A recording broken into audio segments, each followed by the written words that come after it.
Chapter 1. In the sweltering heat of a midsummer noon, without even the faintest breeze, the sun blazed relentlessly overhead. Everyone was either resting in their rooms or hiding in the shade to escape the scorching weather. The vast Biyun temple lay in perfect silence. Fu Tingyun, dressed in a moon-white cotton shirt and wearing a bamboo hat, walked slowly west along the wall behind the temple's rear courtyard, where weeds and thorny brambles had grown wild. Heat shimmered above the sun-baked earth, and sweat poured down her body.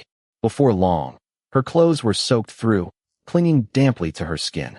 The low brambles repeatedly snagged her skirt, and every few steps through the tangled grass sent clouds of tiny black insects buzzing into the air. One moment, she had to crouch to free her hem from the thorns. The next, she was waving her handkerchief to drive away the nameless bugs. She looked thoroughly disheveled. Fu Tingyun paid it no attention. She looked around until she finally stopped beneath a large locust tree. The trunk was as thick as a man's embrace. At some point, it had been broken in half, whether by a fierce storm or a lightning strike. The fallen crown had long since withered and rotted beside the wall, becoming a nest for insects. Yet fresh branches had sprouted from the roots, already as thick as bowls, their lush canopy stretching over the wall. This had to be the tree she had seen that day from the second floor of the scripture repository. Joy welled up in Fu Tingyun's heart, and a faint smile appeared on her usually solemn face. She kicked one of the new branches hard. The leaves rustled loudly, but the sturdy branch didn't budge. Satisfied, she smiled, removed her bamboo hat, and revealed her thick, jet-black hair. She tucked the corner of her skirt into the sweat towel tied around her waist, then carefully climbed onto the tree, using the branches as footholds. Brilliant sunlight filtered through the leaves, scattering shifting patches of light and shadow across her face, hands, and clothes. Concentrating intently, she quickly climbed onto the wall. She reached out and parted the branches blocking her view. Without warning, a young man's face appeared from behind the leaves. They were so close that they were practically face-to-face, nose-to-nose. She could smell the sweat on his body and feel his hot breath brushing against her lips. Ah! Frozen for an instant in shock, Fu Tingyun let out a terrified cry and instinctively stumbled backward. Forgetting that she was standing on an overhanging branch, she stepped into empty air and tumbled into the grass below. How could someone possibly be on top of such a high wall? Still dazed, she struggled to rise when her vision suddenly darkened. A hand clamped around her throat, yanking her upright and slamming her against the wall. She immediately found it difficult to breathe. The rough bricks scraped painfully against her back. Let me go." She tried to shout, but only a faint whimper escaped. She wanted to kick and struggle, yet all her strength had vanished. Her limbs felt weak and utterly powerless. It's over. It's over. In this silent, deserted afternoon, in this remote rear courtyard, a man had climbed over the temple wall. She was finished. Her mind remained perfectly clear, but her body refused to obey. The grip around her neck loosened just enough for a thin stream of air to reach her lungs. Fu Tingyun greedily gasped for breath. A low, grim voice sounded beside her ear. "If you make even the slightest sound, I'll break your neck." His voice was flat and emotionless, neither loud nor soft. Yet it was more frightening than a furious roar. Fu Tingyun immediately went limp and nodded desperately, afraid he wouldn't believe her. Though from the outside, the movement was barely noticeable. The hand around her neck slowly relaxed, though it remained cautious. She collapsed to the ground, clutching her throat with both hands as she coughed painfully. Remembering his warning, she hurriedly stifled the cough and looked up at him in terror. The man looked to be only in his early 20s. He was tall but gaunt, dressed in a loose, ragged short jacket so faded its original color was impossible to tell. His deeply sunken eyes were exceptionally bright and sharp. His cracked lips were pressed into a thin line, and his gaze rested on her with the cold ferocity of an eagle watching a helpless chick. Fu Tingyun's heart sank. Her eyes quickly dropped to his feet. He wasn't wearing shoes. His trouser legs were rolled unevenly to his calves, exposing bronze-colored skin. Her heart sank even further. Someone so ruthless and cold-blooded, even if born into poverty, could easily have found work collecting debts or serving wealthy merchants. Yet he was so destitute that he couldn't even afford a pair of straw sandals. Unless he couldn't appear in public. She couldn't help trembling. Was he a notorious bandit wanted by the authorities? Or a fugitive who had murdered someone in his village? Whichever it was, she had accidentally discovered his hiding place. Would he kill her to silence her? Her whole body weakened, and her eyes involuntarily fell upon those large hands with their prominent knuckles, hands like iron clamps. She still vividly remembered how they had felt around her throat. No, if he truly intended to kill her, he could have strangled her moments ago. There would have been no need to threaten her first. She recalled how cautiously he had loosened his grip. A thought suddenly flashed through her mind. Perhaps he had something to fear. Hope slowly returned to Fu Tingyun's heart, and strength crept back into her limbs as she rapidly weighed her options. If she was right, then someone who couldn't show himself in public certainly wouldn't hesitate to add another life to his list of crimes. The only reason he hadn't killed her was probably because he feared that once her body was discovered, or once her family reported her disappearance to the authorities, people would begin searching the area and expose his whereabouts. At a moment like this, even the slightest hesitation could cost her life. Sir, enduring the pain in her throat, she spoke in a hoarse voice without delay. I am a daughter of the Fu family of Huang. Biyun Temple is my family's ancestral temple. Since the weather has been so hot, I came here with my maid to escape the summer heat. I heard there were ancient stone tablets with famous calligraphy in the rear courtyard and wanted to see them. Every previous visit, I was too busy to come. This time, since I was staying at the temple, I thought I might finally have the chance. But my nurse said it was too hot and was afraid I would suffer heat stroke, so she refused to let me come. That's why I sneaked over while no one was around. His expression remained unreadable, though she thought she detected the faintest trace of hesitation in his eyes. Secretly encouraged, Fu Tingyun softened her voice. A proper young woman shouldn't be alone with a man. If my nurse discovers this, she'll certainly scold me. She lowered her eyes as if feeling ashamed, while secretly watching him from the corner of her eye. And if she tells my mother, I'm afraid it might bring trouble upon you as well, sir. The corner of his mouth twitched. You say you're a daughter of the Fu family of Huang? His flat tone revealed nothing of what he was thinking. Yes. Fu Tingyun quickly straightened her posture, folding her hands neatly over her knees. I am the 9th daughter of the family. He gave a quiet acknowledgement. His slightly raised tone carried unmistakable mockery. You mean the Fu family with 5 memorial arches standing before its gates? The family where, aside from the arches honoring the imperial tutor and the first scholar, the other 3 commemorate widows who remained chaste. Fu Tingyun immediately realized he looked down on the Fu family. Her brows twitched almost imperceptibly.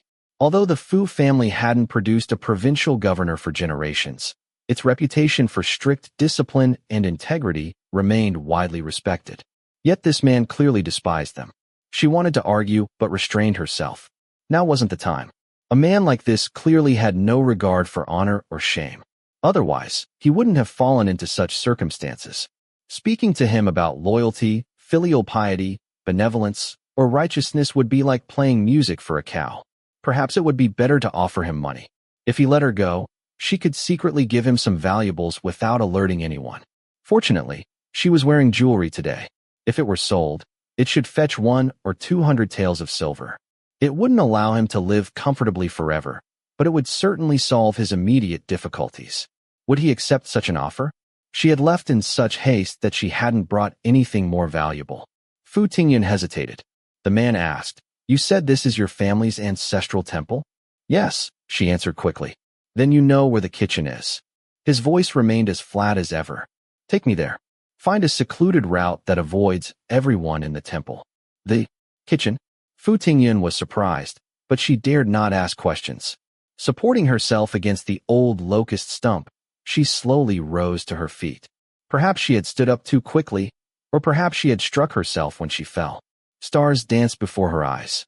She closed her eyes briefly until the dizziness subsided before slowly walking eastward.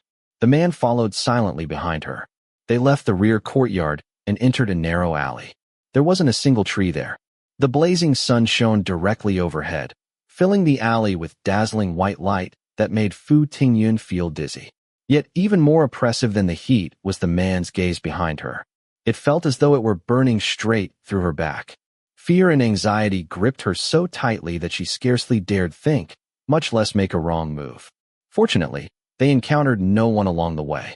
The kitchen, located in the southeast corner, was dim and deserted. The man searched through it, gathering steamed buns, wheat cakes, pickled vegetables, and even half a bowl of leftover rice before wrapping everything inside his outer garment. Fu Tingyun lowered her head the moment he removed it. Her face burned. This was the first time in her life she had seen a man undress in front of her. What a crude, uncouth brute. So, let's go. In the blink of an eye, he was standing before her again. One hand held the bundle of food wrapped in his clothes. The other carried a rice jar nearly the size of a water bucket. Go. Go where? Her room was only across the courtyard from here. The thought flashed through her mind, and her face instantly turned pale. He wanted her to return to the rear courtyard with him. No, absolutely not. He no longer needed her. If she followed him back there, she would be walking straight to her death. She couldn't go, not under any circumstances. In the neighboring courtyard, several nuns who worked in the kitchen usually lived. At this hour, they should all be taking their afternoon nap. She had been too flustered. She should have run while he was searching for food. Sir. Fu Tingyun quietly edged backward, forcing herself to sound gentle and obedient.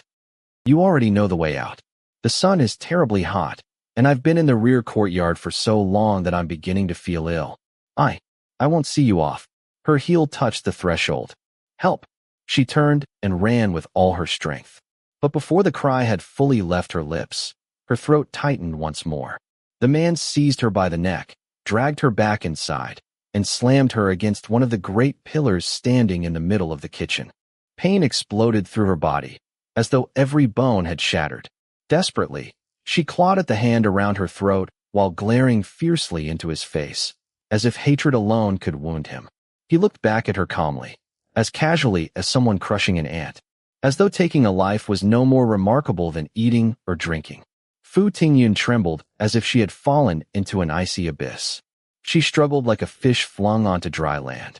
Her breathing grew weaker. Darkness slowly closed over her vision. Chapter 2. Fu Tingyun awoke from the oppressive heat. The moment she opened her eyes, she found 4 or 5 toads with swollen white bellies squatting right in front of her face. She let out a shrill scream and scrambled backward. Startled, the toads leaped into the grass with a series of plop, plop, plop sounds. Fu Tingyun let out a long breath, only to feel a burning pain in her throat. Her head spun, and dizziness washed over her. Hadn't she died? How could she still feel pain? Filled with shock, she hurriedly looked around. Above her, the blazing sun shone so brightly it hurt to keep her eyes open. Branches from a locust tree stretched over the high wall, their lush green leaves casting patches of shade against the thick stone. Beyond the slope, overgrown with weeds and thorny shrubs, stood a thriving grove of mixed trees. This was the back courtyard of Bian Temple. How had she ended up here? Was she still alive? The thought flashed through her mind. She pinched her arm hard. It hurt. A red mark immediately appeared. She took a few steps. Her shadow moved with her. Her nurse had once told her that ghosts had no physical form and would vanish beneath the sunlight. Fu Tingyun slowly raised her hand. In the brilliant sunlight, her pale skin almost seemed transparent, while her pink fingernails gleamed with a pearly sheen. Squinting against the dazzling light, tears streamed down her face. She was alive. She was truly alive. Yet that overwhelming joy lasted only an instant before the searing pain in her neck shattered it. The dim, abandoned kitchen, those powerful hands, that calm, indifferent gaze, the helplessness and despair of being on the verge of death. Everything that had happened before she lost consciousness flooded back into her mind. She hastily wiped away her tears and cautiously scanned her surroundings, every nerve on edge. The back courtyard was completely silent. Only swarms of insects buzzed over the nearby brambles, while the bamboo hat she had dropped lay abandoned beneath the old locust tree. Everything looked exactly as it had before, as though nothing had happened, as though she could simply gather up her skirts, climb the tree again, and finally discover what lay beyond the wall. But Fu Tingyun no longer had that courage. Had that man already left? Or would he suddenly appear again? If he discovered she was still alive, would he finish what he had started? The thought made every hair on her body stand on end. Snatching up the bamboo hat, She fled eastward as fast as she could. Fu Tingyun was staying in Jingyue Hall, located northeast of the Dashong Treasure Hall in Biyun Temple. It was a small residence with 2 courtyards, surrounded by graceful silver-edged weeping willows. Normally, it remained empty and was only opened whenever the women of the Fu family came to the temple to burn incense or stay for a short visit. Instead of entering through the main gate, she slipped into the eastern side alley. The eastern wing had a window facing east. Since the house stood on a high foundation, she had to stand on tiptoe just to reach the paper-covered lattice window. She knocked twice. The tightly shut window immediately swung open. Ninth young lady. Louise stuck her head out, her face lighting up with relief. You've finally come back. She quickly passed out a small stool. Chun Mama came earlier with several slices of watermelon chilled in the well, saying they would help cool you down.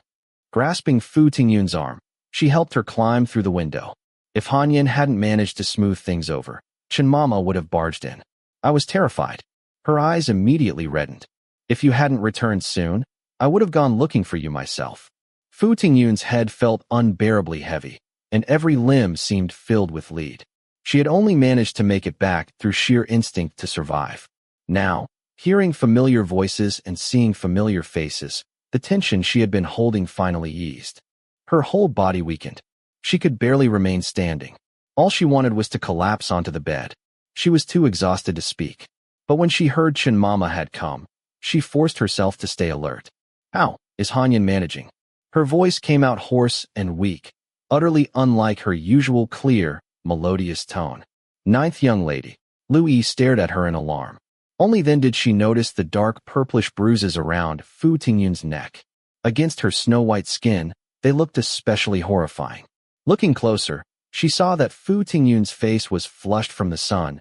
Her carefully arranged hair was in complete disarray, several damp strands plastered against her temples with sweat. Her moon-white sleeves were stained with dirt, and her blue cotton skirt had been ripped open, exposing the moon-white silk trousers beneath. Fu Tingyun was well aware of how miserable she looked, but this wasn't the time for explanations. Ignoring her filthy appearance, she collapsed onto the bed. We'll talk later. Louise finally recovered from her shock. As she knelt to remove Fu Tingyun's shoes, she answered her earlier question. Han Yin followed your instructions. She stayed in the main hall chatting with Fan Mama and the others while enjoying the breeze. The older women were talking so enthusiastically that none of them gave me any errands. When Chun Mama arrived, Fan Mama even spoke a few kind words on our behalf. Fu Tingyun gave a faint hum. Bring me some water. I need to wash. She couldn't let anyone else see her in this condition. Louis hesitated. If I fetch water now, won't Chun Mama become suspicious? I'm already back. Fu Tingyun struggled to speak through the pain in her throat, irritation creeping into her voice. Just lower the bed curtains so no one can see me. She wouldn't dare pull them aside herself. Louis thought it over. That was true. No matter what, the ninth young lady was still her mistress. Even if Chun Mama served the first madam, she couldn't simply ignore the proper hierarchy. She acknowledged the order, quickly lowered the bed curtains, and hurried out. The room fell silent. Gone was the blazing sun and shimmering heat outside. The porcelain pillow felt cool against her skin, while the bamboo sleeping mat carried the fresh scent of green bamboo. Fu Tingyun let out a deep sigh of relief. She didn't want to move another finger, but the injury to her throat refused to let her rest. It burned like fire. That gaunt face, those sharp eyes, that utterly indifferent gaze, unexpectedly resurfaced in her mind. It was as though an icy wind had swept into the room. The walls of Biyun Temple were high and thick, yet he had climbed over them with ease. In broad daylight, he had entered the courtyard, nearly strangled her to death, and left just as easily. Biyun Temple was nowhere near as safe as she had believed. The realization made her shiver. Hurried footsteps approached and stopped outside the room. Thank you, mamas, Han Yin said sweetly. Just leave the water here. Our young lady hasn't been sleeping well lately and has been rather irritable. We understand. Fan Mama's naturally loud voice remained booming even though she tried to lower it. The ninth young lady has suffered many grievances these past few days. Naturally, she can only vent her temper on you servants. Just bear with it. That's how things are. She added, we'll be going now. Chun Mama instructed us to tell her as soon as the ninth young lady wakes up. Take care, Mama. Han Yin replied politely as she saw them off. Fu Tingyun found it rather strange. Since when had Han Yin become so familiar with Fan Mama? The two maids carried buckets of water inside, breathing heavily. Han Yin immediately hurried to the bedside. Ninth young lady. She joyfully lifted the bed curtain. Then, just like Louis before her, she froze in shock. Help me wash first, Fu Tingyun said as she struggled to sit up. We'll talk afterward. Han Yin immediately understood. The most urgent matter was making sure no one discovered that Fu Tingyun had secretly gone out. Without another word, she helped Fu Tingyun to her feet. Together with Louis, she removed her clothes, loosened her hair, and carefully helped her into the pinewood bathing tub to wash. Fu Tingyun closed her eyes. At last, she felt a little relief. Yet her thoughts churned like boiling water. Zhi Zhi, that despicable, shameless scoundrel. If he hadn't filled her head with all that nonsense, how could she possibly have ended up like this? The thought made her grind her teeth. She wanted nothing more than to curse him aloud. The matter all began with her eldest sister-in-law, Lady Zhua. Lady Zhua had married into the Fu family carrying only the memorial tablet of Fu Tingyun's eldest brother. For 20 years, she had served her parents-in-law with unwavering filial devotion, lived harmoniously with her sisters-in-law, cared lovingly for her husband's younger sisters, and diligently raised her adopted son. Her virtue was beyond reproach. Whether within the Fu family or throughout Huayin County, everyone spoke of the first madam with sincere respect. No one dared utter even the slightest word of disrespect. So after both of Lady Zhua's parents passed away, when her younger brother, Zhi Zhi, came seeking refuge, the Fu family readily took him in. Although the 6 branches of the Fu family already lived together in crowded quarters, the eldest uncle still cleared out a 3-room courtyard facing south in the southeastern corner of the outer residence for him. He received a monthly allowance, writing supplies, books, seasonal clothing, and every other necessity. He was treated no differently than Lady Zhua's adopted son. He was even allowed to study in the Fu clan school under 5th great-uncle. Zhi Zhi lived up to his name. He earned the Shoutsai degree at 17. At 23, he passed the provincial examination and became a Jiren. Such accomplishments might not have been especially remarkable in Jiangnan, where scholarly talent flourished.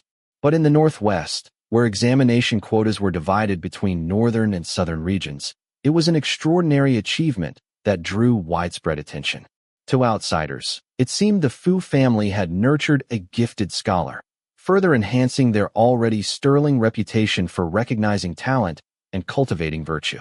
Likewise, with the Fu family's support enabling him to restore the Zhua family's fortunes, Zhi Zhi should have been endlessly grateful.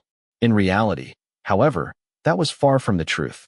Ever since arriving at the Fu household, Zhi Zhi had wanted to marry one of the Fu daughters.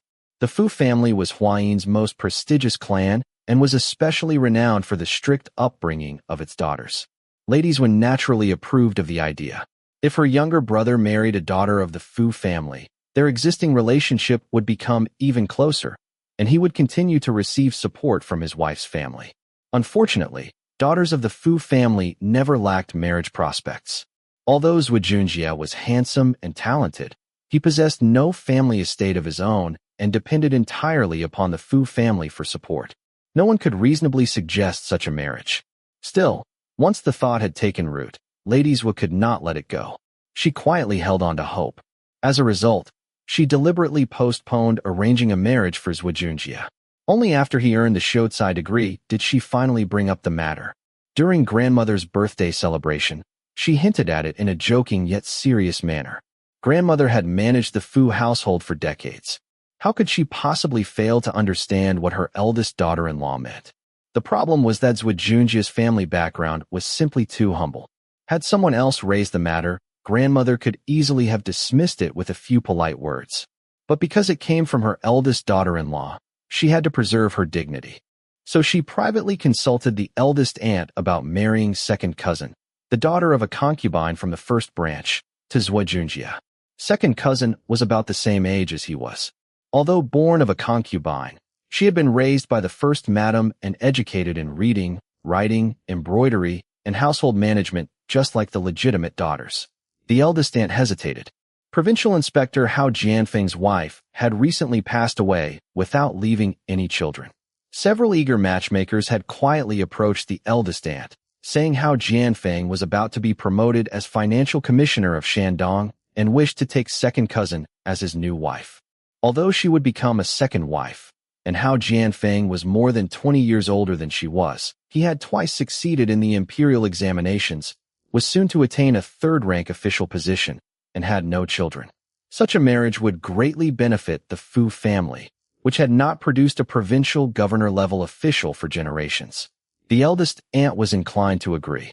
However, at the time, the eldest uncle was serving as director of waterways in the Ministry of Works, overseeing lakes, canals, bridges, roads, vehicles, ships, manufacturing, contracts, and measuring instruments. He was highly favored by Minister of Works Chu Yang, and rumors said he would soon be promoted to left Vice Minister of Works. Concerned about maintaining the family's reputation, the eldest aunt had not yet given a definite reply. Chapter 3. Grandmother also knew about this matter and advised the eldest aunt, do not underestimate a young man. Zhi Zhi is handsome and diligent in his studies. Who knows, he might one day achieve success in the imperial examinations. Besides, many are willing to add flowers to brocade, but few offer charcoal in snowy weather. The Fu family still has 7 or 8 daughters without marriage arrangements. At the core of the matter was the fear that this marriage would affect the Fu family's reputation and hinder the eldest uncle's career. It was never wrong to be cautious. The eldest aunt thought her mother-in-law's reasoning was sound, and thus rejected the Hao family's proposal. When the eldest sister-in-law heard the news, she was naturally overjoyed. Zhi Zhi, however, was unwilling. I'm all alone, and my family's property was sold to pay for my parents' medical treatment. Not only is she born of a concubine, but apart from the 100 taels of silver for her dowry from the family fund, she has no other dowry. Since the lady has shown her kindness, why not request to marry the third young lady from the second branch? The second aunt's natal family was a major landowner in Sichuan with salt wells. When she married into the Fu family, her dowry of household items alone filled an entire 3-masted ship. The third cousin was a legitimate daughter and the only daughter of the second branch. The second aunt had announced early on that all of her dowry would become the third cousin's dowry in the future. This is impossible. Upon hearing this, the eldest sister-in-law's face darkened, and she rejected Zhi Zhi without a second thought. In the Fu family now, only father-in-law and fifth uncle are in official positions. The 2 nephews from the second branch have no talent for the imperial examinations. The reason the second aunt announced that all her dowry would go to the third young lady is that she wants to find a Jinshu scholar as a son-in-law, or at the very least, a Juran scholar, to provide future support. You are only a Xiuzai scholar. The second aunt would never agree.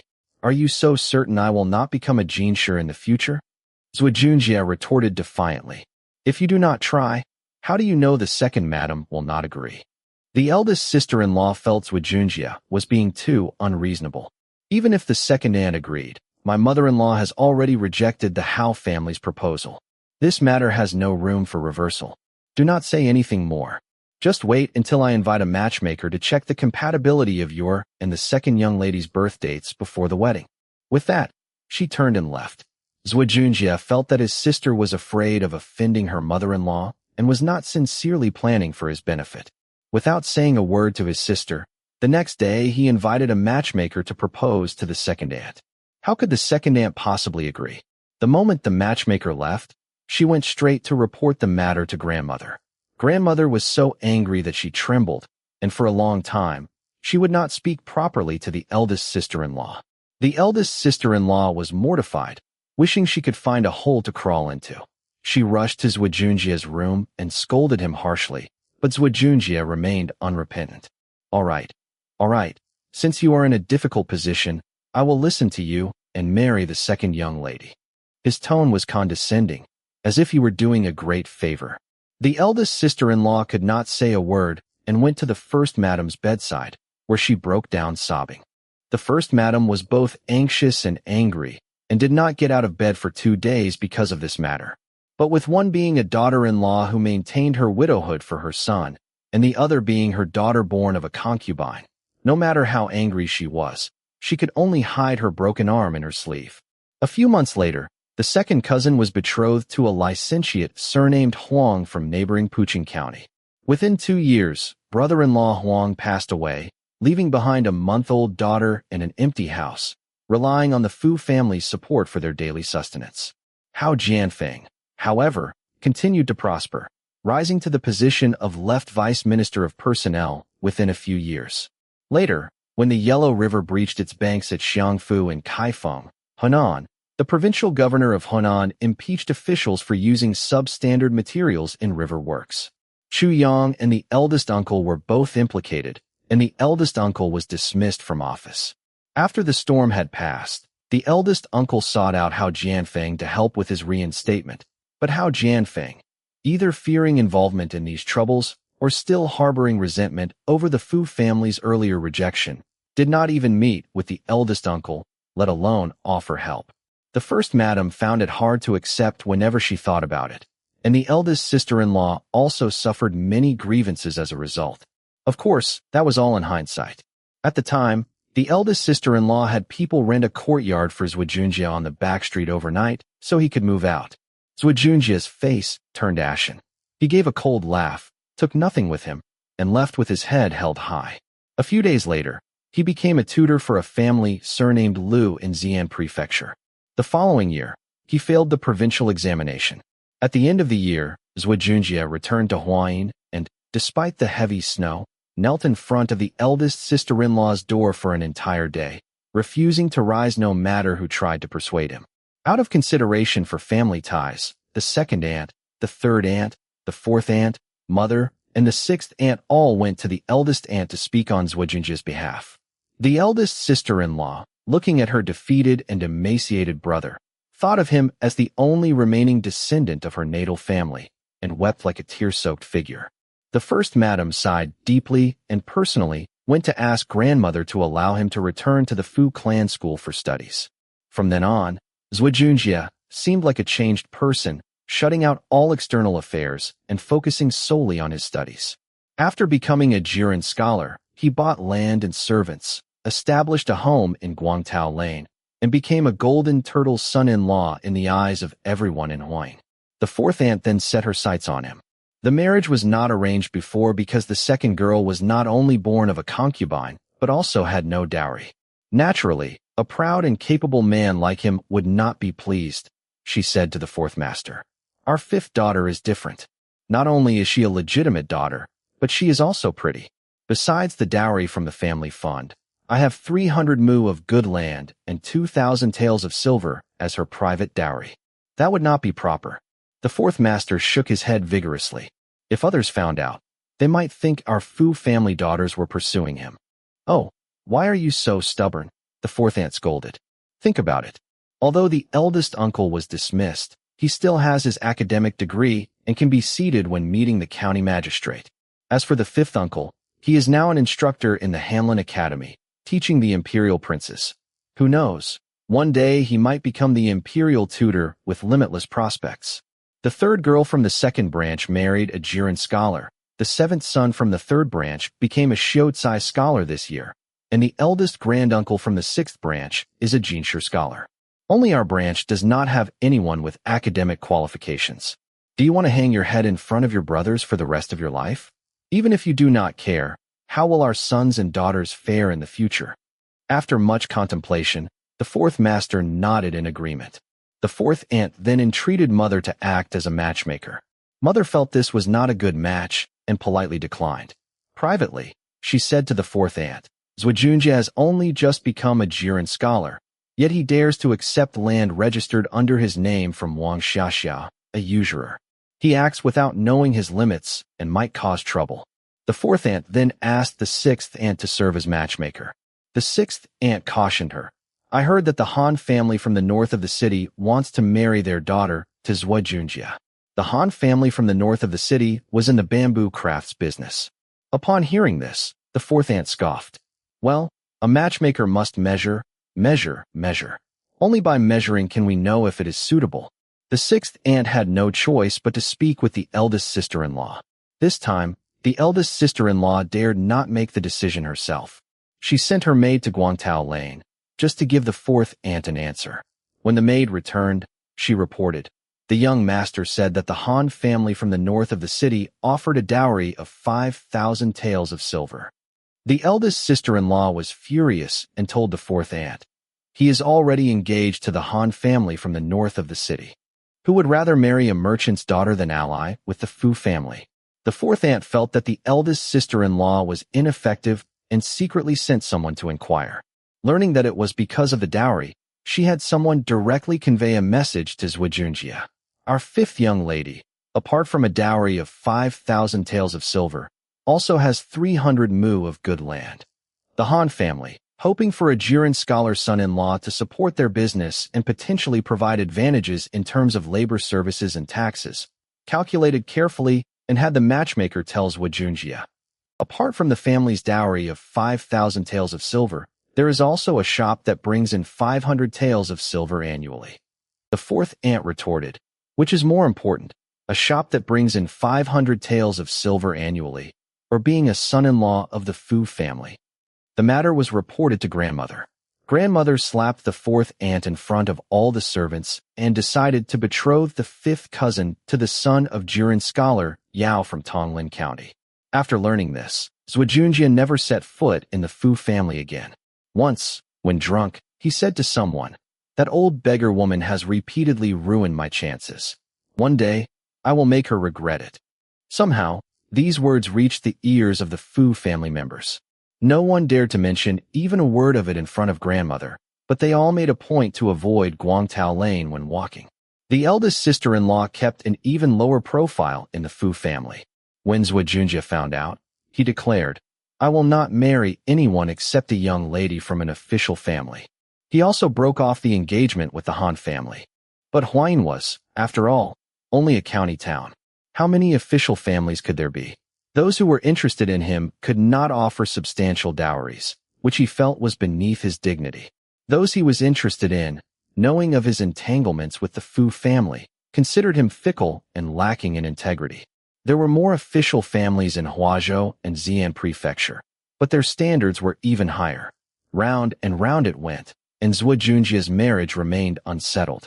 Until 2 months ago, when he suddenly approached his mother, saying with a humble attitude that he had important matters to discuss. One does not slap a smiling face. Mother dismissed her attendants. "Fifth madam," he bowed respectfully with great ceremony. "The ninth young lady and I have developed mutual affection and wish to form a lifelong bond. I ask the fifth madam to grant us your blessing." Like a thunderbolt from a clear sky, Mother stood there stunned, unable to come to her senses for a long time. When she did, she found it laughable. "Our ninth daughter has been engaged to the eldest son of the Yu family from Fenglo Ward in Nanjing since she was young. His masters were perhaps mistaken. When she was 10 years old, she had accompanied grandmother to visit her aunt who had married far away in Nanjing. While offering incense at the Merit Temple, they met the Yu family's second madam, Lady Xu. The Yu family's great-grandfather, grandfather, and granduncle had all served as directors of the Imperial Academy. The grandfather had twice presided over the Jiangxi provincial examinations when he was an instructor in the Hanlin Academy.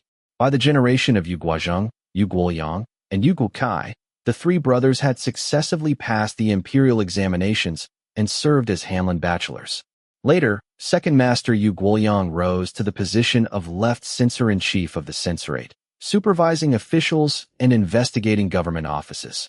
To avoid conflicts of interest, eldest Master Yu Guozheng was posted to Jingzhou, Huguang, as a prefect, while third Master Yu Guokai, unwilling to leave Jiangnan, resigned from his official position and returned home to become a recluse.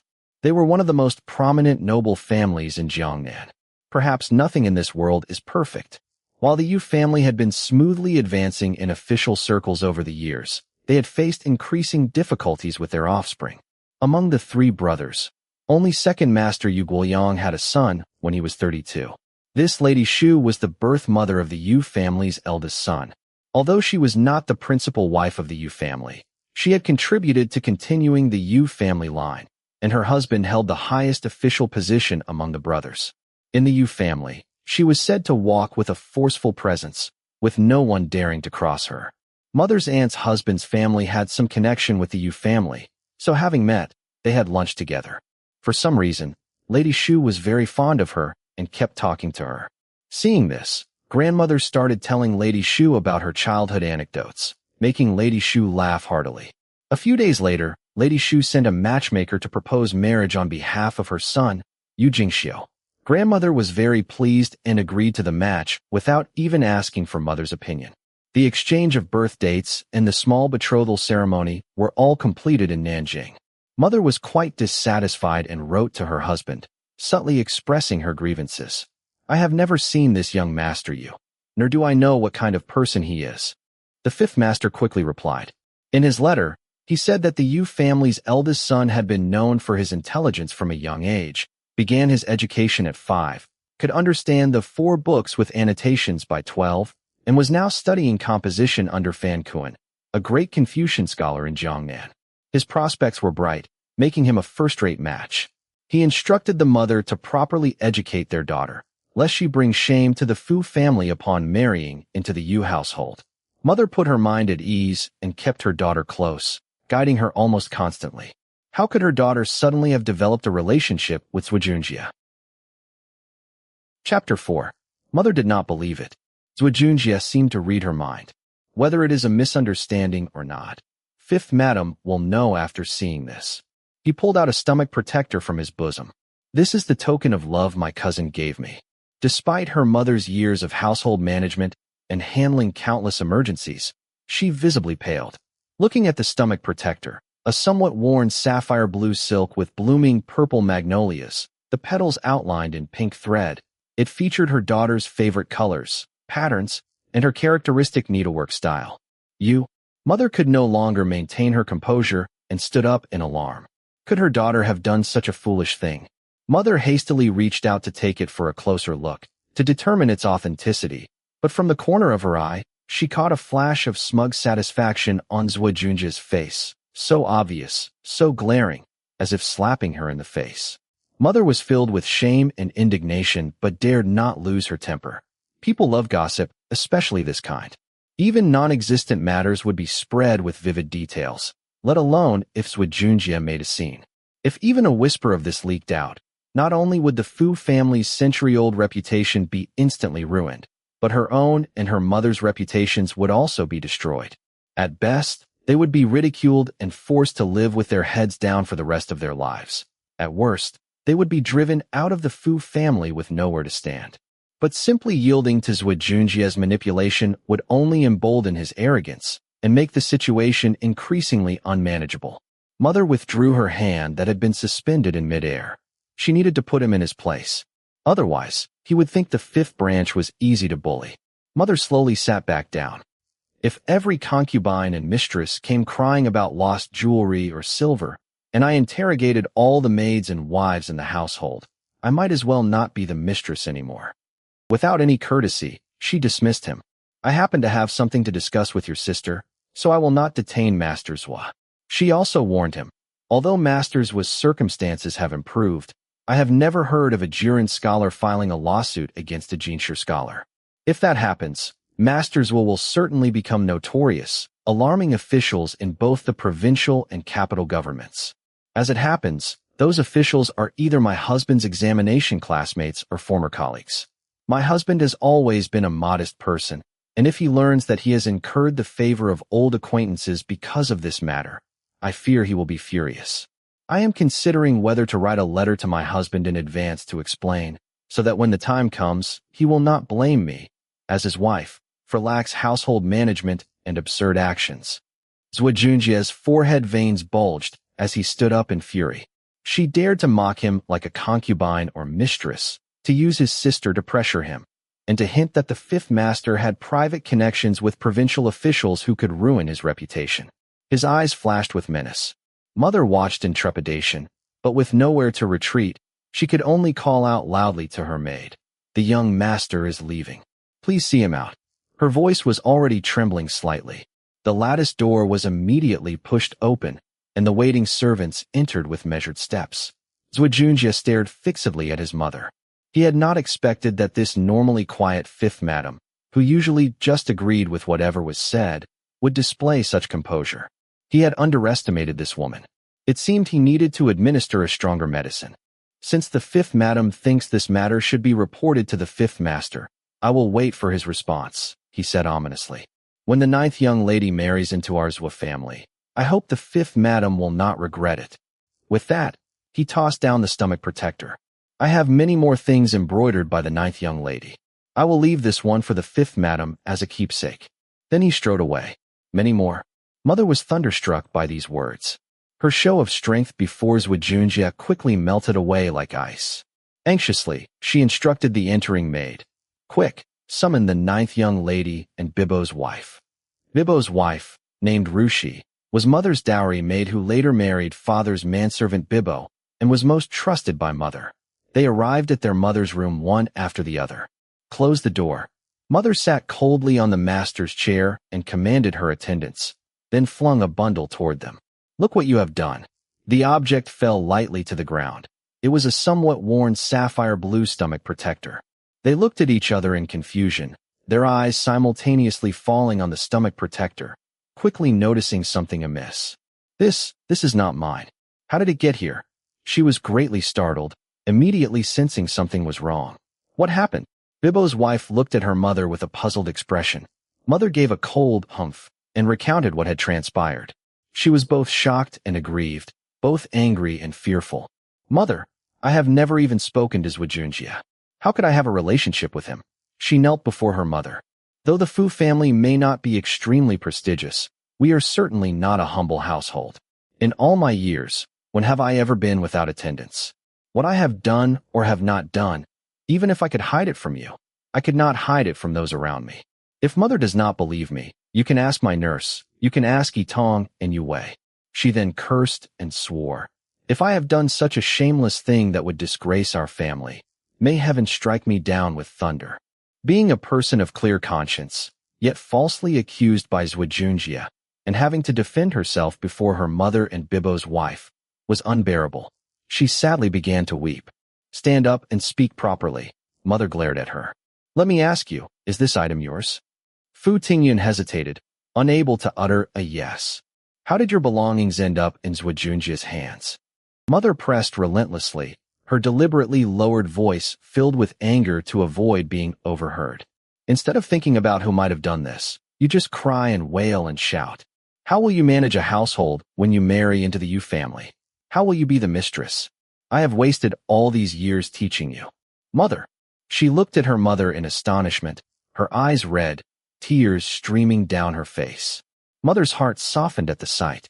Her daughter was still young and inexperienced in such matters, naturally becoming somewhat flustered. Perhaps she had been too harsh in her expectations. If I do not trust the Fu family's rules, would I not trust the daughter I have raised? Her tone softened considerably. I know you would not do such a thing. She tightly embraced her mother. At this moment, what could be more moving and warming than the trust of a family member? Yet why could the sorrow and bitterness in her heart not dissipate? Bibo's wife had been anxiously pacing and only now dared to speak. What should we do? What should we do? The Yu family is about to send people to arrange the wedding date. If the Yu family learns of this, whether it is true or not, they will likely harbor doubts. Even if they do not break off the engagement, the ninth young lady might not have a good life after marrying into their family. What will happen to the ninth young lady then? I called you here precisely for this matter. Mother took out a handkerchief to wipe her face, saying worriedly, This Zhi Zhi, though of poor character, is a clever man. Otherwise, he would not have swallowed his pride to return to the Fu family. Since he dared to speak to me in such a manner, he must have thoroughly planned it out. Today he left in anger after my provocation, but who knows what mischief he might cause tomorrow. Those who know Tingyun's habits must be someone close to her. Even if they did not do it themselves, they must be involved. Mother particularly hated servants who plotted behind her back, her tone severe. The urgent task is to find this ungrateful, disloyal person and determine exactly what else is missing from Tingyun's room. Otherwise, we will be in the light while Zhi Zhi operates in the shadows, making it impossible to defend against him. We can only passively endure his attacks. Fifth madam, leave this matter to me. Bibo's wife immediately responded with shared indignation. In all these years helping you manage affairs, I know all about the maids and wives in the ninth young lady's room. It will be convenient for me to investigate. No, I will handle this personally. Mother's eyes flashed with a cold light as she instructed Bibbo's wife. Go pack our things and have the outer courtyard prepare carriages. We will go to Biyun Temple tomorrow to offer incense.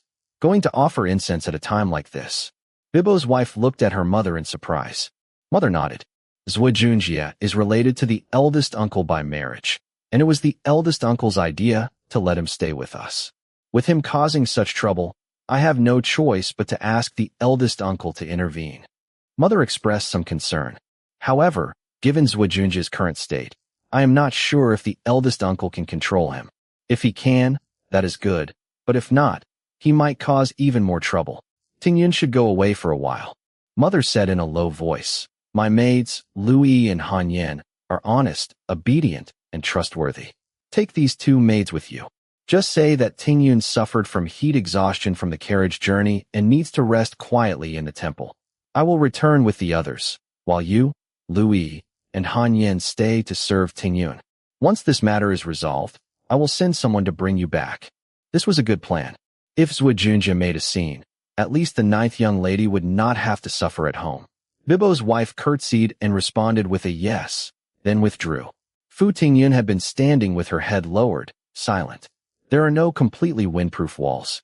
This matter would eventually spread. With so many sisters in the family, why had Zhi Zhi chosen her? After Bibbo's wife left, she could not help but ask her mother. I have never offended him, and I have always been respectful to the eldest sister-in-law. Why does he want to harm me? Tears began to fall again. This was truly a bolt from the blue. Mother's eyes also reddened as she comforted her daughter. He is just a mad dog, biting people indiscriminately. She looked straight at Mother. The eldest uncle has shown great kindness to Zhi Zhi. He will surely listen to the eldest uncle, will he not?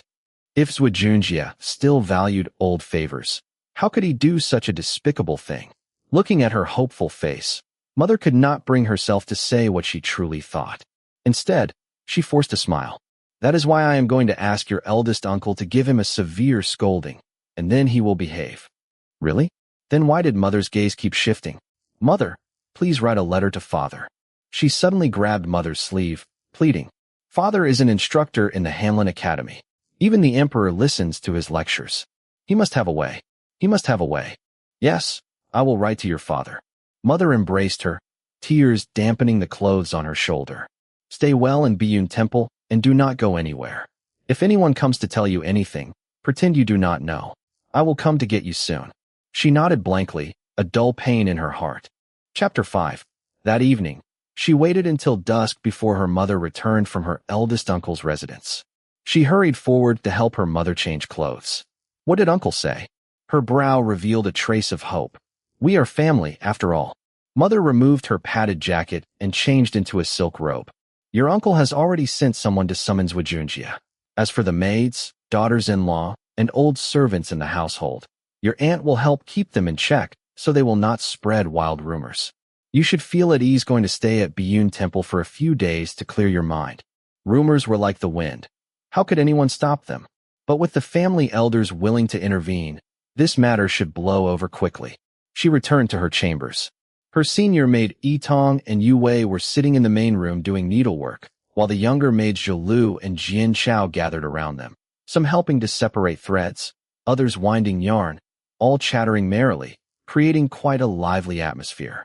Seeing her enter, they all smiled and came forward to bow in greeting. Looking at the familiar faces before her, she thought of the undergarment her mother had tossed to her, and felt a chill in her heart. Mother had taught her before that a husband would grow distant from her for the sake of his family or concubines, but these people serving her were dependent on her for their livelihood, their fates intertwined, their honors and disgraces shared. If used properly, no one could be more loyal or attentive.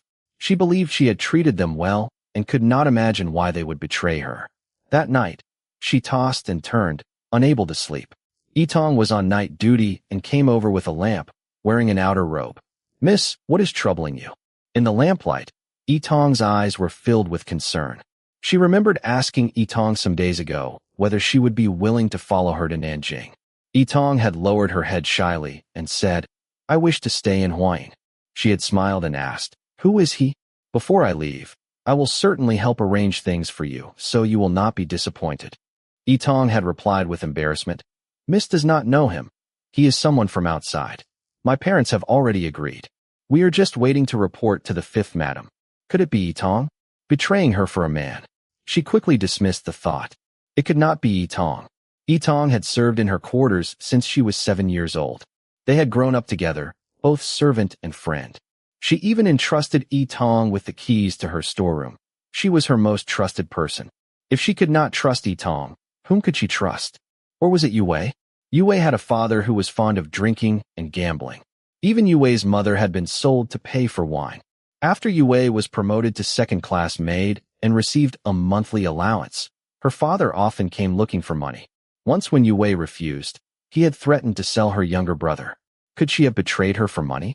She quickly dismissed this thought too. It could not be Yue Wei. Yue Wei would be going with her to Nanjing. With good fortune, Yue Wei might be taken into the master's household, perhaps even elevated to the status of a concubine. At worst, she would become a housekeeper's wife. How much money would it take for Yue Wei to abandon her intention of going to Nanjing? Or could it be Zhilu? Jianqiao? As these thoughts arose, she shook her head vigorously. What was wrong with her? Seeing problems with everyone. She feared that before finding the person who was colluding with outsiders, she would drive herself mad with suspicion. Her unusual behavior worried Yi Tong.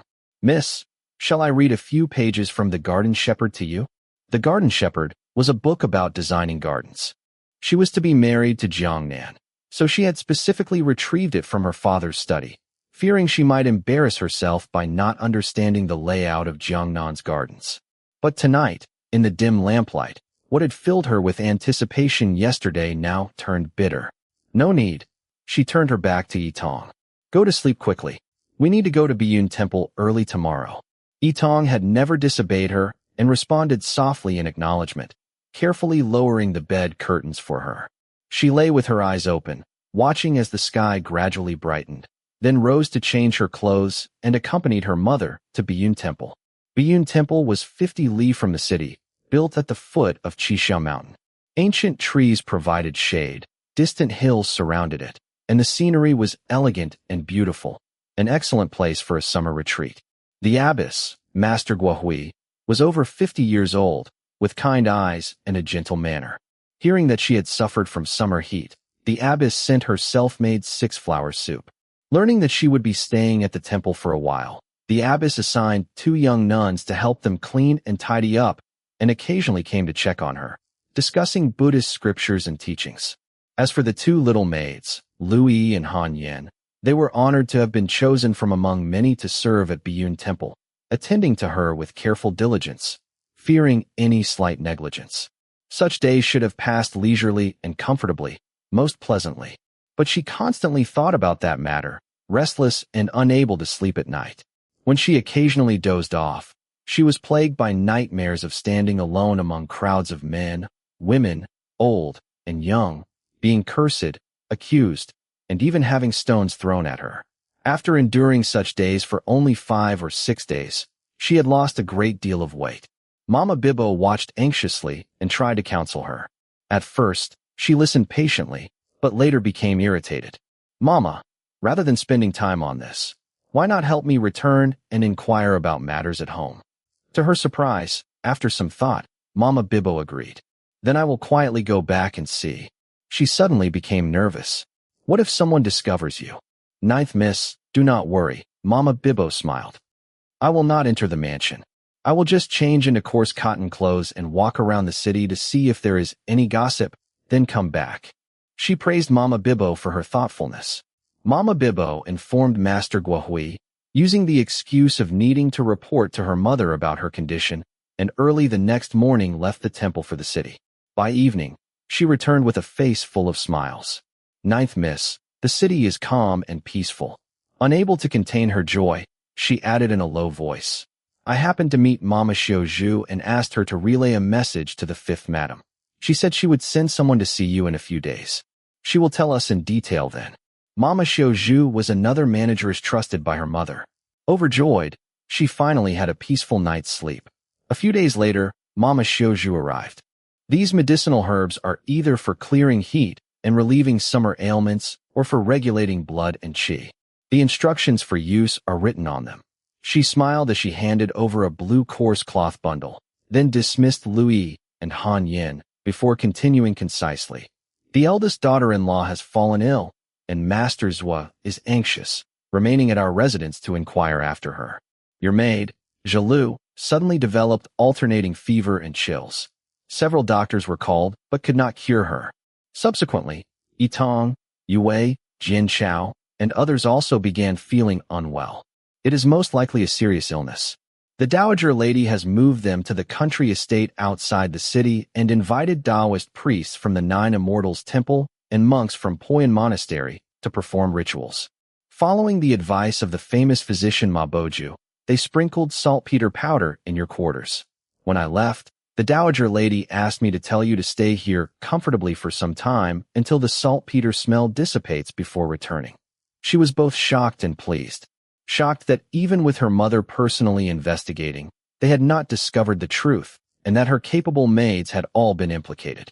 Pleased that her uncle had finally restrained Zhu Junjia, and that the dowager lady had intervened, seemingly protecting her. Have they found out who was behind it? She asked urgently. The fifth madam did not specify, and I do not know either. As Mama Xiuzhu spoke, Hanyan entered. Everything has been arranged, and the temple's vegetarian dishes have been delivered. The two maids still did not know why she had come to Biyun Temple. Mama Xiuzhu immediately changed the subject. She asked Mama Bibo to accompany Mama Xiuzhu downstairs for a meal, while she sat by the window, staring blankly at the weeping willows outside. After seeing off Mama Xiuzhu, Mama Bibo softly comforted her. Miss, since the dowager lady has intervened, we should be able to return soon. Do not try to console me. She stared blankly out the window. I have been learning household management from Mother for 3 or 4 years, and I understand some things. Moving them to the country estate either means they could not find anything out and had to resort to torture, or they are covering for each other and the investigation cannot proceed. Whatever the reason, I feel terrible about it. Tears welled in the corners of her eyes. Mama Bibo did not know what to say. After a while, she murmured, We will know when Mama Xiuzhu comes next time. But to their surprise, Mama Xiuzhu never came again. Not only did Mama Xiuzhu not return, but Mama Bibo was also replaced by Mama Chun. The fifth madam has urgent matters requiring Mama Bibo's assistance, and the ninth miss cannot be left unattended. Mama Chun, who had always been respectfully deferential to her in the past, now gave her a forced smile and curtsied, with 7 or 8 sturdy old women following behind. The dowager lady has sent me to serve the ninth miss for some time. Mama Chun was the most capable servant of her eldest aunt, equivalent to what Mama Bibo was to her mother and Mama Li was to her grandmother. She sensed something was wrong. Her stay at Biyun Temple was hardly a matter of honor. The fewer people who knew about it, the better. Why had so many people been sent? If her mother needed Mama Bibo to return, her grandmother could have sent Mama Li instead. Why send Mama Chun? Allowing the eldest branch of the family to interfere in the affairs of the fifth branch. Moreover, the women who came with Mama Chun were all strong and unfamiliar, not ordinary servants, and not those who usually moved about in the inner quarters. Something had happened at home, and the situation seemed very unfavorable to her and her mother. She quickly realized the severity of the situation. Straightening her back and lifting her chin slightly, she fixed Mama Chun with a condescending gaze, hoping to intimidate her. I have the temple masters here, as well as 2 little maids. There is no need to trouble Mama Chun. Ninth miss, that will not do. Although Mama Chun smiled, she showed none of a servant's deference. If the dowager lady learns of this, she will blame me for failing in my duties. With that, she signaled to a horse-faced old woman beside her. Immediately, 2 women seized Mama Bibo. Her face changed dramatically. Ninth Mississippi. Mama Bibo signaled with her eyes not to get angry, as Mama Chun had superior numbers, and it would be unwise to suffer immediate disadvantage. Since the fifth madam needs me, I will return first. Then she added with double meaning, By my calculation, the fifth master should have received the fifth madam's letter by now. Just wait patiently for a few days. Mama Chun remained silent and stepped back. She watched helplessly as 2 old women escorted Mama Bibo away from Biyun Temple. Chapter 6. Just thinking about these things made Fu Tingyun's temples throb. Since Mama Bibo's departure, she had been under house arrest at Biyun Temple, free to move around but unable to leave, allowed to read and write, but only through Mama Chen's hands, permitted to converse with Master Guohui, but always accompanied by two rough servant women. It was as if she might sprout wings and fly away at the blink of an eye. What was worse, after Mama Bibo left, there had been no news from home. Even the letters she had managed to entrust to Master Guohui for her mother had been intercepted by Mama Chun. Ninth Miss. We are merely following the Dowager Lady's orders. Mama Chen's gaze cold with a hint of disdain. Please do not make things difficult for us. Furious and humiliated, Fu Tingyun slammed the door with a bang, shutting Mama Chen outside. Lying on her bed fully clothed, thinking about the unknown chaos at home, she could not help but bury her face in her pillow and cry. Amidst her stuffy nose and dizziness, she felt confused. Her grandmother had long retired from managing household affairs, with her eldest aunt overseeing domestic matters. Mama Chun was her eldest aunt's most capable servant, helping her manage the keys to the family treasury. Not only did the household managers and servants treat her with great respect, but several aunts, her mother, and her aunts by marriage also showed her deference. Yet Mama Chun never forgot her place, treating others with kindness and humility, even earning her grandmother's high praise. She was not someone who would step on others to climb higher, so even if Fu Tingyun was awaiting punishment, that should not cause Mama Chun to disregard proper respect. The thought flashed through her mind, and she suddenly sat up. What if she was not awaiting punishment? Mama Chun was her eldest aunt's confidant, and her eldest aunt had her grandmother's utmost trust. If her eldest aunt always listened to her grandmother, then Mama Chun always listened to her eldest aunt. Could it be that Zhi Zhi had somehow convinced the family to believe his words? Her eyelids twitched, and she could no longer sit still. She went to Mama Chen's quarters. Before you came, what did grandmother say? She stood straight in the middle of the room, staring intently into Mama Chen's eyes. Mama Chen did not avoid her gaze, meeting her eyes firmly. The Dowager Lady said that the weather is hot, and the ninth miss has just suffered from summer heat. If you were to return now, you would inevitably be exhausted from the journey. What if you suffered from the heat again? Better to stay at the temple for a few more days and return when the weather cools. But since the temple is so remote, and it is not appropriate for male servants to stay here long-term, she had me bring several strong women to serve the ninth Mississippi. Such words might fool naive young girls. She had no patience for playing games with Mama Chun and went straight to the point. Mama Chun, has Zhi Zhi said something? Before she could finish, Mama Chun interrupted in a low voice. Ninth Miss, flies do not bite seamless eggs. If you had conducted yourself properly, whatever Zhi Zhi said would be useless. Among the dozen young ladies in the family, the Dowager Lady favors you the most. Even if you do not care about the Fu family's reputation, just looking at the Dowager Lady's white hair, a person who knows her fate and has one foot in the grave, you should behave yourself. As she spoke, her eyes gradually reddened. You should go back. Stay in your room properly. Maintain the dignity of a young lady. If you keep talking nonsense, even at the risk of being accused of great disrespect, I will discipline you on behalf of the Dowager Lady and the First Madam. She never expected Mama Chun to view her this way. Did the family elders think the same? Her mind buzzed, and blood rushed to her head. Mama Chun, you know what kind of person I am. How can you believe an outsider's words? But Mama Chun, clearly unwilling to continue the conversation, simply opened the door. Ninth Miss, the weather is hot. Please return to your room and rest. Several rough servant women were standing under the eaves, watching the drama. When the door suddenly opened, they could not disperse immediately and awkwardly turned their heads, pretending to be chatting among themselves. She did not want to leave like this, but she also did not want to argue with Mama Chun in front of those servants. She bit her lip and stood there. Ninth Mississippi. Mama Chun turned her back. We servants bow our heads and bend our waists wherever we go, enduring others' contempt. But when people hear we are from the Fu family, they look at us differently. Their tone becomes softer. You may not care, but we consider it our life.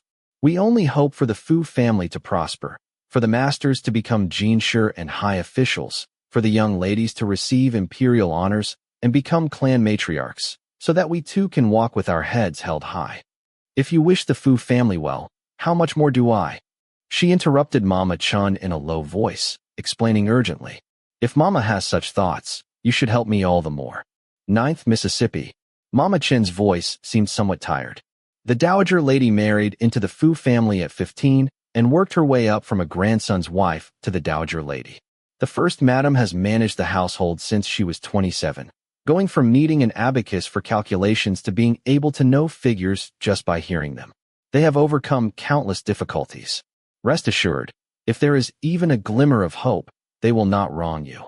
Please do not make things more difficult for them. The word wrong was emphasized heavily, clearly hinting at something else. Ultimately, they still did not believe her. She suddenly felt disheartened. Indeed, between the first madam and herself, whose words would be more credible to Mama Chun was obvious without thinking. Continuing would only bring her more humiliation. She returned to her room with heavy steps. Han Yin and Louis entered side by side. 9th Miss, we noticed you have not been sleeping well these past few days and wanted to ask the temple masters for some mung beans to make you mung bean cakes. But Fan Mama, who serves Mama Chun, would not let us out. Both looked displeased. Louis lowered her head while Han Yin spoke, carefully observing her expression. Fan Mama also said we should stop acting on impulse and stay properly in Jinghua Hall without wandering around. If we needed anything, we should tell her directly, and she would report to Mama Chun. If Mama Chun agreed, she would help us with anything, even if it meant moving heaven and earth. But if Mama Chun disagreed, we should not say she was disobedient. One matter followed another, and no one cared about the thoughts of two little maids. They finally realized the severity of the situation and came to ask her about it. Unfortunately, she was trapped in the temple, unable to move, unable even to send a letter home, while Zhi Zhi was staying at the Fu residence, saying whatever he wished. Looking at their young faces, she felt momentarily disoriented. Han Yin and Louis looked at her with eyes full of expectation, as if she would surely give them an answer that would set their minds at ease. If two little maids dared to ask her when they did not understand something, she, who had been carefully raised by her mother for over a decade, could not be inferior to them when facing a crisis, could she? She could not just sit and wait for death, allowing Zhi Zhi to spread wild rumors and turn black into white, could she? Something was churning in her heart. She straightened her chest. Since Master Guihui's path had been blocked by Mama Chun, and she could not count on Mama Chen's side, she had to find a way herself. After some thought, she told Han Yin and Louis the whole story from beginning to end. The two were shocked, their faces turning as white as silk. Whether you believe me or not, my mother sent you to serve me because she trusts you. She looked at them sincerely. I hope you can help me. When you see my mother, the truth will naturally become clear. Her mother's judgment proved correct, as without hesitation, the two knelt before her. 9th Miss, we will follow your instructions. Her gloomy mood of the past few days finally brightened somewhat. I want you to secretly deliver a message to my mother.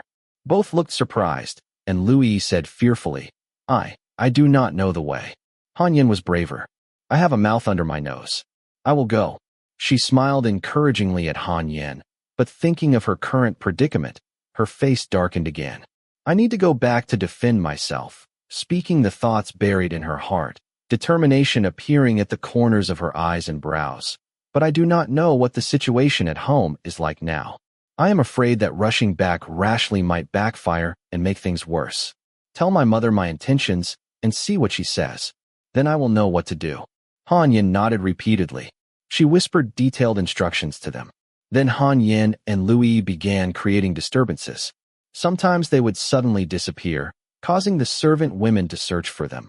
Other times they would lock themselves in their room for hours, refusing to come out no matter how the servant women knocked on the door. At such times, she would come out and scold those servants. As time passed, everyone became exhausted from running around and complained incessantly. The 9th Miss is still a miss after all. No wonder she feels frustrated with us behaving this way. I think as long as the miss and her maids do not leave the temple, it should be fine. Mama Chun was cautious by nature. Though she agreed inwardly, she still said, just check on the 9th Miss every hour to see what she is doing. As for the two little maids, give them some tasks, and they will not have time to run around. When she learned of this, she was secretly delighted. However, She still had not found a good way to escape. Biyun Temple had fields, gardens, and wells, making it largely self-sufficient. Every 10 days, 2 nuns would carry bamboo baskets down the mountain to buy daily necessities like oil and salt. But otherwise, the temple gates remained tightly closed, not receiving any worshippers. Hiding in the cart going down the mountain to buy things would not work. The temple had 7 or 8 burly nuns responsible for night patrols and kept more than a dozen dogs that were released at night. Sneaking out in the darkness would not work either.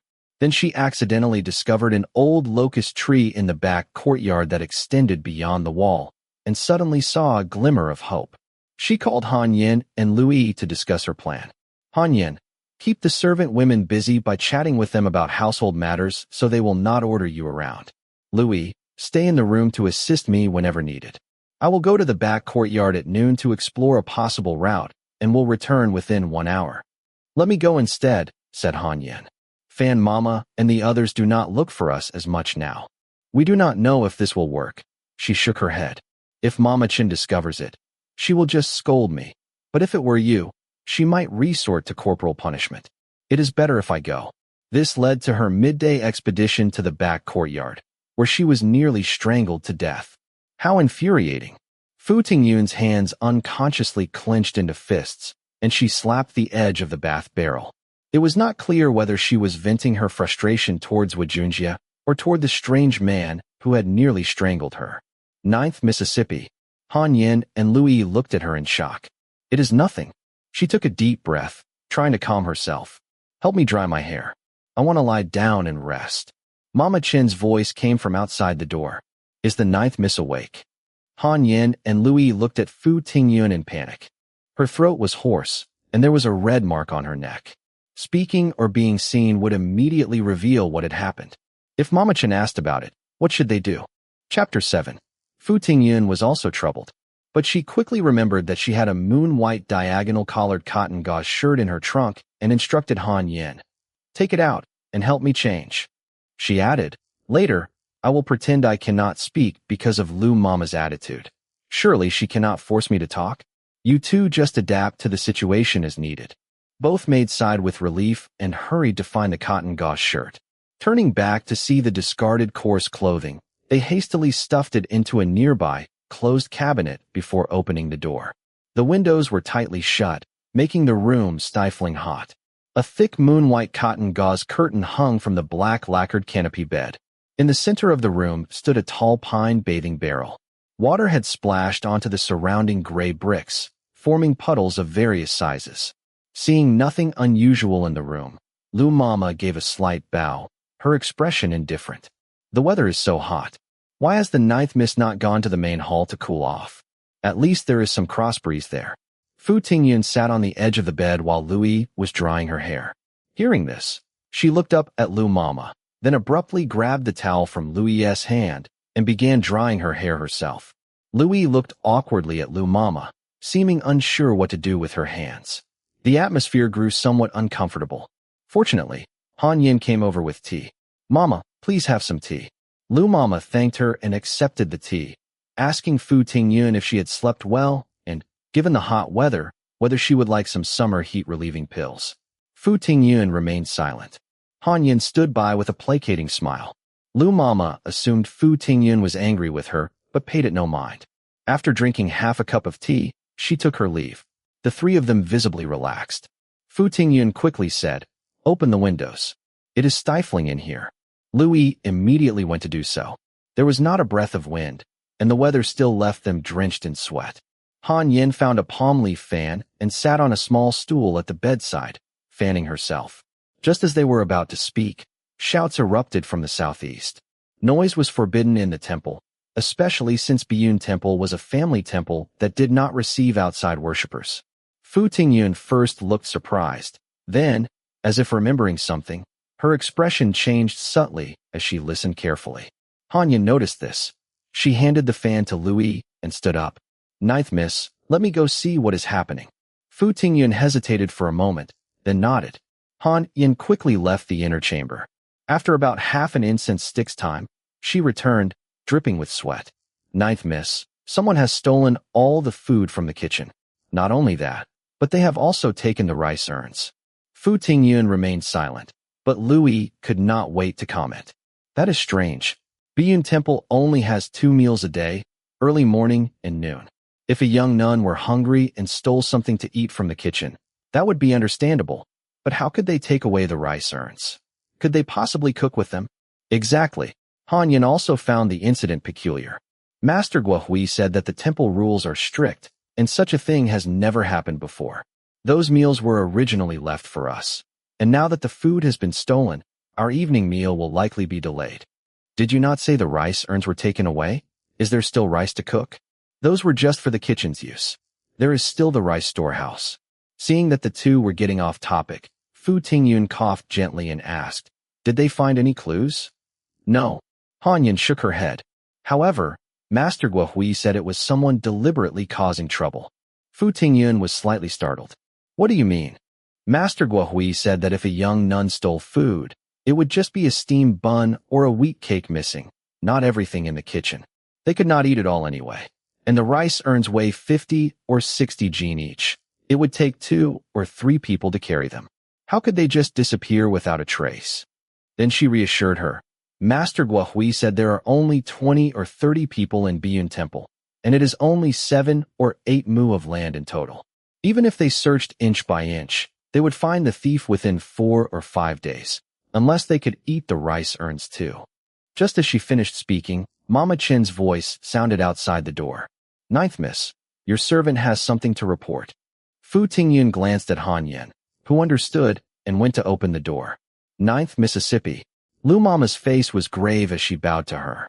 Master Guohui suspects strangers have broken into the temple and asks us to be careful and not leave the courtyard these days. She will send people to bring some dogs to help guard the gate. Please do not be alarmed when you see them later. Fu Tingyun's eyes widened in astonishment. Han Yin glanced at her, knowing she could not speak, and asked, "Mama Chun, what exactly happened?" Mama Chun seemed rather distracted and did not mind Han Yan's improper interruption. There is a severe drought in Qingyang and Gongchang. Many refugees have flooded into Shangzhou and Tongzhou, and some have been seen outside Huayin City. They grab any food they see, so we had better be careful. She was about to say more when Fan Mama hurriedly entered, giving Fu Tingyun a cursory bow with an anxious expression. "Mama Chun, Master Guohui requests your presence." Mama Chin gave a sound of acknowledgement and instructed Fu Tingyun briefly to stay in her room and read if she had nothing else to do, then hurriedly left with Fan Mama. The room fell into dead silence. Han Yin looked at Fu Tingyun's neck, wanting to speak but hesitating. Louis muttered nervously, "Ninth Miss, will we be safe? How could these be refugees? We are hundreds of li away from Qingyang and Gongchang." Han Yin was both attentive and intelligent. She likely had already drawn her own conclusions. Better to be candid with her, as there would be many more occasions when her help would be needed. Fu Tingyun sighed inwardly and instructed Louis, "Go follow them and see what is happening. If there is any news, come back and report to me immediately." Louis answered, "Yes," and ran off to Lu Mama's quarters. Fu Tingyun pointed to the small stool beside the bed. "Sit." Han Yin sat down on the stool somewhat uneasily. In a low voice, Fu Tingyun told her everything. How she had encountered a strange man in the back courtyard, how he had forced her to take him to the kitchen, and how he had nearly strangled her. As Han Yin listened, she grew increasingly alarmed, her face turning pale. As soon as Fu Tingyun finished, she immediately stood up. "Then we should quickly tell Master Guohui." "No." Fu Tingyun immediately objected. "If Master Guohui asks why we were in the back courtyard, how would we explain?" Han Yin stood there dumbfounded. "I am already surrounded by scandal and accusations. I am trying to avoid more trouble." Her hoarse voice sounded like an old huqin, tinged with sadness. "If Mama Chin learns that I was seized by a strange man, who knows what she might think or what complications might arise?" Han Yin understood perfectly, but she was genuinely frightened. She murmured, "What if that man is a refugee? Will he come back? The temple is full of women. What if he has evil intentions? If he truly was a refugee, Biyun Temple was in a remote location with no men to defend it and had a granary. It was indeed a tempting target. That should not be the case." Fu Tingyun replied hesitantly, her tone revealing uncertainty. If he were a refugee, why would he be alone? Most likely, he is a criminal passing through. Such people fear being caught by officials and generally do not stay in one place for too long. Han Yin thought this made some sense. She stammered. Then do we still need to go to the back courtyard to explore an escape route? Her words betrayed her desire to back out. It was one misfortune after another. Fu Tingyun felt her headache returning. Lu Yi came running in, beaming with joy. Ninth Mississippi Mama Chun has sent someone back to the city to report. She asked if Biyun Temple was unsafe and whether they could send family servants and guards. How could male servants and guards stay overnight in a temple? Mama Chun was tactfully asking if they could return to the mansion. Fu Tingyun and Han Yin looked at each other, both showing expressions of surprise and delight. This was truly a blessing in disguise. Fu Tingyun felt the pain in her neck becoming more bearable. The three of them waited happily. The Fu family quickly sent back a reply. The Shaanxi provincial governor has already dispatched the assistant magistrate of Shaanxi, Luo Pingyang, to comfort the refugees in Qingyang and Gongchang. Huayin is only 200 li from Xi'an Prefecture. How could there be refugees? Stay there properly, and when the weather cools, you will naturally be brought back to the mansion. Fu Tingyun stared blankly at Han Yin, taking a long moment to come to her senses. She felt a chill crawling up her spine like a small snake, making her shiver. She weakly waved her hand, indicating that Han Yin and Louis should not disturb her, and sat alone from morning until dusk.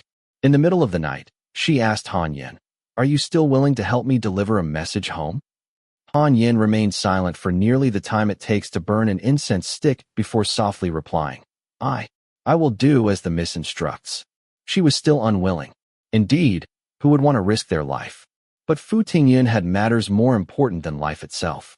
The longer the time dragged on, the more disadvantageous it would be for her. If she allowed Zui Junjie to succeed, she would never rest in peace. The next day, she prepared to explore the back courtyard again. The large yellow dogs that Master Guahui had brought in were running back and forth in the courtyard, never stopping for a moment. She could not even find an opportunity to walk out of the courtyard gate, let alone reach the back courtyard. She saved a few vegetarian buns from each meal to feed the dogs, hoping to familiarize them with her presence. Mama Chin frowned several times, watching from the side. Once, unable to contain herself, she said, "Ninth Miss, there are people outside who cannot even get a sip of water." Fu Tingyun stared at her for a while, then turned and entered her room. Soon after, Han Yin came out and loudly said to the young nun who brought their food, "Our ninth miss says your vegetarian buns are delicious and wants 30 more." The young nun, not knowing what had happened, looked at Lu Mama. Lu Mama was slightly displeased but still said, "Just do as the ninth miss instructs." At dinner time, 30 vegetarian buns were indeed delivered. Han Yin stared at the half basin of buns in bewilderment. Fu Tingyun smiled. "Draw a bucket of well water to keep them fresh, and tomorrow we will give them to the young nuns who sweep the grounds." Her smile was bitter in the dim lamplight. Han Yin silently drew the well water, silently lit the Artemisia incense, and silently prepared the bed.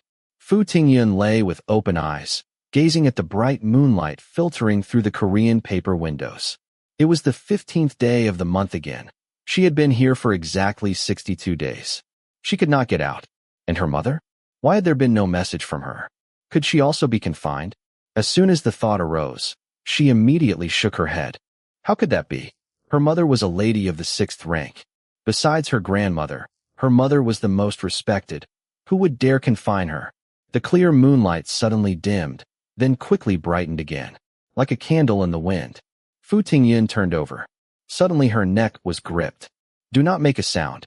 That voice, flat and monotonous, without the slightest inflection, she would never mistake it, even in her dreams. Chapter 8. It was like a nightmare repeating itself. Fu Tingyun's mind went blank, and she did not know how much time passed before she came to her senses. How had he found her? Her heart was filled with anxiety, yet her body lay limp on the bed, unable to move. The fear she felt when he had squeezed her neck overflowed from her memory. Agree quickly, nod quickly, otherwise her life would be in danger. Yet all the strength in her body seemed to have been drained away, and she could not muster any energy. She was frantic with worry.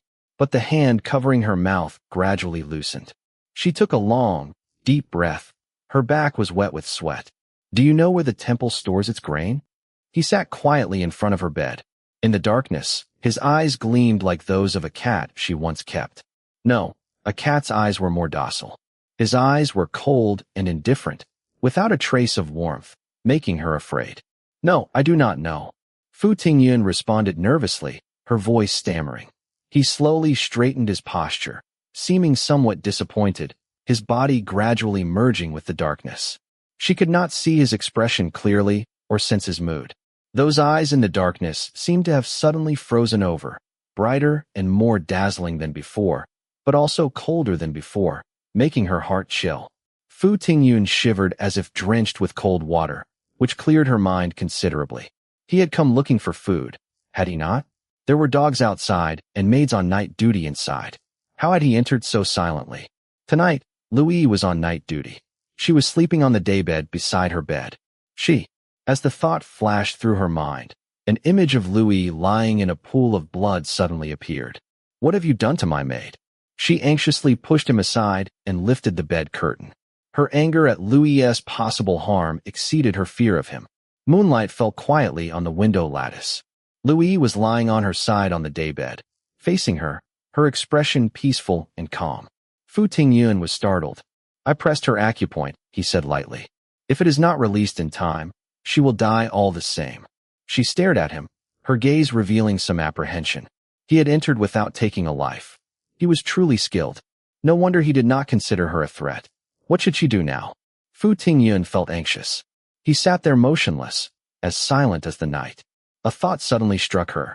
If she were useful to him, he probably would not take her life so easily.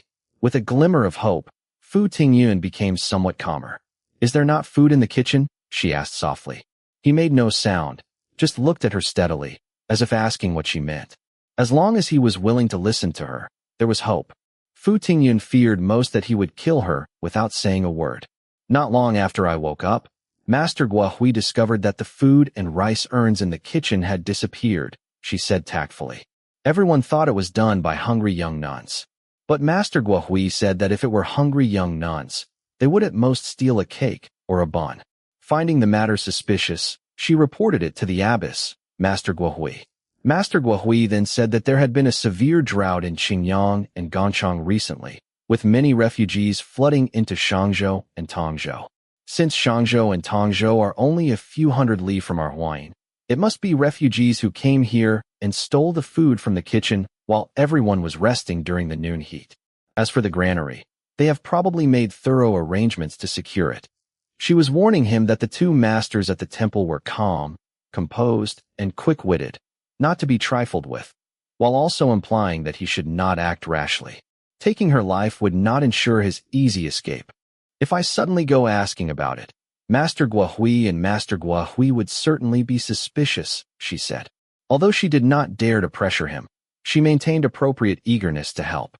I still have 30 vegetarian buns left from dinner. If the warrior does not mind, why not satisfy your hunger with these for now, while I gradually inquire about where the temple stores its grain? There is no rush. He gazed at her intently, something flashing in his eyes. I am surprised you have some cleverness. His tone was light, seemingly tinged with mockery. Fu Tingyun was taken aback. Was he talking about her? What did that mean? Praise? Sarcasm? While she was distracted, he had already stood up. The rustling sound was particularly clear and loud in the silent night. Fu Tingyun became very anxious. A man and a woman alone together in the middle of the night. If someone discovered him in her room, she could not explain it away even with 100 mouths. And with Zhi Zhi already causing trouble, she would be the subject of pointing fingers. She almost wanted to grab the hem of his clothes. Did you not say you had vegetarian buns? He showed no concern, his voice neither loud nor particularly hushed. I want to take them with me, he commanded. Fu Tingyun was overjoyed. Once he took the buns, he should leave, right? Thinking she could send him away, she quietly got out of bed and found a piece of coarse blue cloth in the closed cabinet to wrap the buns. What is this? His deep voice suddenly came from behind her. They were so close that she could feel his breath. Fu Tingyun felt uncomfortable and hurriedly said, These are for substance pills from home. Fearing he might not understand, she explained, "It is four-substance decoction made into pills for easy carrying." The coarse blue cloth in her hand was what Mama Xiu Zhu had used to wrap medicinal herbs during her last visit. When looking for wrapping cloth, she had also found a few bottles of medicine pills. Without a word, he stuffed the pair of small porcelain bottles into his clothes, as if the contents of the cabinet belonged to him. Fu Tingyun was stunned for quite a while. Medicines could not be taken carelessly, or they could cause serious harm. After some thought, she still said, "Those are for replenishing qi and nourishing blood." He nodded, looking as if he understood. Fu Tingyun's eyes widened as a bold thought came to mind. He had stolen so much food, yet came back looking for more after just 2 or 3 days. He did not rummage through her dressing case on the table, but took possession of 2 bottles of medicine pills. Could it be that he was not alone? Then who was he? A wanted notorious bandit or a fugitive who had murdered in his hometown? Such people usually operated alone. A refugee? With family in tow, in the scorching heat, suddenly relocated, without food or water, someone might have fallen ill and could not endure it. That would explain why so much food only lasted 2 or 3 days, and why he immediately pocketed the qi-replenishing and blood-nourishing pills upon hearing what they were. But would refugees have his level of skill? Mere brute strength would not enable someone to enter Jinghua Hall so silently. The more she thought about it, the more confused she became, the less she understood. He had already picked up the bundle. "I will come back tomorrow." Come back tomorrow? Fu Tingyun stood frozen, as if anchored by a divine needle. He had already nimbly pushed open the window lattice and, like a swallow, disappeared into the willow grove with a few leaps. The scenes from legends describing gallant heroes came vividly to life before her eyes. Fu Tingyun was dumbfounded. In the distance, several dogs barked. The dogs in her courtyard, hearing the commotion, also started barking. Louis was awakened. Rubbing her sleepy eyes, she asked, "Ninth miss, why did you get up by yourself? If you needed anything, you could have called me." Fu Tingyun responded with an, "Oh," looked at her expressionlessly for a long while, then climbed back into bed as if sleepwalking. Not knowing what had happened, Louis scratched her head and poured a cup of tea for Fu Tingyun. Just as she approached the bed, Fu Tingyun suddenly sat up, looking unwell. "Ninth miss, what is wrong?" Louis asked with concern. "Nothing." Fu Tingyun mumbled a few indistinct words, drank half a cup of tea, and lay down, while her heart was like a water droplet in a hot oil pan, exploding. He said he would come back tomorrow. That meant he was imposing himself on her. What if she could not find out anything? She turned over uneasily. Was she going to aid the wicked by helping him discover the location of the granary? Mama Chun had said this morning that those refugees were roaming everywhere, grabbing food whenever they saw it, willing to risk their lives for it. What if he gathered refugees to raid Biyun Temple's granary? After all, Biyun Temple was full of women. If lives were lost because of this, would it not be her fault? If she had known this would happen, she should have told Master Guohui. As the thought crossed her mind, Fu Tingyun turned over again. What was the use of thinking about this now? Who knew if he would come to find her again? If she told Master Guohui now, putting aside the incident in the back courtyard, if Master Guohui simply asked, "Why are you only telling me this now?" how would she answer? When she woke up the next morning, Fu Tingyun's eyelids were dark with fatigue. Everyone knew of her anxiety, so naturally, no one asked about it. After hesitating all morning, Fu Tingyun finally called Han Yin over and asked her to help inquire about the granary. Her own throat had not yet recovered, and she did not dare to speak. Han Yin busied herself for most of the day, but discovered nothing. What should she do? Fu Tingyun became restless at the thought of him coming back in the evening. As the sun set in the west, with no other options and feeling the need to make amends, she had Han Yin request another 30 vegetarian buns. She lay awake until midnight, and he arrived as expected. Neither the dogs nor Louis on night duty made any sound. Fu Tingyun's fear deepened. He learned that she had prepared 30 vegetarian buns for him, and that her capable maid had been busy all day but had not discovered where the grain was stored. Yet he did not lose his temper or stare at her with those cold eyes. Instead, he simply said, "Then I will come back tomorrow," and left with the 30 buns. Sometimes sinister and vicious, sometimes straightforward and decisive, and always saying, "I will come back tomorrow." Fu Tingyun felt she was going mad. To make matters worse, Early the next morning, Mama Chun called Louis over. Where have all those vegetarian buns gone? Louis did not know either, but protected Fu Tingyun. The ninth miss had us feed them to the dogs. Mama Chun sat there drinking tea without a word. The oppressive atmosphere, like an impending storm, made Louis's legs tremble. Just when she felt she could not hold on any longer, Fan Mama entered and whispered something in Mama Chen's ear. Louis could not help but prick up her ears to listen. Although standing in front of Mama Chun, Fan Mama's voice was too low. She could only vaguely hear phrases like, "Letter from the mansion," the first madam said, "Will return in a few days," and told you to be careful. Before Fan Mama finished speaking, Mama Chun signaled her to stop. She said a few words like, "The price of rice in Huayin has risen to 3 taels and 2 chien of silver per shire. Do not indulge the ninth Mrs. whims. When you should advise her, do so," then dismissed Louis. Louis glanced at the tightly closed gate, then ran like the wind toward the main room where Fu Tingyun was staying. Chapter 9. Letter from the mansion. The first madam said, "Coming back in a few days, told you to be careful." What did this mean? Who wrote the letter? What did her eldest aunt want Mama Chun to do? Who was coming back? Why the special instruction for Mama Chun to be careful? Fu Tingyun paced back and forth in her room, anxious, irritated, with an undercurrent of anger. The two maids looked at her pitifully. "Ninth miss, what should we do?" Fu Tingyun stopped walking. The longer things dragged on, the more disadvantageous it would be for her. At this point, what was there to hesitate about? Indecision would only lead to greater chaos. She looked at Han Yin and resolutely said, "You will leave at noon today." "What?" Han Yin and Louis both stared with open mouths in surprise. Fu Tingyun nodded and said in a low voice, "This time, Louis will accompany Fan Mama and the others in the hall. If anyone asks about Han Yin, just say I called her to the inner chamber and you do not know what she is doing. What if Mama Chun wants to come in and check like last time?" Louis glanced at Han Yin and asked worriedly, "I will handle it."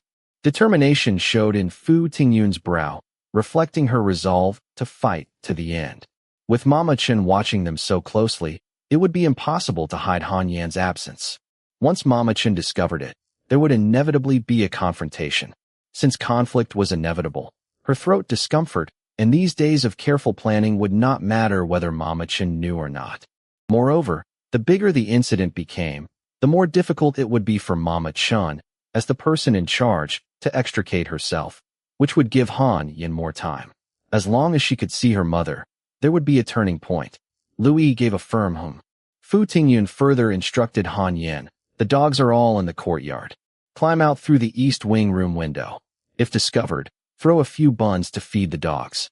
I heard my wet nurse say that is how country folk deal with vicious dogs. I have climbed that tree before. It is sturdy and extends beyond the wall. Take several handkerchiefs, tie them to the tree top, and climb down along them. You will be outside Biyun Temple then. Once out, there is a post road with carriages passing occasionally. Do not be stingy with silver. Get back to the city quickly. On my end, I can stall for at least 1 hour. My wet nurse has a sworn sister who works as a servant in the outer court, surnamed Me, who has also received my favors. Do not go directly to the mansion. First find old lady Me to inquire about the situation at home. If necessary, have her find a way to deliver a message to my mother. Mother will find a way to bring you into the inner court. I will write a letter greeting the family elders for you to carry. In case," she said gravely, "with the letter as proof, you will not be wrongly accused of being a runaway maid." Han Yin was somewhat surprised. The ninth miss had thought things through thoroughly, especially writing a letter for her to carry. She felt slightly moved. "Miss, do not worry. I will find a way to see the fifth madam." Fu Tingyun nodded. Louis went to the kitchen and asked them to serve a plate of vegetarian buns at lunch. Han Yin found several sturdy handkerchiefs and tied them into a long rope. After writing the letter, Fu Tingyun wrapped all her silver, about 5 or 6 taels, in a plain cloth. She also found a pair of silver bracelets and a pair of silver earrings from her dressing case, and gave them all to Han Yin. In case the silver is not enough, these bracelets and earrings may prove useful. Han Yin carefully put everything away, and they ate lunch in silence. After the meal, Fan Mama and the others, as usual, sat in the hall chatting on the pretext of enjoying the cross breeze. Louis brought tea and naturally sat down among them. Fu Tingyun and Han Yin retreated to the inner chamber. Fu Tingyun helped Han Yin climb out through the east wing room window, then closed the window and sat quietly on the bed, waiting for Mama Chun. That day, Fu Tingyun waited until the hour of you before Mama Chun finally arrived. Behind her was Han Yin, limping, her clothes in disarray, looking dejected. Fu Tingyun's expression changed dramatically, her face instantly turning pale. Ninth miss. Mama Chin's face was grim, with undisguised anger in her brow. Do you have anything to say to me? The victor is king, the defeated a bandit. What was there to say? Fu Tingyun slowly stood up, giving Mama Chun a cold glance, then asked Han Yin, "Where are you hurt? Is it serious?" Her voice was somewhat hoarse, but full of concern. Mama Chun thought her emotional state had changed, causing her voice to alter, and did not take note of it. Han Yin's tears burst forth. "Miss, I am useless. It is all right." Fu Tingyun comforted her. "Man proposes, God disposes." Then she examined her. "Where exactly are you hurt? Do not hold back. If it leaves some after effect, that would be terrible."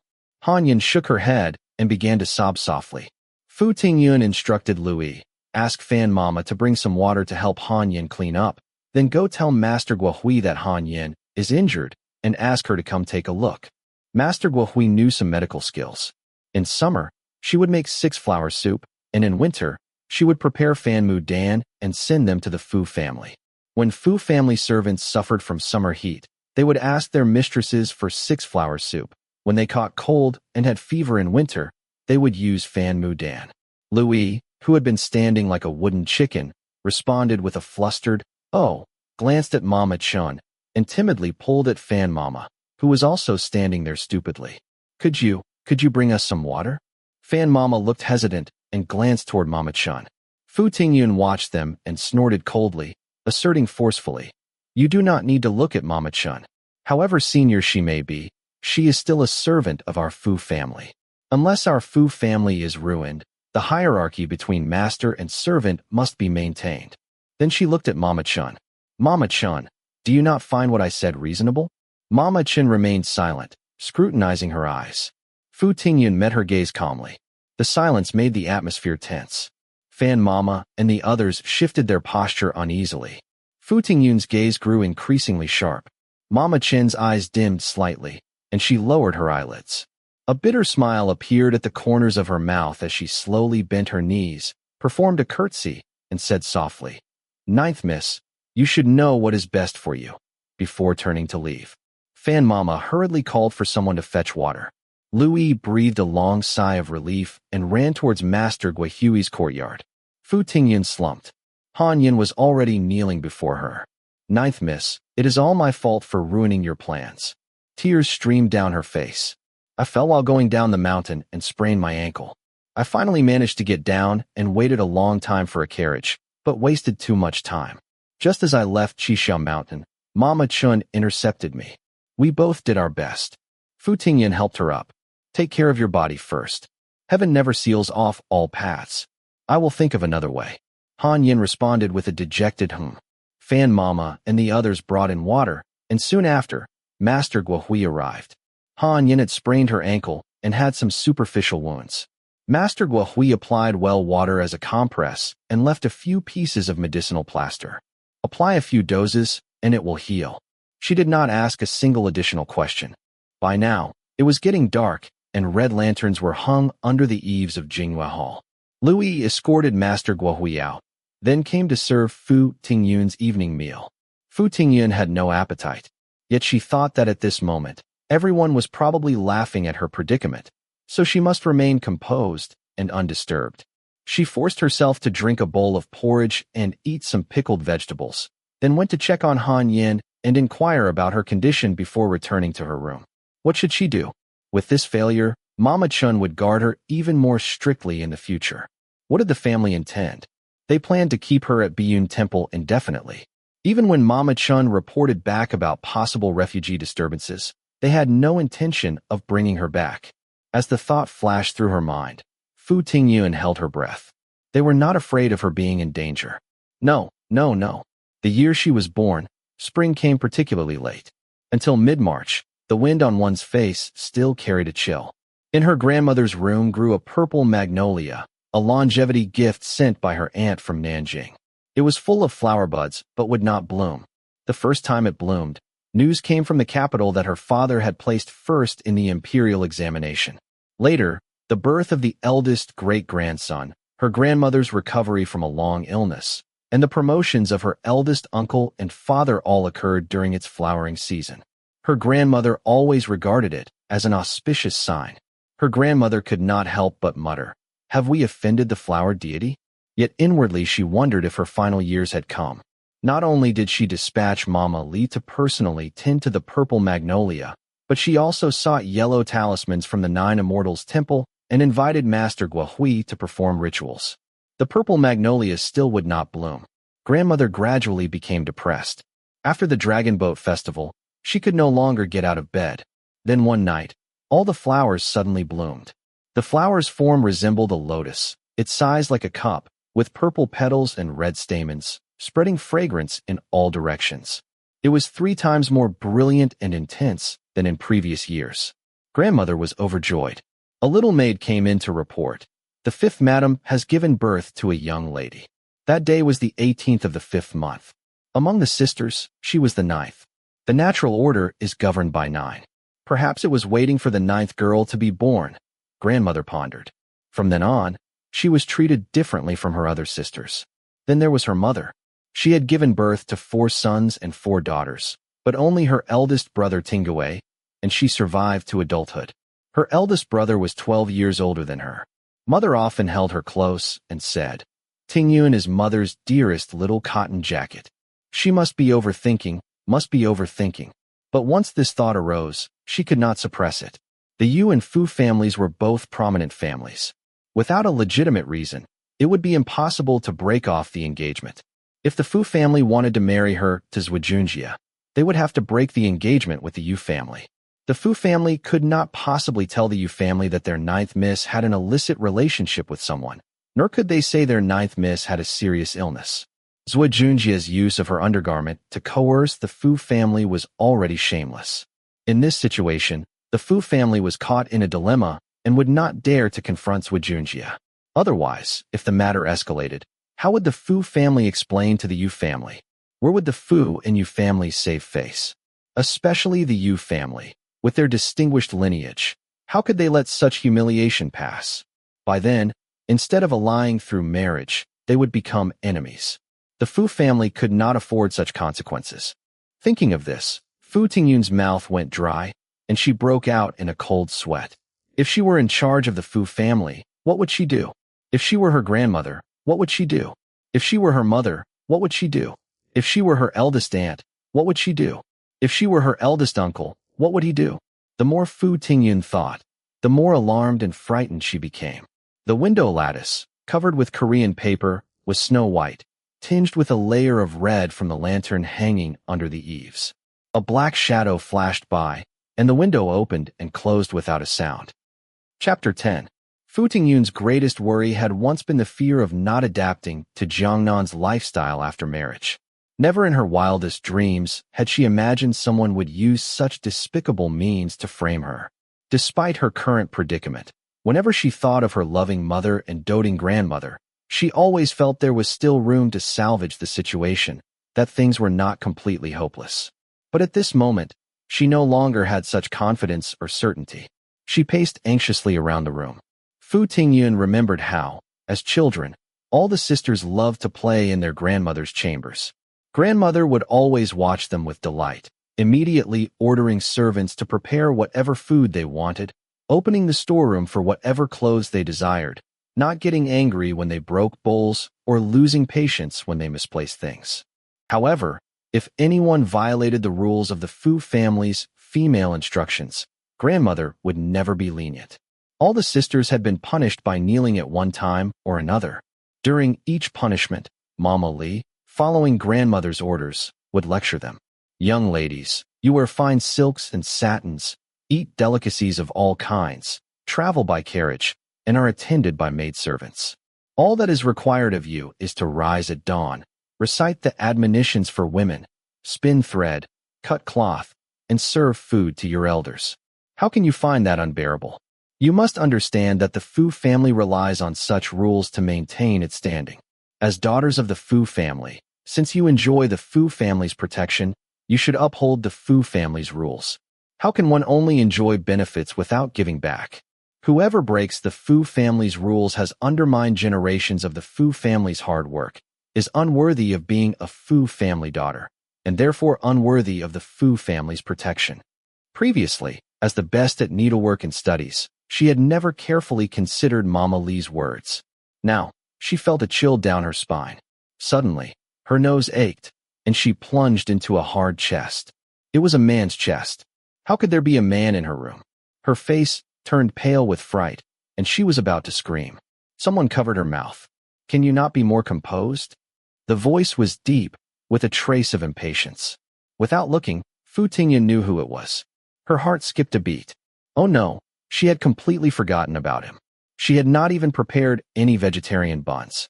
She smiled bitterly and hurriedly said, "My maid sprained her ankle today. I did not have time to inquire about the granary, and I did not prepare any vegetarian buns either." Fu Tingyun had not lit a lamp and could not see clearly. She could only tell that he wore a short jacket and was clean, without any peculiar smell. He nodded expressionlessly. Though his mood was unreadable, he did not question further, showing no sign of blaming her for inefficiency.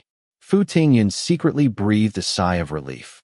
He suddenly asked, "Do you have any more of those 4-substance pills?" Fu Tingyun was quite surprised. "No, there are none left." His lips tightened slightly. She sensed his displeasure. Realizing she had made no progress on the task he had given her, she immediately felt uneasy and hurriedly said, "Warrior, may I ask what you need those pills for? Master Guohui at the temple is skilled in medicine. Perhaps I could ask her for some suitable medicine tomorrow." A hint of hesitation flashed in his eyes, but he quickly replied, "I have a young brother who was injured by a tiger trap." So they were hunters. No wonder he wore tattered clothes yet possessed such excellent skills. For some reason, Fu Tingyun felt relieved. "Rest assured, warrior, I will get some medicine for external injuries for you tomorrow." He nodded and turned to leave, but after just a couple of steps, he paused. Before she could blink, he had vanished. Fu Tingyun was startled and looked around, discovering him sitting on a crossbeam of the room. Just as she was about to ask what had happened, she heard some faint movement outside. Fu Tingyun listened carefully. Then it seemed like there was no sound at all. As she was wondering about this, she heard very light footsteps. Fu Tingyun looked up at him in surprise. He gestured to her not to look around. The footsteps grew closer, stopping at her door. "Ninth miss, this servant is Mama Chun." What did she want? If there was anyone Fu Tingyun least wanted to see at this moment, it was Mama Chun. "What is it?" Her voice was very cold. "Louis needs to take care of Han Yan, so I thought the ninth miss would have no one for night duty." Mama Chin's tone was also cool. "I used to serve the first madam and know some of the proper protocols. While Han Yan is ill, why not let me serve the ninth miss for night duty?" It was not a question but a statement of a decision already made. Fu Tingyun could not help but burn with anger. This was not night duty, it was surveillance. Mama Chun is one of my eldest aunt's people. How could I, as a younger family member, dare to use your service? Fu Tingyun said with some mockery. "Please do not trouble yourself, Mama Chun." She added, "It is getting late, and I am a bit tired.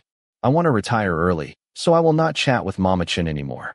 The person outside remained silent for a moment, then said, "If that is the case, I will have someone bring a daybed to rest under the ninth Mrs. Eves for the night." She was determined to wear her down. Fortunately, the weather is hot, so Mama Chun need not worry about catching a cold. Fu Tingyun curled her lip, making the door bolt clatter loudly to signal her unwelcome. Mama Chun called Fan Mama to bring a daybed. There was a commotion outside. Fu Tingyun trembled with anger. He leaped down from the beam without making the slightest sound. Fu Tingyun looked at him in amazement. He raised his eyebrows, as if to say she was making a fuss over nothing. Indeed, if Biyun Temple's high walls and fierce dogs could not stop him, what obstacle was a small Jinghua hall? But it was not appropriate for him to stay in her room.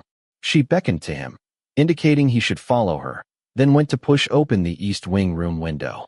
The window did not budge. She applied more force. The window still did not move at all. She immediately understood. Since Han Yan's whereabouts had been revealed, Mama Chun must have learned how she had gotten out. To prevent future incidents, Mama Chun had likely ordered someone to seal the window from the outside. Fu Tingyun frowned slightly. The inner chamber was on the east side, with a window facing east and another facing south. The south-facing window was under the eaves, exactly where Mama Chun was now placing the daybed. The only other way out was through the inner chamber door. She peered through the door crack. Outside, two rough servant women were preparing bedding on the floor while talking softly. It seemed they would have to wait until the women fell asleep. She turned and shook her head at him, indicating he could not leave for now. But he pointed to the roof. Glass was still a Western novelty, rare and precious. Even in the Fu family, they had only installed glass in the 6 doors of the main hall a few years ago. Ordinary households used paper coverings, making rooms dark even during the day, with only a few translucent tiles on the roof for light. Fu Tingyun was somewhat confused. He had already sprung up to the crossbeam, then tiptoed to reach the translucent tiles, gently lifting one. Fu Tingyun was shocked.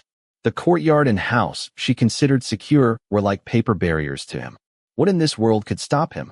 Truly, the sky is vast for birds to fly, the sea boundless for fish to leap. Her expression stiffened. Why not? She bit her lip, pondering deeply. Seeing he was about to remove all the translucent tiles, she beckoned to him. In the moonlight, he frowned but still jumped down. I have something I would like to discuss with you, warrior. She stood straight with her back to the window, her face hidden in darkness, her expression unclear. As you can see, my situation is precarious. The task you have entrusted me with might be difficult. If that is the case, then let us forget about it. He said without taking offense. As long as you do not reveal my whereabouts, I will not trouble you again. She had not expected him to be so reasonable. No, no, no. Fu Tingyun said urgently while feeling relieved. You have misunderstood my meaning. She paused, then said softly, some days ago, I had a quarrel with my cousins and was punished by my grandmother, sent to Biyun Temple for reflection. Thinking of my mother worrying about me at home, I felt uneasy and wanted to write her a letter. But these servants, following my grandmother's orders, will not let me leave Jinghua Hall. With my heart in 2 places, my energy divided, my actions inevitably lacked thoroughness. Now that one of my maids is sick and the other must attend to her, I can focus wholeheartedly on this matter for you.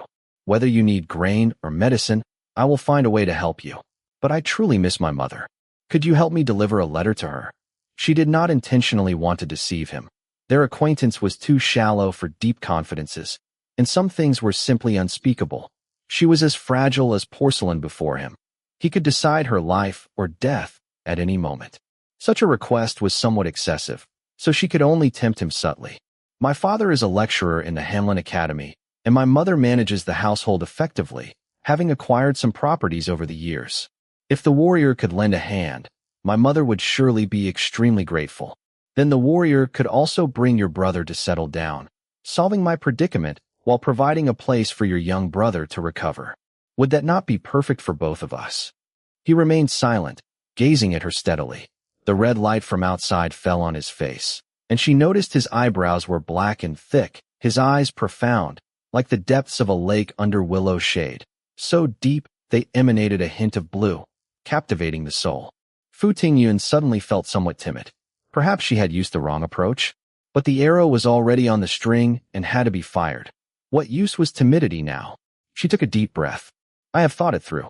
With so many people in the temple, and the kitchen having no overnight provisions, the daily meals must be rationed per person. So they must go to the granary every day for grain. If I watch the nuns in the kitchen around mealtime, I can find out where the granary is. Where is the letter? He suddenly asked, interrupting her. Oh. The matter was so abrupt that Fu Tingyun did not immediately react. I am asking, where is the letter? He calmly repeated, a strange gleam flashing in his eyes. Fu Tingyun was overjoyed but dared not show it, fearing that a careless move might anger this unpredictable man and complicate matters. She had no mind to contemplate the peculiar gleam in his eyes. Please wait a moment, warrior, she said, taking 2 steps where others would take 3, going to her bed. She retrieved brush, ink, paper, and inkstone from under the bedboard, poured water, ground ink, dipped the brush, and wrote a family letter at top speed, handing it to him. Warrior, Please deliver this letter to someone called Mama Bibbo, Fu Tingyun said. Just ask her to pass it to my mother. He took the letter and put it in his clothes, then lifted the translucent tile, climbed out, and replaced the tile. Fu Tingyun looked up at the pure white, translucent tile, exhaled a long breath, and felt her body suddenly lighten. Chapter 11. That night, Fu Tingyun had a rare peaceful sleep. When she awoke the next day, though she could not claim to feel completely refreshed, her complexion was smooth and healthy, a stark contrast to her previous melancholy appearance. This aroused Mama Chen's suspicion, who kept stealing glances at her. Go ahead and guess. Fu Tingyun felt pleased inside and deliberately raised the corners of her mouth, speaking with unusual gentleness. Mama Chen frowned repeatedly. Fu Tingyun pretended not to notice and went to Han Yan's room. Han Yan was resting in bed. Upon seeing Fu Tingyun, she struggled to get up. Young lady. Fu Tingyun caught her by the shoulders. How are you? Feeling any better? She gently lifted Han Yan's trouser leg to examine her injury. It was red and swollen, quite frightening to behold. It is nothing, really nothing. Afraid of worrying her mistress, Han Yan quickly pulled down her trouser leg to cover the wound. Master Guohui said I will be able to get out of bed in a couple of days. Louis entered with tea. Young lady, I heard Mama Chen kept watch in your room last night. Do not mind her. With Han Yan already in this state, Fu Tingyun did not want to involve her two maids any further. Let her do as she pleases. It has been over 2 months now, and I expect there should be a resolution soon. We cannot stay at Biyun Temple forever. I was too impatient before. The two young maids were simple-hearted and naturally believed everything their young mistress said. After chatting for a while, Fu Tingyun went to see Master Guohui. I think Han Yan's injuries need some medicine. She asked Master Guohui for wound medicine. And if there is something to nourish her blood and energy to help her recover, that would be even better. Master Guohui remained silent for a moment, then rose to take out a white porcelain bottle with green flowers and another with red flowers. This one is for external use, this one for internal. Apply the external one once daily, and take 1 pill from the internal one morning and evening. Master is so stingy. As she spoke, Fu Tingyun gathered all the white porcelain bottles with green and red flowers from the closed cabinet into her arms. Master Guohui was shocked at her rudeness and said, More medicine is not necessarily better. Han Yan's condition is not serious. It would heal with or without medicine. Ninth young lady, please do not be too clever for your own good. Fu Tingyun's ears grew hot. She was actually imitating that person's bandit-like behavior, truly a case of being influenced by bad company. But she had no choice. Who knew if she would need to ask for his help again? Having more medicine bottles meant having more bargaining chips. Please do not blame me, master. She sighed. I am feeling upset, so please just let me make a fuss. Master Guohui gave her a long, penetrating look but said nothing more. Fu Tingyun went to the kitchen. I would like to make a bowl of noodles with scallions myself. The nuns did not know what had happened in Jinghua Hall, but they knew that Biyun Temple relied on the Fu family's patronage. The Fu family members were essentially their benefactors, so they eagerly helped, sifting flour, wiping the cutting board, fetching the rolling pin, all with great enthusiasm. While kneading the dough, Fu Tingyun chatted with the nuns. I remember our family sent grain and flour to the temple some days ago, so why has the rice been empty? Were there not thieves recently? The nun was boiling water to cook the noodles. We only take out small amounts each day to prevent theft. The price of rice and flour has risen terribly. After finishing the noodles, Fu Tingyun had learned what she wanted to know. She ate a few bites and had a young novice deliver the rest to Han Yan and Louis, then returned to her room. Mama Chun came forward to greet her. Ninth young lady, shall I serve the midday meal? I have already eaten. Fu Tingyun gave a half smile, glancing at the two rough servant women behind her. Did they not tell you? Then she shut the door with a loud bang. Mama Chun gazed sternly at the two servant women. Mama Chun. Both women looked extremely uneasy. The red lacquered window with crackle pattern was half open. 2 volumes of miscellaneous items that she had brought from home were neatly arranged on the window side desk. The white cotton curtains were hooked up with auspicious brass curtain hooks, and the bluestone floor still bore traces of water from cleaning.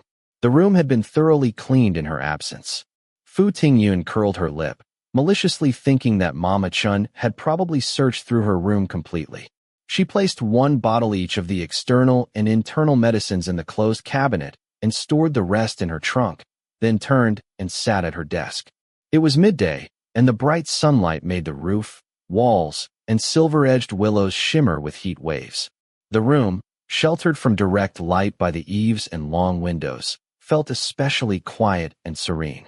The worries that had been pushed aside by her busy morning now resurfaced. By her calculations, he should have long since entered the city. Had he managed to meet with Mama Bibbo? What message would her mother send back with him? Some of her household servants were hereditary servants of the Fu family, while others had been bought from the countryside. That large group of people had all been sent to the country estate under the pretext of an epidemic. Surely some parents, brothers, or sisters would risk danger to visit their loved ones. Would this lie be exposed? Yi Tong, Yu Wei, Zhi Jin Xiu, who had committed such a foolish act, putting everyone in danger. And what about her grandmother and her first aunt? What were they doing now? Had her mother written to her father? The more she thought, the more bewildered and anxious she became, until she finally lay down to rest. If only she had brought her zither, she could have played to calm her emotions when her mind was in turmoil. However, the zither reveals one's heart. She had not had much contact with Master Guohui before, but now she realized the master was quite perceptive. If she were to play an impromptu piece, Master Guohui might discover her true feelings. As Fu Tingyun's thoughts wandered, someone gently knocked, tock tock tock, on the eastern window frame. Who is it? She nervously approached the window. It is me. The voice was flat and emotionless. Yet to her ears, it sounded like celestial music. She had not expected him to return so quickly. You had better come in through the roof. Fu Tingyun exclaimed joyfully. Otherwise, if Mama Chun discovers the wooden strips on the window have been removed, it will only create more trouble. There was no response from outside the window. Fu Tingyun was slightly taken aback. Had he gotten angry over this? She pressed her ear to listen. There was no sound at all. But suddenly, someone behind her said, "What are you doing?" Fu Tingyun jumped in fright and turned around quickly to see him standing behind her. Looking up, she saw that a roof tile had been removed, allowing sunlight to stream in, forming a column of light that suddenly brightened the room. Why did he have to frighten her like this every time he entered? She complained silently to herself, but did not dare show it. She hurriedly closed the window, listened at the door for a moment, then sighed with relief. She invited him to sit in the master chair and brought him a cup of tea. His face was flushed red from the sun, with sweat at his temples. He wore a clean, neat lilac-colored short robe and a pair of straw sandals. Fu Tingyun glanced at those straw sandals a couple of times. He had already unceremoniously drained the teacup she offered, then handed it back to her. "Get a bigger bowl and pour me some more." Fu Tingyun restrained herself from glaring at him. "I do not have any big bowls here." "Then bring the teapot over," he said indifferently. Fu Tingyun's mouth twitched as she brought the teapot.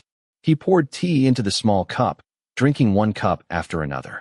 At least he was not drinking directly from the teapot, or she would have had to explain to Mama Chun why she suddenly did not want to use it anymore. Fu Tingyun kept reminding herself to maintain basic courtesy and wait until he finished his tea before asking questions. But he put down his cup and said, "I did not see Mama Bibbo. The Fu household people said she is at Biyun Temple attending to the 9th young lady who caught summer heat." "What?" Her heart pounded like a drum as she jumped to her feet. Fan Mama asked through the door, "9th young lady, do you need anything?" The shocking news he brought, combined with her hidden disdain for Mama Chun and the others, caused Fu Tingyun's emotions to explode. She angrily shouted, "I want eggs. Can you manage that? If not, stop chirping at me out there." Silence fell outside the door. After her outburst, Fu Tingyun became much calmer. If Mama Bibbo had not returned to the Fu household, where had she gone? Did her mother know that Mama Bibbo was missing? Did she know that her daughter was being confined at Biyun Temple? She anxiously asked, "Then did you see my mother?" As soon as the words left her mouth, she realized her mistake. He was a man, her mother was in the inner quarters, and it was broad daylight. How could he possibly have seen her mother? But she desperately wanted to see her mother. Perhaps her mother was being kept in the dark, just like her? Who had arranged all this? Her grandmother? Her first aunt? Fu Tingyun was anxious and flustered. Unfortunately, Her brother was in the capital studying with his wife and son, accompanying her father. Otherwise, she could have asked her brother for advice. Although this man could leap over walls and rooftops, it would not be appropriate for him to visit her mother at night due to the separation between men and women. As she pondered, she slipped a pure white jade bracelet from her wrist and placed it on the tea table. "Brave sir, I have found out that the granary is in the cellar beneath the Weitoa statue's incense table in the Great Hall. I beg you to make another trip for me. Pawn this bracelet for a silk robe, then claim to be a messenger sent by my father from the capital and ask to see my mother directly." He sat motionless, his gaze resting on the jade bracelet before finally looking up. "Ninth young lady, your ideas do not seem to be very good." He looked at her coldly, his face expressionless, his eyes as dark and deep as an ancient well. Fu Tingyun was stunned for a long moment. What did he mean by that?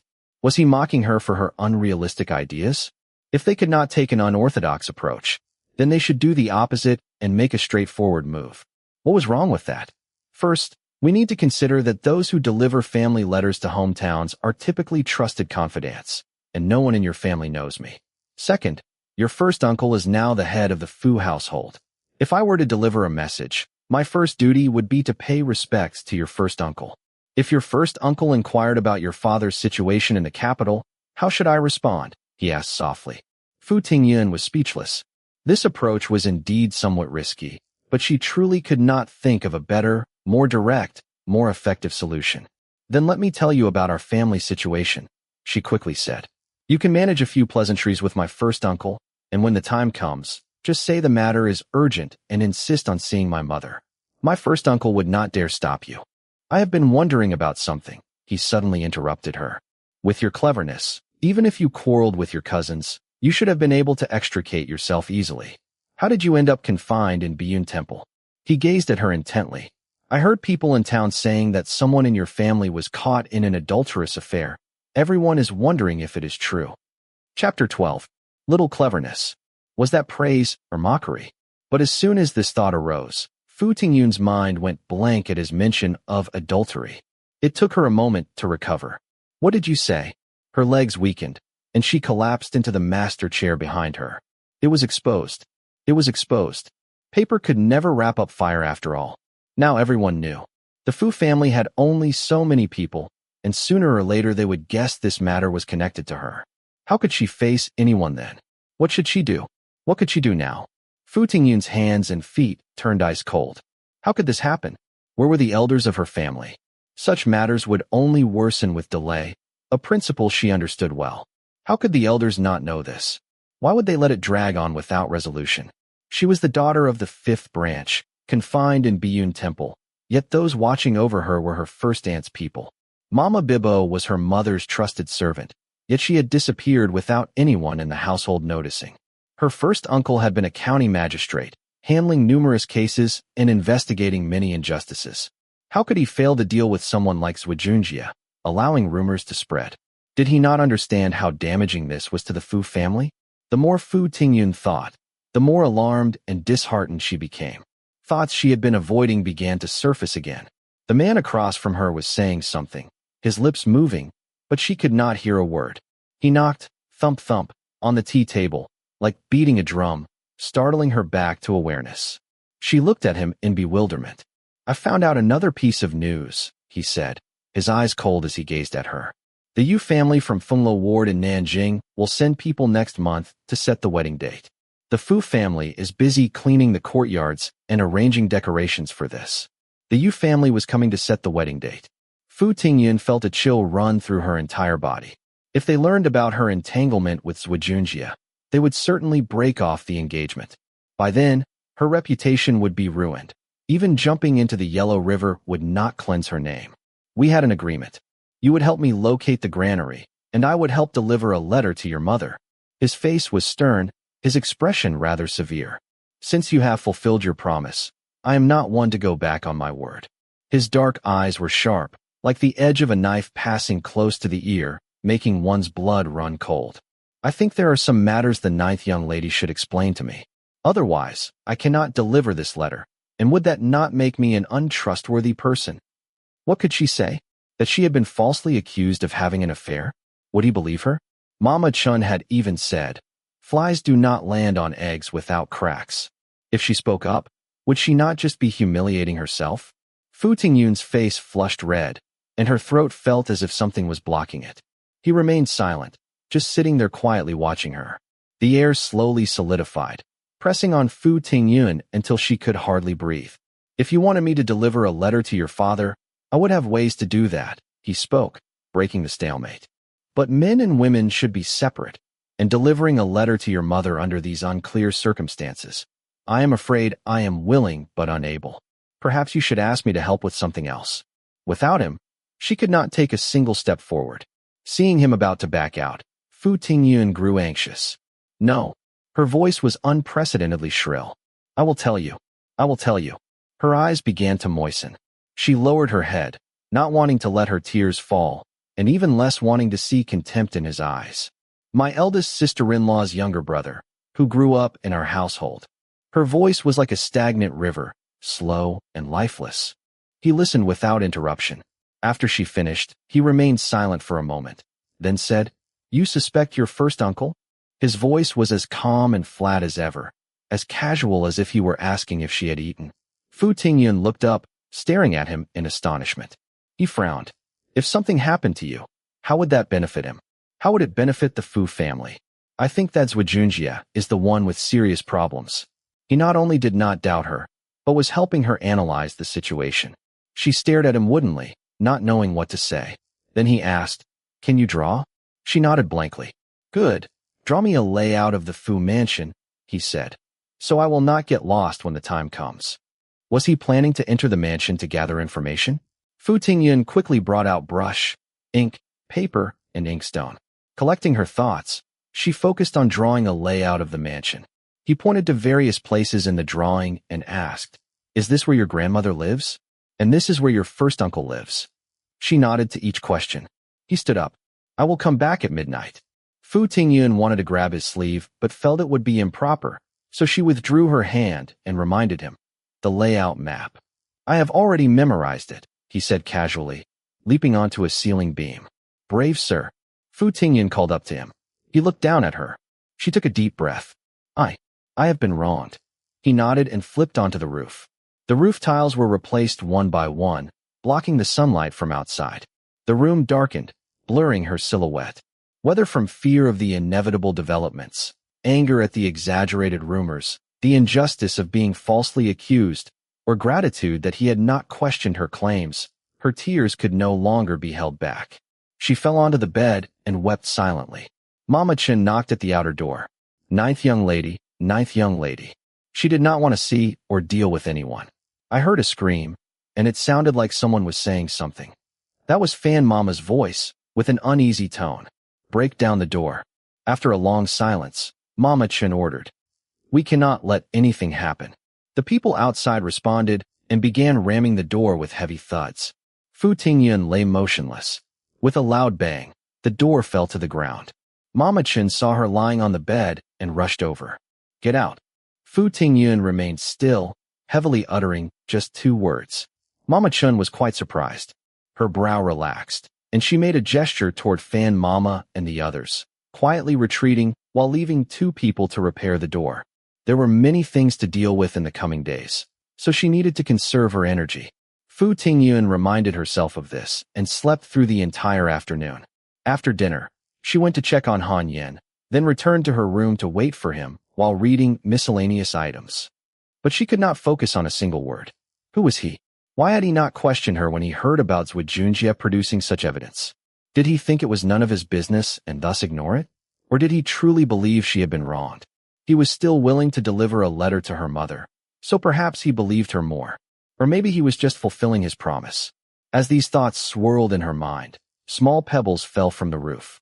She quickly put down her book and blew out the lamp. Outside came a series of sounds. Mama Chun and the others were also retiring for the night. In the darkness, she retrieved several vegetable buns and a bowl of white rice porridge from behind her bed. "Have you eaten, brave sir? I saved these from my dinner. Please make do with them." He did not stand on ceremony, but sat in the master chair and began eating. Fu Tingyun poured a cup of tea and sat opposite him. They talked as he ate. When I reached your mother's quarters, it was already the second watch, so I did not disturb her. His voice was low and flat, yet reassuring to her. In the rear courtyard of your first uncle's residence lives a young man about 25 or 26 years old, tall and handsome, though with a somewhat prominent nose and thin lips, giving him an arrogant appearance. That must be Zhi Zhi. Fu Tingyun also lowered her voice. Zhi Zhi seems to be confined as well, he said. 2 burly men are guarding his door, and all the windows in the back courtyard have been sealed with wooden strips. I never expected first uncle would confine him in the house. Fu Tingyun's feelings were mixed. She had suspected her first uncle all along. Clearly she was wrong. But why had things still developed to such an unmanageable state? A strange expression crossed her face. 2 people at odds with each other, one in the city and one outside it, yet sharing the same fate.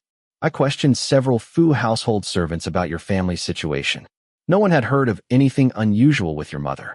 One servant even said that 2 days ago, he saw your mother talking with your third aunt under the eaves of your grandmother's residence. When asked about the rumors in town, they all became agitated, saying someone was trying to frame the Fu family. They insisted that the Fu family's reputation was spotless. No adult male enters the inner quarters, and female servants must travel in pairs when leaving the inner quarters. They said any talk of adultery was pure fabrication. As for that country estate where your household staff is being held, I went there too. Both the people around and those at the estate firmly believe they have an epidemic. It is said that some people who caught the disease are still bedridden to this day. He pondered. I suspect these rumors did not originate from within your household. She was amazed that in just one afternoon, he had discovered so much. Fu Tingyun looked at him in surprise. You say my mother as well? At least that is what I found out. He replied steadily. Let us hope so. Fu Tingyun sighed in relief, then after a moment asked, You suspect someone is framing the Fu family? It is hard to say, he said thoughtfully. In this world, people bustle about for fame and toil for profit. There must be a reason. If only we could ask your family elders. Fu Tingyun understood his meaning and recalled. Our family has lived in Huayin for generations, always being kind to others, distributing porridge and repairing roads, never shirking our responsibilities. Our relatives by marriage are also close and affectionate. I have never heard of any feuds with other families. Thinking of Zhi Zhi, she asked, could it be him? That is what I cannot figure out, he frowned. If he wants to marry you, he would not want to make a big scandal. Otherwise, even if the marriage were to happen, it would be a laughingstock, making him unable to hold his head up for life. After all, he is a scholar and should understand propriety better than most. You are already engaged to the Yu family. How could that engagement be broken without reason? Does he think that with this scandal, the 2 families would quietly break off the engagement? Besides, the Yu family's ancestors were known for their generosity, creating much goodwill. He has studied hard for 10 years. Is it not all for the chance to be listed on the golden roll and become an official? How would offending the Yu family benefit him? The Fu family's 11th and 12th young ladies, both legitimate daughters 2 years younger than you, are not engaged yet and would have substantial dowries. Why would he set his sights specifically on you? As he spoke, he glanced casually at Fu Tingyun. The light from the large red lantern on the eaves shone through the window, casting a dim glow. Her jet-black hair contrasted with her snow-white skin. Her oval face was graced with almond-shaped eyes that sparkled like rippling water, radiant with every glance. She was more vibrant than peonies and more delicate than crabapple blossoms. His heart stirred. Perhaps Zhi Zhi had been captivated by her beauty. She stared at him with wide eyes, making her lovely eyes appear even more clear and bright, enchantingly beautiful. Chapter 13. His question reminded Fu Tingyun of Mama Chen's remark that flies do not bother a sealed egg. She felt uncomfortable and lowered her eyes, her slender fingers, like spring onion stems, tracing the camellia pattern on the teacup. She failed to notice that the person across from her suddenly turned away, lifting his empty teacup to his lips, only to realize it was empty and showing a flash of embarrassment. Neither spoke, and in the dim room, the atmosphere grew oppressive. This was no way to treat a guest.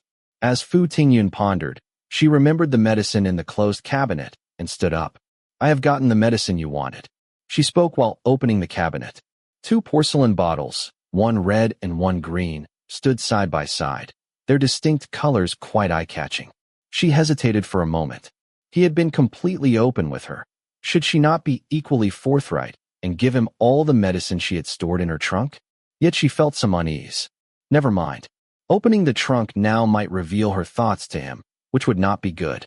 With this in mind, she took the medicine and placed it on the tea table. The green-flowered one is for external use, the red-flowered one for internal use. She briefly explained their usage. He did not ask further and tucked both bottles into his robe. "I will leave now," he said with a solemn expression. "I will only have time to enter the city tomorrow afternoon, and will return by noon the day after at the latest." Why not until tomorrow afternoon? The thought flashed through her mind, and Fu Tingyun immediately understood. He was planning to steal grain from the granary. Biyun Temple was the Fu family's ancestral temple, yet she had become his accomplice. Not exactly an honorable deed. She pretended not to know, responded softly, and watched his figure disappear through the roof. Early the next morning, Fu Tingyun went to Han Yan's room. Han Yan insisted. "This servant is already well and does not need Louis's care anymore. Please let her return to serve you." Louis nodded in agreement nearby. "Why should those old women eat their fill and do nothing while you two run around busy all day?" Fu Tingyun dismissed them with a wave of her hand. "You should rest properly. Do not worry, I have plenty of servants around me," she continued. "Still, facing them every day is quite tedious. Since you have injured your foot and cannot go anywhere, let us chat for a while." She asked Louis to brew some tea and find some snacks. Since he had said he would only have time to enter the city in the afternoon, he would likely come to steal the grain in the morning or at noon. It was better to keep the two maids in the room to prevent them from running into him, which could lead to trouble. Han Yin and Louis were there to serve Fu Tingyun, and accompanying her in conversation was also a form of service. Not only did they not object, but they were enthusiastic. "What good tea or snacks do we have here?" Louis said hurriedly. "I will go to your room to get some tea leaves, then check the kitchen for ingredients to make some makeshift snacks. Please wait a moment." Of course, Fu Tingyun could not let her leave. "Any tea will do, and we do not need snacks," she said, sitting on the small stool by the bed. "It is so hot, do not trouble yourself. By the time you prepare everything, it will be time for lunch. I just do not want to see those women." Louis smiled and went to prepare the tea. Fu Tingyun asked about their families, which led to trivial topics about mutual acquaintances, and soon it was noon. No disturbance. That meant the operation was planned for midday. Fu Tingyun was even more determined not to let the two leave. She had the rough servant women bring lunch in and ate with Han Yan, then squeezed on a Han Yan's bed for an afternoon nap. Louis busied herself with a fan and naturally did not dare leave for a moment.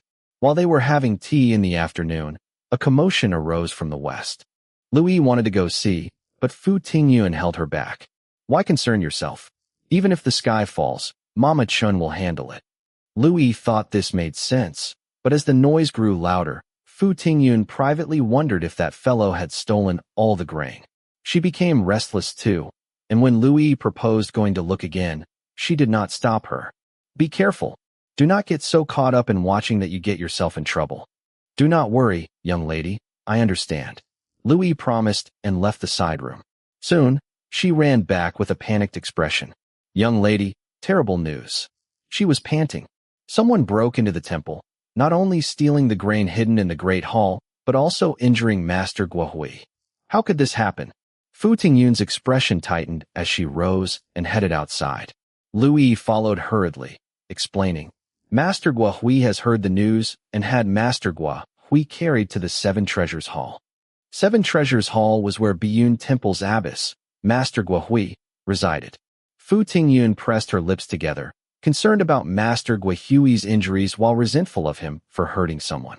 She felt a vague regret, but was unwilling to dwell on it. Though her mind was in turmoil, her steps quickened as she headed to Master Guohui's quarters. The courtyard was quiet, but 7 or 8 nuns stood under the eaves, all looking anxious. Seeing Fu Tingyun, they joined their palms in greeting, with several elder nuns softly thanking her. "Thank you for coming, ninth young lady. No formalities needed, masters." Fu Tingyun also lowered her voice, exchanged brief pleasantries, then immediately asked, How is Master Guihui's injury? We do not know yet. A nun sighed. When we arrived, we found Master lying face up on the ground, unconscious. The curtain of the Weitoa statue's incense table had been pulled aside, revealing the entrance to the cellar. As she spoke, Master Guihui's voice, gentle yet serious, came from the side room. Who is outside?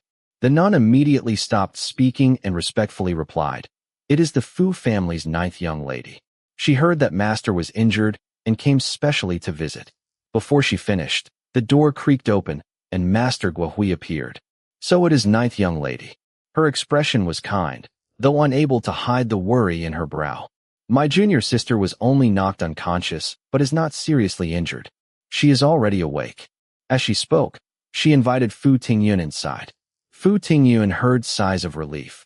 The nuns waiting under the eaves had all relaxed. She also breathed easier. For some reason, she felt a faint happiness inside. There was no one else in the room. As Master Guihui had said, Master Guihui had regained consciousness and was leaning against the large welcoming pillow on the arhit bed, feeling her head. Master Guihui explained, she was struck on the head with a club. Master Guihui had already greeted Fu Tingyun. 9th young lady is here. She started to rise. Lie down and rest. Please lie down and rest. Fu Tingyun stepped forward to stop her. Recovery is paramount. If Master is so formal, I might as well leave. Hearing this, Master Guihui said, 9th young lady is straightforward. You need not stand on ceremony. Your injury is best left undisturbed. The last sentence was meant for Fu Tingyun, essentially fearing that she would think Master Guihui was being impolite. Master Guihui did not insist further, apologized, and leaned back against the pillow. A young novice brought tea. Mama Chun, hearing the commotion, had also hurried over. After exchanging pleasantries, everyone sat according to their status. Master Guihui's expression grew serious as she solemnly explained. Since the last theft in the kitchen, my junior sister and I have been vigilant, often patrolling the temple with several disciples. Today was a coincidence. My sister had finished her patrol, but was concerned about the eternal lamps in the Great Hall, especially with the dry weather lately. She went to check and saw about a dozen ragged men emerging from beneath the Weitoa statue's incense table. Realizing something was wrong, she tried to run out and call for help, but was struck from behind by a lookout. She immediately lost consciousness, and about half the grain in the cellar was stolen. She looked toward Mama Chun. I think we should report this to the authorities. Report to the authorities. Both Fu Tingyun and Mama Chun were startled. Yes, report to the authorities. Master Guihui's expression was grave. The kitchen was already robbed once. This time's thieves are likely the same group or related to them. Otherwise, they would not be so familiar with the temple's layout. And they came with over a dozen men, most likely vagrants. Being targeted by them is like being plagued by locusts. They will not rest until they have cleaned out everything edible in Biyun Temple. They will return. Biyun Temple is remote. If something happens, there will be no one to help. If anything happens to your family members, I could never forgive myself. Fu Tingyun hoped Master Guihui would report to the authorities. This way, the Fu family would have to bring her back. She remained silent. Mama Chun appeared very hesitant and after a while said, I think we should discuss this matter with our master first. Even if we report to the authorities, we should inform Master about it. That is reasonable, Master Guihui considered, then said, It is also a good opportunity to ask Master for some rice and flour donations. The grain shops in town all claim to be out of stock, and we cannot buy grain even with money now. She joined her palms toward Mama Chun. Then I trouble you to inform him. I will certainly deliver Master's message. Mama Chun inquired about Master Guihui's injury, sat for a while, then rose to leave. While it is still early, I will arrange for someone to go back and report. Seeing this, Fu Tingyun also bid farewell. Since Master Guihui needs to rest quietly, I will not disturb you further. I will visit again when you are better. Master Guihui expressed her thanks, and Master Guihui escorted the two out of the courtyard before returning to her room. Inside, a young novice was about to clear the teacups. Master Guihui dismissed the young novice and asked Master Guihui, Elder sister, you used the grain theft to have me pretend to be injured by vagrants and even want to report to the authorities. Are you trying to make the Fu family leave? Master Guihui nodded. her kind face turning cold and stern. Have you not noticed? The Fu family is using our temple for their schemes. How could they not notice the fifth branch's daughter being supervised by the first branch's people? Master Guohui hesitated. We have been supported by the Fu family all these years. This seems inappropriate. Master Guohui's lips twitched slightly, about to say something when someone knocked at the door. Master Guohui, it is Mama Chun. Calculating the time, she must have headed back after parting with the ninth young lady. What did she want? The two exchanged a glance. Master Guohui went to open the door. Abbess, Mama Chun spoke with Master Guohui in the inner room. Today is the second day of the 7th month, is it not? Some days ago, our first madam sent a message that we would return to the mansion by the 4th day of the 7th month. We will wait at most 2 more days. I think, Abbess, you might as well wait 2 more days. Return to the mansion? In what manner? Would everyone return together? Or would only Mama Chun take a few people back? The room was as still as a dead pond. Chapter 14. Fu Tingyun knew nothing of these matters. On her way back, she kept thinking about Master Guohui's words. Could he be a vagrant? But he did not seem like one. Setting aside his exceptional skills, just considering how he could gather so much information in half a day, presenting it clearly and prioritizing what mattered, that alone was remarkable. And being able to lead more than a dozen people into Biyun Temple in broad daylight without making a sound, successfully transporting the grain out without incident. With such abilities, how could he have failed to protect his livelihood and become a vagrant? He certainly was not a wanted bandit or a fugitive who had murdered in his village. Bandits and fugitives typically traveled alone, grabbing valuables and fleeing quickly, never daring to linger in one place. He not only had numerous companions, but had entered her private chamber several times, ignoring the jewelry in her dresser, and even knew to seek medicine for his injured comrade. He was not a hunter either. Hunters lived in the mountains, moving through forests as easily as on flat ground, but tended to be uncomfortable in the bustle of towns. He could read and interpret maps. A single glance at her rudimentary layout of the Fu mansion was enough for him to navigate it successfully. That was no ordinary feat. It was fortunate that he had not used violence against Master Zhi when she discovered their activities. At this thought, her footsteps faltered. Back then, he had only rendered her unconscious with a pinch. Just like with Master Zhi, he had not taken their lives. Or perhaps it was deliberate. Once this idea arose, she could not suppress the waves of emotion that followed. So he had placed her under the old locust tree in the back courtyard. First, to provide shade so she would not get heat stroke. Second, so that even if she screamed upon waking, she would not alarm anyone in the temple, giving him time to escape. It must have been so. Fu Tingyun clenched her fists. Otherwise, with his skills, he could have easily overpowered 10 of her. Then she thought of how he kept his word. Knowing it was a murky situation and a thorny problem, he still unhesitatingly helped her deliver the message. She very much wanted to see him, to ask who he was, why he had fallen on hard times, and if there was anything she could do to help. She could not promise much, but since he had helped her so greatly, surely she could ask her mother to provide some silver as a token of gratitude. Oh dear, she still had not asked what to call him. Fu Tingyun's face reddened slightly. Ninth young lady, Louis, who had been following behind her, called out, "Where are we going?" Fu Tingyun came to her senses and realized she was standing beside the great hall.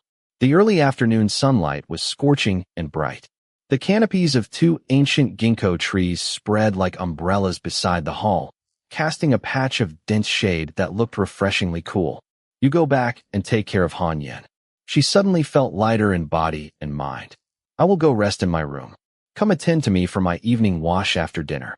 Louis refused, muttering about how that would not do. But Fu Tingyun could not be bothered to argue further. She turned onto the bluestone path leading to Jinghua Hall. Their first meeting had been so terrifying that she feared the sight of him, only wishing to stay as far away as possible and preferably never see him again. How could she have thought to ask his name? In her childhood, her mother had told her the story of Su's son, who only began to study diligently at 27 but eventually passed the imperial examinations. Starting to change now would not be too late, would it? Fu Tingyun's lips curved into a smile as she entered her chamber. Outside, the sun blazed like fire, but inside, all was quiet and serene. The heat quickly faded from her body, and her mind grew calm. Please grind some ink for me. Previously at this hour, she would have been doing needlework, but with nothing to do now, she might as well practice calligraphy. Come to think of it, she had not practiced since arriving at Biyun Temple. Calligraphy requires daily practice to improve. Louis acknowledged and went to fetch water. As the soft brush tip touched the paper, Fu Tingyun gradually immersed herself in the joy of calligraphy practice. The next day, after lunch, Fu Tingyun sent Louis away, closed the window lattice, and sat alone in the stuffy room flipping through miscellaneous items. Mama Chun came to knock on the door. "Ninth young lady, this servant has something to report." Fu Tingyun went to open the door. In the sweltering heat, Mama Chun wore a white standing collar cotton shirt and a black jacket with blue lotus patterns. The white pipa buttons of her standing collar shirt were fastened neatly, giving her a solemn appearance. Behind her were Fan Mama and another woman surnamed Sunday. Both were extremely stout, wearing bright blue left lapel cotton gauze jackets, standing like two door panels blocking the entrance to the inner chamber. Fan Mama was holding a red lacquered bamboo food box. Fu Tingyun was secretly puzzled, but turned and sat in the master chair at her writing desk. "What is ninth young lady busy with?" Mama Chen asked, but unlike usual, she did not stand in front of Fu Tingyun. Instead, she walked around the room once, appearing surprised to see the window lattice tightly closed. Fu Tingyun felt no need to be polite to Mama Chen and asked directly, "What business does Mama Chen have?" Mama Chen remained silent, standing there with her eyes lowered, staring at the blue bricks on the floor. What was she doing? Such bizarre behavior.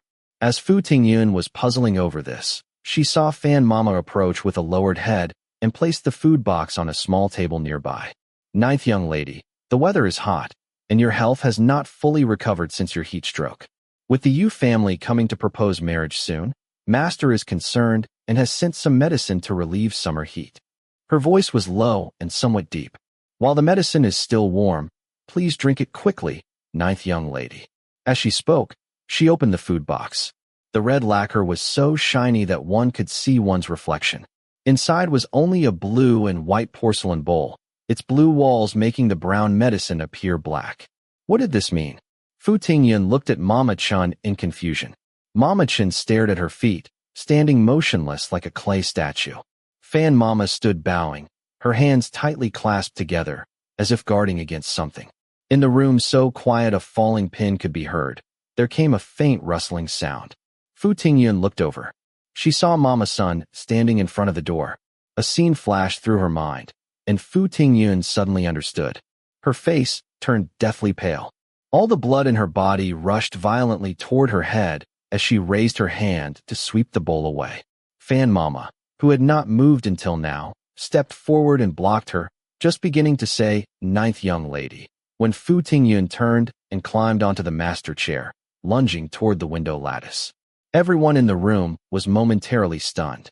Fu Tingyun used both hands and feet to climb across the desk to reach the window. "Stop her." Mama Chen's voice was both urgent and flustered. Mama Sun, who had been guarding the door, rushed over and grabbed Fu Tingyun's ankles. Fu Tingyun screamed, "Louis! Hanyan! Master Guohui! Master Zhi!" Someone covered her mouth. She showed no mercy, using all her strength to bite down. "Ayo!" It was Mama Chun who cried out in pain. Fu Tingyun bit down even harder. Fan Mama and Mama Sun, one grabbing her shoulder and one grabbing Mama Chen's hand, pleaded, "Ninth young lady, please let go. You all want me dead, and you expect me to worry about hurting you?" Fu Tingyun's head buzzed, focused solely on biting off that piece of flesh from Mama Chun. Some pleading, some pulling, some flailing, some biting. The four women formed a circle, spinning around in confusion like a tangled ball of hemp. Suddenly, Fu Tingyun released Mama Chun. Mama Chun clutched her hand, retreating repeatedly. Fu Tingyun charged headfirst toward Mama Chun.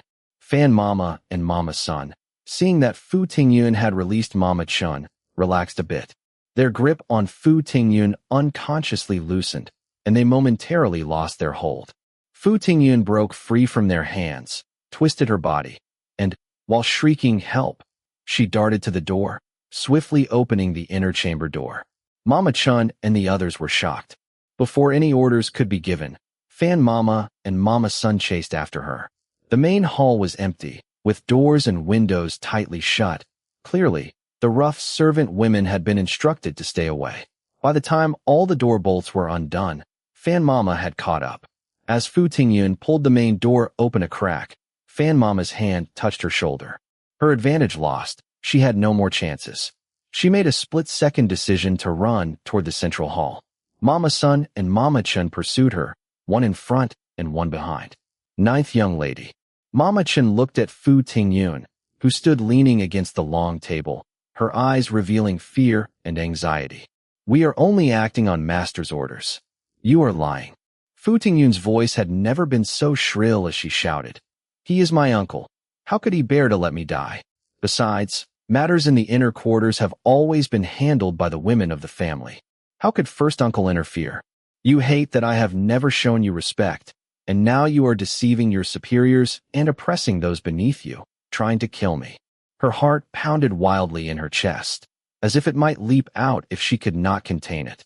Even if she died, she would not let Mama Chen, who dared to give her the medicine, have peace. Ninth young lady. Mama Chen's face darkened, the trace of hesitation in her eyes slowly disappearing, replaced by coldness. What are you saying? Master simply pitied your illness and sent some medicine. Why are you talking about living and dying in such a frightening manner? Have you become confused from your illness? If I were ill, a doctor should be called. Fu Tingyun shouted, hoping someone would hear the commotion and come in, reversing the unfavorable situation. I have never heard of giving medicine without taking a pulse or diagnosing the illness. Our Fu family does not have such customs. Mama Chen, do not try to deceive me using my first uncle's name. She had not expected the ninth young lady to be so sharp-tongued. In matters of life and death, words alone could not sway the outcome. She could not possibly convince the ninth young lady, nor would the ninth young lady accept her fate. Mama Chen exchanged a glance with Fan Mama and Mama Sunday. She guarded the main door while Fan Mama and Mama Sun rushed toward Fu Tingyun from left and right. Fu Tingyun's expression changed dramatically. She looked around desperately for something to use, spotting the incense burner, plum vase, flower goo, and table screen on the long table. She hurled them all at Fan Mama and Mama Chen. The crisp sound of shattering porcelain and the dull ringing of bronze alternated. Although they slowed Fan Mama and Mama Chen's steps, they were still getting closer and closer to Fu Tingyun. Someone save me. Fu Tingyun's heart gradually sank, tears welling in her eyes. Suddenly, a thin and silent figure appeared in her mind. Her heart leaped with joy. How could she have forgotten? They had an appointment. Chapter 15. Fu Tingyun's courage doubled. She ran along the row of master chairs on the west side toward the study. If she remembered correctly, the window in the western study was open. Fan Mama and Mama Sun were separated from her by the chairs.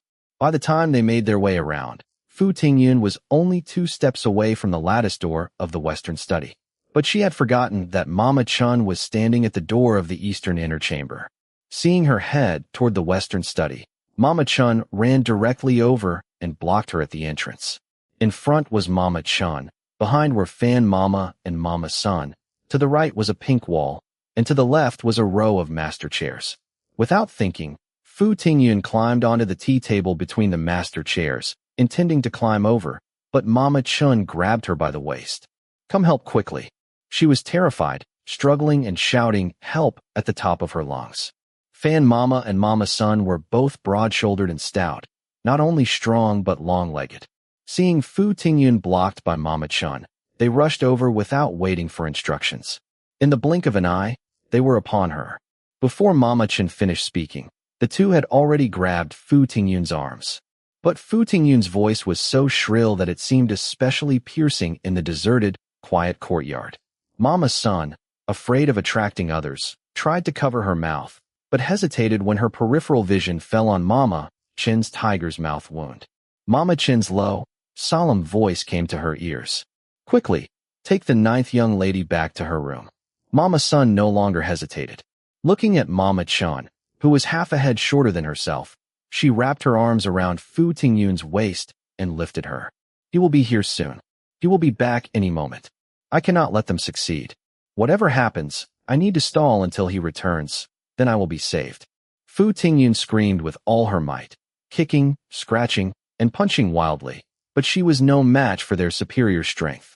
She was half carried, half dragged back to the inner chamber. Mama Chen personally brought over that bowl of medicine. Hold the ninth young lady down. Her expression was gloomy. Fan Mama remained silent as she came over and grabbed Fu Tingyun's arms. Ninth young lady. Mama Chen murmured, unclear whether she was addressing Fu Tingyun or reassuring herself. Do not blame me. If you must blame someone, blame your bad fortune for catching Zhi Zhi's eye. Rest easy as you go. Master will seek justice for you regarding Zhi Zhi. Having finished, she pinched Fu Tingyun's jaw and tried to pour the medicine into her mouth. Fu Tingyun kept her lips tightly sealed, using all her strength to shake off Mama Chen's hand. In her heart, she desperately cried, "Why have you not come yet? Why have you not come yet? If you do not come soon, you will only find my corpse." Tears fell uncontrollably. Caught off guard, Mama Chen spilled the medicine, splashing it on Fu Tingyun's moon-white Hangzhou silk shirt, leaving large stains. She pinched Fu Tingyun's jaw again, only to be shaken off once more. Mama Chen signaled to Fan Mama with her eyes. Fan Mama and Mama Chen were not new to this kind of task and naturally understood her meaning. They exchanged a glance with Mama's son, and together forced Fu Tingyun onto the bed. Fan Mama freed one hand to pinch Fu Tingyun's jaw, while Mama Chen poured the medicine into her mouth. "I must hold on. I must hold on. Perhaps he is just halfway here, stopped to tie his straw sandals, and that is why he is delayed. The next moment, he might appear. At this moment, I absolutely cannot give up. If I persist, I can survive." Fan Mama's slightly hesitant voice reached her ears. "This is not working. Mama Chen, I think we should get a pair of chopsticks." They wanted to pry open her teeth. Fu Tingyun clenched her teeth even tighter. Mama Chen saw that this standoff was getting nowhere, but where would they find chopsticks in this room? If they had to go to the kitchen for a pair of chopsticks, it would cause problems. They had just managed to find an excuse to send all the nuns to the Western Scripture Hall to recite prayers. If they alerted others because of a pair of chopsticks, it would be troublesome. Besides, they had already spent too much time here. If they did not finish quickly, complications might arise. After thinking for a moment, she said, "If it will not work, then go to the ninth young lady's dressing case and find a jade hairpin." Fan Mama responded immediately, indeed finding a jade hairpin. Amid Fu Tingyun's whimpers, they pried open a gap between her teeth. Mama Chen hastily poured in the medicine. A sweet liquid flowed in. Fu Tingyun's heart turned ice cold. Would she die just like this?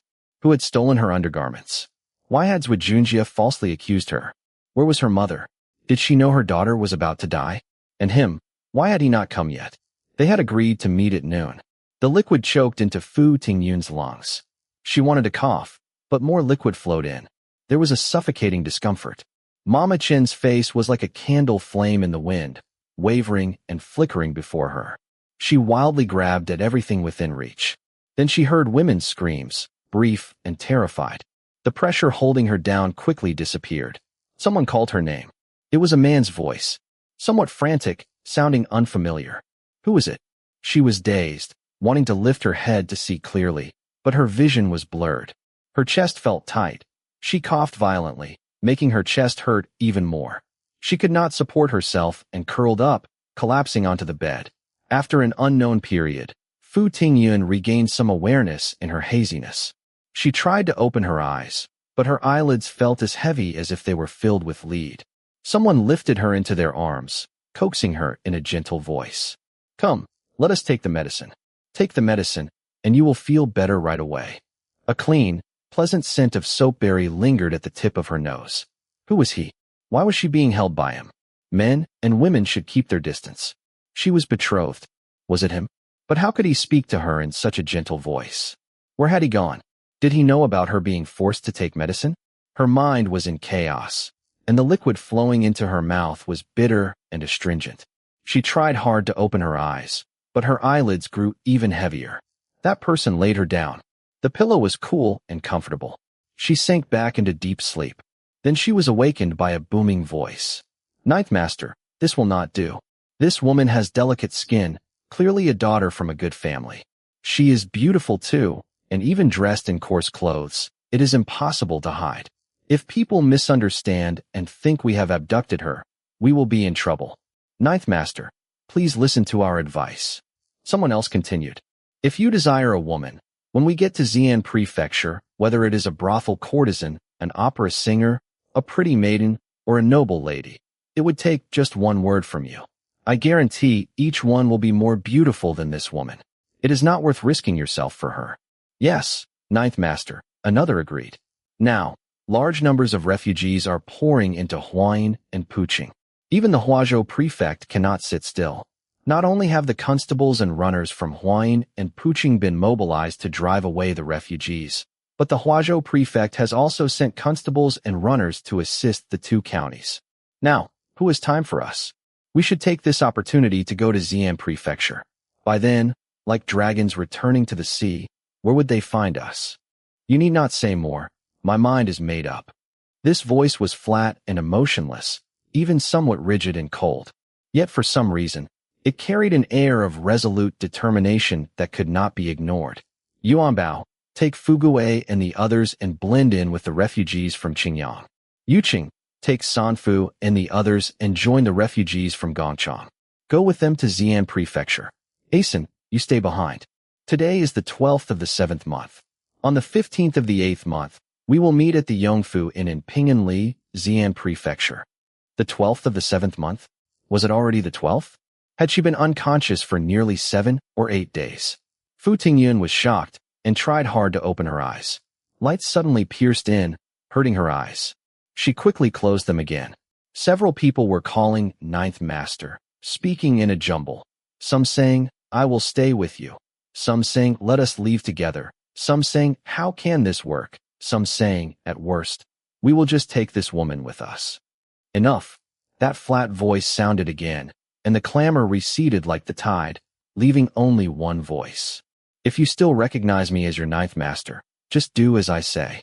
He continued, since you are disguised as refugees, do not act rashly when faced with trouble. Getting to Xi'an Prefecture safely is most important. If you encounter Feng Laoxi's people, pretend not to know them. After a moment of silence, sporadic acknowledgments were heard. Go prepare yourselves. You will depart after lunch. After he spoke, footsteps approached. Fu Tingyun struggled to open her eyes. A thin silhouette entered her vision. The sunlight from behind outlined his figure with a golden edge. She could not see his face clearly, but from that flat, calm voice, she knew it was him. It was him. How had he rescued her? Had he met her mother? Where was she now? Who were those people talking to? Why were they mixing with refugees to go to Xi'an Prefecture? Who was he? Why did they say that in Xi'an Prefecture, he could choose from brothel courtesans, opera singers, pretty maidens, or noble ladies? Had he argued with his companions over her? Was she the woman they were talking about? And was he the one who had held her to give her medicine? Thinking of this, she felt her face burning.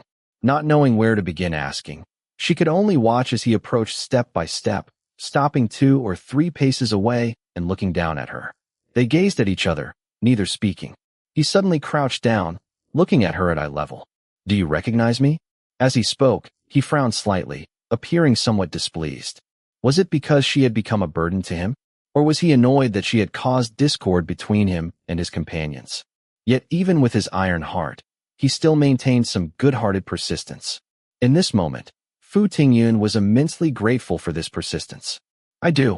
She nodded, wanting to smile at him kindly.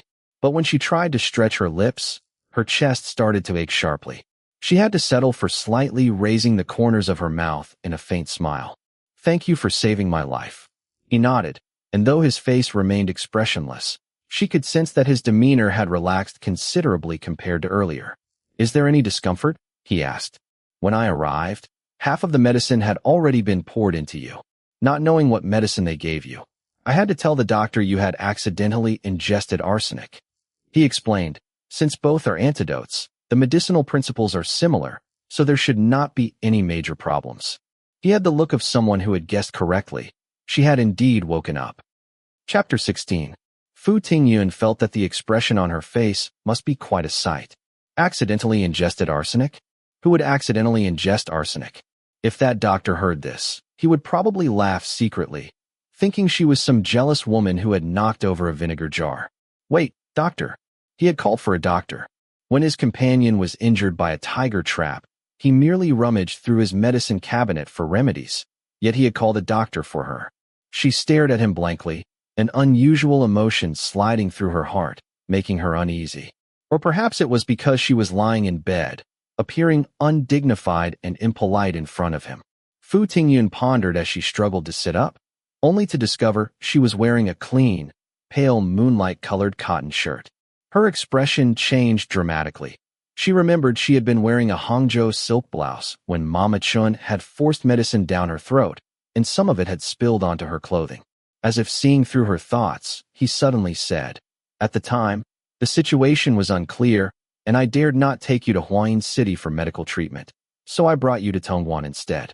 Your clothes were changed by the doctor's wife." Tongguan was only 20 li from Huayin. They had not traveled far. Fu Tingyun's face reddened slightly. Suspecting him like this seemed somewhat petty. She felt somewhat guilty. While glancing around, she changed the subject.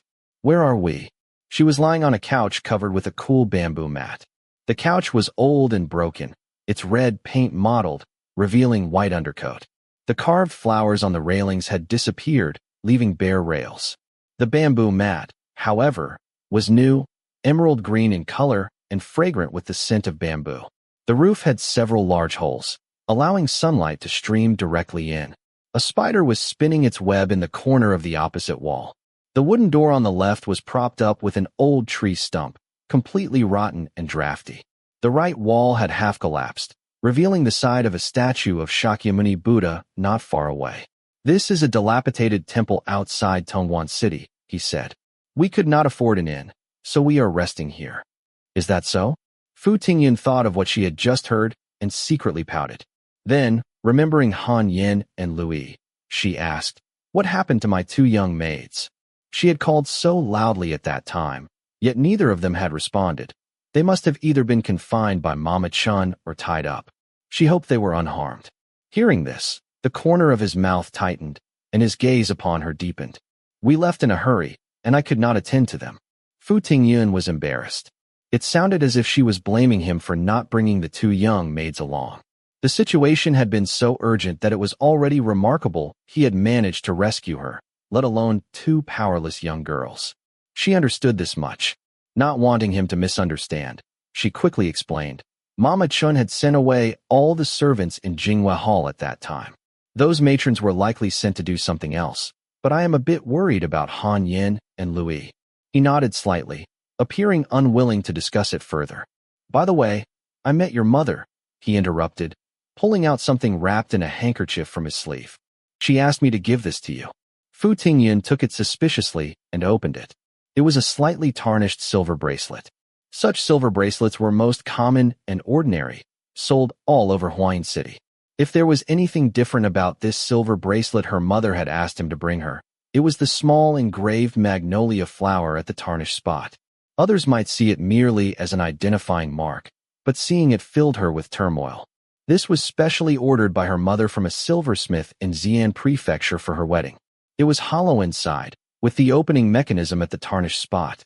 When her mother had placed the silver bracelet in her mirror box, she had whispered that any important personal items could be hidden inside. No one would ever suspect. Disregarding his presence, she opened the silver bracelet. Inside were two banknotes worth 1,000 taels each. They bore the seal of Baoqing Silver House. Baoqing Silver House honored notes regardless of the bearer and could be redeemed at any of their 27 branches throughout the north and south. At that time, the best farmland in Xi'an Prefecture cost no more than 8 taels of silver per mu. Why would her mother give her so much money? What did her mother mean? The banknotes trembled in Fu Tingyun's hands. He watched, and suddenly in his mind appeared a face that resembled Fu Tingyun's by 5 or 6 parts out of 10. "My benefactor, please save my daughter." In the dim lamplight, the woman trembled just like her daughter now, her eyes filled with tears as she begged him.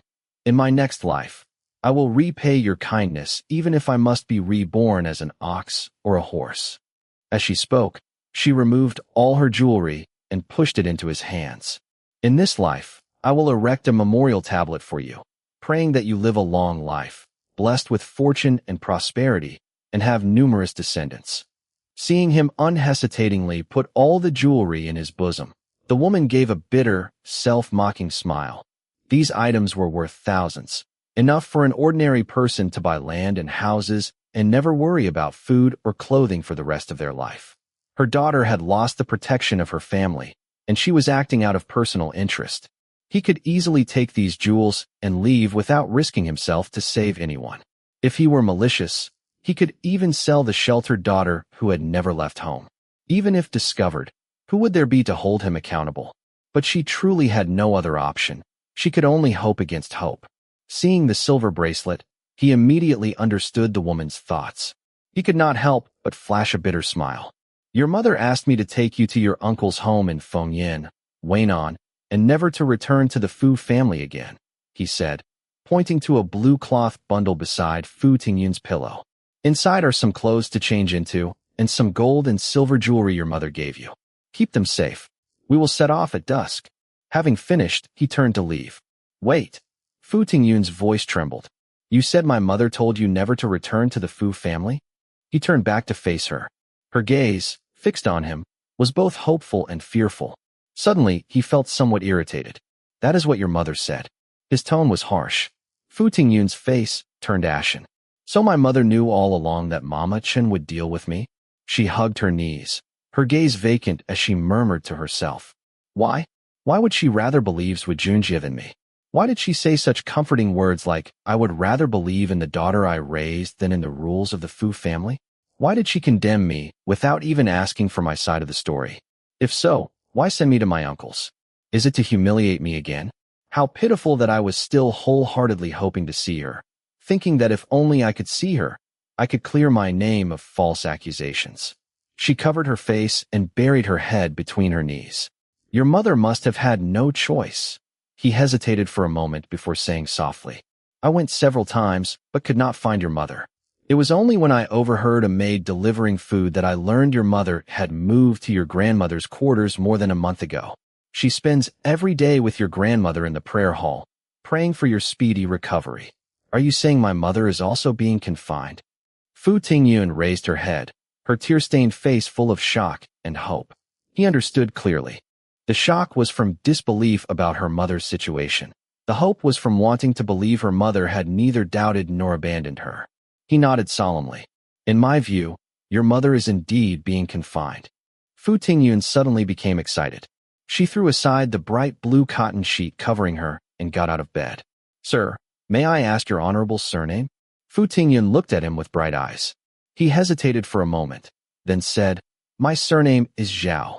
He did not reveal his given name. Master Zhao Jiu. Fu Tingyun smiled slightly.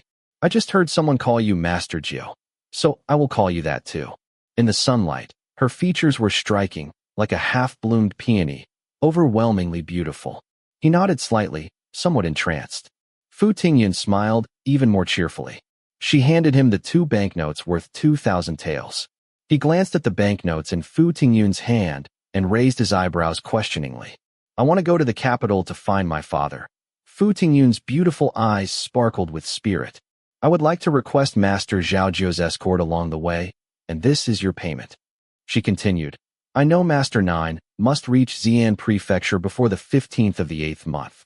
I dare not hinder your important business, and only hope to stay by your side during these days. After your business is completed, perhaps you could accompany me to the capital. I will cover all your food and lodging during this time. If it is not enough, my father can compensate you further when we reach the capital. Her tone was very sincere. His gaze lingered on her face, as if trying to memorize her appearance, his expression very serious. Fu Tingyun always felt that Master Zhao Jiu was mercurial in temperament, capable of fierce methods, and very difficult to get along with. Now seeing him staring at her intently, she could not help but feel nervous, and her tone became even more submissive. I cannot let my mother suffer such injustice. I must see my father and ask him to help my mother and me. However, he said slowly, your father has already returned to Huayin days ago. What? Fu Tingyun was horrified, speechless. The Fu family has already announced your death, Master Zhao Jiu said slowly, and held a 14-day memorial service for you, reporting your death to your father and the Yu family. Your father returned to Huayin 5 days ago, and the Yu family representatives arrived 3 days ago. Your fiancé, and his third uncle came. After visiting your grave, your father returned the betrothal cards to the Yu family. That is impossible. Impossible. Fu Tingyun shouted, as if only by doing so could she prove him wrong. But her expression was already filled with panic. Her mother knew she was still alive. Even if her father had doubts about her, he could have found her and questioned her to learn the truth. Why did he not investigate to discover what happened? Why did he not clear her name? And he had even broken off the engagement with the Yu family. What was she to do now? Was it true, as her mother said, that she should never return to the Fu family? Fu Tingyun collapsed onto the bed. She had never imagined that one day she would not be able to return to the Fu family. She was born and raised there. Even if she were to marry into the renowned Yu family in Fenglo ward of Nanjing, whenever she thought of the Fu family, of being a daughter protected by the Fu family, she would feel secure. Whether it was a shrewd and capable mother-in-law, a talented husband she had never met, or numerous sisters-in-law with varied personalities, she feared nothing, because she had the Fu family that could always offer her a warm embrace. But now, although she was alive, in everyone's eyes she was already dead. She was no longer a daughter of the Fu family, no longer under the Fu family's protection. The vast world stretched before her, yet she was all alone, like a rootless duckweed, unable to find a place to settle. Fu Tingyun hugged herself, feeling a chill pervade her entire body. Chapter 17. Fu Tingyun cowered in the corner of the bed like an injured kitten. Master Zhao Jiu felt somewhat distressed seeing her, and said, "You have just recovered from a serious illness. Take good rest. I will have someone bring you lunch." Before he could finish, Fu Tingyun had already jumped up. "Master Nine, please take me back to Huayin. I do not want to go to Weinan." Master Zhao Jiu frowned. "Since your mother has arranged for you to go to Weinan, she must have made thorough preparations. Why disappoint your mother's intentions? Would it not be better to go there first?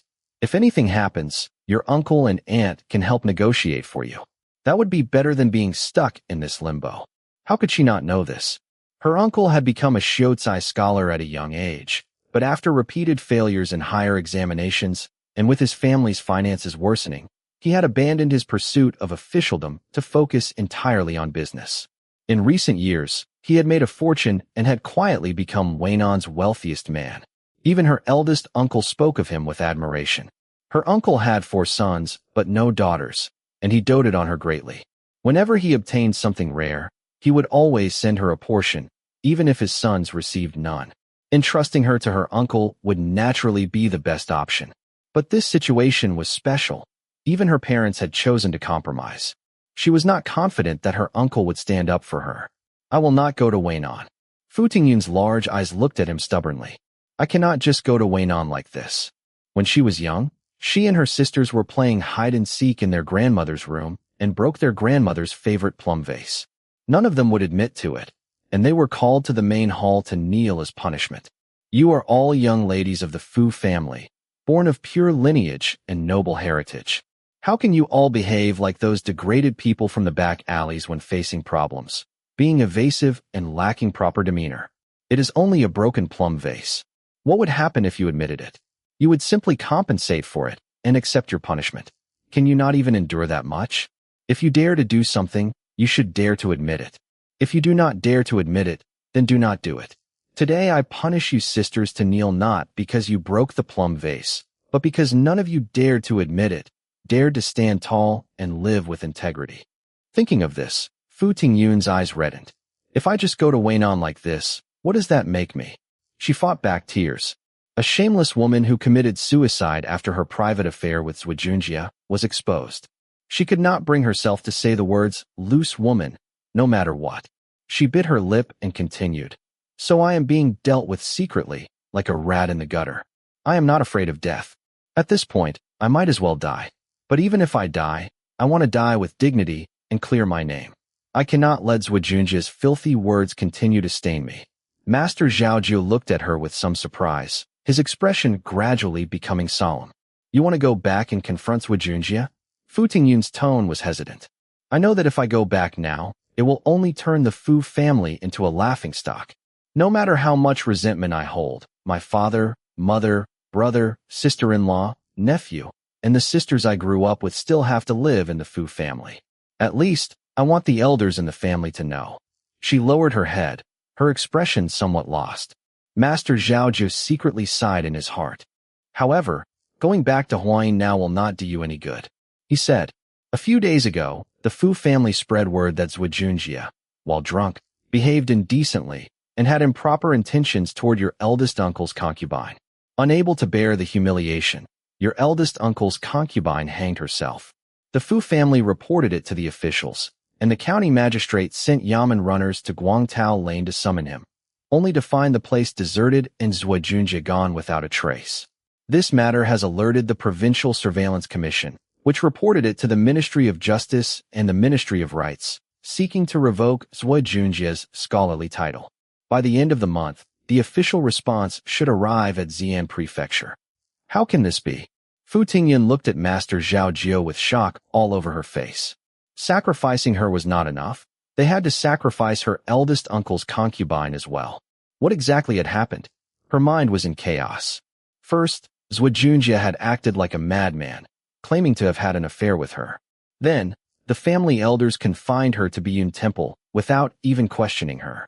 Then Mama Bibo went missing, her mother was confined, she was drugged, her eldest uncle's concubine hanged herself, and Zhi Zhi disappeared. How had the warm and joyful Fu family turned into hell overnight? She could not understand. Things did not have to reach this point. Zhi Zhi was a sneaky villain who dared to act this way because he was certain the Fu family would not make a public scene. Rather than hoping he would have a change of heart and back down, it would have been better to just bring everything out into the open. If anyone could claim to have had an affair with a Fu family daughter by presenting some object, then would not all the Fu family daughters be doomed to die? And would not the Fu family's reputation become a joke?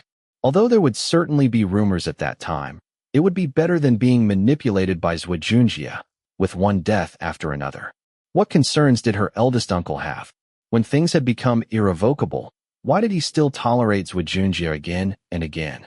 He even preferred to sacrifice her and his concubine. Was there something she did not know? It was like a torn picture. No matter how you pieced it together, a crucial part was missing, preventing you from seeing the true image. Fu Tingyun's body, which had just begun to recover, could not withstand her intense emotions. She was sweating profusely, yet stubbornly refused to lie down and rest. Master Zhao Ju shook his head slightly. He could not understand at all, let alone a delicate young woman raised in seclusion. Some things, if you cannot figure them out, it is better not to think about them. He could not help but advise her. Rest first, then think. Maybe everything will become clear. Fu Tingyun pressed her lips together. "Master 9. A childish voice timidly called to Master Zhao Jiu. "I have made some porridge for the young lady." Both of them looked toward the source of the voice. Fu Tingyun saw an 8 or 9-year-old boy, as thin as a rail with a disproportionately large head, wearing a short jacket covered in patches. In one hand, he held a large coarse ceramic bowl, and in the other, a pair of chopsticks. He was staring at her with wide, curious eyes. His thin wrists made one worry whether he had the strength to hold that large bowl. "Bring it in." Master Zhao Jiu instructed the child, then turned to Fu Tingyun and said, "Whatever you want to do, you need to recover your health first. Eat and rest for a while. We will leave at dusk." "Leave? To Wainan?" What was once a definite answer now left her uncertain. Going to Wainan, accepting her mother's arrangement, and giving up her identity as a Fu family daughter would be tantamount to acknowledging Zhi Zhi's baseless accusations.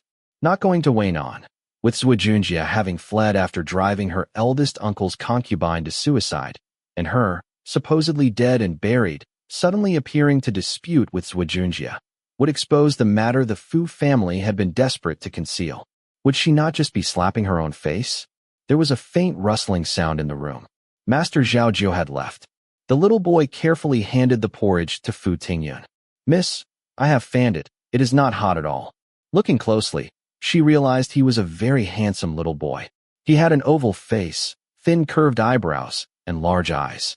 Fu Tingyun smiled kindly at him, took the porridge, and asked him gently, "What is your name?" "I am called Asen." Seeing Fu Tingyun smile at him, he smiled back, his big eyes narrowing slightly, making him look very cute. "This name was given to me by Master 9. He said he found me in front of 3 trees, so he called me Asen." As he spoke, he traced on the ground with his foot. The sun in Asin means 3 trees written like this. Fu Tingyun was somewhat surprised. From his earlier arrangement, she had thought Asin was a strong man. She had not imagined that Asin was someone he had picked up. Asin's liveliness dispersed the earlier cold atmosphere, and Fu Tingyun's mood improved considerably. "Did Master Nine tell you that?" she asked with a smile, holding the bowl but not rushing to eat. Asin nodded. "Master Nine also had me take his surname Zhao. I am called Zhao Senior." As he said this, he puffed out his chest, looking very proud. Fu Tingyun smiled. "Then what is your Master Nine's name?"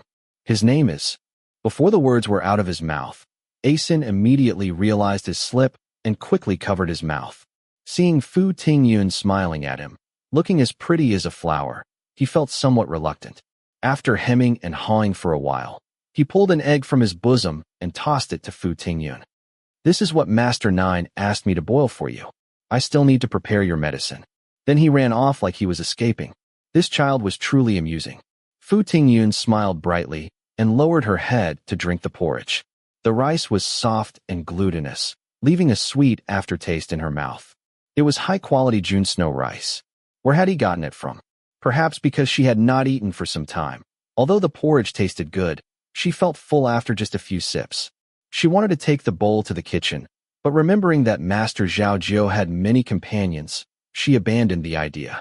She took the egg and rolled it in her hands for a while before cracking the shell. The egg white was smooth, and the yolk was powdery and rich. It was truly delicious.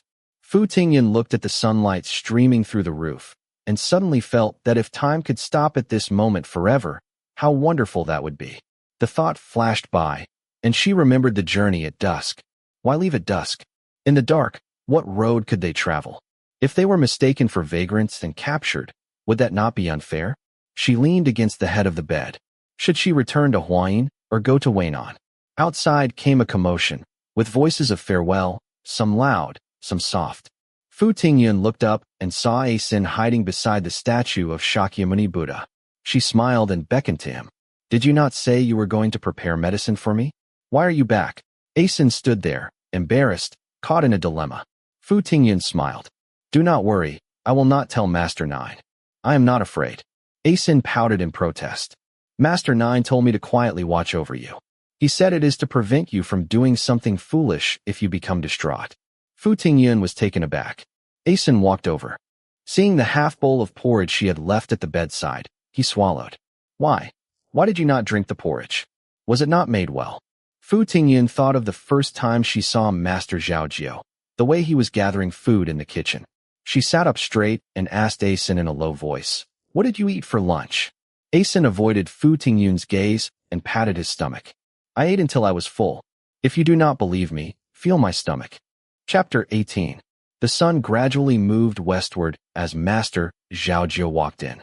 He wore a faded blue short jacket with the sleeves rolled up to his elbows and a cloth belt around his waist, looking both nimble and capable. "Have you packed? We need to leave." Fu Tingyun had been struggling with this matter all afternoon and showed hesitation upon hearing his words. Master Zhao Jiu pressed his lips together, and after a while, finally said, "These two issues do not conflict. You can first settle in Weinan. Once your father and mother know you are still alive, they will certainly come to find you. By then, you can directly ask them about anything, and you will have someone to discuss your future with. Moreover, your body is still weak and not suitable for sleeping outdoors. With your uncle and aunt's care, you can recover more quickly." Most importantly, Master Zhao Jiu and she had met by chance. He had not only saved her life, but had also given her so much help when his circumstances were difficult. He had already done all he could, and she should not burden him further. With these thoughts, Fu Tingyun gathered her spirits, nodded, and picked up the bundle by her pillow. "Then let us go." Master Zhao Jiu stood motionless, giving her a somewhat strange glance. "You should change your appearance." Fu Tingyun was quite surprised and looked down at her clothes.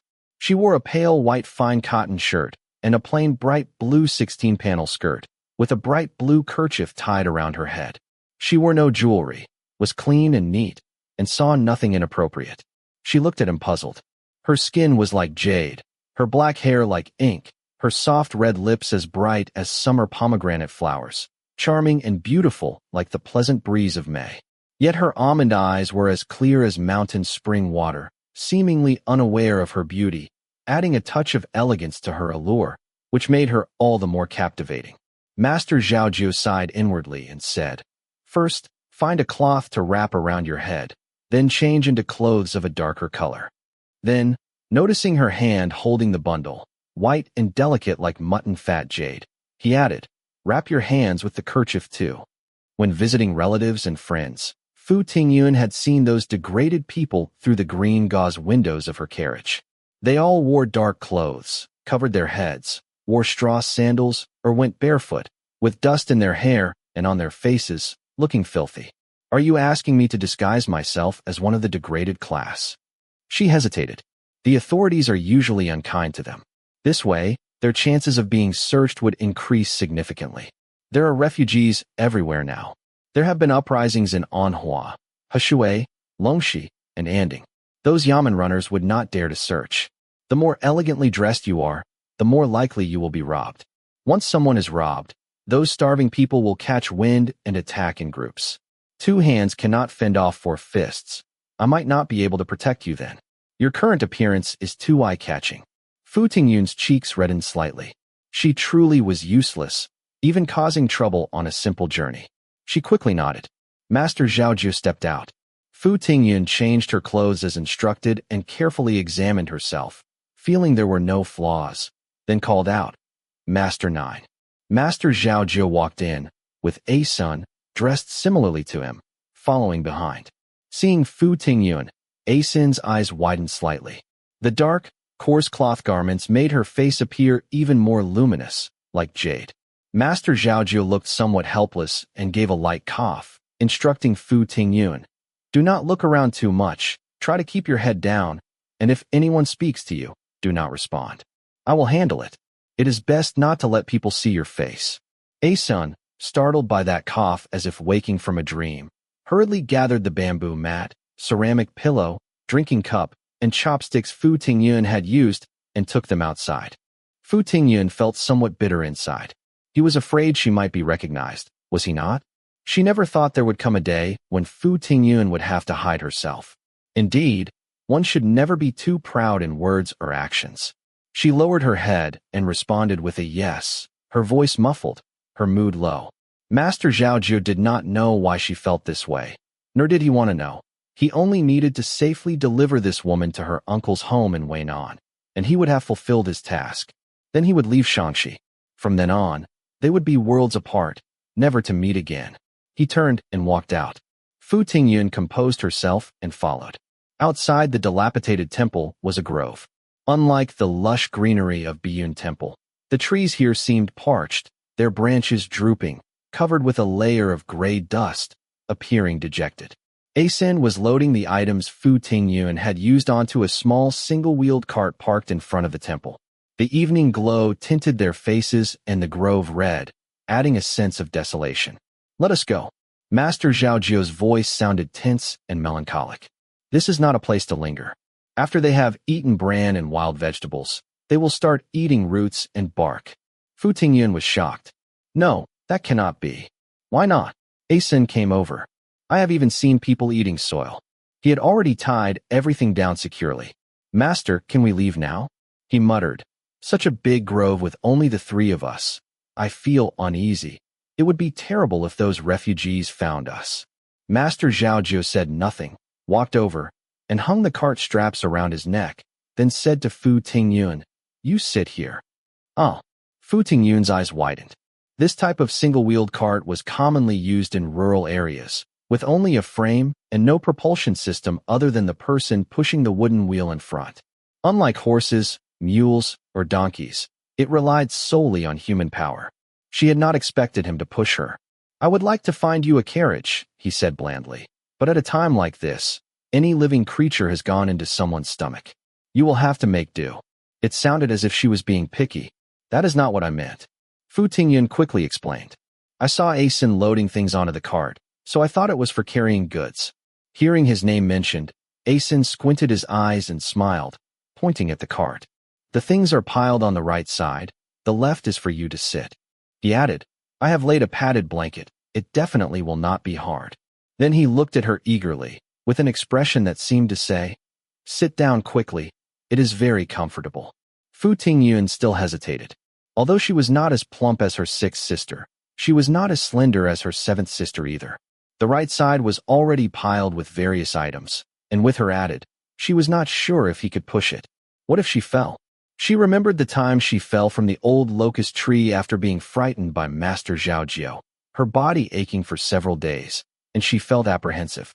Master Zhao Jiao, however, grew impatient with her hesitation and glanced at her obliquely. "Do you want to walk to Weinan?" "No." With things said this far, and him being so kind, despite her concerns, Fu Tingyun could only steel herself and sit down. "Let us go," Asun exclaimed excitedly as he ran ahead, taking the lead onto a dirt road beside the grove. Master Zhao Jiao pushed the cart behind him. The cart jolted so much that it felt like she might be thrown off at any moment.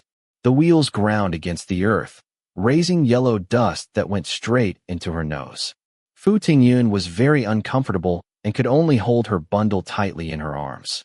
Master Zhao Jiao quietly reminded her, "Hold onto the rope tying the goods." Fu Tingyun quickly responded with an, "Oh," and immediately grabbed the rope. Finding support, she could sit more steadily. After leaving the grove, they reached a post road. The road was level and spacious, incomparable to the dirt path. Fu Tingyun finally had a sense of sitting in a vehicle. She observed the surrounding scenery. Fields lined both sides of the road, and in the distance, she could see several farmhouses and tall trees rising above the rooftops. It was already dusk, yet no cooking smoke could be seen. There were no crops in the fields, the yellow soil was cracked, and no water could be seen in the small ditches beside the fields. Everything around was silent, without a sound, making walking on the road feel eerie. How did it become so dry? Fu Tingyun exclaimed. Will there be no harvest this year? Although she grew up in seclusion, she had been raised to be a household mistress and knew something of the matters of the manors. A year without harvest meant only reduced income for her, but for those who lived by farming, it was a matter of life and death. Although she had heard that Xinjiang and Gongshang were experiencing severe drought, and refugees were everywhere in Shangzhou and Tongzhou, her daily life continued as usual, and those were just hearsay. Now seeing it with her own eyes, she was naturally shocked. Master Zhao Jiao remained silent. Asun, however, said quietly, "A few days ago, selling a person could get you 3 bowls of white flour, but these days, no one will buy even if it is free. One can only watch helplessly as they starve to death." This was something Fu Tingyun could not imagine. Why does the government not open the granaries to distribute grain? Fu Tingyun felt her voice becoming somewhat shrill. No one answered her, only the clunk sound of the cart wheels on the ground. Fu Tingyun turned back to look at Master Zhao Jiao. His expression was calm, but his tightened jaw betrayed his mood. For some reason, Fu Tingyun felt relieved, and her mood became more peaceful. Without an imperial edict, local officials would not dare open granaries to distribute grain at will. The provincial governor should have memorialized to the emperor to send officials to Shaanxi to oversee the refugee situation, she said. Otherwise, if anything happens, he would also be held accountable. Master Zhao Jiao, pushing the cart with his eyes fixed ahead, acted as if he had not heard her words. Fu Tingyun waited for a long time without receiving a response and turned away somewhat disappointed. The emperor is determined to be a sage ruler of civil virtue and military achievement for all ages, came his flat, almost rigid voice from behind. Since the military campaign in Hatao in the 28th year of sheeping, grain requisitions have amounted to no less than 10 million dan. Shaanxi, being a grain-producing region, has been requisitioned even more frequently. Shaanxi's provincial governor Dong Hanwan is a disciple of the former Grand Secretary of the Hanlin Academy and Minister of Rights Mo Yinghua. Mo Yinghua has a rift with the current Grand Secretary Xin Shichong, so Dong Hanwan can only cater to the emperor's wishes to maintain his position. Before the new grain was even stored, the existing reserves were sent north. Now with the severe drought, even if he wanted to open the granaries, I fear there would be no grain to distribute. This was not information an ordinary person would know or be able to speak about. Fu Tingyun could not help but ask, what does Master Nine do for a living? I am nothing but a wandering brute roaming the Jianghu. As Master Zhao Jiu spoke, a mocking smile flashed across his lips. I just hear talk of court affairs and tea houses and parrot what others say. Young lady, just listen and forget it. Do not take it to heart. Is that so? Fu Tingyun remained silent. If one day someone asked her who she was, she would probably have to answer in the same way he did. Suddenly, she felt he was very close to her. Chapter 19. Twilight gathered around them as the sky gradually darkened. In the distance, the outline of a village appeared. Master Zhao Jiu stopped, grabbed the kerchief draped over the handle to wipe his sweat, and instructed Asen, "Go and check it out." "All right." Asen responded cheerfully and darted toward the village. Master Zhao Jiu took out a water pouch from the side and handed it to Fu Tingyun. "Have some water." Although the sun had already set in the west, the day's scorching heat still lingered on the ground. Steam rose, making people sweat profusely, especially since she was wrapped up tightly. Her throat had been parched for hours, but seeing Master Zhao Jiu and Asen focusing on the journey, she had not wanted to say anything. Fu Tingyun thanked him and took the water pouch, drinking several gulps. With her dry throat moistened by water, she felt much more refreshed. She breathed comfortably and smiled as she handed the water pouch back to Master Zhao Jiu. Just as she was about to say, "You should drink some too," she suddenly became aware of the propriety between men and women. She hastily swallowed her words and awkwardly tried to withdraw her outstretched hand. At that moment, Master Zhao Jiu's gaze met hers directly. Fu Tingyun's face turned deep red. Being so timid and hesitant was truly petty. But this was not just any matter. Even if she wanted to be magnanimous, she simply could not in this situation. She felt somewhat dejected. Master Zhao Jiu had not thought much of it, and said, "The world is chaotic now. Even though it seems deserted, bringing out a steamed bun might attract a crowd fighting over it. So it is better to be cautious. Bear with it for now, and once we find a place to rest, you can untie your headscarf and fan yourself." So he had misunderstood that she was complaining about the heat. Fu Tingyun felt relieved upon hearing this. Fortunately for this misunderstanding, otherwise, she truly would not have known what to say. "Do not worry, Master Nine," she replied respectfully. "I understand." Master Zhao Jiu responded with an said nothing more, and gazed toward the distant village. The surroundings were quiet and still, without a sound. Fu Tingyun could even hear her soft breathing. They could not just keep silent like this. After all, Master Zhao Jiu was her lifesaver. With that thought, Fu Tingyun racked her brain for a topic of conversation. "Master Nine, how long before we reach Weinan?" "About 10 more days." Master Zhao Jiu stared at the village, his voice flat, seeming somewhat distracted. "I will get you there before the Mid-Autumn Festival." It was not as if she was rushing back to her uncle's house for the Mid-Autumn Festival. Fu Tingyun pressed her lips together. However, since he had mentioned the Mid-Autumn Festival, she had to make some polite conversation. "I wonder what filling Master Nine prefers in mooncakes. When the time comes, I will ask my aunt to make extra, so Master Nine and Asen can try some too." He had already arranged to meet his companions in Xi'an Prefecture on the 15th of the 8th month, so he definitely would not agree to stay in Weinan for the festival. He might not even want her to know about this matter, so she had to pretend she did not know and offered to make mooncakes as a token of gratitude. Master Zhao Jiu turned to look at her. "You do not need to be polite with me. I will leave as soon as I deliver you to your uncle's house." "You?" Fu Tingyun trembled with anger. This person could not tell good words from bad ones. He was simply a blockhead. She simply turned her head away, drinking water while waiting for news from Asen. Master Zhao Jiu could sense the change in Fu Tingyun's mood. The Fu family had always prided itself on pure family values and strict seclusion for unmarried women. So naturally, the fewer people who knew about her feigned death, the better. Otherwise, why would she subtly inquire about how he would spend the Mid-Autumn Festival? Now that he had told her he did not want any further entanglement with her, what else was she worried about? He was quite puzzled. Silence fell between them again. In the distance, a small bobbing figure appeared on the field ridge. Fu Tingyun could not help but sit up straight, stretching her neck to look. The figure drew closer and closer. It was Asen, his head covered in sweat. Fu Tingyun felt a surge of joy. "Master." Asen wiped his forehead with his sleeve. "There are no living people in the village." Master Zhao Jiu nodded and said to Fu Tingyun, We will rest in the village tonight. Fu Tingyun responded with an "oh," and, seeing that the field ridge was only wide enough for one person, got off the cart.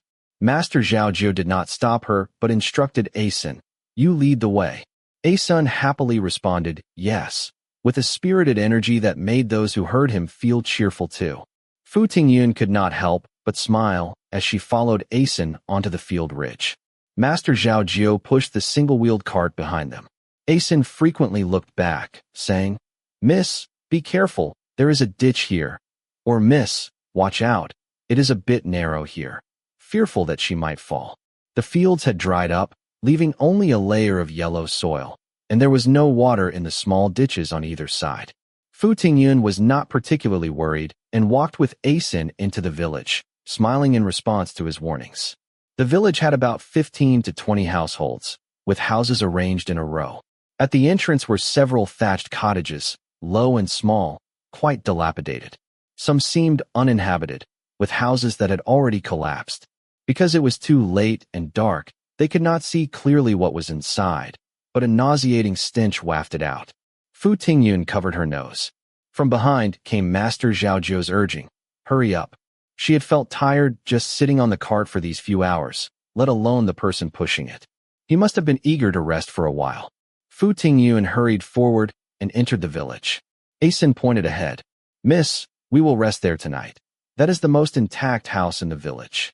Fu Tingyun looked in the direction he indicated and saw a 3-room house with pink walls and gray tiles, looking dignified and imposing. "This house is indeed very intact." She smiled. Suddenly, several dogs darted out, baring their teeth and snarling as they surrounded them. Fu Tingyun was startled and instinctively hid behind Master Zhao Jiu. Asen, however, was very excited. "Master dogs." With that, he lunged at one of the dogs like lightning, and the dog, equally unflinching, jumped up to pounce on Asen. Fu Tingyun let out a cry of alarm. "Come back." Master Zhao Jiu's voice rang out, cold and stern. Asen's body stopped abruptly, and as he sidestepped, the dog missed its target. Master Zhao Jiu had already pulled out a staff as tall as his eyebrows from the pile of bundles and tossed it to Asen. "Just kill them outright. Do not bother with these dogs." Asen caught the staff, which was taller than he was, without any hesitation, and in one fluid motion struck downward. The dog, which had just jumped up and landed, let out a brief, shrill whimper and lay motionless on the ground. Fu Tingyun looked at Asen in shock. He was only 8 or 9 years old, yet he had such skill, and his movements were clean and decisive, without hesitation, vaguely revealing a kind of cold-bloodedness. How could this resemble a child who was still in his early years? She suddenly felt that this child with the clean and handsome face, who was always so happy regardless of the situation, was so unfamiliar. Fu Tingyun looked toward Master Zhao Jiu. In the darkness, he stood silent as a mountain. The dogs whimpered and scattered in all directions. Asen chased after them, the staff rising and falling, and the dogs emitted tragic howls. She had raised a white Pekingese dog with dark, liquid eyes as gentle as jade. When she embroidered or rode, it would squat by her feet, and whenever she looked up, it would bark in a pleasing manner, run over to lick her shoes, and was indescribably cute. Fu Tingyun felt a dull ache in her heart. Unable to bear the sight, she closed her eyes. After the sounds of pounding mixed with a few pitiful cries, the surroundings returned to silence. Master Zhao Jiu said a flat, "Let us go," and then pushed the small cart into the house. Fu Tingyun did not look to the side, but followed with her head lowered. Asen had somehow caught up and pulled out a fire starter from his pocket, lighting the room with an orange glow. Fu Tingyun looked around. The shrine in the center of the main hall was empty, and apart from the large incense table, there was no furniture in the house. It was evident that the homeowner had left in an unhurried manner. Master Zhao Jiu did not stop, but went straight to the back. Behind was a courtyard with some kind of flowering tree in the corner, now dead, and a well beneath it. Asen ran to turn the well's crank. "No water," he said disappointedly. Master Zhao Jiu looked at him as if he were being foolish, not even glancing at him. He put the small cart aside and pushed open the door to the side room. Asen hurriedly ran in with the fire starter. "You will sleep here tonight," Master Zhao Jiu said in the side room. Fu Tingyun entered. The side room had only an earthen Kong bed, covered with a thick layer of dust. Asin was on his hands and knees, searching all over the room. Master Zhao Jiu frowned. What are you doing? I am looking to see if I can find an oil lamp. He grinned at Fu Tingyun. So Miss can see clearly. Master Zhao Jiu silently took the fire starter from Asin's hand and stuck it in the window lattice. Asin rubbed his head and smiled. In the lamplight, that smile was shy and embarrassed. Fu Tingyun, however, felt a chill in her heart and could no longer feel that joyful resonance. Asin broke off branches from the flowering tree and swept away the dust in the side room. Master Zhao Jiu beckoned Fu Tingyun to the courtyard. Take off your headscarf and get some air. Fu Tingyun responded softly and silently untied her headscarf. Although there was a slight breeze, she did not feel particularly cool because of it. Only a few stars twinkled in the gray-blue sky. Master Zhao Jiu looked at her and sighed, saying, I will look around. Then he made a circuit of the house. Asin had already tidied up the side room and pushed the small cart inside. Then he rummaged through the cart and found various pots and jars. Master, I will go brew medicine for Mississippi. Master Zhao Jiu responded with an mm and sat on the edge of the calm. Going further ahead, we will reach Huayin City. The authorities have stationed yamen runners at the city gates for defense, so refugees have probably gathered outside the city. We will take a detour.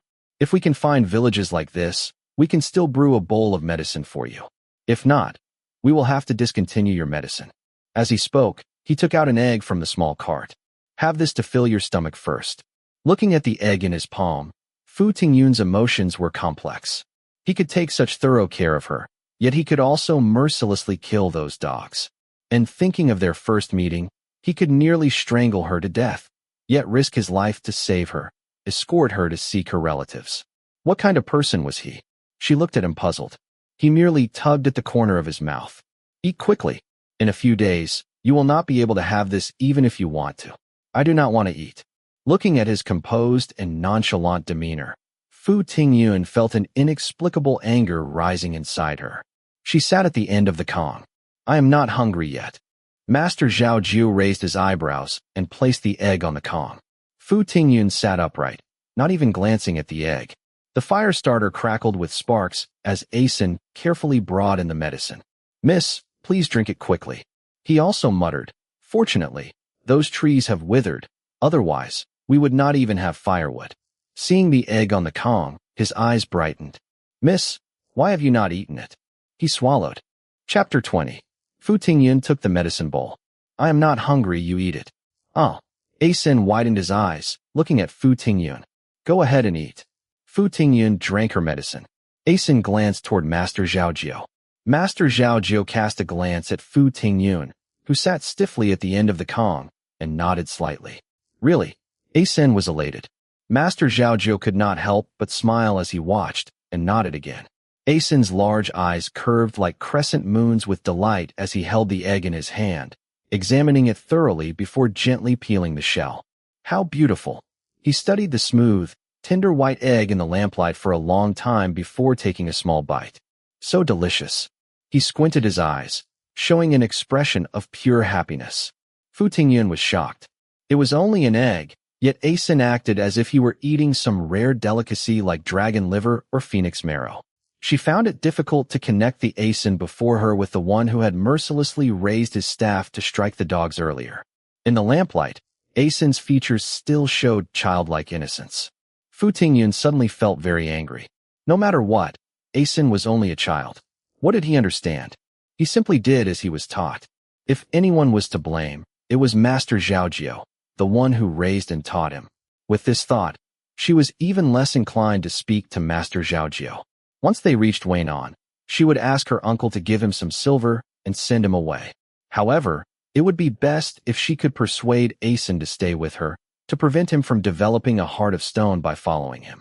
The three of them, Master Zhao Jiu sitting at the head of the Kong, Fu Tingyun at the foot, and Asin squatting beside it. Each had half a bowl of water and one steamed bun for dinner. You should rest early. Master Zhao Jiu stood up after he finished eating. We will set off at the hour of Ein tomorrow. The hour of Ein, before daybreak. Fu Tingyun had not finished eating yet, and could not help asking, so early? The midday sun is too scorching. You could not bear it, Master Zhao Jie said. We can only travel in the early morning and late afternoon. Again, because of her. Fu Tingyun's heart was somewhat confused, and she responded with an "oh." Asin had already taken out an old straw mat from the small cart. Miss, I will sleep in the courtyard. If you need anything, just call me. Fu Tingyun smiled and responded with a good. Asin happily followed Master Zhao Jie out. The steamed bun was very dry. After Master Zhao Jie and Asin left, she forced herself to eat a few bites, but could eat no more, though she did finish her water.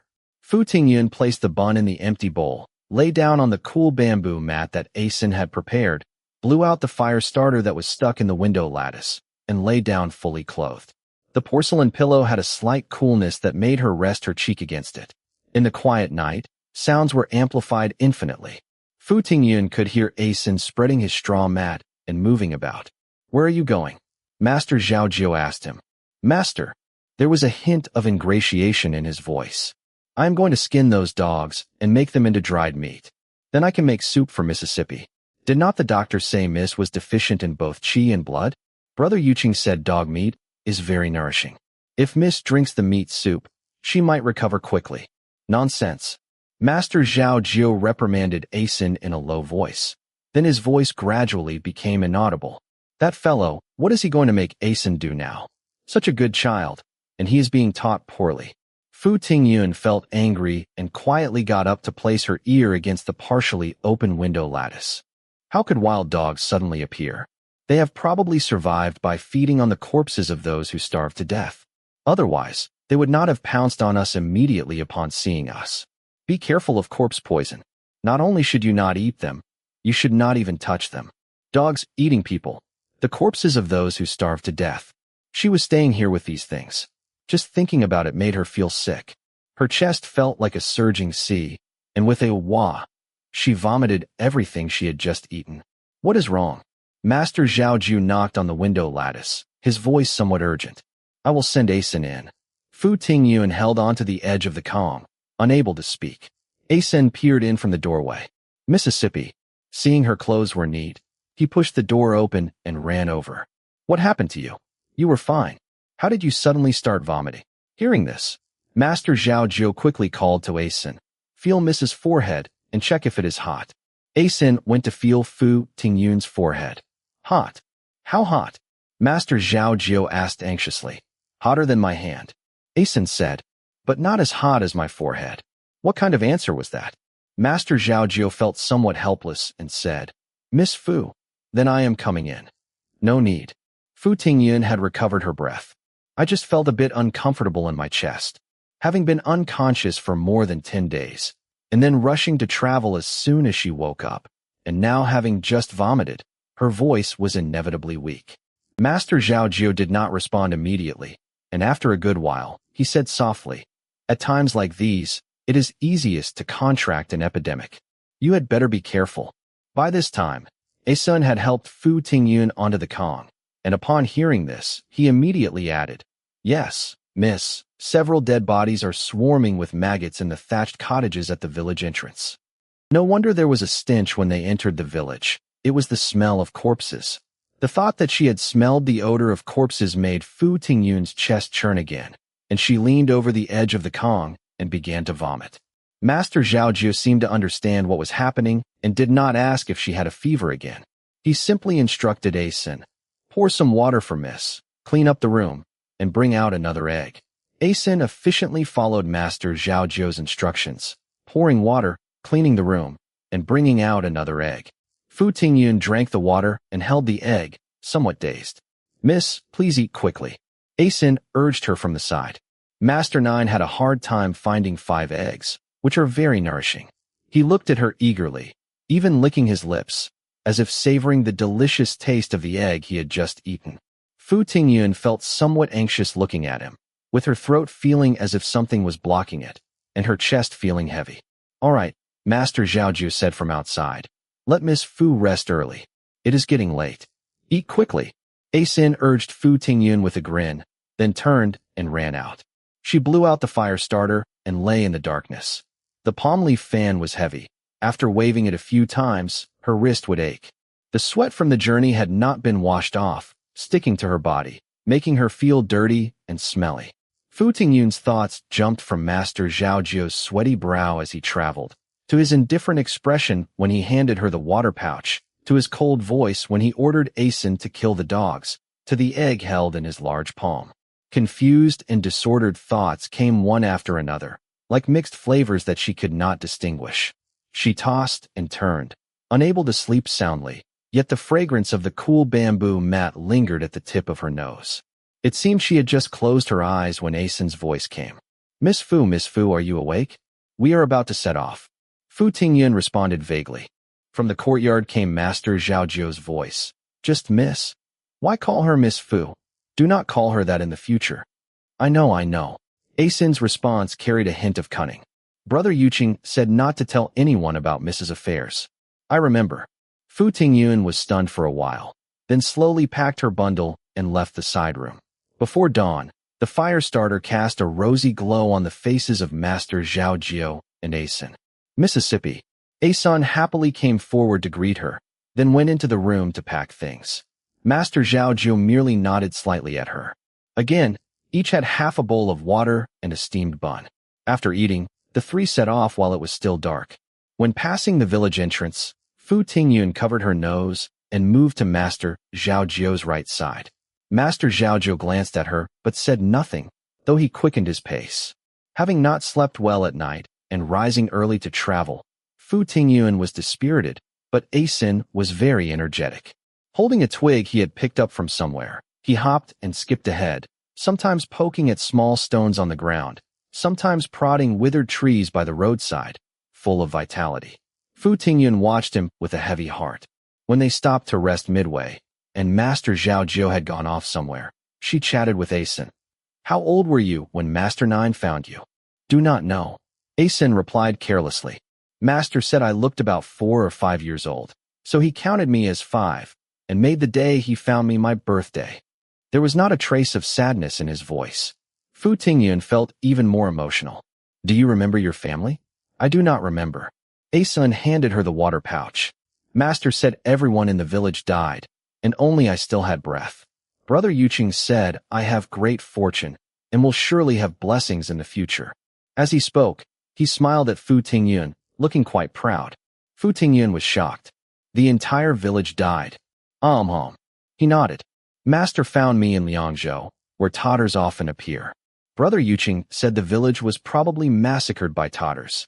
As he spoke of this, he became somewhat morose. Fu Tingyun could not bear to see him like this, and quickly said, "It is already very good that you survived." Asen smiled and nodded repeatedly. "Yes, so I must live well and enjoy good fortune in the future." Fu Tingyun also smiled and reached out to pat his head. He tilted his head away, and Fu Tingyun's hand missed. "Master said, men's heads and women's waists. Look, but do not touch."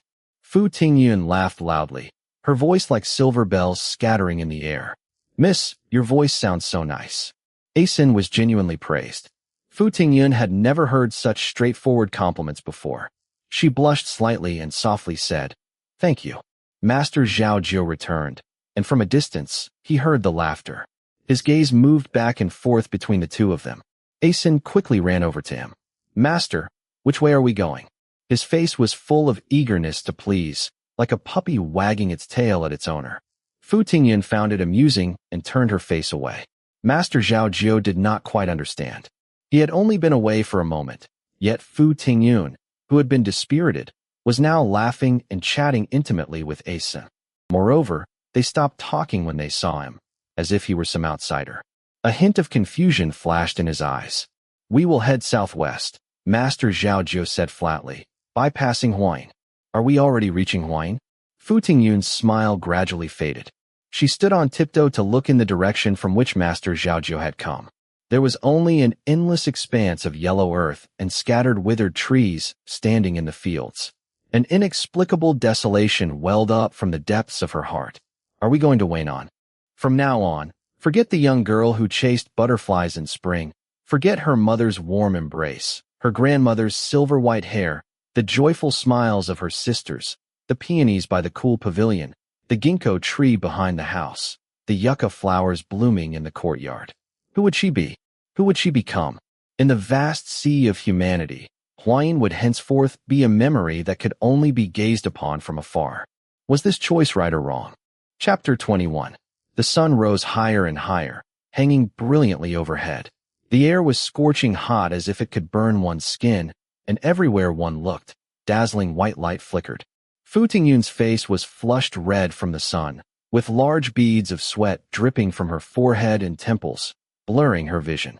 Yet she stubbornly gazed toward the northeast. Hua was right there, yet she did not even have the chance to take one last look at it. In her field of vision was nothing but devastation, just dried-up fields and withered vegetation, more dried-up fields and withered vegetation. Had she known this would happen, she should have taken a good look at Huayin City when she left.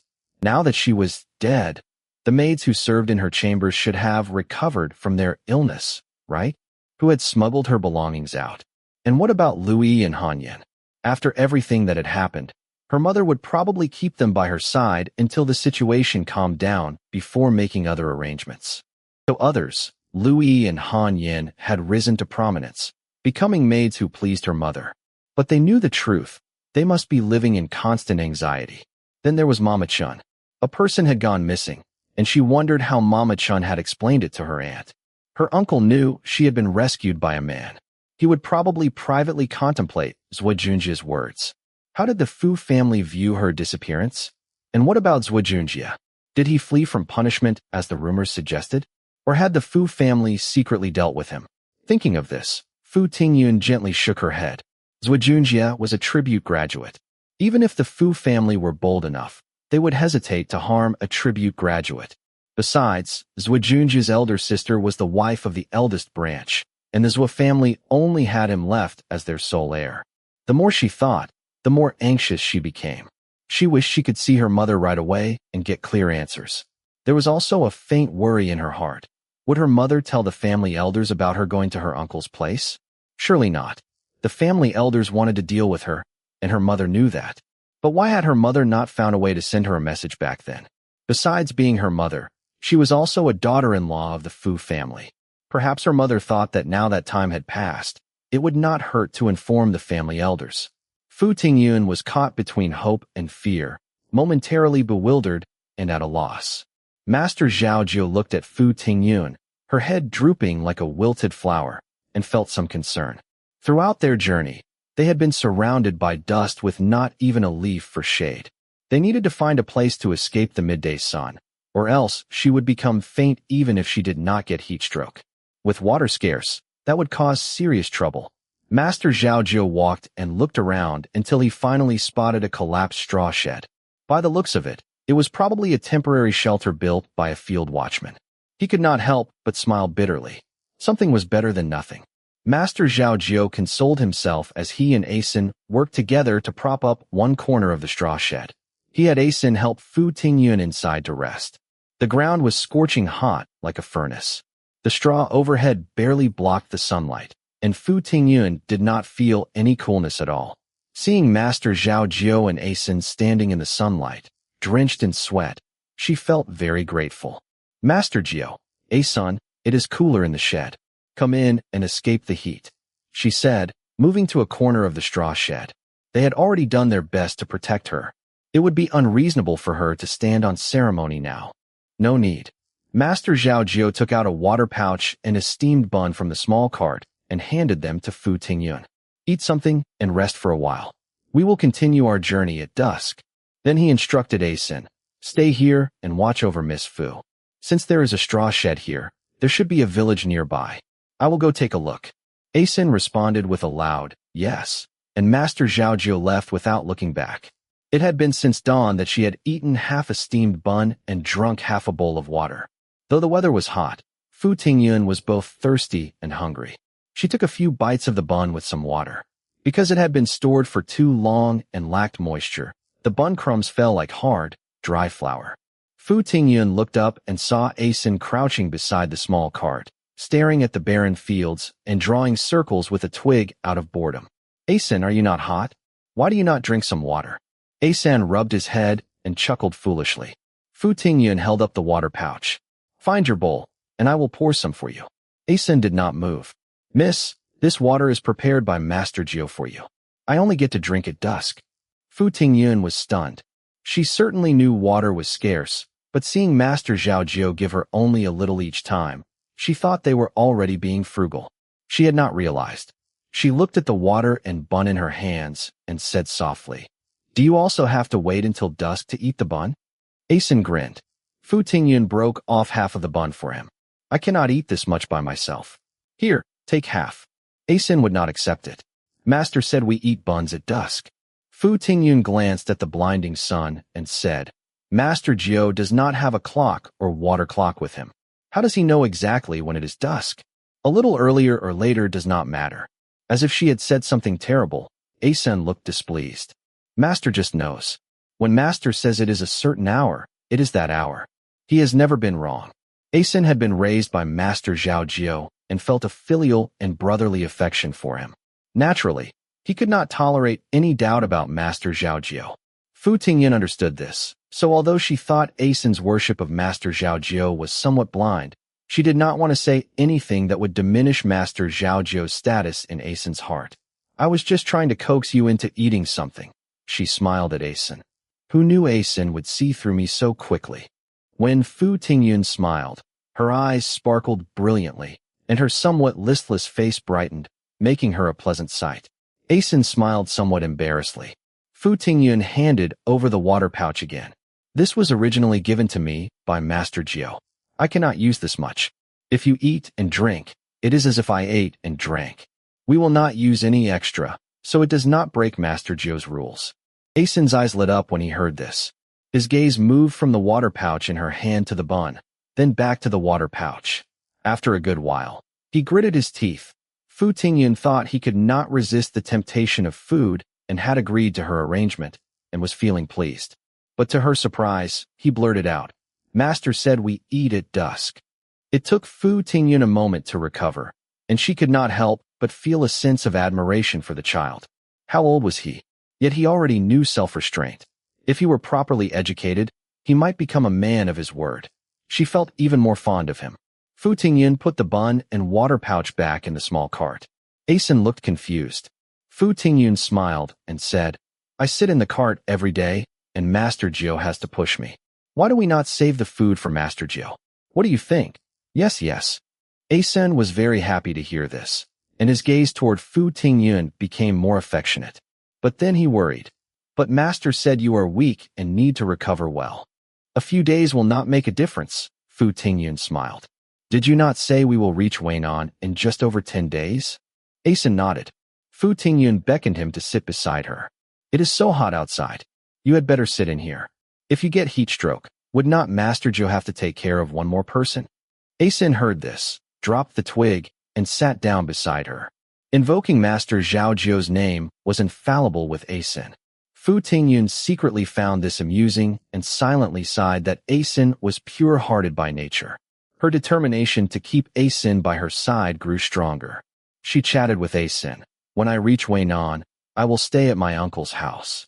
He has fields, land, shops, and a clan school. Would you like to stay with me?" Asen looked utterly bewildered. "That way, you would not have to travel around with Master Zhao anymore. You could study with my nephews. Or if you do not want to study, you could work with our estate manager in business or farming.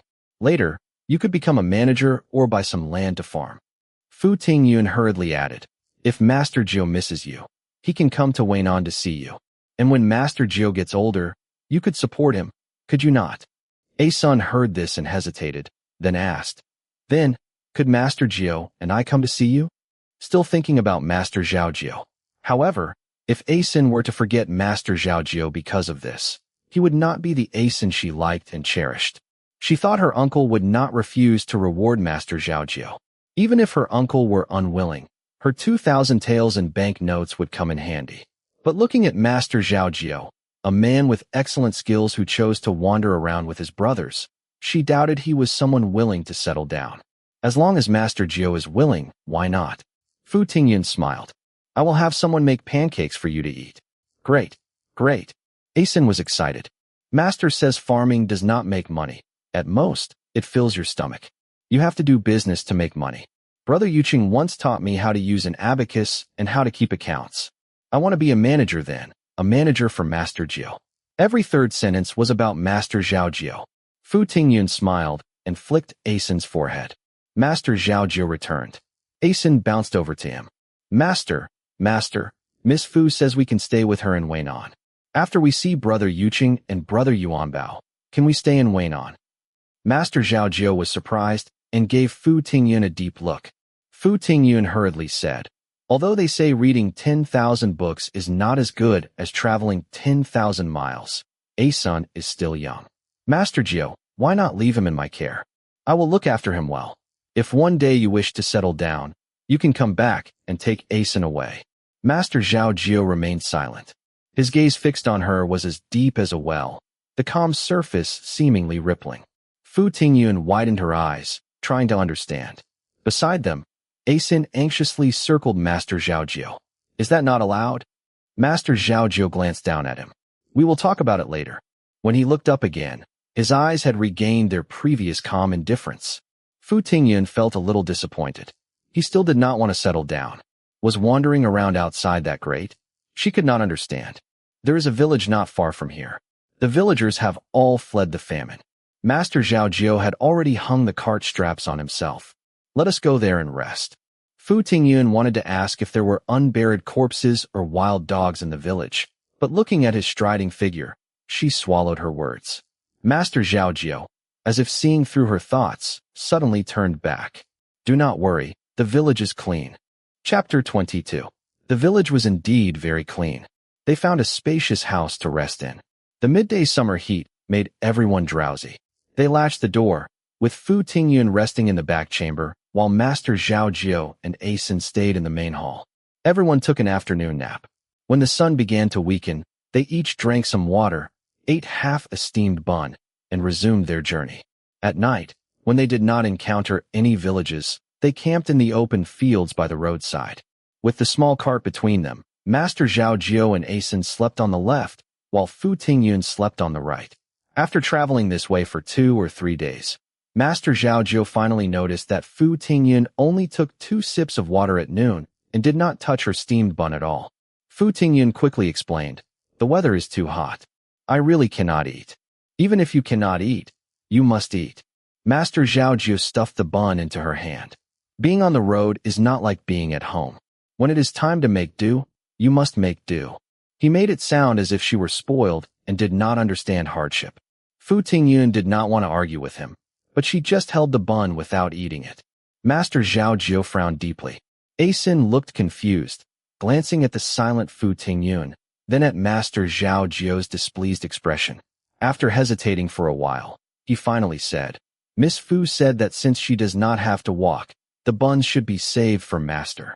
Master Zhao Jiu was slightly taken aback. Fu Tingyun had already coldly snorted and stood up, calling Asen. Let us go to the hillside for a walk. Every spring, grandmother would take us sisters to the villa in Huaxi town for spring outings and teach us to gather wild vegetables. I see the trees on the eastern slope are still alive, which likely means there is a spring. Perhaps we can find some wild vegetables. That would spare us from drinking water and eating steamed buns every day. After speaking, she turned and went out the door. Her dissatisfaction with Master Zhao Jiu was evident. Master Zhao Jiu was stunned again. Asen stared wide-eyed, and only after Fu Tingyun's figure disappeared outside the door did he come to his senses. One was Miss Fu, whom he liked very much, and the other was Master Jiu, whom he respected the most. Master. Asen anxiously looked at Master Zhao Jiu, not knowing what to do. Go on. Master Zhao Jiu smiled bitterly. Do not let Miss Fu be alone. Although he had specifically chosen remote country roads, even when they encountered villages, if there were corpses of famine victims, he would avoid them. Despite this caution, it was better to be careful. There might be others with the same idea, carrying enough food and water on the road, fearing robbery, who chose the same path as they did. Asen's eyes grew even wider. Master was smiling bitterly. He could not remember the last time he saw Master Jiu smile bitterly. Even if the sky were falling, Master Jiu would just nod calmly, pace around the room with his hands behind his back, or sit by the river alone for a while, and then come up with a solution. Miss Fu had merely run out alone. They could just call her back, so why smile bitterly? Asin felt it necessary to remind Master Jiu. But Master Jiu had already urged him, "Hurry up and go." Asin had never disobeyed Master Zhao Jiu's words. Without thinking, he responded with a yes, and by the time he realized he had answered too quickly, Master Zhao Jiu had already lowered his head to arrange the small cart. Miss Fu had been gone for a while now. If she encountered wild dogs or something, that would be terrible. He could quietly tell Master Jiu later on the road. Asun pondered as he ran out the door, only to see Fu Tingyun standing in the hay storage shed outside the house. "Miss Fu." He was very surprised. Fu Tingyun smiled at him. "The weather is too hot. Let us go look later." Although she was angry at Master Zhao Jiu for being too presumptuous, she would not stubbornly run to the hill and make them search for her when everyone was already exhausted from traveling. They were now resting in a village at the foot of a hill. Most of the vegetation on the hill had withered, with only a few once lush towering trees still alive in the northwest corner. Some weeds grew under the trees, but as for wild vegetables and the like, that was certainly impossible. Why did Miss Fu specifically mention searching for wild vegetables? Seeing that Fu Tingyun had temporarily abandoned her plan to go to the hill, Asin was naturally pleased. At least Miss Fu would not be embarrassed in front of Master Jiu for failing to find wild vegetables after making such claims. The two sat in the shed talking. It was hot, and as they talked, they fell asleep. By the time Master Zhao Jiu woke them up, the sky was already filled with the evening glow. Asin got up nimbly. "Master." His face flushed bright red. They had missed the time to continue their journey. Fu Tingyun, however, did not move a muscle on her face. She stood up unhurriedly, dusted herself off, and asked Master Zhao Jiu calmly, "Can we go now?" Master Zhao Jiu responded with an turning around and going back inside with his usual demeanor. Asin admired Master Zhao Jiu and always imitated his every move. He was very familiar with him. To Fu Tingyun, Master Zhao Jiu seemed no different than usual, but in Asin's eyes, he felt Master Jiu seemed somewhat resigned. Resigned? Because of Miss Fu? Asin stared at Fu Tingyun's back for a long time, unable to understand why. From that day on, although Master Zhao Jiu still handed Fu Tingyun a steamed bun at noon as before, if she did not eat it, he did not force her. As for Fu Tingyun, she no longer initiated conversations with Master Zhao Jiu as she had before, though she still chatted and laughed with Asin just as before. Sometimes when Master Zhao Jiu spoke to Fu Tingyun, she would answer clearly and concisely, without a single extra word. Sometimes when Fu Tingyun was happily talking with Asin, if Master Zhao Jiu walked over, she would immediately stop speaking, only to resume her animated conversation with Asin after he left. Despite his young age, Asin could tell that Fu Tingyun was giving Master Zhao Jiu the cold shoulder. Master Zhao Jiu had always been taciturn. Others usually had to initiate conversations with him. Asin felt this was Fu Tingyun's fault. While Master Zhao Jiu went ahead to scout the path, he asked Fu Tingyun, "Why do you not talk to Master Jiu? He is talking to you." "I am not." Fu Tingyun wiped the sweat from her forehead. "There is nothing to say, so naturally there are fewer words." Asin did not believe that at all. He pursed his lips, about to say something, when suddenly a group of people rushed out from the woods on the hill. They were all young and middle-aged men, 7 or 8 of them.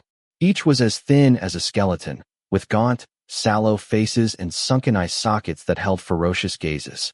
They carried hoes or wooden clubs, looking at them like starving mad dogs spotting food, their eyes gleaming green. Fu Tingyun's hair stood on end. Asin quickly pulled out a staff from the small cart, stepped forward, and said, "Who are you?" Placing himself in front of Fu Tingyun. How could she let a child shield her? "Asin." Fu Tingyun tried to pull Asin back, but the group had already swarmed forward. "Get away quickly," Asin shouted, shaking off Fu Tingyun's hand and wielding his staff, charging forward and striking the neck of the leader. The man was caught off guard and collapsed to the ground. The people behind looked at Asin in shock, their steps faltering. Asin, however, paid no attention and swung his staff again, hitting the head of the person closest to him. That person cried out, "Aya," and clutched his head, blood flowing between his fingers. The others snapped out of their daze and charged at Asin, howling. Asin met them fearlessly. Although those men were numerous, adult males, and much larger than Asin, they only knew how to crowd together, striking at Asin with hoes, or wooden clubs. Not only were they uncoordinated, but their movements were also sluggish, as if they were too hungry to have strength. In contrast, Asin wielded his staff with chopping, prodding, sweeping, and thrusting movements, full of vitality and at tricky angles. Taking advantage of his small stature to dart about, he forced the group to chase him in circles, unable to get close to him. Asin was truly clever. Fu Tingyun breathed a sigh of relief. But no matter what, two fists cannot defeat many hands. Asin was, after all, only a child. She used all her strength to shout, "Help!" in the direction Master Zhao Jiu had gone. Two men who had been circling outside the fighting group exchanged glances, abandoned Asin and the others, and ran toward Fu Tingyun. Fu Tingyun frantically tried to find something in the small cart to defend herself with, but there was nothing in the cart except reed mats, bamboo mats, chopsticks, bowls, steamed buns, and water pouches. She was so anxious that she was drenched in sweat. The two men had already reached her. "What do you want?" she scolded while retreating to the other side of the small cart. "Our master is about to return. Watch out for your lives." There was ferocity in both men's expressions. One of medium height, wearing a parrot green silk Taoist robe with a dried bloodstain on the sleeve, looked at Fu Tingyun with a flash of amazement in his eyes, followed by delight. "Elder brother, this woman is very beautiful. She could sell for at least 50 taels of silver." Fu Tingyun turned pale with fright and randomly grabbed something to shield her chest. The other man was short with a horse-like face. When he saw Fu Tingyun's face, greed flashed in his triangular eyes, but his gaze quickly fell on the small cart. He said, "What time is it now, and you are still thinking about these messy things? Even if this woman could sell for 50 taels of silver, we would need to be alive to take her to Chuanxi House. Survival is the priority. Quickly help me push this cart away." As he spoke, he ran over and grabbed the handles of the small cart, muttering, "One look at this woman and you know there must be valuable goods on this cart. With luck, there might even be some valuables." Fu Tingyun's mind finally caught up. Compared to food that could save their lives, she, who could be sold for 50 taels of silver, was not as important. If they let the men take the cart away, they probably would not survive either. Fu Tingyun suddenly thought of the idiom, "Three peaches kill 3 warriors." She shouted, "You cannot take our food away. If you take it, what will we eat?" The group surrounding Asin heard this and immediately abandoned him to run in this direction. Fu Tingyun quickly ran toward where Master Zhao Jiu had gone, shouting, "Master Jiu, help!" as she ran. The woman's piercing voice echoed in the air. Master Zhao Jiu's figure appeared on the barren field ridge. For some reason, Fu Tingyun's nose stung, and tears blurred her vision. She saw Master Zhao Jiu move like lightning, leaping several times to reach her side. Without a word, he swung his fist forward. She heard a crack that sounded like breaking bones, then turned to see the horse-faced man lying motionless on the ground. Fu Tingyun quickly retreated to the side. Master Zhao Jiu grabbed the fellow in the parrot green silk Taoist robe and threw him onto the group, trying to steal their belongings. With a loud thud, 5 or 6 people immediately fell to the ground. "Master!" Asin's spirits lifted as he abandoned the men harassing him and ran over to give each of the fallen men an extra blow to the head with his staff. Master Zhao Jiu had already knocked down the men surrounding Asin with 1 punch each. "Master!" Asin ran over, choked with emotion. "What happened?" Master Zhao Jiu glanced at the men on the ground and asked Fu Tingyun. Fu Tingyun quickly recounted what had happened. "We cannot stay here long," Master Zhao Jiu immediately said. "Let us go quickly."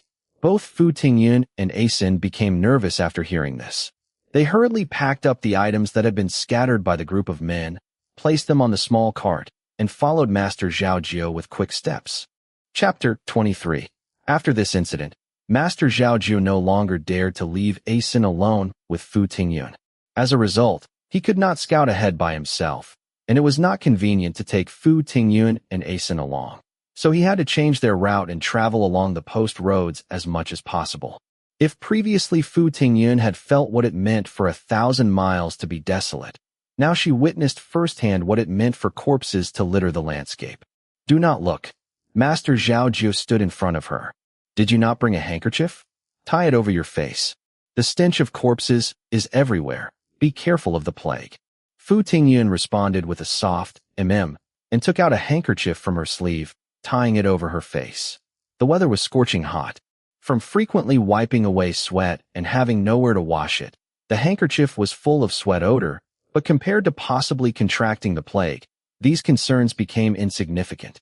Her gaze could not help but drift toward the roadside again. Under the fierce midday sun, large trees stripped of their bark had long since withered. Their bare brown branches reached toward the sky as if begging for help. Beneath them lay 7 or 8 shriveled corpses scattered about. The oldest appeared no more than 45 or 46, with deeply sunken eyes wide open, expressions showing unwillingness to die. The youngest was still held in its mother's arms, naked, with limbs like reed stems and ribs visible. Its disproportionately large head hung limply from the mother's arms. The mother's clothes had been stripped away by someone, revealing her body covered only by an undergarment. There was no dignity to speak of. A chill ran through Fu Tingyun's heart.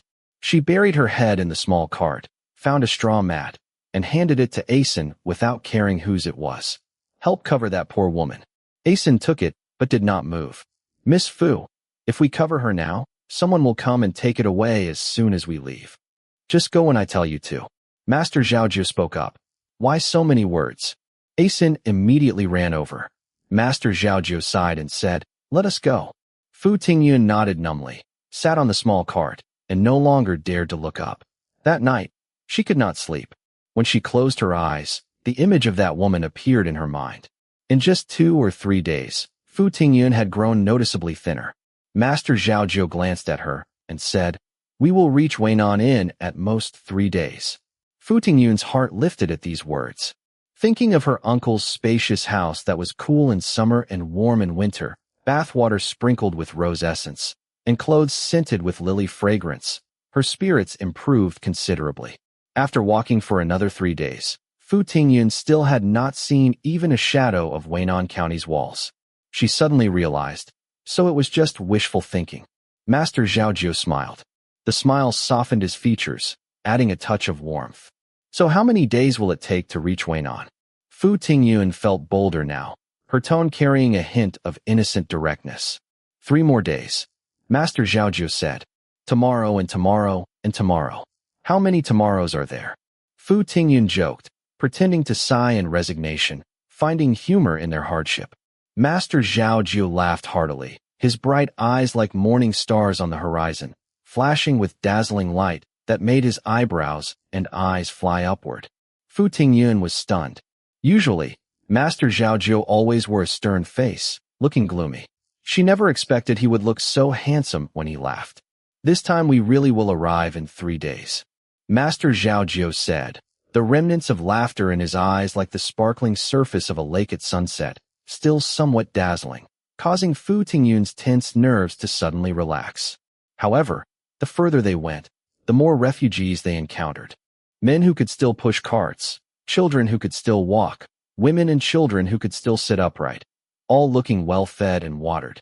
Master Zhao Jie, Asun, and Fu Tingyun were conspicuous among the gaunt, emaciated refugees. People occasionally cast surprised, envious, or even greedy looks at them, as if they were hiding some coveted treasure, making Fu Tingyun feel as uneasy as if sitting on pins and needles, constantly feeling that something dangerous would happen. One noon, as they rested by the roadside, things indeed erupted. First, 4 or 5 strong men simultaneously rushed toward the small cart from all directions, followed closely by 7 or 8 more. Master Zhao Jie wielded his staff with impressive force, but those men came at them as if they had no regard for their lives. As some fell, others rushed forward, eventually surrounding them. With so many men looking at them as fiercely as hungry wolves eyeing food, Fu Tingyun's legs trembled. Master Zhao Jie snorted coldly and instructed Asen, "Protect the young lady. We will head north." North was the direction toward Weinan City. Asen responded, holding his staff against his chest. Fu Tingyun hurriedly pushed the small cart. Asen led the way, Master Zhao Jie guarded the rear, and they headed north. Those men knew Master Zhao Jie's prowess, so they only attacked Asen and Fu Tingyun. Master Zhao Jie seemed to have eyes in the back of his head. Whoever approached, he would strike with his staff, immediately rendering them unable to move. After several rounds, those men did not dare approach, yet they were unwilling to give up. They surrounded them as they walked north for about half an hour. Some began to grow impatient and rushed forward with ferocious intensity. A murderous aura suddenly rose in Master Zhao Jiu's expression. Somehow, between his fingers appeared two thin, willow leaf-sized curved blades that flew out like lightning and returned just as quickly. Among those who had rushed forward, someone fell to the ground with a thud. Bright red blood flowed from their neck, gradually soaking into the earth, leaving a dark red patch. All of them were stunned. After some time, someone came to their senses and let out a shriek, shouting murder, murder, while backing away. Yet others still refused to give up, standing there looking at each other. The air began to fill with restless, uneasy emotions. Master Zhao Jiu's gaze grew colder. The willow leaf blades flew from his hand again, and two more people fell. Only then did those men begin to fear, scattering like birds and beasts. Master Zhao Jiu urged Fu Tingyun and Asin to keep moving without stopping. Along the way, they encountered robbery attempts twice more. The first time, there were 7 or 8 people. Master Zhao Jiu used his willow leaf blades directly. The second time, it was only one person. He staggered toward them, but before Asin could even raise his staff, the man had already fallen to the ground powerlessly. Fu Tingyun covered her eyes. They chose small paths and traveled through the night, only resting by the roadside at dawn. Fu Tingyun drank water numbly. In the early morning light, she suddenly noticed something different about the trees nearby. Master Geo, look. Fu Tingyun pointed excitedly at the roadside trees. Green leaves. Master Zhao Jiu and Asin both looked up. On the dusty branches of a large tree sprouted 2 green leaves. Asin ran over and plucked the leaves. Master, look. Master Zhao Jiu's expression sharpened as he stood straight and looked around. Fu Tingyun's heart jumped. Master Jiu, is something wrong? It indicates the disaster has eased somewhat in this area, Master Zhao Jiu said gravely. Perhaps Weinan County still has a normal water supply. But the more this is true, the more refugees will be trying to reach Weinan County, making it more difficult for us to enter the city. Why do we need to enter the city? Fu Tingyun smiled. We are headed to Fengyuan, not Weinan County town. We can go directly from Li Family Hollow to Fengyuan. Master Zhao Jiu raised his eyebrows, gesturing for her to explain more clearly. When I used to visit my uncle, sometimes my mother felt the gifts we prepared were too modest and did not want my aunts to gossip. So I would go directly from Huayin to Weinan, wait until we had properly arranged more suitable gifts, and then proceed to Fengyuan. If we did not need to prepare expensive gifts, we would leave the post road and head south, taking the route through Li Family Hollow to Fengyuan. This way, we could save a day's travel time. Hearing this, Master Zhao Jiu's eyes brightened slightly, clearly pleased with this information. Fu Tingyun quickly added, however, I do not know the exact route. I just know we can go this way. Master Zhao Jiu looked at her with a strange expression, as if he wanted to laugh, but was holding back. Fu Tingyun felt embarrassed. I was not the one driving the cart. How would I notice these things? Her expression showed displeasure. We can just ask someone for directions. Master Zhao Jiu said quickly, instructing Asin to carefully guard Fu Tingyun while he went up to the post road. Soon, Master Zhao Jiu returned. The entrance to Li Family Hollow is just ahead. He urged Fu Tingyun and Asin to eat quickly. Are we not going to rest for a while? Fu Tingyun looked at Master Zhao Jiu in surprise. He had been pushing her all night. It is better to reach Fengyuan quickly, Master Zhao Jiu said. The road is too dangerous. Fu Tingyun remembered the robbery attempts, her fingertips turning cold. She hurriedly ate a steamed bun, drank some water, and set off with Master Zhao Jiu. Li Family Hollow was a village inhabited entirely by members of the Li clan. It got its name from being built in a depression among the hills. They had not seen many people on their journey, but when they reached Li Family Hollow, they saw that the entrance to the village was barricaded with a wooden palisade twice the height of a man. Several tall, strong villagers patrolled in front of the palisade with large swords, looking quite fierce. About a dozen severed heads were impaled on the wooden fence, blood dripping down and drying to a dark red color. This did not look like a village at all, but rather a bandit stronghold claiming territory. Fu Tingyun was horrified and looked toward Master Zhao Jiu. Master Zhao Jiu's brows furrowed slightly, his expression solemn. It seems Li family hollow has water and food. Otherwise, they would not have sealed off the village to protect themselves. Fortunately, they only needed to pass by the front of the village. Fu Tingyun breathed a sigh of relief. The people near the wooden palisade had already spotted them and gathered at the front, holding large swords and watching them vigilantly. Master Zhao Jiu pushed Fu Tingyun past them without any expression. Even from a distance, Fu Tingyun could still feel their gazes on her back like knives. Two young men walked toward them from the opposite direction. One wore a dove-gray silk robe, the other a blue lotus-colored silk robe. They were empty-handed, pale-faced, and looked panic-stricken. They did not look like refugees. Master Zhao Jiu could not help but turn his head to observe them. The two young men quickly walked to the wooden palisade in front of Li Family Hollow Village and said loudly, "We are from the family of 11th Aunt in Fengyuan. Fengyuan has been raided and killed by refugees, with only about a dozen of us escaping. Please inform the clan leader that our elderly patriarch, supported by our mother and other female relatives, is following behind. Please send people to help them." Fu Tingyun's mind buzzed with shock. Fengyuan had been raided by refugees. She jumped off the cart and ran quickly toward the two young men. But someone reached the two young men before she did. "Young masters." Master Zhao Jiu's face turned somewhat ashen. "I am a relative of the Xie family in Fengyuan. Because of the disaster in my hometown, I was going there to seek refuge."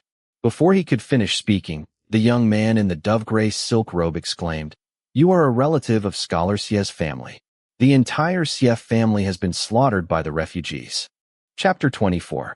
This year's severe drought affected Lintong, Weinan, Lantian, Huxian, Xianyang, Jingyang, and Jialing around Xi'an Prefecture to varying degrees. However, compared to the counties under Qing'an Prefecture and Ganchang Prefecture, the disaster was somewhat milder. Moreover, Lintong had salt wells, and Weinan was on the essential route from the northwest to the capital. Both counties had commercial traditions. Although there was a disaster this year, for the wealthy households in both counties, life continued as comfortably as usual. At that time, respectable and upright families valued passing down cultivation and scholarship through generations, and Fu Tingyun's uncle was no exception. When he made money in business, he would find ways to buy land and houses. Therefore, besides being the wealthiest man in Weinan, he was also the largest landowner in Fengyuan. Seeing refugees gradually fleeing to the area, Fu Tingyun's uncle not only donated grain and money to the county office along with several other wealthy households in Weinan, but also established porridge kitchens in his hometown of Fengyuan to accommodate the refugees. But not everyone would show gratitude, especially those who were already so hungry their eyes had turned green, knowing only that food meant survival. This act of kindness became a sharp blade hanging over the heads of the Xie family. Taking advantage of the darkness, a group of refugees rushed into the Xie household, killing everyone they saw, looting everything they could, and finally setting a fire. The towering flames reddened half the sky. Fu Tingyun's eyes were bloodshot, her smooth hands clenched into fists. She stared at the young man and demanded, "Then my uncle." Before she could finish speaking, Master Zhao Jiu pulled her behind him. "Young master, what happened to Master Xie?" The massive fire from 2 nights ago seemed to be vividly imprinted in the memories of the two young men. One stood by with moist eyes listening, while the other choked up as he explained what had happened, neither noticing Fu Tingyun's unusual reaction. The entire Xie household was burned to ashes. The young man's tears fell uncontrollably. He covered his face with his sleeve, as if unable to bear recalling the scene. The Xie family had lived in Fengyuan for generations. Since the old master's time, they had built bridges and roads, doing good deeds for the community. Who would have thought they would meet such a fate? A profound silence fell both inside and outside the wooden palisade, broken only by Fu Tingyun's increasingly loud sobbing. A son, with reddened eyes, ran over and tugged at Fu Tingyun's clothes. Miss, please do not cry." He wanted to comfort her, but did not know what to say, looking helplessly toward Master Zhao Jiu. Master Zhao Jiu's face grew even more somber as he stood with his hands on his hips, appearing full of anger, yet restraining himself. Asen was at an even greater loss about what to do.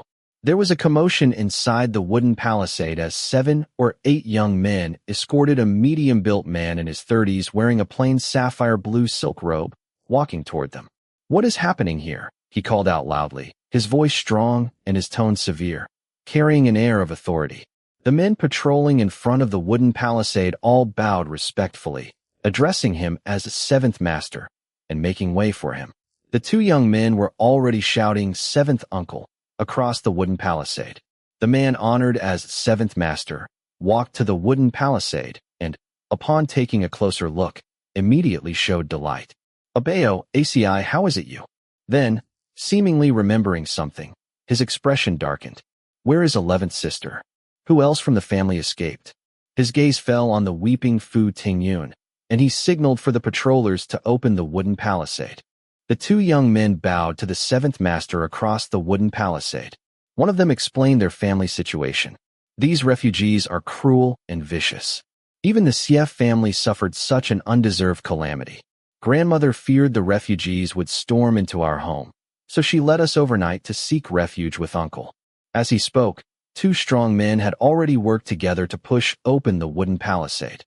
The 7th Master walked out and instructed a goatee-bearded elder beside him to arrange carriages to receive people.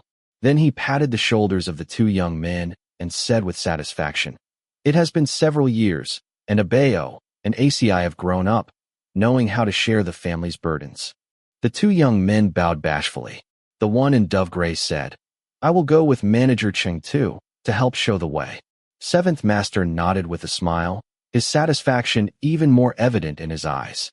Seeing this, the one in blue lotus color also said, "I will go too." "That is good." 7th Master smiled, his gaze falling once more on Fu Tingyun and the others. He pondered, "These people are?" The one in dove gray quickly said, "We just met them. They say they are relatives of Master Xie who came to seek refuge because their home was affected by the disaster."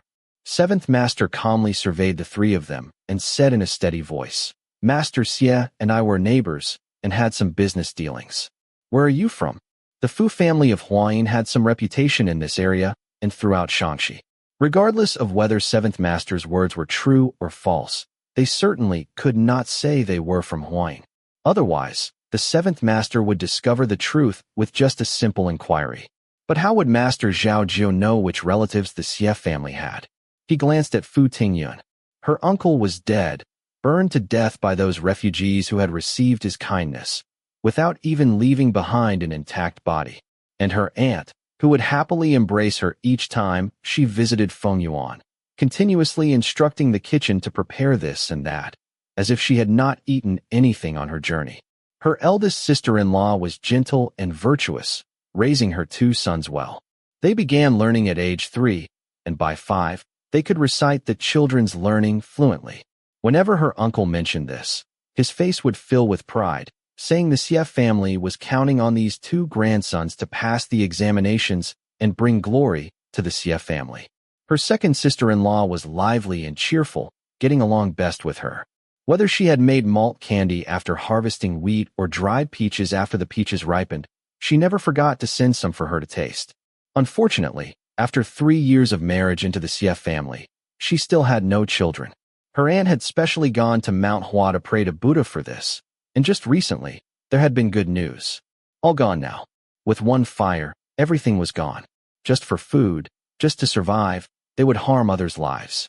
How could those people be so selfish? So shameless? She gritted her teeth in hatred, her heart aching unbearably. Leaning against the small cart, tears fell like rain, and no amount of grief could fill the emptiness in her heart. Fu Tingyun wiped her tears with the back of her hand, her sleeve falling to reveal her fair, delicate jade-like hand. Master Zhao Jiu silently sighed and bowed to the 7th Master. "We come from Pingliang. This is our young lady. Our home was affected by the disaster, and we came to seek refuge with Master Xie. Who would have thought we would encounter bandits on the way? Only I managed to escape with our young lady. I do not know what kind of relatives Master Xie and our master were. I only heard our mistress say that when Master Xie was starting his business, our master once lent him a sum of silver for cash flow. Although it was repaid later, without our master's money, Master Xie's business could never have grown to its current size." Such situations were common among business families. Moreover, when Master Xie was first establishing himself, his brother-in-law had not yet passed the imperial examinations. Although the Fu family had a reputation, such large, prestigious families observed strict protocols and would certainly not take money from the public funds to help a relative's branch. The seventh master pondered silently and believed Master Zhao Jio's words to some extent. Looking at Fu Tingyun, who was crying inconsolably, it did not seem like an act. In such hot weather, her dress and demeanor still adhered to propriety. The exposed back of her hand was smooth and delicate, not the hand of someone who did rough work. This made him believe a bit more. He comforted Fu Tingyun. "Young lady, please accept my condolences and adapt to the changes." Fu Tingyun forced herself to control her grief and bowed formally. As she rose, she inadvertently lifted her head, revealing her snow-white face and eyes swollen from crying, like plum blossoms fallen on snow. Elegant, delicate, beautiful, and pitiful. Seventh Master's heart skipped a beat. He had not expected this woman to be so beautiful. Unfortunately, in these chaotic times, being alone without support, once she left this place, she would likely face a fate of being crushed into mud in the mortal world. Thinking of this, Seventh Master felt a sense of regret, like a cow chewing on a peony. Outside were desperate, starving commoners who would not recognize the value of such a refined lady. A strange melancholy surged in his chest, and the words, "If the young lady does not mind, why not stay in Li Family Hollow," slipped out. Everyone was stunned, including Seventh Master himself. How could he say such a frivolous thing? He secretly regretted it. He had been appointed by his family elders to manage affairs here.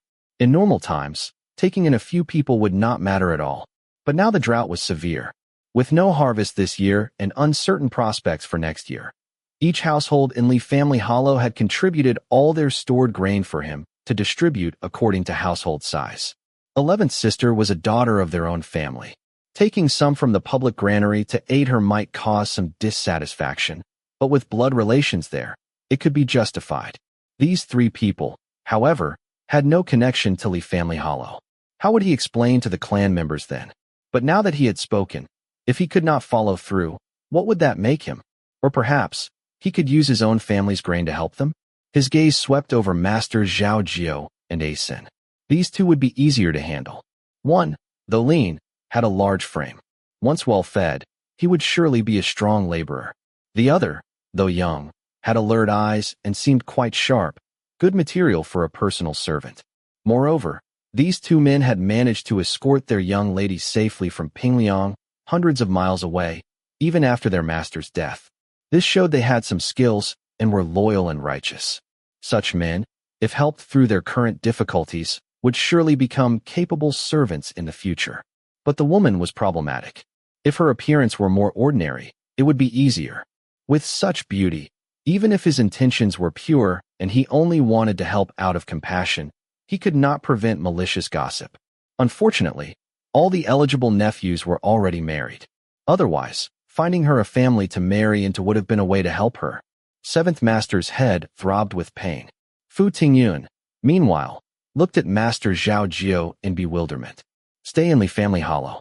She had no blood or marriage ties to the people of Li Family Hollow. On what basis would she stay there? But her attempt to seek refuge with relatives had failed, and she could not return to Huayin. She was a person without a name or identity who could not withstand scrutiny. Though the world was vast, where could she find a place to belong? Because of Master Zhao Jio's escort all the way, she had not starved to death and had reached Weinan unharmed. Unknowingly, Master Zhao Jio had become the most trustworthy and reliable person in her heart. At this moment, she hoped he could advise her on what to do. Chapter 25. Master Zhao Jio's thin lips pressed tightly together, his face showing a hint of coldness. Damn it all. He cursed inwardly. It was only a moment of kindness to escort this woman to her relatives, yet who would have thought it would turn into such a situation? Should he just leave her in Li Family Hollow? He noticed a flash of regret in Seventh Master's eyes. Since the Li Family Hollow could organize its clan members to resist refugees, it was a large clan with many male descendants. Although Seventh Master held a high position and was respected by the others, judging by his age and the way he rushed over at the first sign of commotion, he was not the clan leader. Nowadays, grain meant life. One more person to feed meant one more burden, and an increased risk of starvation due to food shortages. Even if he were the clan leader, which he was not, he could not rashly take in strangers and share the clan's food. Most likely, the seventh master's offer to keep Fu Tingyun in Li family hollow was only a moment of pity, a spur of impulse. What would happen to Fu Tingyun then? She would probably be married off to some Li clan member, and that would be that. Moreover, there was still the matter in Huayin. No one knew what the Fu family would plan next. If things were exposed, no one knew how the Li family would treat Fu Tingyun. He was extremely frustrated. Fu Tingyun's face gradually crumbled. He simply did not want to respond. Realizing this, tears uncontrollably welled up in her eyes again. What was she to him? They were only chance acquaintances. He was merely fulfilling her mother's request to escort her to Waynon. Now that she could not stay with her relatives, she could not rely on him just because he was an honorable man who had taken good care of her along the way. Could she? Besides, he needed to reach Xi'an Prefecture before the Mid-Autumn Festival. At this moment, she should gracefully offer him silver as thanks and bid him farewell with a smile. But at the thought of being all alone, remembering the amazed and greedy gaze of that ruffian in the parrot-green silk robe, the ferocious faces of the refugees who tried to rob them, and the woman who died under the big tree wearing only an undergarment, she felt afraid. Whether it was thanking him or saying goodbye, she could not bring herself to do it, could not say the words. Fu Tingyun felt the wetness on her face and could not help feeling ashamed and guilty. She was so useless. What was she doing, crying in front of him like this? He must think she was acting delicate to evoke his sympathy. She turned her face away, forcefully wiping the tears, but they seemed to have a will of their own, flowing endlessly. A man with a mole between his eyebrows, standing beside Seventh Master, glanced at Fu Tingyun, who looked like a pear blossom in the rain, then at Seventh Master's sympathetic expression. His face turned slightly cold as he said, "Seventh uncle, with food rations tight in the village, this matter should probably be discussed with the clan elders first." His voice was neither high nor low, just audible to everyone present. The people of Li family hollow remained silent, but their faces showed agreement. Seventh Master knew that if he could not give the clan members a reasonable explanation now, he would likely be accused of coveting beauty. He thought for a moment and said in the man's ear, "A few days ago, refugees from Anhua County surrounded the village. Several of my nephews were badly injured. The village is currently short of manpower. Since those refugees burned down Master Xie's house in Fengyuan, they might come to our Li family hollow next. These two men were able to escort their young lady safely from Pingliang, so they must have some real skills. If they stay in our Li family hollow, surely they will not eat for free." His voice was also neither high nor low, just enough for everyone present to hear.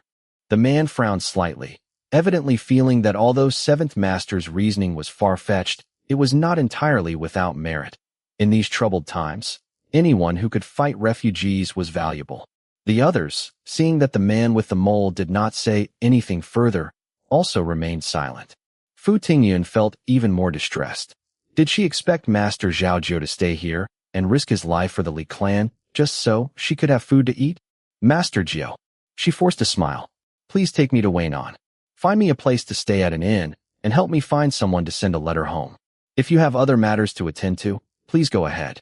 My situation cannot be resolved in a day or two." At the thought of being alone from now on, she felt both frightened and helpless, both sad and confused. Because this involved privacy, her voice was soft and quick. Seventh Master and the others were too far away to hear what she said to Master Zhao Jiu, but he heard every word. His stern face took on a bluish tinge. If she had simply willfully demanded that he take her back to Huayin, or tearfully begged for his help, he might have hardened his heart and taken her to Lintong, then found a friend to send her back to Huayin and hand her over to her mother. After that, how her mother would arrange for her and what would become of her would no longer be his concern. But instead, she stood before him with swollen red eyes, clearly full of trepidation, yet forcing herself to say proper and gracious things. A delicate vulnerability mixed with stubbornness, a stubbornness tinged with melancholy, making it impossible to harden one's heart. Enough, enough. Since he had brought her here, he could not just abandon her. That would not be the action of a true gentleman. Even if he were to entrust her to a friend, he would first need to find someone to send a message to her mother, then wait for her mother's people to come and get her. If she stayed with him, he would also need to find someone to send a message to her mother, then wait for her mother's people to come and get her. Rather than trouble others, he might as well keep her with him, sparing himself the obligation of owing a friend a favor. Master Zhao Jiu's face was as cold as frost. Seventh Master, thank you for your kindness. He bowed to Seventh Master. Since Master Xia's family has met with disaster, we will go to Xi'an Prefecture instead. Our mistress has a cousin who married into a family in Xi'an Prefecture, although we have not had much contact with them in recent years. But given the circumstances, we have no choice but to trouble them. Fu Tingyun looked at Master Zhao Jiu in shock. He said he would go to Xi'an Prefecture to seek relatives. She had no relatives in Xi'an Prefecture. It was clearly where he was to meet his companions. He was going to take her along. She was suddenly immersed in inexplicable joy, something bubbling up inside her that made her eyes fill with tears again. Seventh Master was somewhat surprised. Thinking of Fu Tingyun's earlier whispered conversation with Master Zhao Jiu, he assumed it was her suggestion and did not question it. But the fact that they would rather seek refuge with Master Xia than with that distant cousin they had not seen in years suggested the two families were not close. Since the Fu young lady had made up her mind, he could not insist on her staying. Just as he was about to say some polite words, Master Zhao Jiu continued, Seventh Master's generosity will be remembered by our young lady. But there is one more thing. Since you were neighbors with Master Xia and did business together, I ask for your help. Seventh Master considered Master Zhao Jiu a man of loyalty and integrity. Seeing him speak in a neither servile nor arrogant manner, he felt a sense of respect. He straightened his expression and said, Speak. Master Zhao Jiu said, Previously, we thought we would have support once we reached Weinan, so we only prepared enough water and food for about 10 days. Now that we need to go to Xi'an Prefecture. He paused, then said, I ask Seventh Master to help us in this urgent situation. As he spoke, he took out 3 small gold ingots from his sleeve. We need 50 steamed buns and 10 water pouches. Please ask around to see who has extra food and water. Gold ingots were commonly called large yellow fish or small yellow fish. A large yellow fish was usually 10 taels, while a small yellow fish was usually 1 tael. 3 small yellow fish meant 3 taels of gold.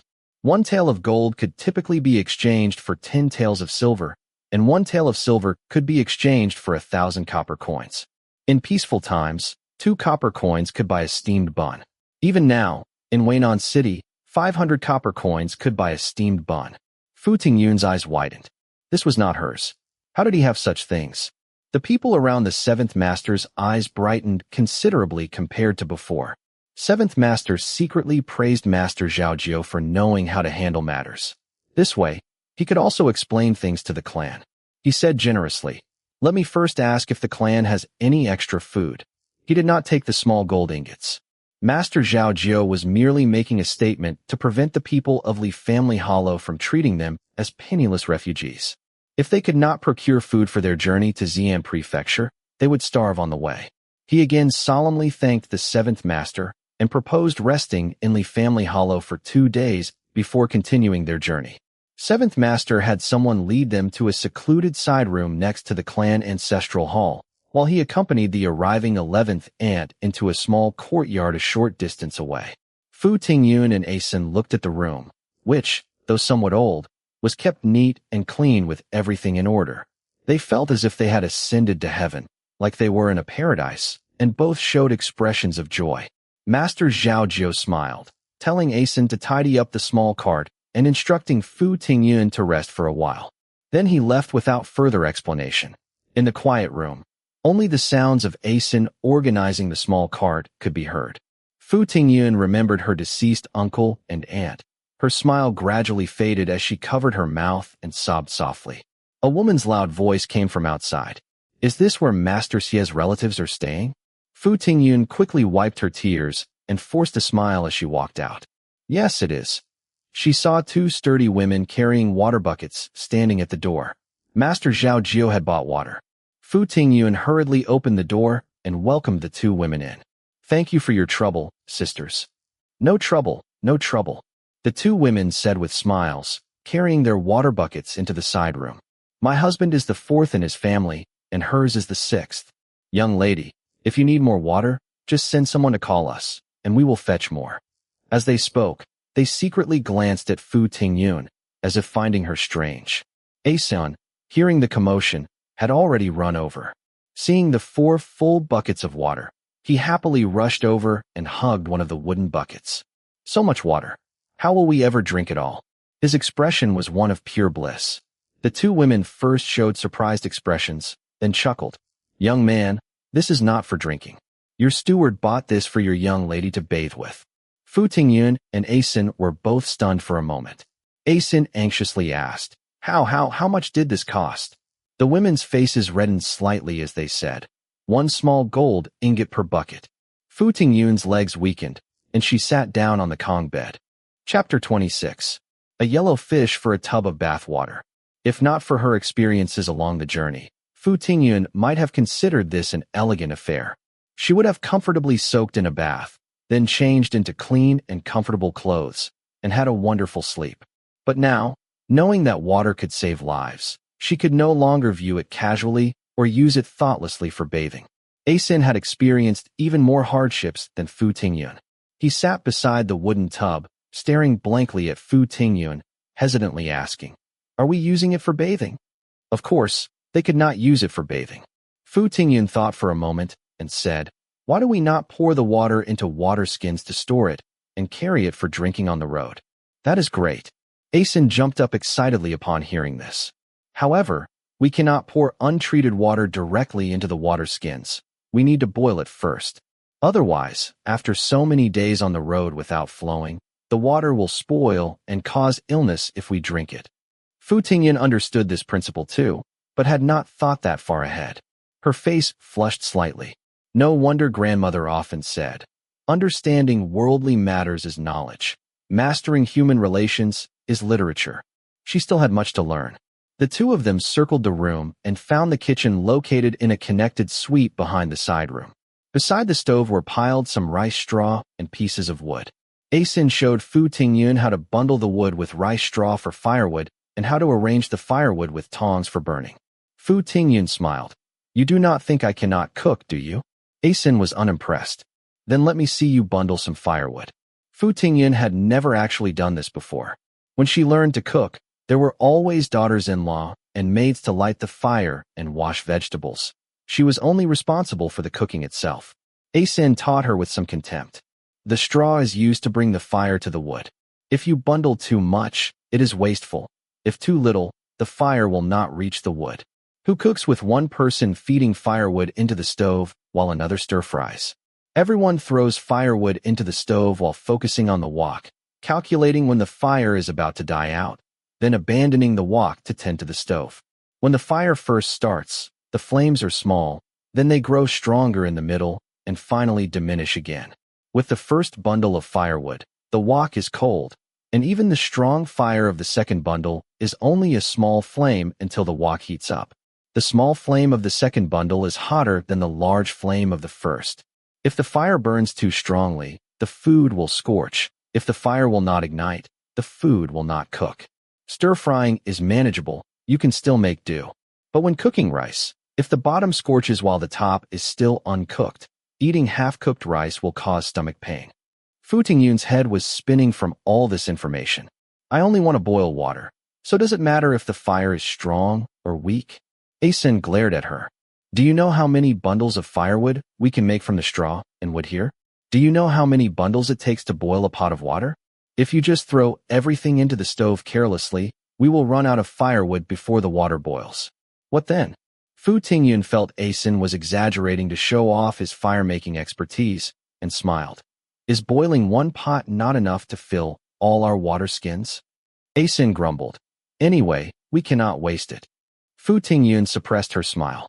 All right, I will listen to A-sun. A-sun's lips curled in a somewhat smug smile. Fu Tingyun held back her laughter for a long time.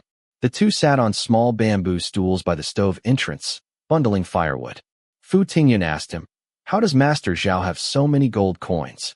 A-sun was displeased with her doubting Master Zhao Jiao. He saved them, of course.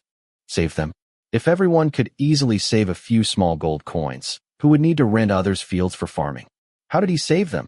Fu Tingyun asked with a smile. Tell me, so I can save some too. Asen gave her a look. Copper coins exchanged for silver, silver exchanged for gold. Saved up, of course. Then he impatiently said, let us quickly bundle the firewood. We still need to cook afterward. This child was tight-lipped. Fu Tingyun felt both disappointed and reassured. Someone walked in. What are you two doing? The two looked up to see Master Zhao Jiu standing at the kitchen door with a cloth bag. A-Sun ran over, seeking praise. We did not want to waste the water you bought with gold coins, so we are boiling it to fill our water skins for drinking on the road. Then, taking the cloth bag from Master Zhao Jiu's hand. Master, what is this? Master Zhao Jiu ignored A-Sun and stared at Fu Tingyun standing by the stove entrance. His gaze was deep, and in the dim light of the kitchen, it seemed somewhat mysterious. For some reason, Fu Tingyun recalled the two of them in the kitchen at Biyun Temple. It was just like this, with no one around, dim light, his gaze deep and quiet. She began to feel uneasy. He was Master Zhao Jiu, not really her family's servant. When he told the people of Li family village that he would take her to Xi'an prefecture to seek relatives, his expression was so unpleasant. Earlier, she had been too happy to think carefully, but now, recalling it, he must have felt compelled. Now with no outsiders present, would he change his mind? Would he lose his temper? Would he think she was like a piece of sticky candy, impossible to shake off once attached? In the silence, Fu Tingyun lowered her eyelids. Then she heard A-Sun shouting, flour, eggs, tofu, winter melon. Master, where did you get all these things? The sound of him swallowing was audible. Fu Tingyun quickly looked up. It was true. The cloth bag was opened, and several eggs were carefully placed on the stove top by A-Sun. For tubs of water had cost 4 small gold coins. She blurted out, how much silver did this cost? Her face immediately burned hot. In the past, when speaking of money, one would substitute it with that stuff. But now she immediately asked the price of everything she saw. She had changed a lot. But deep down was the lingering thought that if not for her, Master Zhao Jiu certainly would not have spent money buying water, flour, and vegetables. When she first met him, he was not even wearing shoes. It was not that he had no money. Master Zhao Jiu was a very frugal person. With him spending money like this, she felt genuinely distressed. Master Zhao Jiu pressed his lips together, his eyes filled with mirth, clearly restraining himself from laughing out loud. What is money for if not to spend? Fu Tingyun disliked this attitude. Her 16th granduncle was just like this, spending every cent he earned, feeling free and unrestrained when young because he could earn money. But when he grew old without savings, it was difficult to adapt to frugality after living in luxury, and when he died, his coffin was still bought with public funds. She could not help muttering softly, what if a person is still alive but has no more silver? What then? Master Zhao Jiu was startled, then burst into laughter. His brows relaxed, his eyes sparkling, showing a joyfulness she had never seen before. Fu Tingyun's eyes widened. I have my arrangements for the water we carry on the road, he said with a smile. We will leave Li family village at dusk tomorrow. You should go prepare. A-Sun, you cook the meal. A-Sun cheerfully responded, yes, taking out the items Master Zhao Jiu had brought back one by one. Master Zhao Jiu had already said to Fu Tingyun, are you not itchy? Go freshen up quickly. He also reassured her, things will be better once we reach Xi'an prefecture. How did he know she was itchy? Being bundled up throughout the journey, Fu Tingyun had developed heat rash. She did not want him to think she was delicate, so she only scratched when alone, but he had noticed anyway. A strange sense of gratitude welled up in her heart as Master Zhao Jiu turned and walked out. I need to see the clan leader of Li family village with 7th Master. I will be back soon. Because of Master Zhao Jiu's words, Fu Tingyun could not resist the temptation of bathing after all. She thoroughly washed herself, feeling as if she had shed several pounds of weight, her whole body much lighter.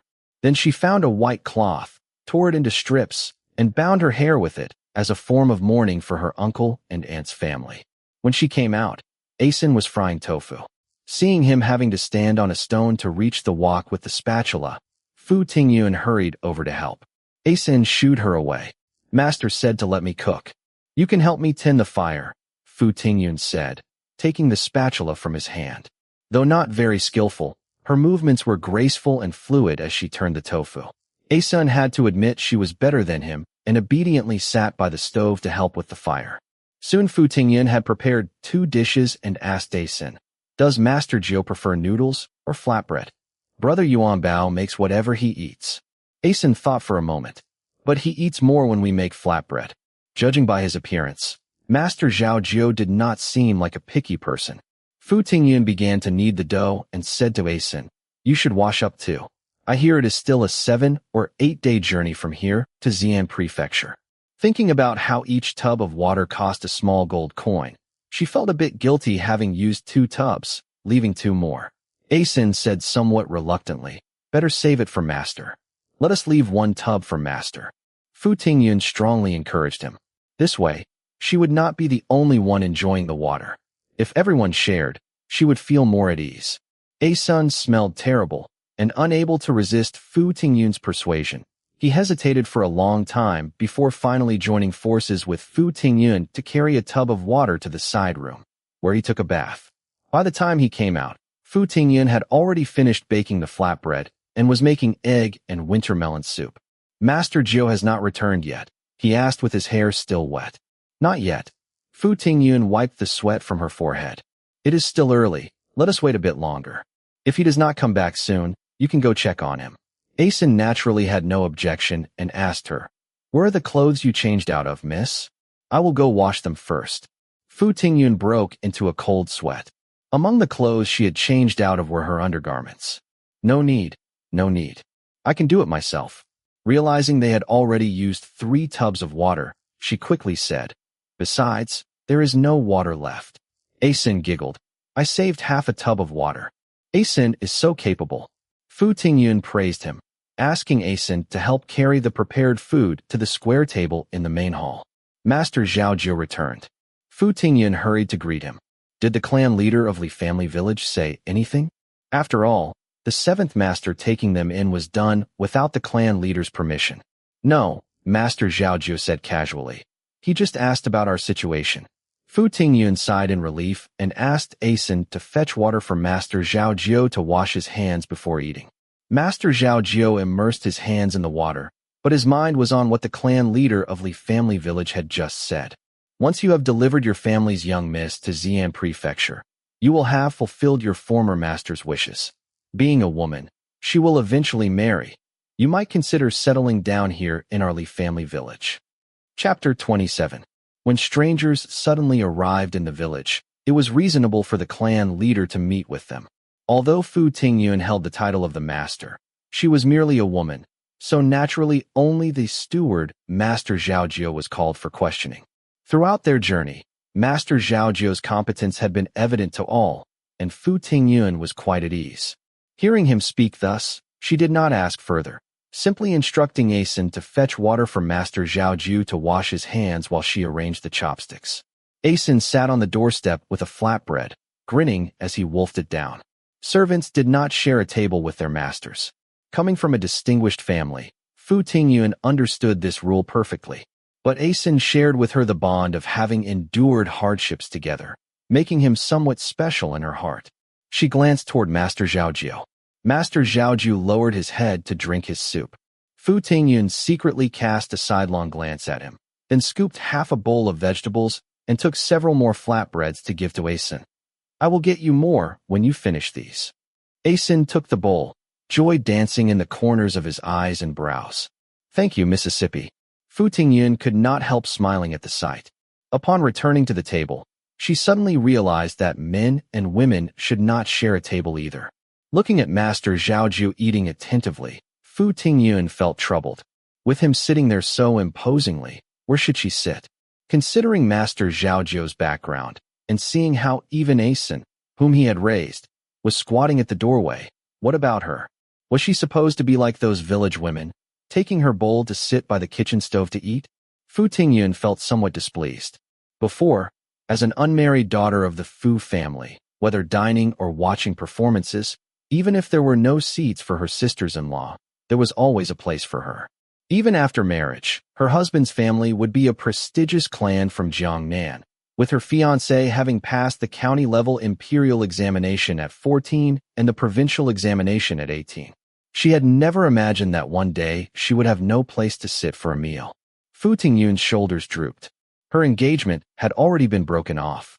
Master Zhao Jie noticed Fu Tingyun standing hesitantly by the table for a long time without moving. So he paused his chopsticks and asked, "Why do you not sit down to eat?"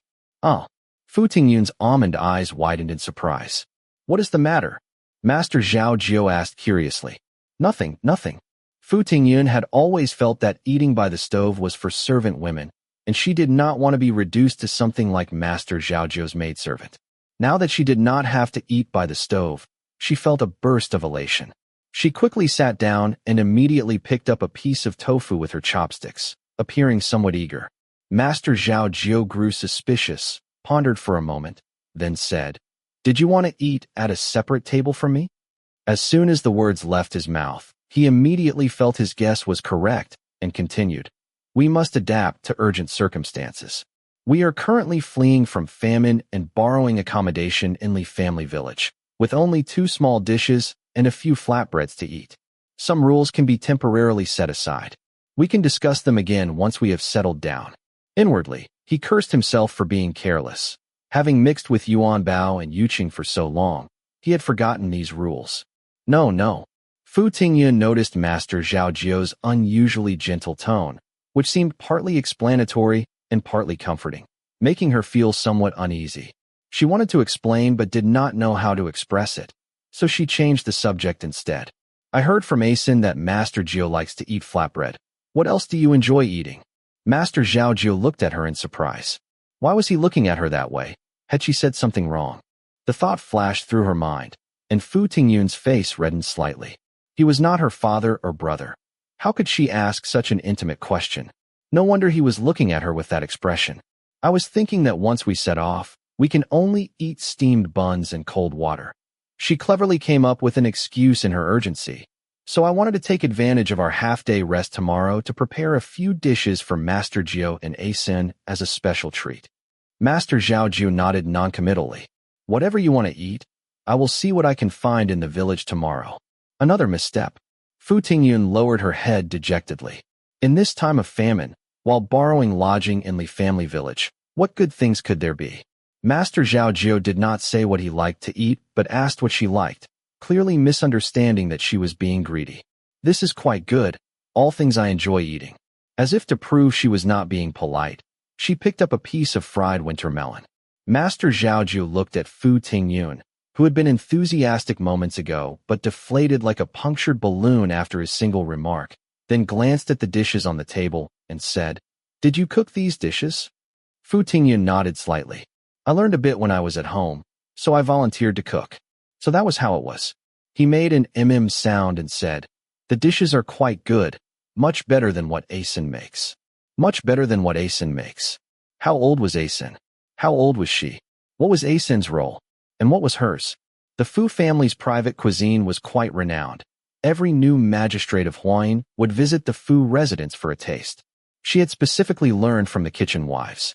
Still, this was a compliment of sorts. Since they had known each other, it seemed to be the first time he had praised her, so let it be, no need to be overly particular with him. Fu Tingyun's anger dissipated like smoke, and she said, "Thank you for the compliment, Master Zhao," then lowered her head to eat in silence, completely unaware that the corners of her mouth had curved into a pleased smile. Sitting across from her, Master Zhao Jie shook his head, angry one moment, happy the next, still with a child's temperament. His lips curled into a slight smile. The constant anxiety and vigilance throughout their journey had kept everyone's nerves taut, but now, having reached a safe place, the 3 of them fell asleep immediately after dinner and a bit of tidying up. When they awoke, the sun was already high in the sky. Master Zhao Jie checked the small cart, while Fu Tingyun and Asen boiled water, made flatbread, and prepared steamed buns. The 11th lady of the Li family, who lived next door, had heard about Fu Tingyun's situation and knew she would be leaving today. She especially sent over 10 boiled eggs. "Take them for the journey." Fu Tingyun was very grateful and carefully made 10 scallion oil pancakes to send back in return. The old lady caressed Fu Tingyun's smooth, jade-like hands, and sighed inwardly, but could not bring herself to offer further assistance, as she too was staying with her entire family at her maiden home. She could only repeatedly remind Fu Tingyun to be careful on the road. When she returned to the house, the seventh master and his wife had arrived. The seventh mistress brought a bottle of Hua Kai Jin Xiu water. Madame Xia was such a good person.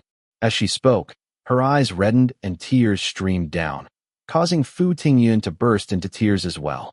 Hearing the commotion, the seventh master, who had been chatting with Master Zhao Jiu in the main hall, offered some words of comfort, and the couple then took their leave. "We will not see you off when you depart." Master Zhao Jiu repeatedly expressed his gratitude, escorting the couple all the way to the willow tree outside the door. Fu Tingyun gathered her spirits and, together with Asen, poured the cooled boiled water into water skins. Master Zhao Jiu approached and said quietly, "This is Li Family Village, not an appropriate place for memorial ceremonies. When we reach Xi'an Prefecture, we will ask the elders of Daxingshan Temple to perform funeral rites for Master Xia's family." "Thank you, Master Jiu." Fu Tingyun suppressed her grief and gave him a radiant smile. "When the time comes, I will have to trouble Master Jiu to take me there." The moisture in her eyes glistened like dewdrops. Master Zhao Jiu remained silent, gazing at her steadily with a deep, unreadable expression. The atmosphere in the room grew still with his gaze. Fu Tingyun felt somewhat uncomfortable. Asen, who had loaded the water skins onto the small cart, ran over. "Miss, should we put some salt in the water? I saw sister-in-law Shang use salt to preserve meat, and the meat can last until spring the following year without spoiling." This broke the room's silence, making the atmosphere lively again. "That is a good idea." Fu Tingyun quickly turned her head. "Drinking light salt water in summer can help relieve heat." Then she added, "It is getting late, let us prepare lunch. After eating and resting a bit, we should get on the road." Asen responded, walking side by side with Fu Tingyun into the kitchen. Master Zhao Jiu stood still for a long while before turning to enter the room. The sun gradually tilted westward, its golden light shining on Li Family Village's tall wooden fence, creating a scene of tranquility and peace. Fu Tingyun sat silently on the small cart as they left Li Family Village, resuming their routine of traveling mornings and evenings while resting at noon. They encountered several robbery attempts during their journey, but all were thwarted by Master Zhao Jiu. Once, it even happened in the middle of the night. Despite Fu Tingyun being quite vigilant by now, by the time she opened her eyes, Master Zhao Jiu's eyebrow-high staff had already struck the attacker's leg. After traveling this way for 4 or 5 days, the scenery gradually changed. A few bright green blades of grass occasionally sprouted beneath the skinned trees. They had entered the territory of Lintong. "Just beyond here is Xi'an Prefecture." Asen shouted excitedly, running over to pick a blade of grass for Fu Tingyun. His joy was evident. Fu Tingyun's spirits lifted. "How many more days until we reach Xi'an Prefecture?" She placed the grass to her nose, carefully inhaling its scent. 5 days at most." Master Zhao Jiu's stern face also revealed a hint of a smile. "Tonight we will rest in East Peace Village." "Is Master Jiu very familiar with this area?" Fu Tingyun looked at him in surprise. "I have been here a few times before." Master Zhao Jiu replied vaguely. "I remember the village is not far from the postal road." Asen seemed to want to speak, but held back. "Another secret." Fu Tingyun pursed her lips. Master Zhao Jiu pushed the small cart off the postal road onto a side dirt path. Someone pushing a small cart followed behind them. Master Zhao Jiu remained composed and quickened his pace. The person also quickened their pace. Master Zhao Jiu slowed down, and the person slowed down as well. Fu Tingyun curiously glanced behind them. The person pushing the cart was a stout man of about 27 or 28 years, and sitting on the cart was a woman with her head wrapped in a cloth, holding a child of about 2 or 3 years old. They appeared to be refugees, just like themselves. "Sit properly." Master Zhao Jiu suddenly instructed Fu Tingyun in a low voice, then abruptly turned around, standing there with a cold expression, staring at the other party. The man had not expected this, his face full of astonishment as he paused. Sensing something unusual, the woman sitting on the small cart looked up. Fu Tingyun saw a delicate, pretty face. Seeing the situation before her, the woman quickly lowered her head. Master Zhao Jiu backed the small cart a few steps. gesturing for the man to walk ahead. The man's darkened, reddish face showed a flash of embarrassment as he slowly pushed his cart past them. Master Zhao Jiu remained motionless until the man had pushed his cart onto a nearby field ridge and entered the village to the east. Only then did he resume, pushing Fu Tingyun forward. What did that person want? Fu Tingyun was somewhat puzzled. I do not know. Master Zhao Jiu replied casually. If others do not harm me, I will not harm them. But if they do harm me, he left the next part unsaid. Chapter 28. East Peace Village lay at the end of the dirt road. When they entered, all was quiet without a sound. It seems everyone has fled from the famine, Fu Tingyun said softly. Villages like Li Family Village are rare, Master Zhao Jiu remarked indifferently. Most villages do not have such advantageous terrain. Fu Tingyun nodded. Asen had already found a place to stay. Master, shall we rest here? The two walked over. A large gate painted black with copper rings, high walls built of stone blocks. Inside was a spacious courtyard with 3 main rooms, all brick and tile structures.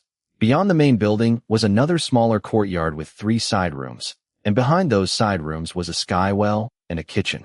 Quite impressive. We will rest in the side rooms at the back. Master Zhao Jiu nodded with satisfaction.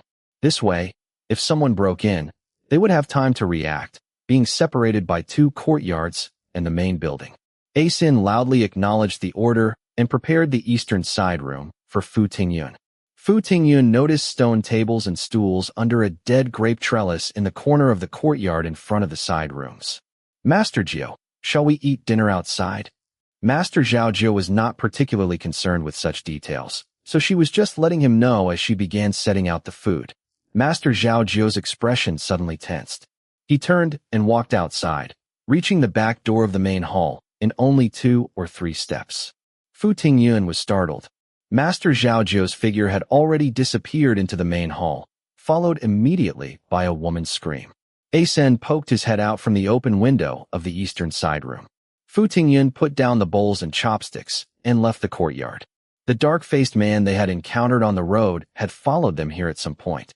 He now lay on the ground, his shoulder pinned down by Master Zhao Jiu. The pretty-faced woman knelt nearby with the child, desperately begging for mercy. We only saw that this compound's walls were the thickest, assuming it would be safest, so we came in. We will leave right away. Please be merciful, sir. As she spoke, she pressed the child to kowtow to Master Zhao Jiu. Fu Tingyun felt very uncomfortable watching this. How could they use a child as a bargaining chip? This couple was not good people. She quietly retreated, bumping into Asen. What is wrong? Asen asked her. Nothing. Fu Tingyun replied. Some people also had their eye on this compound. Master Jiu is negotiating with them. Asen did not suspect anything. Fu Tingyun said, Is the eastern side room ready? If it is ready, let us prepare for dinner. It has been ready for a while. Asen said with a grin. Just then, Master Zhao Jiu strode in and said, Asen, find another room. We are changing our lodging. Asen did not ask any questions, simply acknowledged with a loud yes, and was about to leave. But Master Zhao Jiu instructed, Go through the back door. A flash of confusion crossed Asen's eyes, but he quickly turned and exited through the back door. Fu Tingyun hurriedly gathered the food. Master Jiu, are we giving up this place to those people? No, Master Zhao Jiu answered. It is better to be cautious. Fu Tingyun naturally had complete faith in his decision and quickly packed everything up. Asen returned. The third house next door is quite nice too, just a bit smaller. Master Zhao Jiu said nothing, merely exchanged a glance with Fu Tingyun, then pushed the small cart with Fu Tingyun following behind him to the house Asen had mentioned. After all this trouble, they finished dinner under a sky full of stars. Asen sighed. Tomorrow will be another sunny day. I did not know you understood the stars. Fu Tingyun enjoyed joking with Asen. Master taught me. Asen glanced at Master Zhao Jiu, who sat silently eating a steamed bun. Master also knows where the Weaver Girl star is, and where the Cowherd star is. Brother Yuqing can even tell the story of the Weaver Girl and Cowherd. Have you heard the story of Chang'e flying to the moon? Fu Tingyun asked him with a smile. Would you like me to tell it to you? Of course I have heard it. Asen waved his hand dismissively. Brother Yuqing can even tell the single sword meeting. Do you know the single sword meeting? It is about Master Guan, and it is really good. How about I tell it to you? Fu Tingyun laughed heartily. then suddenly thought, oh no. Master Jiu was always secretive about his affairs. Would he be angry that she was chatting with Asin about his companions? Her eyes darted toward him. He sat there quietly, smiling as he watched them, his clear eyes like the countless stars in the night sky behind him, brilliant yet serene, making one's heart peaceful at a single glance. Fu Tingyun was momentarily stunned. In the middle of the night, Fu Tingyun was awakened by Asin pushing her. Miss, wake up. What has happened? For convenience, she had been sleeping fully clothed these days. Master heard hoofbeats. His little face was tense in the moonlight. It might be bandits raiding the village. How can that be? Do they not use scouts? The villagers have long since fled. She complained, but her hands and feet moved quickly. Soon she had put on her shoes and followed Asin out of the eastern side room. Master Zhao Jiu stood in the courtyard with furrowed brows. Seeing Fu Tingyun and Asin, he pointed to a large water vat in the northeast corner of the courtyard. Hide there for now. How? The water vat had long been empty and had a large broken section. She strained her ears, but the night was as quiet as ever, without a sound. Master Zhao Jiu effortlessly turned the water vat upside down on the ground. Hide inside the vat. Then he instructed Asin, bring the Mrs. Bundle, water skins, and steamed buns, and hide them in the vat too. Fu Tingyun was speechless, not knowing what to say. Asin obeyed immediately, quickly bringing everything Master Zhao Jiu had mentioned. Sit on your bundle on the ground, Master Zhao Jiu said, lifting one edge of the vat and gesturing for her to crawl in quickly. Do not come out unless I come for you. Do you understand? The last question was asked sternly. Fu Tingyun nodded repeatedly and crawled in clumsily. Asin pushed the water skins, steamed buns, and flatbreads in after her. Master Zhao Jiu and Asin climbed onto the kitchen's crossbeam. In the cramped, dark space, amid the silent environment, time seemed to slow down. Fu Tingyun felt somewhat afraid, but trusting Master Zhao Jiu, she remained motionless, hiding in the vat. After an unknown length of time, firelight suddenly shone through the broken section of the vat. Zhao Jiu, I know you are in there, a rough voice shouted. Fate brings us together over 1,000 miles, but without fate, we pass by as strangers. Since fate has brought us together, should we not settle our accounts? I have been dreaming about you. By the end, his tone had become chillingly sinister. Were they not supposed to be hiding from mounted bandits? How did this turn into an encounter with Master Zhao Jiu's enemy? Fu Tingyun's heart suddenly suspended in anxiety. Worse still, hidden in the vat, she could not see anything, and felt helplessly distressed. Old Four Foam, I have also been looking for a chance to settle our accounts. In the quiet night, Master Zhao Jiu's voice gradually rose, coming ever closer to Fu Tingyun. Since you are in such a good mood today, let us settle them properly. She knew Master Zhao Jiu had come out and was standing in the courtyard. But if I remember correctly, you once said that whether speaking or eating, everything relies on fists. I think today we might as well use our fists to settle accounts. Following this, Fu Tingyun heard a loud bang, a man's roar of anger, horses neighing, and women's terrified screams, all mixing in a chaotic clamor. When Master Zhao Jiu saw the delicate face standing beside Old Four Foam, he knew he would have to kill everyone today. This woman had seen Fu Tingyun and Old Four Foam, knowing he was traveling with women and children, would surely think they were his family. He would likely try every means to capture them as bargaining chips, which would be troublesome. As for how this woman came to be with Old Four Foam, he had no interest in knowing. He moved like lightning, carrying his eyebrow-high staff straight toward Old Four Foam. Old Four Foam had not expected Master Zhao Jiu to charge at him while exchanging pleasantries, and hurriedly retreated on his horse. The reins were pulled tight, and the horse neighed once. Master Zhao Jiu had already pressed his palm against the horse's head. The horse did not even grunt before collapsing with a thunderous sound. Old Four Foam was greatly alarmed. When Master Zhao Jiu's hand touched the horse's head, he knew the horse was doomed. Before the horse fell, he leaped from its back, drawing his sword with a clang and holding it before his chest. Unexpectedly, Master Zhao Jiu ignored him completely. Instead, his fingers flicked upward, and suddenly a white light, brilliant as a shooting star, streaked through the air. This is the second time I have killed a woman, Master Zhao Jiu muttered. The woman standing beside Old Four Foam suddenly widened her eyes. In the torchlight, blood slowly seeped from her neck. All the men retreated several steps on their horses. The woman collapsed to the ground. Master Zhao Jio's willow leaf dagger truly lives up to its reputation. Old Forfong glanced at the woman lying on the ground, his face turning ugly. I use a blade too, but I use a large one. As he spoke, the snow-bright blade edge surged toward Master Zhao Jio like waves. Master Zhao Jio stepped back, his eyebrow-high staff blocking his face. The waves instantly receded. The eyebrow-high staff had broken into two pieces, one half falling to the ground with a thud, the other half still in Master Zhao Jio's hand. Old Forfong squinted at Master Zhao Jio, then leaped up, chopping down at him with the force of a mountain. Master Zhao Jio raised the remaining half of his eyebrow-high staff to meet the attack.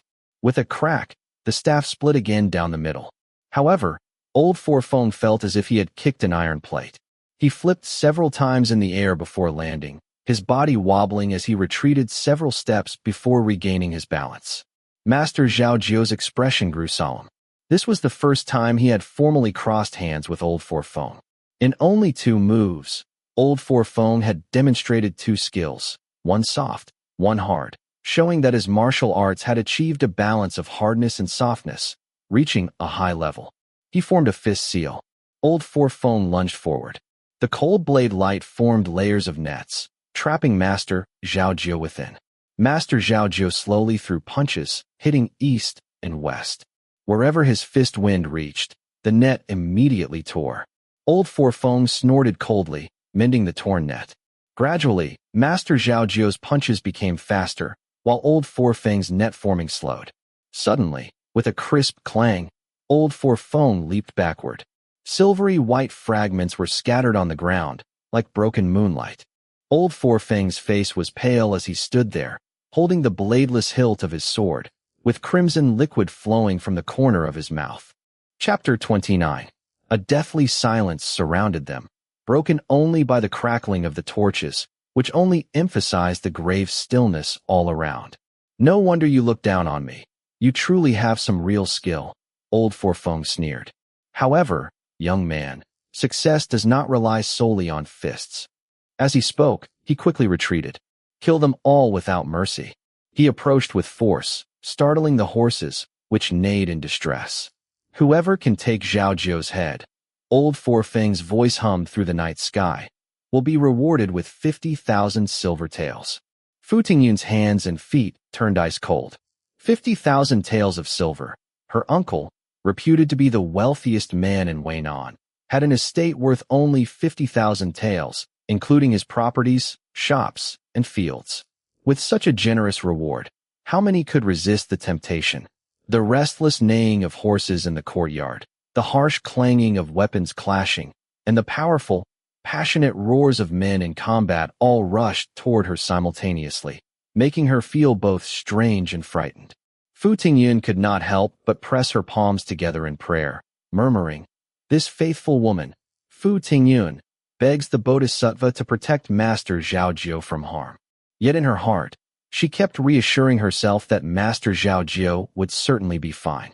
He was so formidable, from Huayin to Weinan, from Weinan to Lintong.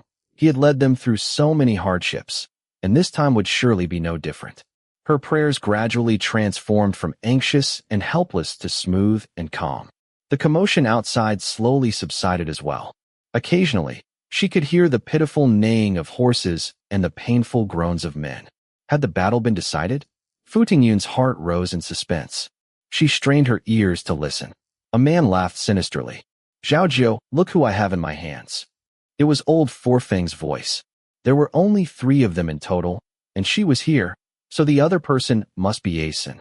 Fu Tingyun panicked and peered through the gap in the water vat, but the opening was too low for her to see through, no matter how much she bent down. She was sick with worry. What had Old Forfang done to Asen? Would Master Zhao Jio be restrained by concern for the hostage and turn victory into defeat? "I had originally planned to spare your life," Master Zhao Jio's voice, cold yet tinged with cruelty, reached her ears, "but now, it seems unnecessary." Fu Tingyun had never heard Master Zhao Jio speak in such a tone before and could not help but shudder. "Ha ha ha." Old Forfong laughed arrogantly as if he had heard a hilarious joke. You have killed all my capable subordinates, and you still talk of sparing my life. His voice was filled with hatred. If Old Forfong, who roams freely across the northwest, has no usable men left, would he still be Old Forfong? Do you think I am a 3-year-old child? His tone could not conceal the desolation of his desperate situation. Zhao Jiu, today either you die or I perish. Master Feng, why waste words with him? A man shouted. Let us kill this little brat first, then cut a bloody path out. Third Master Feng is still in Lintong City. Once we get into the city, even if Zhao Jiu had 3 heads and 6 arms, he could only watch helplessly. Master Zhao Jiu, who had been silent all along, coldly sneered. Third Master Feng?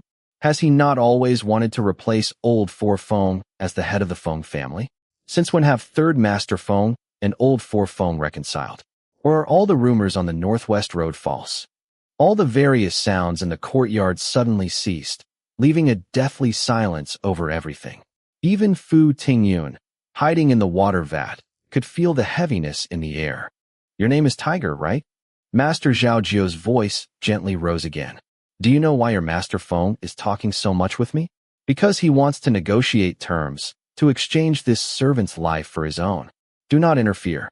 If your Master Feng can escape, he might trade the position of the Feng family head to Third Master Feng, and Third Master Feng, considering their brotherhood, would likely not refuse, allowing him to preserve his life. But if he dies here, there will be no chance at all. Although Fu Tingyun did not know the background of the affair, she could not help but secretly cheer for Master Zhao Jiu. Since Old Forfong and Third Master Feng had such a rift, their respective followers must be in bitter opposition. And if Old Forfong, as the family head, could not suppress Third Master Feng, clearly this Third Master Feng was no simple character. Now, at this critical moment of life and death, Old Forfeng's men were determined to protect him and escape, naturally making them extremely fierce and brave. But Master Zhao Jiu was sowing discord between Old Forfong and his subordinates, suggesting that if Old Forfong escaped and returned, he would beg Third Master Feng for mercy by offering the position of family head. Due to blood ties, Third Master Feng might spare Old Forfeng's life, but implied that his subordinates might not escape Third Master Feng's retribution. This would certainly make them less willing to die protecting Old Forfeng's escape, thus achieving the goal of undermining their morale. Sure enough, she immediately heard hushed discussions. Zhao Jiu has always been cunning and treacherous, Old Forfong said loudly. Do not fall for his tricks. Yet his tone lacked the resolution it had moments ago. No one responded to his words. Fine, I will kill this little brat first, Old Forfong said through gritted teeth. Fu Tingyun let out a cry of awe and instinctively tried to stand up, but her head hit the water vat with a thud, causing her ears to ring with pain. Outside came Old Forfeng's roar of anger. Zhao Jiu, you despicable scoundrel. It was as if wind had rushed into Old Forfeng's mouth. Before he could finish speaking, his voice halted. Then Fu Tingyun heard Master Zhao Jiu's light whistle and Asen's piercing cry, Master Jiu. Fu Tingyun felt a pang in her heart and no longer cared about anything else. She used all her strength to lift the water vat. If Master Zhao Jiu died, she would not survive either. Better to let him kill her while he still had breath, rather than be discovered by these men later and suffer humiliation when death was denied. Master Jiu, spare me. From outside came abruptly halted wails that sounded like heavenly music to Fu Tingyun's ears. She felt as if she had come back to life. Her heart began to pound strongly, and her body regained its strength. Since Master Zhao Jiu still had the situation under control, she should not become a burden to him. Fu Tingyun remained quietly hidden in the water vat, listening as things gradually quieted down outside, with occasional wails that seemed to come from those without any strength to fight back. After an unknown length of time, someone knocked on the water vat. Miss Fu. It was Master Zhao Jiu's voice. I am here, she replied joyfully. The water vat was lifted. Dawn was breaking. He stood there calmly gazing at her, as steady and profound as a mountain, immediately calming her anxious heart. Master Jiu. Having been crouched in the water vat for so long, she breathed deeply, rising unsteadily to her feet. Her nose and mouth were filled with a nauseating smell of blood, and from the corner of her eye, she glimpsed a headless corpse. Fu Tingyun could not help but bend over and vomit. Master Zhao Jiu sighed. "A son is injured. We need to pack quickly and leave this place." Upon hearing this, Fu Tingyun felt that the turbid qi churning in her heart was not so unbearable anymore. She hurriedly straightened up. "Where is Asen?" She took out a handkerchief and wiped the corners of her mouth. Master Zhao Jiu's eyes revealed a hint of a smile as he pointed to the small cart parked at the door. Asen lay motionless on it. Fu Tingyun ran over. Asen, Asen." She held his hand and called to him softly. "Would you like some water? I still have an egg hidden away." Half of Asen's face was swollen, his eye socket was blue, his cheek purple, and his lips red and swollen. She could barely recognize him. "Asen." Fu Tingyun's tears fell in streams. Asen opened his eyes, blinking several times with a somewhat bewildered expression. After a moment, he showed a look of recognition, as if only then realizing who was before him. He grinned, which pulled at his wounds, making him wince, but he still said indistinctly, "Miss, they beat me, but I did not make a sound." His speech was somewhat unclear. MMM. Fu Tingyun nodded repeatedly, a radiant smile appearing on her tear-streaked face. If not for Asen, Master Zhou definitely could not have defeated that old four-phone. Asen shook his head. "No, I was a burden to Master Zhou." Remembering how she had become dizzy at the slightest movement after falling from the tree, Fu Tingyun quickly said, "Do not move, just close your eyes and rest for a while." Then, considering how brutal those people were, they surely did not only strike Asen's face. "Where else are you hurt?" She hesitated. What could she do? They had no medicine, and third Master Feng was still in Lintong. Master Zhao Jiu had a feud with the Feng family. They were few against many, and they could not go to Lintong to see a doctor. Thinking of all this, she could not help but lower her head. "Asen only has superficial injuries." Master Zhao Jiu's calm voice sounded from behind her. "Did you not fill the water skins with light salt water? Just wash his wounds with that. We need to leave here quickly now." In the darkness, I could not tell how many men they brought, nor if anyone escaped. "We must avoid being trapped here by third Master Feng's men." Fu Tingyun looked at Master Zhao Jiu in surprise. "Did you not say that third Master Feng and old four Feng were at odds?" It was then that she noticed Master Zhao Jiu's clothes were soaked in blood, staining them beyond recognition of their original color. The turbid qi in her chest surged again. Fu Tingyun barely managed to hold back from vomiting. "No matter their differences, they are still family," Master Zhao Jiu said. "Certain appearances must still be maintained." Fu Tingyun made an "oh" sound, then said, "You should change your clothes. They are all bloody." Master Zhao Jiu said nothing, found a black short robe from his bundle, and went into the side room. Only then did Fu Tingyun notice that corpses were scattered throughout the courtyard. Even a dream of the realm of Azuras could not be this bloody. No, she had never dreamed of the realm of Azuras. She felt a chill throughout her body, trembling, knowing in her heart that she should quickly pack their things and leave this place. But her entire body felt weak and immobile. Master Zhao Jiu came out. "Why have you not packed yet?" His expression gradually grew cold as he threw his blood-soaked clothes into the courtyard and silently loaded their belongings onto the small cart. "Get on." His voice was flat and calm, just like when she first met him at Biyun Temple. "We need to leave quickly." For some reason, Fu Tingyun felt very distressed. He was capable of smiling, so why did he always show her a cold face? She bit her lip and looked directly into his eyes. "I know that if Master Zhou had not killed them, they would have killed us. I am just not used to it." Her eyes suddenly grew moist. Chapter 30. The small cart bumped along as they left the village. Fu Tingyun followed behind Master Zhao Jiu with tightly pressed lips. Asun was still unconscious, and despite Master Zhao Jiu's objections, Fu Tingyun had given up the small cart for him to ride on. "If you cannot walk anymore, just say so." Master Zhao Jiu walked ahead with an upright posture, not looking back, and said indifferently, "If your feet get blisters, I will have to take care of you too." Fu Tingyun remained silent. Ever since she had been unable to hold back her tears in front of him earlier, she had resolved never to speak to Master Zhao Jiu again. After all, He always treated her like a pampered young lady, so why should she bother saying anything? Besides, since he had promised to take her to Xi'an Prefecture, he would certainly do so. She had nothing to worry about. As her eyes inadvertently glanced toward the dead old locust tree at the village entrance, she saw the dark-faced man who had followed them into the village yesterday, now hiding behind the tree and spying on them. Fu Tingyun was surprised and slowed her pace. With all the commotion yesterday, logically, anyone would have hidden and then fled quickly before they departed. So many people had attacked them without success. Was he not afraid of being silenced? Or perhaps he was not an ordinary person either.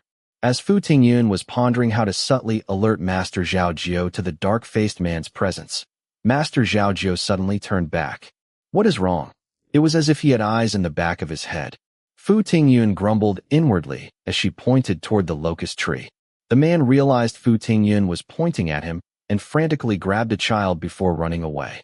Unfortunately, it was a year of famine, and with not a blade of grass growing in the fields, he had nowhere to hide.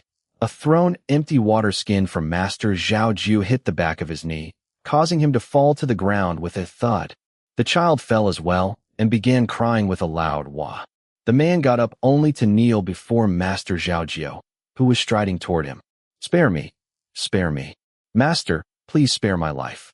Since he was begging for mercy as soon as he saw them, it was clear without asking that old Four Fang's affair was related to this couple. A cold light flashed in Master Zhao Jiu's eyes as he clenched his fist, causing a strong gust of wind to whip around them. The man instinctively sensed danger and pulled the child into his arms. Master, I meant no harm. I only saw that Master's martial skills were extraordinary, able to defeat 7 or 8 men single-handedly, and I wanted to follow behind Master to gain some protection. He knelt there weeping bitterly, knocking his head on the ground with thud, thud, thud sounds. I never expected to encounter those murderous stars. We truly had no ill intentions. Master Zhao Jiu withdrew his fist but kicked toward the man's shoulder. There are not many in this world who can deceive me. Fu Tingyun was quite surprised and could not help but let out a low exclamation. The man was already lying on his back on the ground. The child was so frightened that he froze in place. Spare me, great hero, spare me. The man's face was filled with fear as he got up and knelt again before Master Zhao Jiu. Everything I said is true. I am from the Wang family village in Weinan. I was traveling with several clan brothers to my uncle's place in Xi'an Prefecture when we were robbed by vagrants at night. I got separated from my clan brothers, and our food was stolen. With no choice, I followed behind you, hoping to beg some food from this young lady. That is why I have been following you. As he spoke, he glanced nervously at Fu Tingyun. So when you encountered a group of bandit-like fellows, you thought they were after food, and fearing they would kill you upon discovering you had none. Master Zhao Jiu sneered with some mockery on his face. You told those men that others were staying in this village, and that they had plenty of food. The man's face turned deathly pale, and beads of sweat fell from his forehead. Spare me, great hero, spare me. His voice was as thin as a thread. Fu Tingyun finally understood. So old Four Fang could track them down all because of this man. To think that this man wanted to ask her for food. Did she look that easy to deceive? Fu Tingyun was so angry that veins bulged on her forehead. Master Jiu, let us hurry on our way. She completely forgot her earlier resolution. We need to find a place to look after Asen. Master Zhao Jiu raised an eyebrow slightly. All right. He turned and left. Fu Tingyun followed with hurried steps. After walking some distance, she suddenly exclaimed, Oh no, Master Jiu, could that man be deceiving us? Otherwise, why would he not run away? He will not. Master Zhao Jiu's voice was unhurried, sounding steady and reassuring, quite pleasant to hear. He is probably thinking about the dead horses at the compound entrance that could serve as food, and perhaps valuable items that might be found among the dead. At this point, his tone paused.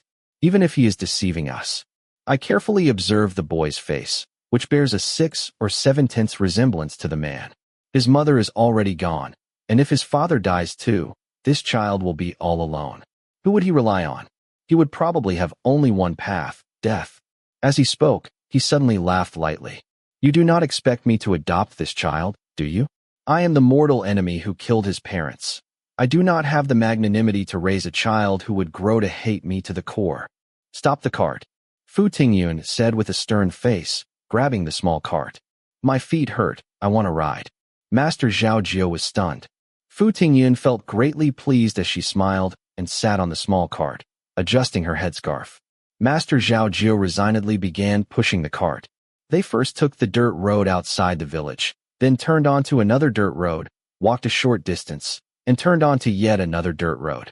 With so many left and right turns, Fu Tingyun quickly lost her sense of direction. The small cart stopped in front of a modest city god temple. Let us first check Asin's wounds here, Master Zhao Jiu said as he carried Asin into the temple. He must be very familiar with Lintong. Otherwise, how would he know there was a city god temple here? Fu Tingyun mumbled to herself as she followed him into the temple. The curtains, incense burners, and other temple furnishings were all gone, and the floor was covered with filth, emitting a foul stench. It was evident that people had lived here for some time. Master Zhao Jiu placed Asin on the altar, and Fu Tingyun retrieved the water skin filled with light salt water and handed it to Master Zhao Jiu, who began cleaning Asin's body. Regardless, Asin was still a male. Fu Tingyun stepped outside. Not far from the city god temple was a dried-up small river. On the opposite bank was a village with densely packed houses, yet it was completely silent. She stood on the steps at the temple door, sighing. She thought of her deceased uncle and aunt. Her mother probably did not know the news yet. When the news reached Huayin, her mother would surely be heartbroken. She also had an aunt who had married into Hu County, but she had passed away long ago. Her mother no longer had any direct siblings in this world, and now she had encountered such circumstances. Fu Tingyun's mood became extremely low. She stood alone for a long time, gradually composing herself. Well, it was better not to think about these things. Being alive was already fortunate.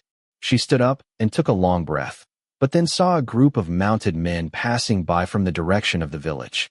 In a year of famine, when people did not even have food to eat, who could afford to keep horses? Master Jiu, Master Jiu. Fu Tingyun called out somewhat frantically, please come out and look. Before her words had fallen, Master Zhao Jiu had already appeared by her side. With just one glance, his expression became solemn. Could it be Feng family people? In a flash of intuition, Fu Tingyun had a sudden insight.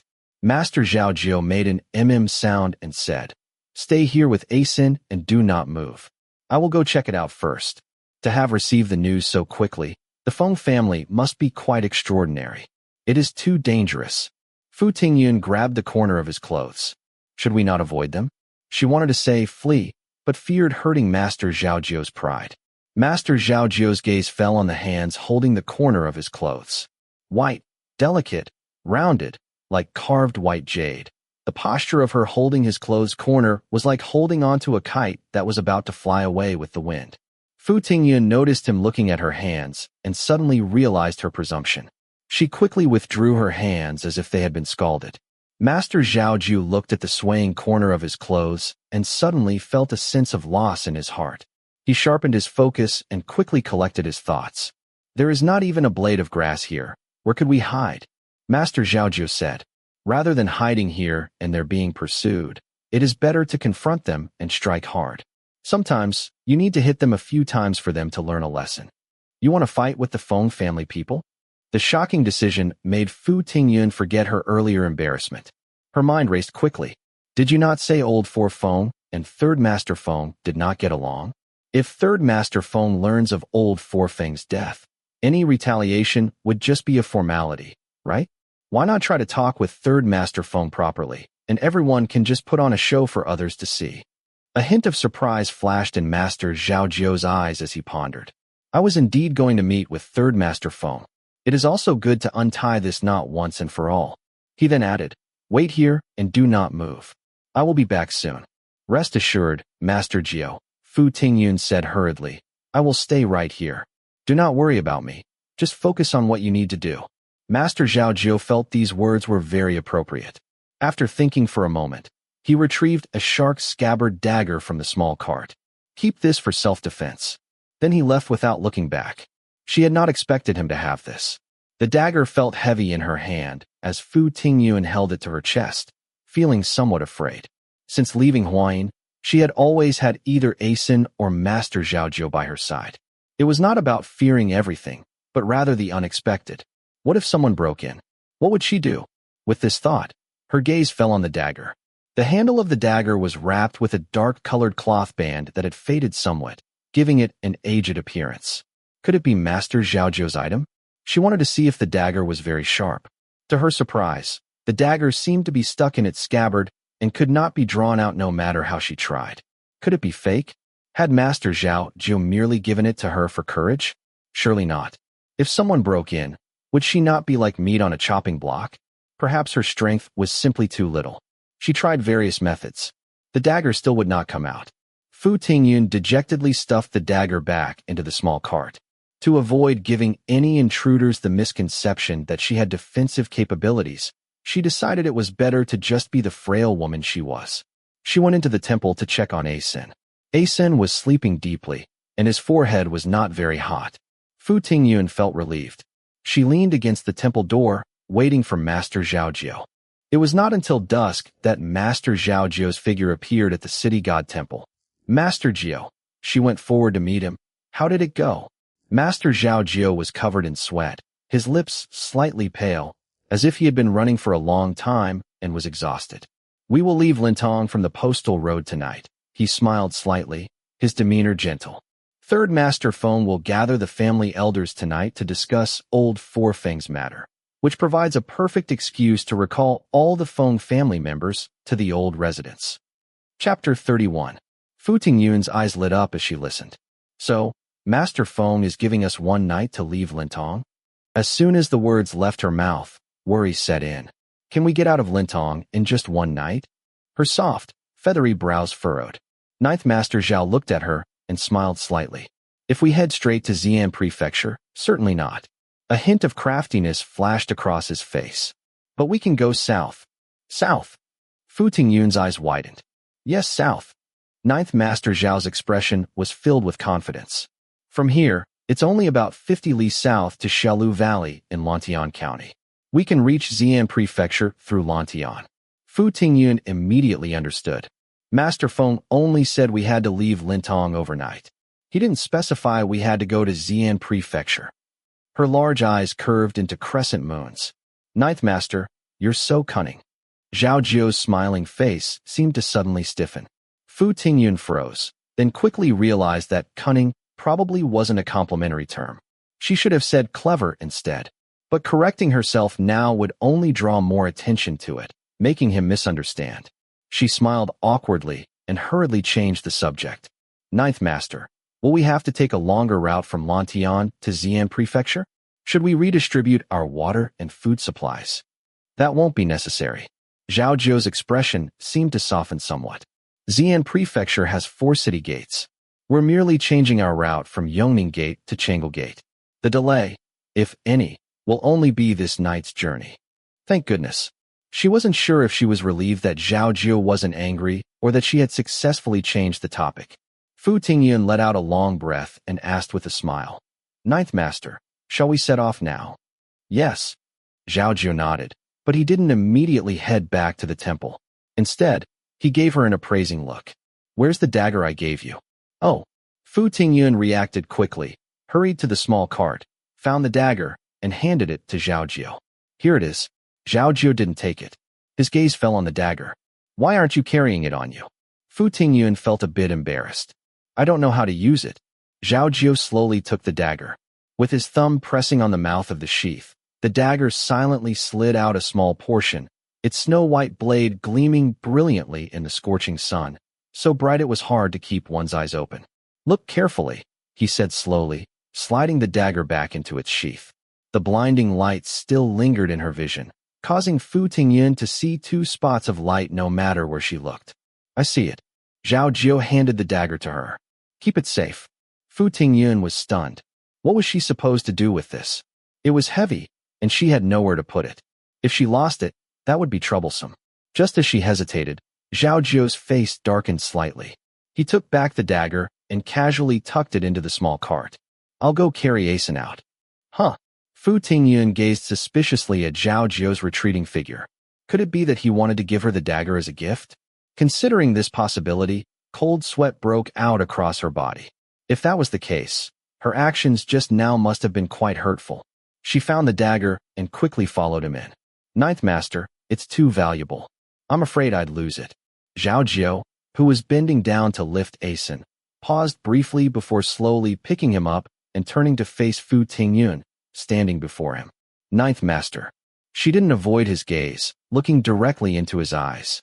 I noticed the fabric on the dagger's handle is worn, and you didn't take it out even when facing danger, so it must be a cherished possession you've had for many years. Now, as we travel through various places, if it were lost from my possession, I would feel uneasy for the rest of my life. She handed the dagger to Zhao Jiu. Please keep it yourself. Her clear, almond-shaped eyes were black and transparent, like a gentle flowing stream where one could see the bottom with a single glance, serious and sincere. Zhao Jiu couldn't help but laugh. She had always been forthright and genuine. It was he who held prejudice against her, often judging her character with petty suspicions. Clearly, as he'd grown older, his mind had aged, but his heart hadn't matured. He took the dagger, his expression relaxed and open-minded. It was my oversight. I'll keep the dagger hidden under the cartboard. If you ever face danger, just take it out and use it, he added with a smile. I'm afraid your strength might not be enough, and you'd end up hurting yourself rather than others. In the past, if Fu Tingyun had heard such words, she would certainly have felt Zhao Jiu was mocking her. But this time, his smile was hearty, with a hint of playfulness, like her favorite cousin from childhood who loved to joke with her and wouldn't stop teasing until she smiled, making her feel a sense of closeness. She couldn't help but smile. The air was filled with a light and cheerful atmosphere. Fu Tingyun took a deep breath. This was so much better. Why must one always wear a stern face, making everyone feel so heavy-hearted? I'll go help Asen with the straw mat. She left the room with a smile. The corners of Zhao Jiu's mouth curved into a pleased arc. They headed south through the night, accompanied by countless stars. Zhao Jiu repeatedly reminded her, if you're too tired to walk, don't force yourself. Fu Tingyun smiled and agreed. After walking for about an hour, her feet gradually felt as if they were filled with lead, making each step laborious, and her soles began to ache. She got onto the small cart. Zhao Jiu pushed them, his breathing becoming somewhat rapid. Perhaps I should get down? Fu Tingyun suggested, struggling. No need. Zhao Jiu panted. I want to reach Upper Lu Valley tonight. This way, we can make up for the time we lost today. Zhao Jiu's companions were waiting for him in Xi'an Prefecture. The closer they got to Xi'an Prefecture, the safer they would be. Zhao Jiu understood this, and so did Fu Tingyun. Words of comfort in such circumstances would be weak and pale, better left unsaid. She remained silent, helping to take care of Asen. By the time the sky turned a fishbelly white, they had passed Upper Lu Valley. Fu Tingyun couldn't hide her joy as she took out the water bag and handed it to Zhao Jiu. Please have a drink and rest a bit. Zhao Jiu didn't refuse. He stopped the small cart by the roadside and accepted the water bag, taking several large gulps. Usually, he would take small sips, but today he was quite hearty. Fu Tingyun pondered, smiling as she handed him a sweat towel. Ninth Master, please wipe your sweat. But she noticed his face was somewhat pale. Walking would make one's face red and sweaty. She had never heard of someone's face turning pale unless they were unwell. This thought startled her greatly. Ninth Master, are you all right? Her gaze now carried suspicion as she scrutinized him from head to toe. A bit tired, Zhao Jiu said with a smile, wiping his sweat with the towel. It's been a long time since I traveled overnight. Is that so? The doubt in Fu Tingyun's eyes grew stronger. Suddenly, Asen let out a few moans. Fu Tingyun turned sideways with excitement. Asen opened his eyes. I want water. Good. Fu Tingyun responded repeatedly, helping Asen drink water, and peeled the only egg they had. I've been saving it for you. If you don't eat it now, it will spoil. Asen smiled with half his mouth, eating the egg in small bites. After a few bites, as if suddenly remembering something, he pushed away Fu Tingyun's hand and looked around. Where's Master? I'm right here. Zhao Jiu approached. Save your breath. Get better quickly, so I don't have to push both Miss Fu and you. Honestly, he couldn't even say a single comforting word. Fu Tingyun didn't even look at him, continuing to feed the egg to Asen. Eat quickly. After you finish, you can help Ninth Master keep watch. Ninth Master has been pushing us all night. He needs to rest too. Oh. Asen's mouth gaped open. Ninth Master, your wound. What wound? Fu Tingyun turned in shock to look at Zhao Jiu. It's nothing, he said coolly. Old Feng Four's knife didn't touch me. Otherwise, I would have collapsed long ago. Both stared at him, neither speaking, clearly not believing his words. Zhao Jiu suddenly pulled down the left side of his garment. Fu Tingyun quickly covered her eyes. Is there a wound? She asked Asen. No. Asen replied with delight. Eat quickly, Zhao Jiu said sternly. I need to rest. The two exchanged smiles. After Zhao Jiu fell asleep by the small cart, the two whispered to each other. Learning they were to pass through Lantian County to Xi'an Prefecture, Asen echoed Zhao Jiu's words. It's just changing from Yongning Gate to Changel Gate. In another 2 or 3 days, we'll reach Xi'an Prefecture. Fu Tingyun felt a stirring in her heart and displayed a thoughtful expression, not speaking to Asen for a long while. The second night, they rested at a place called Chongqing. Tomorrow we'll reach Shaolin. Zhao Jiu seemed somewhat excited, which was a rare emotion for him. The day after tomorrow, we'll reach Xi'an Prefecture. And Asen could now walk. Fu Tingyun felt the future looked bright. One moment she wondered if, upon reaching Xi'an Prefecture, Zhao Jiu would take her to stay at that Yongfu Inn in Pingyun Lane. The next moment, she thought about whom he would send to deliver a message to her mother. Then she wondered how her mother would arrange for her after receiving the news. Then she pondered how her life would continue after breaking off the engagement with the Yu family. Then again, she wondered what plans Zhao Jiu had once they reached Xi'an Prefecture. She tossed and turned without really falling asleep. And when Asen woke her in the morning, her eyes had dark circles. Zhao Jiu merely glanced at her, then sat down to eat breakfast. His expression was calm, his manner composed. But for some reason, Fu Tingyun felt that Zhao Jiu also seemed to be deep in thought. Could he be worrying about her affairs? If something was causing him to worry, it must be quite difficult. Fu Tingyun speculated, her mood sinking along with her thoughts. Asen, seated between them, was completely puzzled. They were almost at Xi'an Prefecture. Everyone should be happy. So why was there not even a hint of a smile in either Ninth Master's or Miss Fu's eyes? When the adults didn't speak, the child didn't dare to speak either. The three traveled in silence.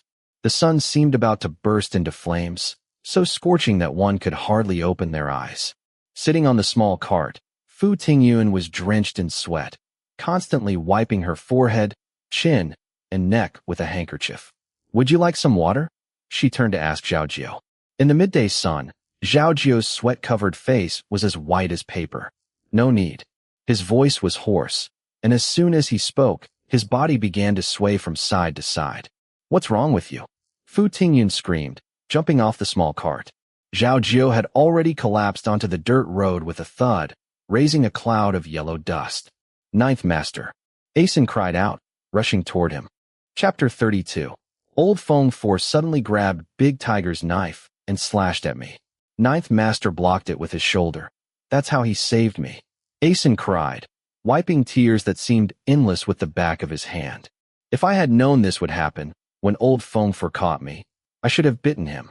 In his anger, he would certainly have killed me. What nonsense are you talking? Fu Tingyun scolded him in a low voice while carefully lifting Zhao Jiu's right garment.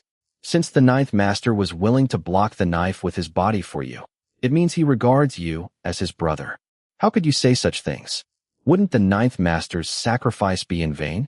How hurt would he feel if he heard you say this? After speaking, she couldn't help but draw in a sharp breath. Zhao Jiu's right shoulder was carelessly wrapped with several strips of cloth that had been torn from old clothes. The blood had completely soaked through the bandages and stained his clothes. No wonder he wore a dark-colored garment. Fu Tingyun felt as if her heart was being stabbed. No wonder his face was pale, and he drank water in such large gulps. He must have been feeling unwell back at the city god temple, right? He even gave her a dagger for protection then.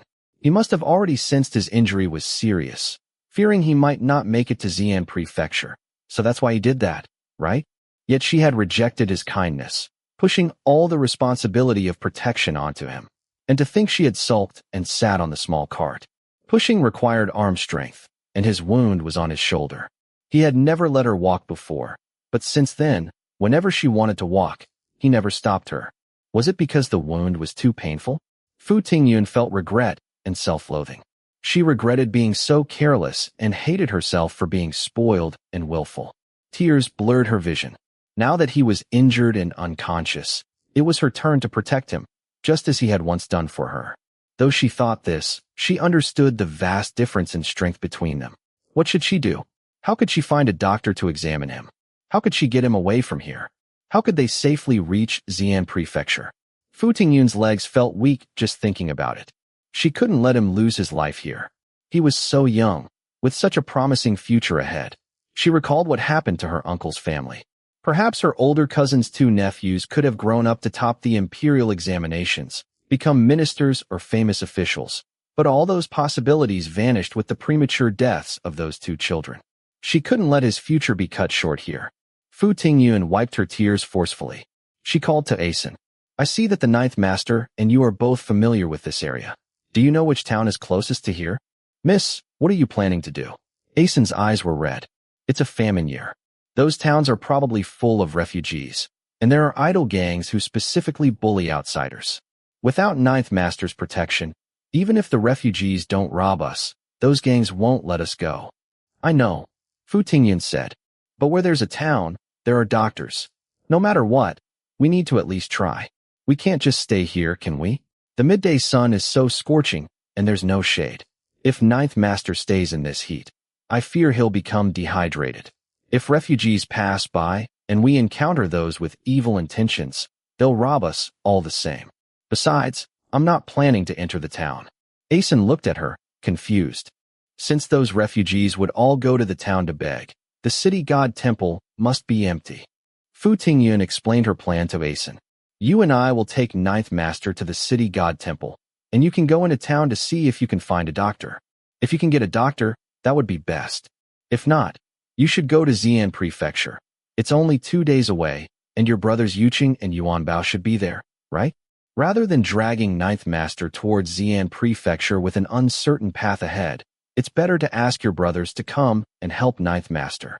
Even smaller villages would have city god temples, let alone towns. Before she could finish, Asen jumped up excitedly. Oh, how could I forget about brothers Yuqing and Yuanbao? Miss, this is a good idea. We can ride horses back, and we'll reach Xi'an Prefecture in just 1 day.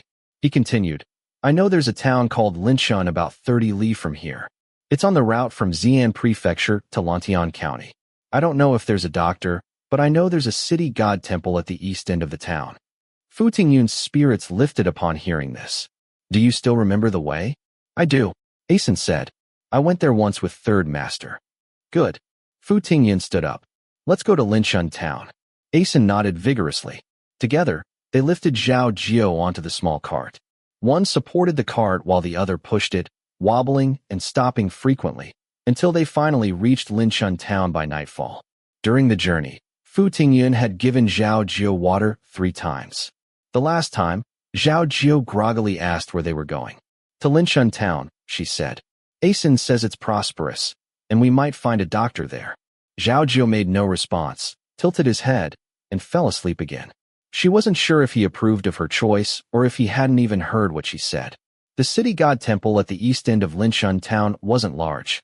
Behind the 3-room main hall were 5 or 6 side chambers. When they entered, there was only one man in the main hall of the temple. He was squatting in the southwest corner, using 3 stones to prop up an iron pot, cooking something. The firelight illuminated his rugged face, making him look fierce and intimidating. When he saw them enter, he merely glanced up indifferently, then lowered his head again to watch whatever was in the pot. Fu Tingyun felt the atmosphere in the temple was very strange. She quickly surveyed the hall. By comparison, it was relatively clean, as if people regularly stayed here. Why was there only one person? She exchanged glances with Asen and saw that he also looked uneasy. Can you tell what's going on? Fu Tingyun whispered to him. It's strange, Asen said softly. Why is there only one person? Their thoughts aligned. Asen glanced at the rugged-faced man and said, I remember there are several side chambers in the back. Why don't we settle there? There's only one entrance, which would be easier to guard. If the 7th master were here, Fu Tingyun would have no objection. But the one suggesting this was Asen.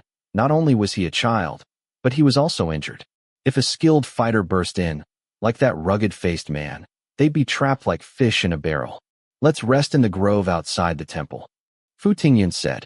Although the trees are dead, at least they provide some cover. As she spoke, someone called loudly from outside the hall. Is anyone inside? Following the call, a tall man walked in. He was about 27 or 28 years old, with fair skin and handsome features.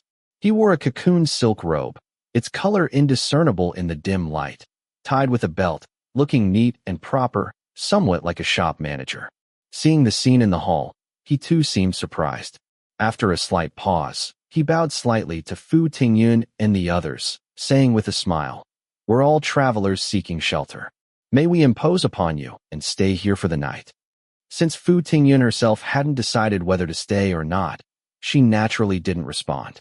Strangely, the rugged-faced man also remained silent, making the atmosphere even more awkward. The newcomer didn't seem to mind. He turned and said something to those outside the door, and 3 men entered in succession. They were all in their early 20s. One was rather burly with sharp eyes, pushing a small cart loaded with miscellaneous items. Another was of average build with ordinary features, but a carefree demeanor, carrying nothing. The third had clear features, appearing kind and friendly, carrying a bundle on his back. They all wore cocoon silk garments with belts tied around their waists. The burly man declared as soon as he entered, "This place is not bad." His voice was loud and resounding. Asen suddenly moved closer to Fu Tingyun and whispered, "Miss, this man is a trained fighter." Fu Tingyun felt her scalp tingle. The burly man had already bowed slightly to her. "Miss, there are more of us, and we'd like to rest in the northwest corner. Would you mind giving us some space?" Fu Tingyun then realized she was blocking their way. She quickly lowered her head and stepped aside. The men walked past her. The manager-like man and the burly man glanced curiously at Zhao Ju lying on the small cart, while the average-built man's gaze lingered on Fu Tingyun for quite some time. The clear-featured man first followed the burly man's gaze toward Zhao Ju, then noticed the average-built man observing Fu Tingyun, and also looked at her. "Miss," Asen's voice was barely audible. "Perhaps you should stay in the hall. Those 4 men don't look like bad people. I'll go into town now and be back in half an hour at most." In crowded places, one usually feels safer. Fu Tingyun was no exception. Looking at the shadowy figures outside the hall, she nodded. "Then go quickly and return quickly." Asen agreed. Fu Tingyun thought for a moment and chose a position in the southeast corner, far from both groups of men.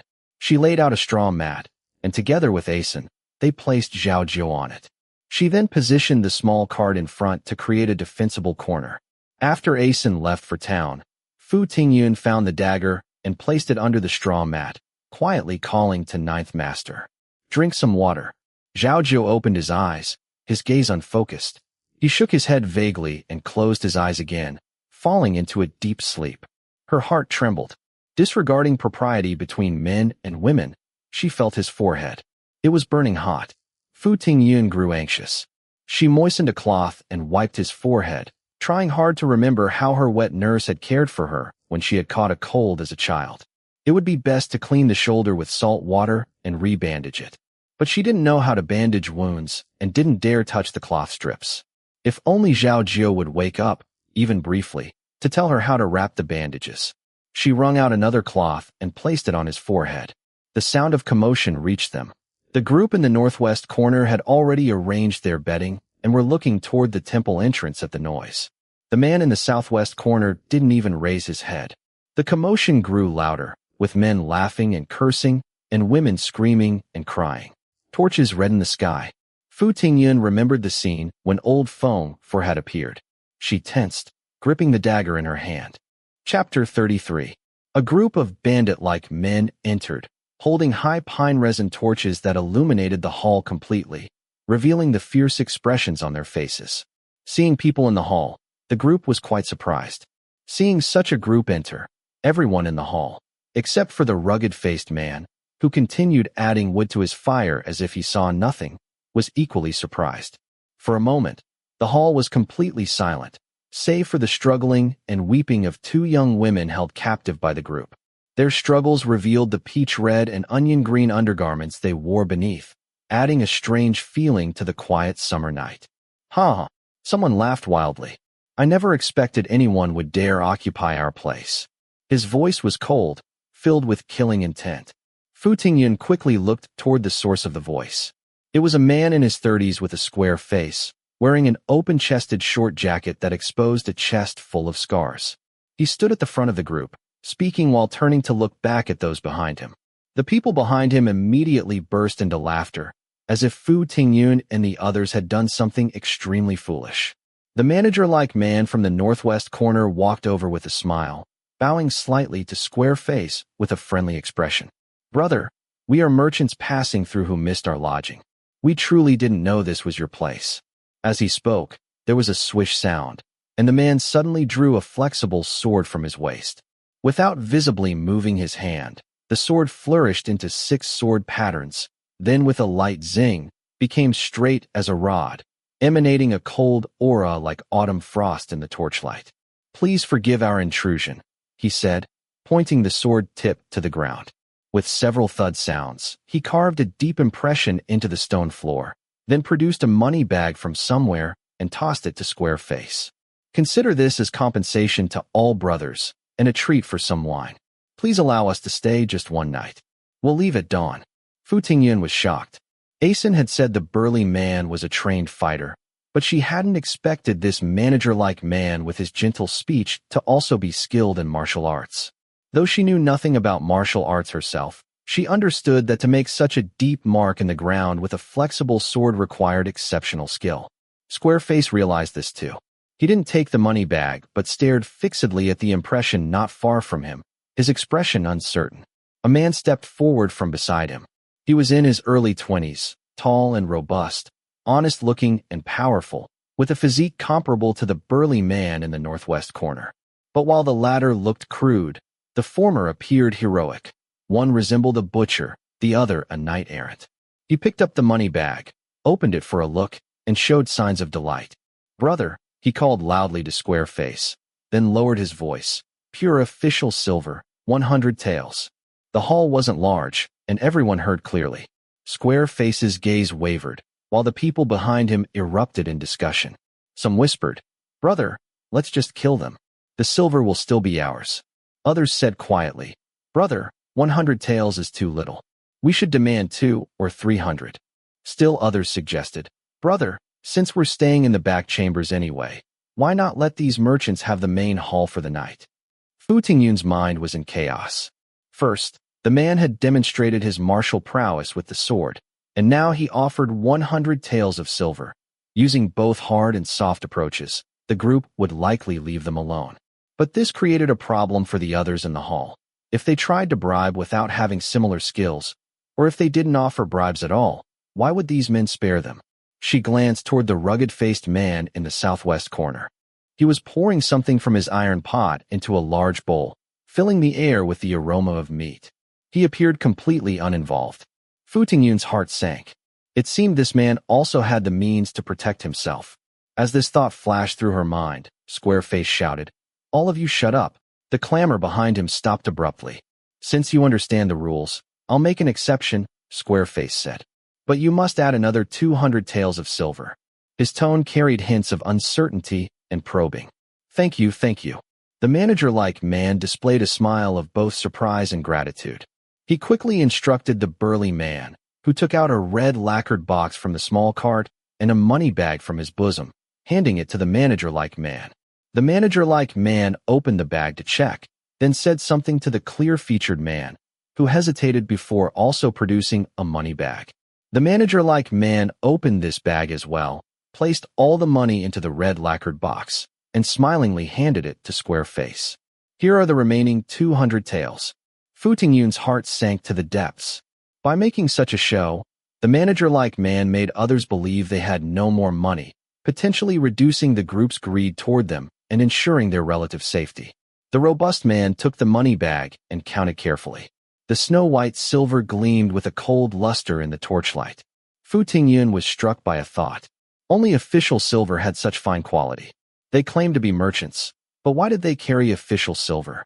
Official silver was mainly used for military pay, official salaries, palace expenses, or disaster relief. Ordinary people would usually remelt it before daring to use it. and they had 300 taels at hand. Brother, the robust man interrupted Fu Tingyun's wild thoughts. Exactly 200 taels. Square Face nodded with satisfaction, his manner returning to the arrogance he'd displayed when laughing earlier. Fu Tingyun clung to a faint hope.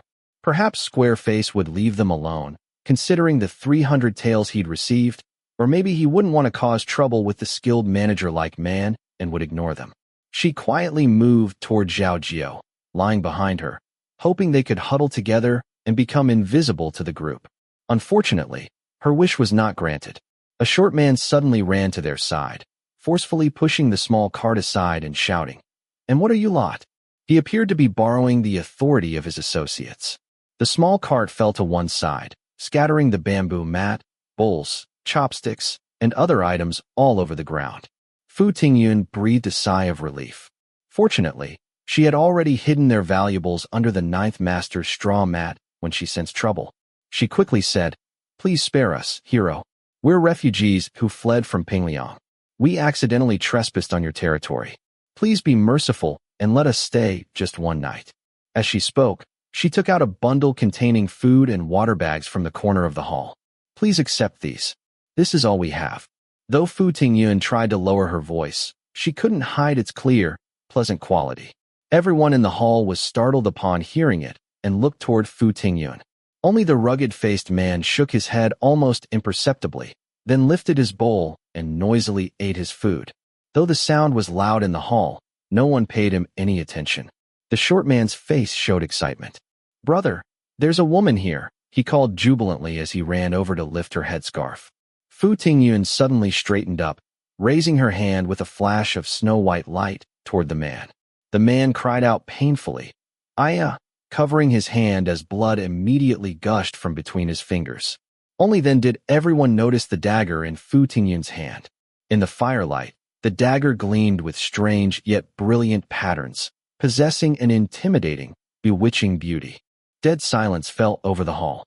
The rugged-faced man's eyes revealed astonishment, while the carefree-mannered man took several steps forward but was blocked by the manager-like man.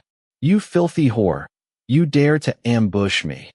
The short man roared in anger, raising his foot to kick toward Fu Tingyun's chest.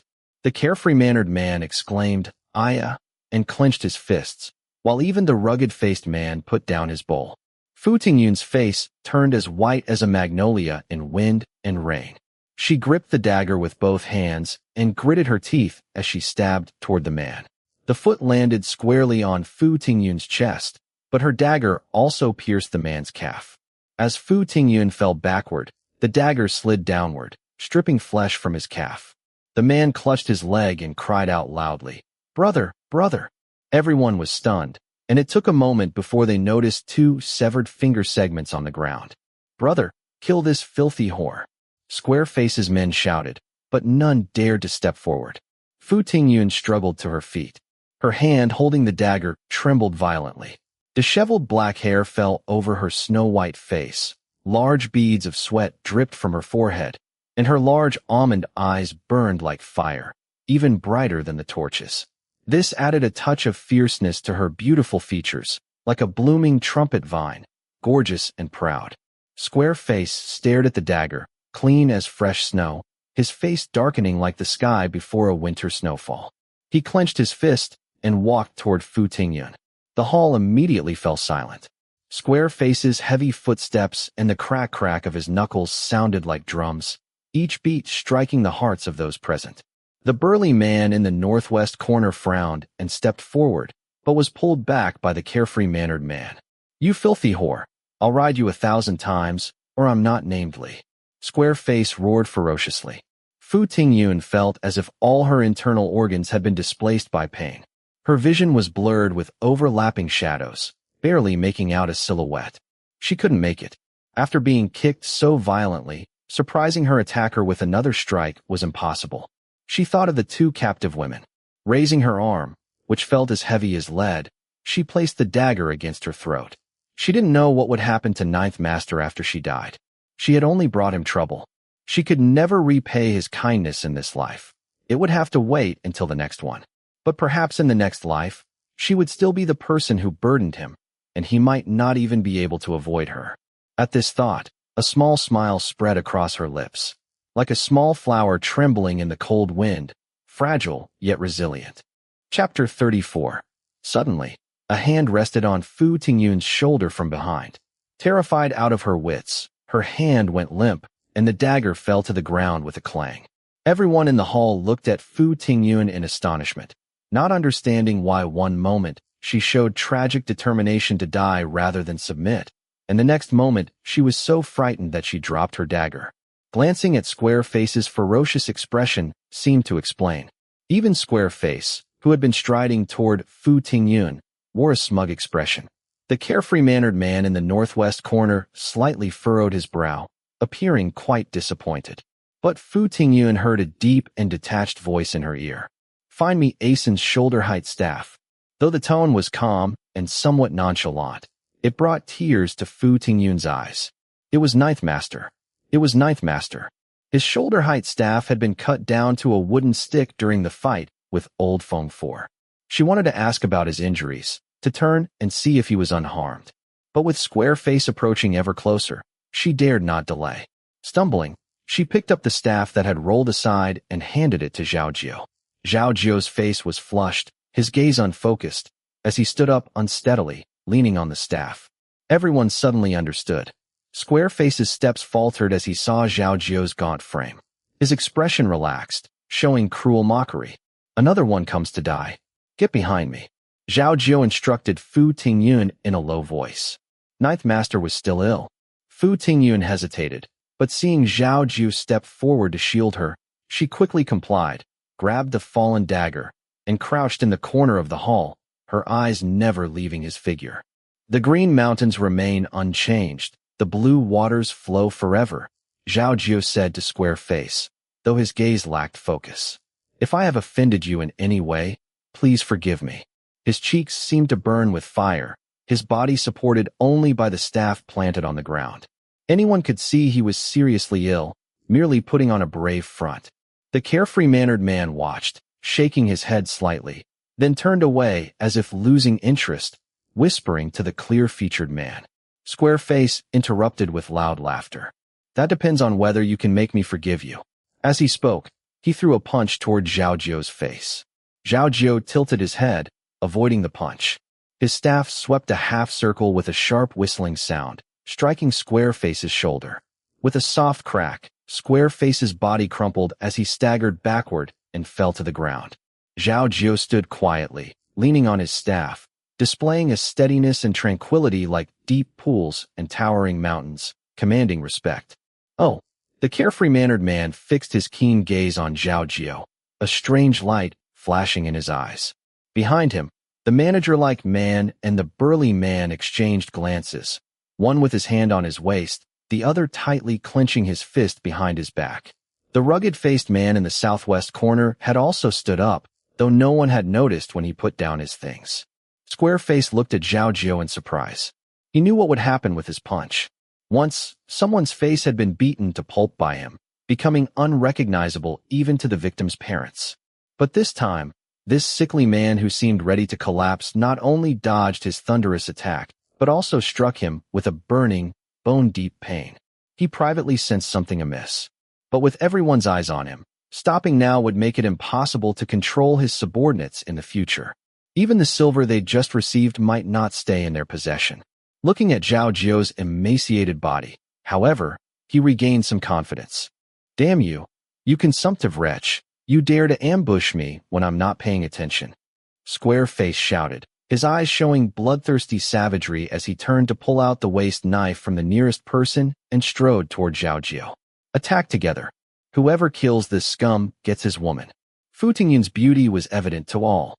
They surged forward with unmasked greed, excitement, and lewdness in their voices, making Fu Tingyun's legs weak as she trembled, clutching the dagger tightly.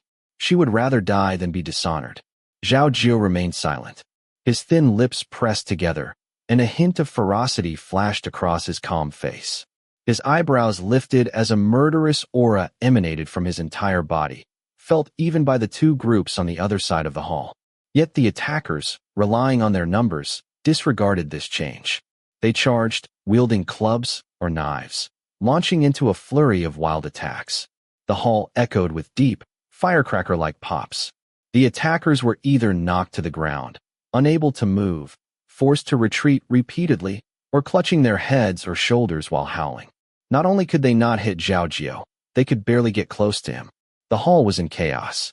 The carefree-mannered man watched Zhao Jiao, his gaze growing more intense. However, Zhao Jiao could do nothing about those who ran away. He didn't pursue them, and as long as they stayed beyond the reach of his staff, they were safe.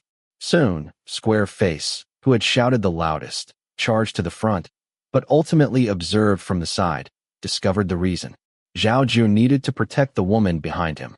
If he moved his feet, the barrier in front of the woman would be gone, and they could attack her at will. Understanding this, Square Face grew excited and shouted to his men, "He's protecting that woman. Quickly, capture her." With this reminder, the men quickly adjusted their strategy. They all attacked Fu Tingyun. Zhao Jiao stood firm in front of her, punching those who came with fists, chopping at those who came with knives. Several more men lay on the ground, unable to move. The remaining men's faces flashed with fear. They looked at each other, surrounding Zhao Jiao, none willing to be the first to attack. "Fools!" Square Face shouted angrily from the side. "We outnumber him, and he doesn't dare move. If each of you goes up and blocks him for a few strikes, even if he has divine strength, he'll be exhausted." The men suddenly understood and took turns engaging Zhao Jiao in close combat. Fu Tingyun listened to Square Face directing everyone, filled with hatred. She thought how good it would be if Asen were here. Perhaps he could take advantage of an unguarded moment to kill Square Face. Without their leader, the group would naturally fall apart. This thought led her to worry about Asen. Had he found a doctor yet? Had he encountered any danger? By her calculation, he should have returned by now. She just hoped he wouldn't rush in recklessly. She felt increasingly anxious.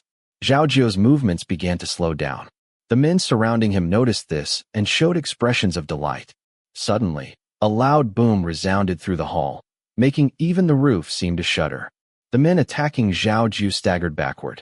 The attackers all retreated more than 10 feet away. Fu Tingyun saw that the staff Zhao Jiao had been wielding was now planted on the ground, and the originally neat stone slabs had cracked like a spider's web. "If you still don't know what's good for you, don't blame me for showing no mercy," Zhao Jiao shouted. His voice echoed through the hall like distant thunder, causing everyone's hearts to skip a beat. The attackers looked at Square Face, then at Zhao Jiao, hesitating to advance, but not retreating either. Everyone stood in tense silence, facing off against each other. Fu Tingyun's nerves were taut. The longer this standoff lasted, the more advantageous it would be for Square Face and his men. They needed to break this stalemate. As this thought flashed through her mind, she saw Zhao Jiao's body sway slightly. Her expression changed dramatically. Ninth Master was likely at the end of his strength. Fu Tingyun felt as if her heart were being stabbed with knives, and she couldn't help but blame herself. Why was she so timid? If she hadn't dropped the dagger out of fear earlier but had decisively ended her life, Ninth Master might have been able to escape.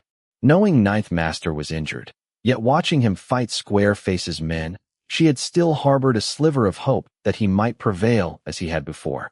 If she had unhesitatingly chosen to end her life then, Ninth Master wouldn't have been burdened with her and wouldn't be trapped here now. Her eyes stung. Then she heard Square Face shouting, "Hold on, brothers. That fellow is failing." His voice was sinister but filled with joy. Zhao Jiao's staff whistled through the air like a swift wind or lightning, hurling towards Square Face.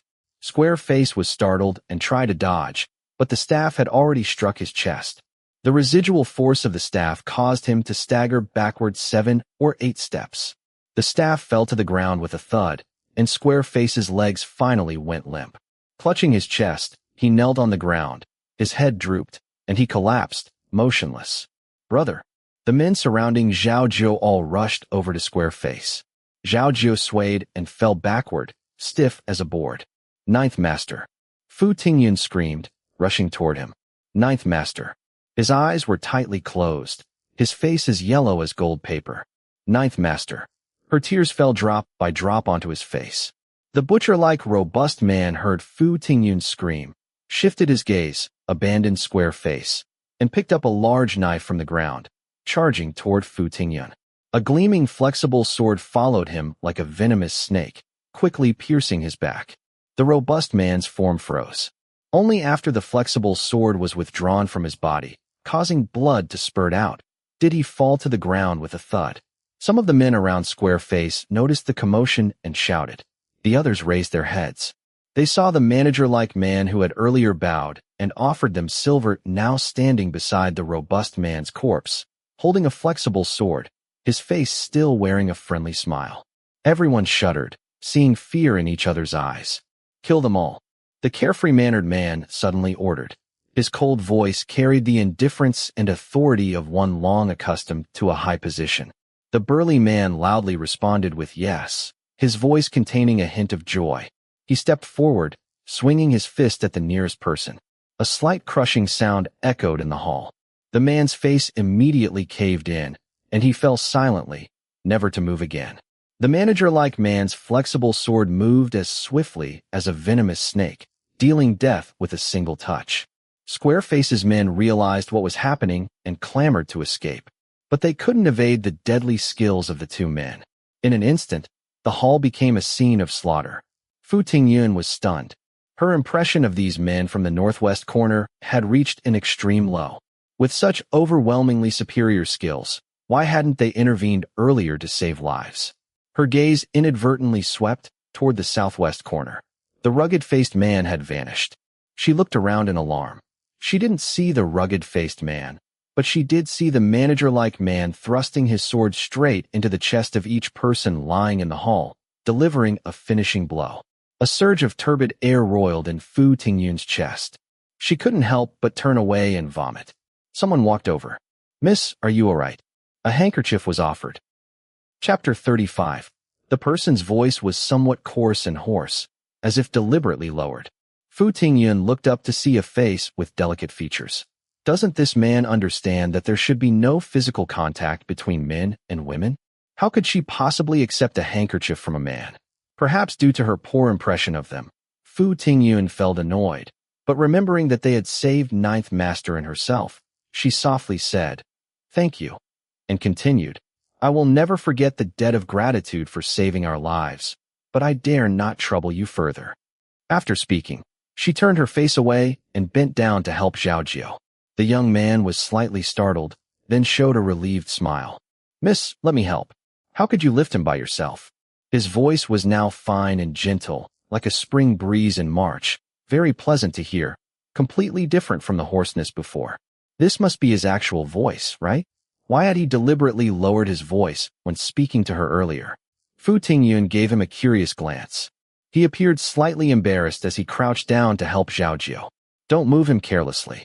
The burly man approached them, his fan-sized hands still stained with blood, either his own or that of Square Face's subordinates. "He has overexerted himself and likely has internal injuries. Be careful not to worsen his condition." Upon hearing this, Fu Tingyun became anxious. Thinking that this man could identify Zhao Jiu's injuries suggested he knew something about medicine. Her gaze carried a pleading look. "Then, what should we do?" Her black eyes, brimming with tears, appeared even more crystal clear, like the finest water jade. The burly man couldn't help but look at her twice before saying, "I'll check his pulse." Fu Tingyun quickly stood up to make room for him. He crouched down, placing his thick, calloused fingers on Zhao Jiu's pulse points at the wrist, closing his eyes as if sensing the pulse pattern. Fu Tingyun and the delicate-featured young man didn't dare to breathe. Because of this silence, although the two people speaking at the entrance of the hall were talking softly, their words carried over intermittently. Completely looted, these days the authorities are investigating closely, so they didn't dare to keep. Before they had time, they encountered us. It was the voice of the manager-like man. Were they talking about the two women who had fainted from fear? Fu Tingyun couldn't help but glance in that direction. She saw the carefree-mannered man looking displeased as he spoke to the manager-like man. Wasn't the Shaanxi Military Commission supposed to mobilize troops to eliminate these bandits? Why is there still no movement? Moving an army takes time. The manager-like man smiled, his smile carrying a hint of caution. There should be some action in the next few days. The carefree-mannered man gave a cold laugh. What if the Tartars invaded? Would they also drag their feet like this? The court feeds soldiers for 1,000 days to use them for 1 hour. Fu Tingyun suppressed her shock. Who was this person? Not only was he well informed about the court's movements, but he was also criticizing the court's failings from the perspective of someone in a high position. Fu Tingyun grew cautious and strained her ears to listen more carefully, but her attention was drawn away by the burly man's voice. Lianxing, you should have some Danshan elixir with you, right? Give me 2 pills for this emergency. Fu Tingyun's attention was drawn to his words, and she turned from the 2 conversing men to look at the delicate-featured young man.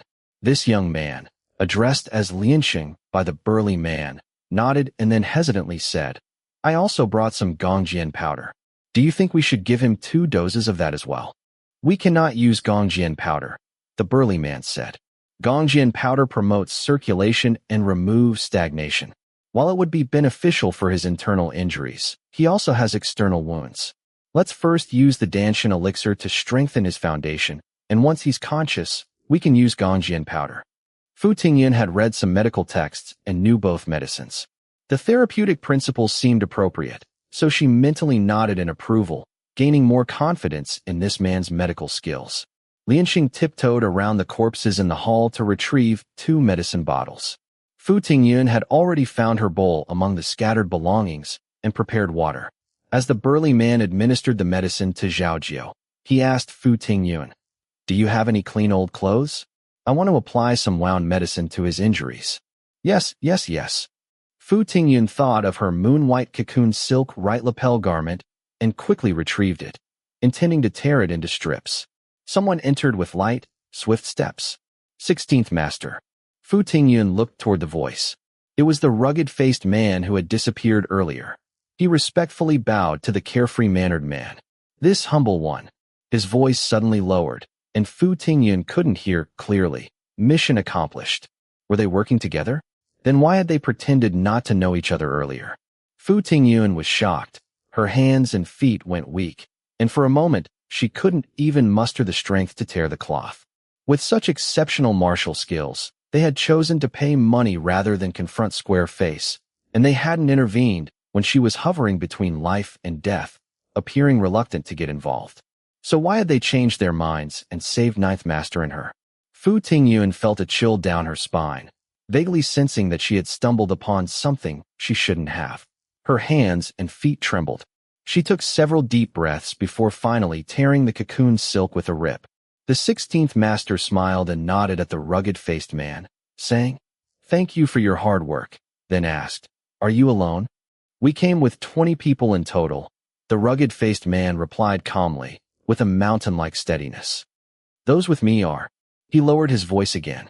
Only we were fortunate enough to encounter the 16th Master. He went back to send a message. He will arrive soon. The 16th Master nodded slightly and walked toward Fu Tingyun. The rugged-faced man and the manager-like man exchanged nods and smiles in greeting, appearing quite cordial. Both men followed 2 steps behind the 16th Master. How is he? The 16th Master asked the burly man. What's the extent of his injuries? The burly man quickly stood up and bowed, respectfully saying, He has knife wounds on his shoulder and back. They appear to be less than 2 days old and not in vital areas, but they haven't been cleaned or treated with wound medicine, and there's some festering. It would be best to find a doctor to prescribe something antiseptic and cooling. His internal injuries are also severe. He'll need at least 1 or 2 months of bed rest to recover. Fu Tingyun, partly out of embarrassment and partly because she didn't know how to dress wounds, had only glanced at Zhao Jiu's garment from the outside and didn't know he had a wound on his back. Hearing the burly man's assessment, her heart ached terribly. She wondered how Zhao Jiu had endured all these days and still smiled to comfort her. Tears welled in her eyes, and anxiety gripped her heart. With such severe injuries, it would be best to find a renowned physician from Xi'an Prefecture, but he needed rest and couldn't endure the strain of travel. In normal circumstances, with 2,000 taels in silver notes and fine goods worth over 1,000 taels of silver, she could have easily rented a place and invited a famous doctor from Xi'an Prefecture without concern for expenses. But now with the famine, even with money, those renowned doctors wouldn't leave Xi'an Prefecture, and even if they rented a place, they would fear attacks from refugees. She needed to find a way to get the 16th master to send them to Xi'an Prefecture. Once they reached Xi'an Prefecture, with Yuqing and Yuanbao's help, the 9th master would be safe.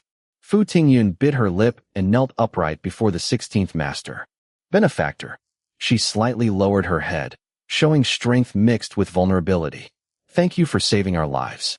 May I know your name?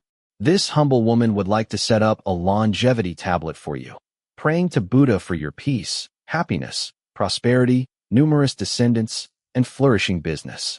As she spoke, she could feel the 16th master's gaze fixed on her, making her uncomfortable. She didn't dare to observe his expression, but her peripheral vision inadvertently caught sight of his shoes. Fu Tingyun froze. She saw his socks, white songjiang triangular cloth, embroidered with treasure flowers, tied with bright yellow ribbons. Bright yellow ribbons. Then she thought of Lianxing's voice, the official silver. Her mind buzzed, sweat breaking out on her forehead, temples, and back. Her voice grew increasingly tense and slow without her noticing. What is your relationship to him? The 16th master's voice hammered at her heart. For whom are you in mourning? Fu Tingyun came to her senses, momentarily unsure how to answer. If she said they had an employer-employee relationship, and if the 16th master continued to question, she would certainly reveal inconsistencies. Without thinking, she immediately rejected this explanation. If she claimed they were cousins, there would be either paternal or maternal relations. If she and 9th master were paternal cousins, her uncle would be 9th master's father, her maternal aunt would be 9th master's maternal aunt, and her father would be 9th master's uncle-in-law. If they were maternal cousins, her mother would be 9th master's maternal aunt, her maternal aunt would be 9th master's mother, and her uncle would be 9th master's uncle. How could she be in mourning while 9th master was not? Her palms were covered in sweat, but she couldn't delay even for a moment. There was only one possibility. She steeled herself and softly said, I am his betrothed wife, not yet officially married. Being not yet married, 9th master naturally wouldn't observe mourning for her father. There was a moment of silence in the hall. Had she answered incorrectly? Fu Tingyun suddenly thought of 9th master's appearance and her appearance. One weathered by hardship, the other raised in privilege. Cold sweat broke out all over her. My husband's family is from Longxi County, she continued. That place was under the jurisdiction of Gongchang Prefecture, more than 1,000 li from Xi'an Prefecture, and it was where the first refugees had fled from, making it difficult to verify even if they wanted to investigate. This also explained why the 9th master was so gaunt. This humble woman is from Pingliang County. She incorporated what the 9th master had said at Li Family Hollow, but Longxi and Pingliang were quite far apart. So how did this marriage come about? Her mind raced. Both families had elders who were merchants traveling abroad. They became good friends and arranged this marriage. That should pass muster. Later, Gongchang Prefecture suffered a severe drought, and my betrothed came to seek refuge with us. Who would have thought that our family had also moved to Weinan to stay with relatives due to hardship? My betrothed searched for us along the way, and we finally met in Huayin County, only to be robbed by refugees. My betrothed protected me as we escaped. She began to sob softly. As for whom she was in mourning for, she would let them draw their conclusions. Chapter 36. Lord 16 gave Lianxing a meaningful glance. Lianxing immediately stepped forward and gently consoled. Miss, please control your grief. Fu Tingyun rubbed her eyes vigorously. When she lowered her sleeve, her eyes were somewhat red. Lord 16 asked, if you were heading to Xi'an Prefecture, how did you end up in Lantian County? And how was he injured? Fu Tingyun told Lord 16 about their encounter with Master Feng Fu. Though she concealed that Master Feng Fu and Master Zhao Jiu had an old feud, that most of Feng Fu's men had been killed by Master Zhao Jiu, and the agreement between Master Zhao Jiu and Feng Fu. 9 fainted, and we didn't know the way, nor how to use the pushcart properly. We stumbled along until we reached here. Hearing there was a town nearby, we wanted to find a doctor for 9, but lacking the strength to push him to town, we had no choice but to take shelter in this city god temple. We never expected. Fu Tingyun spoke slowly, pondering the situation as she talked. The emperor had been on the throne for 38 years now, and imperial princes were not allowed to leave the capital, so Lord 16 must be a vassal prince. When she had studied with that elderly scholar in his 60s, He had mentioned that during the Yuankang era, a vassal prince had once attempted rebellion under the pretext of clearing the court of evil ministers, nearly surrounding the capital. Since then, 2 iron rules had been established. Vassal princes could not leave their fiefs without imperial permission, and they were forbidden from forming relationships with high officials. The emperor's guards, the Tengxiang Guard, were responsible for monitoring the vassal prince's affairs. The emperor's uncle, the Prince of Shu, who was in theft in Sichuan, had been demoted to commoner status after the commander of the Tengxiang Guard reported that he had formed a close friendship with Liu Ruihao, the provincial governor of Songfan. The Prince of Jian had his fief in Shaanxi. However, she had heard that the Prince of Jian was over 50 with no descendants, and in recent years had been embroiled in succession disputes. He couldn't be from Prince Jian Hui's family, so it must be another vassal prince. The closest to Shaanxi would be the Prince of An in Sichuan to the west, or the Prince of Mu in Huguang to the south. A chill ran down her spine. No wonder he wanted to conceal his movements. If the Tengxiang Guard discovered this, just the offense of leaving his fief without permission would be enough to strip him of his title and cost him his life. If so, why would Lord 16 rescue them? The thought flashed through her mind as she heard Lord 16 sigh deeply. If this is the state of our country today, who but a man of valor can quell the chaos? His tone was filled with melancholy. This was a line from a poem by Du Gongbu of the previous dynasty, sent to Li Shi, the special official of Binzhou, carrying the meaning, civil wisdom to govern the nation, military might to quell disorder. All of Lord 16's attendants lowered their heads in silence upon hearing this. But Fu Tingyun's mind stirred. On the Mid-Autumn Festival that year, her 3rd and 4th cousins had debated, saying that the emperor had been seeking immortality for years, delegating court affairs to cabinet chief minister Shen Shichong. This Shen Shichong was narrow-minded, good at flattery, vindictive, and thus appointed only his favorites while excluding others. In the 34th year of Shiping, when the Tatar invaders came, Su Mu, the commander of Shaanxi Field Command, advocated for war, while Shen Shichong favored peace. Su Mu submitted 3 memorials in a single day, and the emperor appointed him as conquering West general, commanding the military forces of Shaanxi, Datong, and Xuanfu. Later, Su Mu was defeated and perished because Shen Shichong refused to provide supplies when they ran short. She recalled Lord 16's expression when discussing state affairs with the innkeeper-like man. Lord 16 must feel both angry and helpless about the court's affairs. She also thought about how, despite knowing she could barely save herself, she had still felt compassion for the fleeing women and children she had seen along the way. How much more would Lord 16, as a vassal prince, feel heartbroken, distressed, and indignant seeing the people of his family's realm suffering? It wasn't hard to guess why Lord 16 had chosen to help them. Fu Tingyun's heart calmed slightly. Her ears caught a light cough, followed by Master Zhao Jiu's unclear voice. Miss Fu. 9 had awakened. 100 emotions surged through her heart. Fu Tingyun no longer cared about vassal princes. She rose and ran to Master Zhao Jiu's side. I'm here. I'm here. Master Zhao Jiu's face was as white as paper. He struggled to open his eyes. It's me, it's me. Fu Tingyun crouched beside him. He gazed at her, following her voice, his eyes somewhat confused. After a moment, a faint smile appeared at the corners of his mouth. We haven't both died, have we? No, no, Fu Tingyun replied. For some reason, she felt a sourness in her heart, and tears began streaming down her face. It was Lord 16 and his stewards who saved us. Then she lowered her voice and explained what had happened. Master Zhao Jiu struggled to rise and pay his respects to Lord 16 and his men. No need for such formality. Lord 16 gestured for Lianxing to go forward and stop him, then walked over with a smile.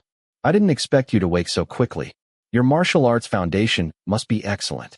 Who taught you your skills? He seemed very interested. Master Zhao Jiu still managed to sit up. Large beads of sweat broke out on his forehead. Just a few amateurish moves learned at home, he smiled. Nothing worth mentioning. You call this level of skill amateurish? Lord 16 laughed. You're being far too modest. Then he asked, what is your name? Fu Tingyun's face immediately turned pale. Earlier, she had been focused on covering up their situation, but forgot that if Master Zhao Jiu woke up and Lord 16 questioned him, without prior coordination, wouldn't they be exposed? Master Zhao Jiu thought Fu Tingyun was exhausted and gave her a reassuring look, saying, I wouldn't dare presume. My name is Zhao Ling. So that's his name, Zhao Ling. Fu Tingyun grew more anxious. Zhao Ling. Lord 16 savored the name. Unyielding and cannot be violated. A good name. How old are you? And do you have a courtesy name? I never attended school, Master Zhao Jiu said. So I don't have a courtesy name. He managed to evade the question about his age. Just then, Fu Tingyun was eager to coordinate their story with Master Zhao Jiu. She quickly took out a handkerchief and gave it to him. Wipe your sweat. Using this opportunity, she urgently whispered a few instructions in his ear. When Master Zhao Jiu heard the term fiancé, he froze momentarily before regaining his composure. But before he could respond, Lord 16 asked, Are you literate? His gaze carried a hint of expectation. In a flash, Fu Tingyun understood. Lord 16, seeing Master Zhao Jiu's excellent martial arts, wanted to recruit him, just as the Fu family would try to recruit people knowledgeable in business management to serve as stewards. However, vassal princes were not faring well these days, and joining them might not necessarily be a good thing. She needed to find a way to warn Master Zhao Jiu. Master Zhao Jiu smiled. In my early years, I learned to read from my mother. Since his mother could teach her child to read, she must have been from a noble family, suggesting a fallen family fortune. Lord 16's eyes lit up hearing this. How do you make your living now? Master Zhao Jiu replied. My family had a few acres of land. Once this famine passes, I'll go back and put those fields in order. With your martial skills, it seems a shame, Lord 16 smiled. I practiced martial arts originally for health, Master Zhao Jiu smiled. What's there to be ashamed of? Lord 16's expression grew even more amiable. Fu Tingyun saw this and felt increasingly anxious. Just as she was thinking of how to interrupt their conversation, someone announced from outside the hall, Brother Ma, Brother Tao has arrived. The man with the brutish face immediately whispered something in Lord 16's ear. Lord 16 thought for a moment, then walked toward the hall in trance with the brutish-faced man. The innkeeper-like man and Lianqing followed. The burly man first gave Master Zhao Jiu a thumbs up and quietly said, Good man, before following them. Fu Tingyun sighed in relief and quickly told Master Zhao Jiu about her discovery, saying, This Lord 16 has left his fief without permission and has so many skilled guards with him. He's not one to stay in his place. We'd better not get involved with him. Lord 16's medicine is very good, so we'll find a way to get him to leave us some. When Asen returns, we'll move to Linchun town. Those bandits have been eliminated, so we should have at least 2 days of peace. We won't need to find a doctor. We'll have Asen go to Xi'an Prefecture to bring back Yuqing and Yuanbao to escort you there. Noticing Lord 16 returning, she quickly sat up properly and seamlessly changed the subject. Lord 16 is a good person. He'll certainly not refuse if we ask him for some medicine. She then gave a soft, oh, and stopped talking, as if embarrassed that her little scheme had been discovered, and stood up. Lord 16 wasn't offended and said, I have matters to attend to and must leave tonight. However, our meeting was fated, and I have a few words for you. His expression became solemn. Fu Tingyun's heart tightened. The Northwest is now at war, with Tatar invaders coming every year. It's a time when men of talent are needed, Lord 16 said carefully. With your martial skills, why not join the army in the Northwest? You could achieve immortal deeds and bring glory to your family, living up to your family's martial legacy. She was surprised, having thought Lord 16 wanted to recruit Master Zhao Jiu, but he was encouraging him to join the army. Master Zhao Jiu looked at Lord 16 in astonishment. After thinking for a moment, he said, I've never considered this before. Please allow me to think it over. He neither agreed nor refused. Lord 16 found his straightforward answer honest and glanced at Lianqing. Lianqing took out a bright red, gold-embossed name card from his bundle and handed it to Master Zhao Jiu. Lord 16 said, I know Wu Xin, the affairs officer of Shangxi Command. If you decide to join the army, take my card and he will arrange it for you. If you don't want to go, keep this card as a memento. Then, pointing to the brutish-faced man, he added, His name is Moe, one of my stewards. Since you're currently unable to travel easily, I'm leaving him to assist you. The medicines have been entrusted to him as well. Feel free to follow him to Linchun town to recover. Without waiting for Master Zhao Jiu or Fu Tingyun to respond, he turned and headed outside. Lord 16, I can't express my gratitude for your great kindness. Master Zhao Jiu called out loudly to his retreating figure. Lord 16 turned back with a smile, then left the hall. Outside came the sound of several horses neighing, followed by rapid hoofbeats like a gathering storm, gradually fading into the distance. The summer night returned to silence. The brutish-faced Mo smiled at Master Zhao Jiu. I see you have a small pushcart. Why don't I push you to Linchun town tonight? Staying in this place filled with corpses, though I'm not afraid, is rather nauseating. When he smiled, his brutish features quivered, making him look even more ferocious. He looked better without smiling. Let's wait a while. Fu Tingyun didn't want to stay here a moment longer, but Asen hadn't returned yet. We have another companion who went to Linchun town to find a doctor. Before she could finish, Asen rushed in. Master 9, Miss Fu. His voice carried a hint of tears, and upon seeing the hall full of corpses, he froze in shock. Chapter 37. The sky was turning a pale fish-belly white when they entered Linchun town. The main street, paved with bluestone slabs, was chaotically filled with sleeping refugees on both sides. Some had tattered straw mats beneath them, others slept fully clothed directly on the stone, and some didn't even have proper clothes, wearing only trousers with bare chests. All had disheveled hair and grimy faces, exposing blackened hands and feet. Hearing movement, some raised their heads to look before turning over to continue sleeping, while others sat up and stared blankly as the group passed by. Nearby, a child was startled awake and began wailing loudly, the sound particularly resonant in the quiet summer morning. The mother immediately picked up the child, hushing softly, but the crying only grew louder. She loosened her clothes to breastfeed the child.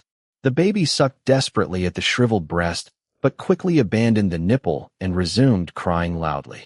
The man beside them jumped up furiously. Cry, cry, cry. You keep crying, and I'll trade you for meat. The mother's face instantly turned ashen white. She pressed the child's head tightly against her chest, as if that might somehow quiet the crying. Then, trembling, she stood up and moved to a less crowded corner of the street, forcefully trying to push her nipple into the baby's mouth while muttering repeatedly, don't cry, or your father will trade you for meat. Fu Tingyun lowered her head in distress. Asen comforted her. If he truly intended to practice cannibalism, he would have done so already, not waited until they were just 2 days' journey from Xi'an Prefecture. Walking beside them was one of Mo Yi's subordinates, introduced as Little Five, supposedly a junior clerk from a trading company. Hearing Asen's words, he seemed to want to speak, but held back. Asen looked at him with a cold smile and challenged. Perhaps I'm wrong? Last night, or rather, early this morning around the hour of Ean, when Asen was returning, he had detected a faint smell of blood from afar. Thinking of the unconscious Master Zhao Jiu and the defenseless Fu Tingyun, he had grown anxious and hurried toward the city god temple. The closer he got to the temple, the stronger the smell of blood became. When he entered the main hall and saw corpses everywhere, he had been scared witless. If Fu Tingyun hadn't called out to him in time, he would have been digging through the pile of bodies searching for them. Learning that Mo Yi was one of Master Zhao Jiu's saviors, he had knelt and kowtowed 9 times. Then hugged Master Zhao Jiu's legs and wept. It's all my fault. If only I had returned earlier. Master Zhao Jiu had smiled and patted his head. What would you have done if you'd returned earlier? Become a target? His tone was gentle. This made Asen feel even more guilty. He lowered his head and muttered, as soon as I left the temple, I felt like someone was following me, so I circled the area several times. Just when I thought I'd lost them, they seemed to pick up my trail again as I headed back to town. I was so angry that I set a trap in the willow grove outside town and toyed with them for a while. Asen looked up at Master Zhao Jiu with an earnest expression. 9, I promise I won't do such things again. The important thing is that you're back. Master Zhao Jiu smiled casually, appearing unconcerned about the matter. Then he said to Mo Yi, we'll trouble Steward Mo then. Let's head to Linchun now. Though Mo Yi's fierce appearance made his expression seem somewhat stiff, no one took offense. After gathering their belongings, Mo Yi helped Master Zhao Jiu onto the small pushcart. As they left the city god temple, Fu Tingyun and the others discovered that Mo had two more junior clerks with him. Both were ordinary-looking, the type who would be difficult to spot in a crowd. One was in his early 20s, named Chin 6, and the other was 15 or 16, called Little 5. Both wore short hempen jackets, though Chin 6 was clean while Little 5's was dusty and carried an unpleasant odor of excrement.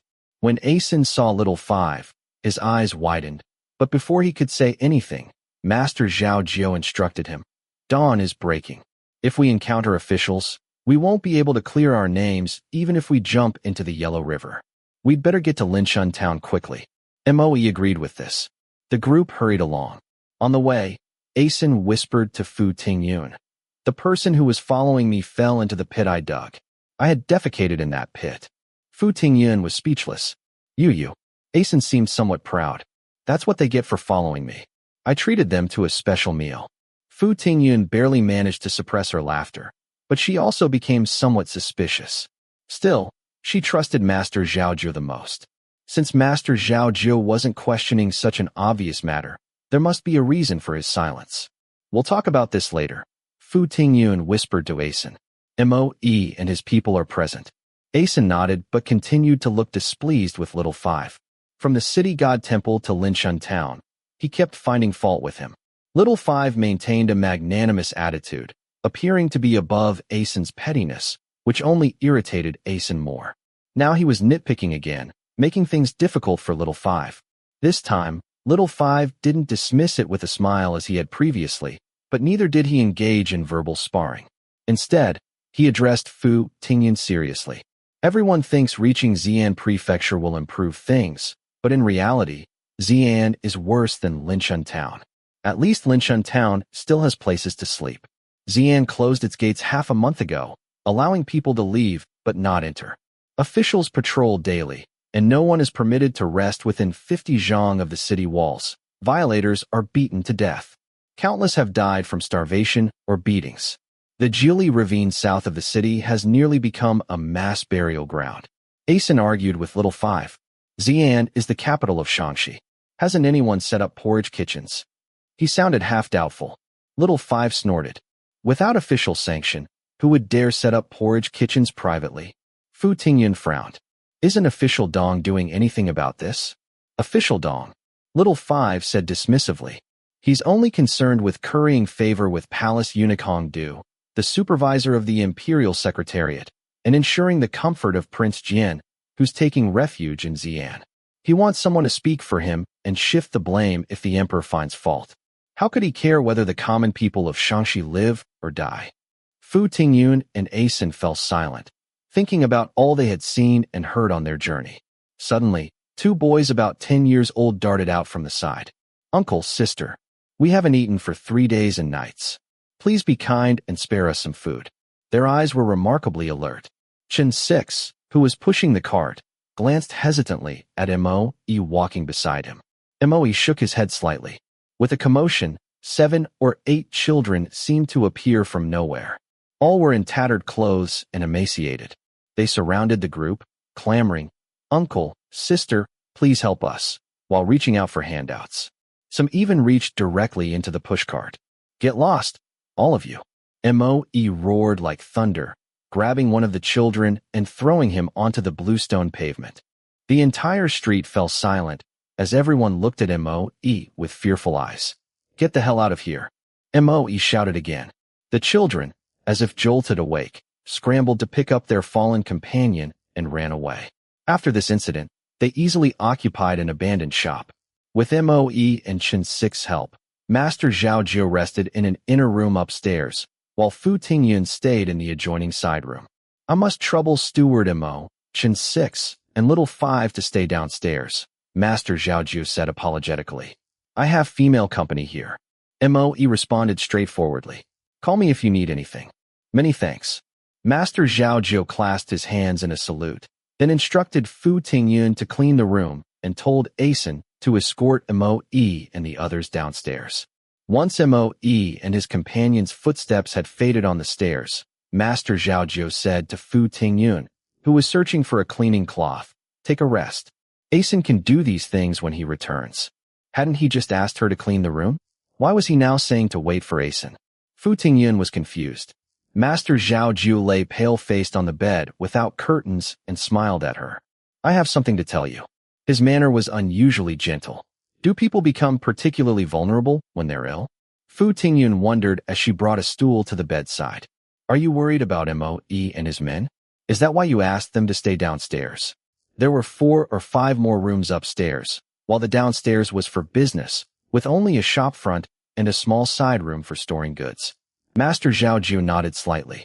Asen returned and, seeing Fu Tingyun sitting by the bed, immediately said, Master, I'll go fetch some water.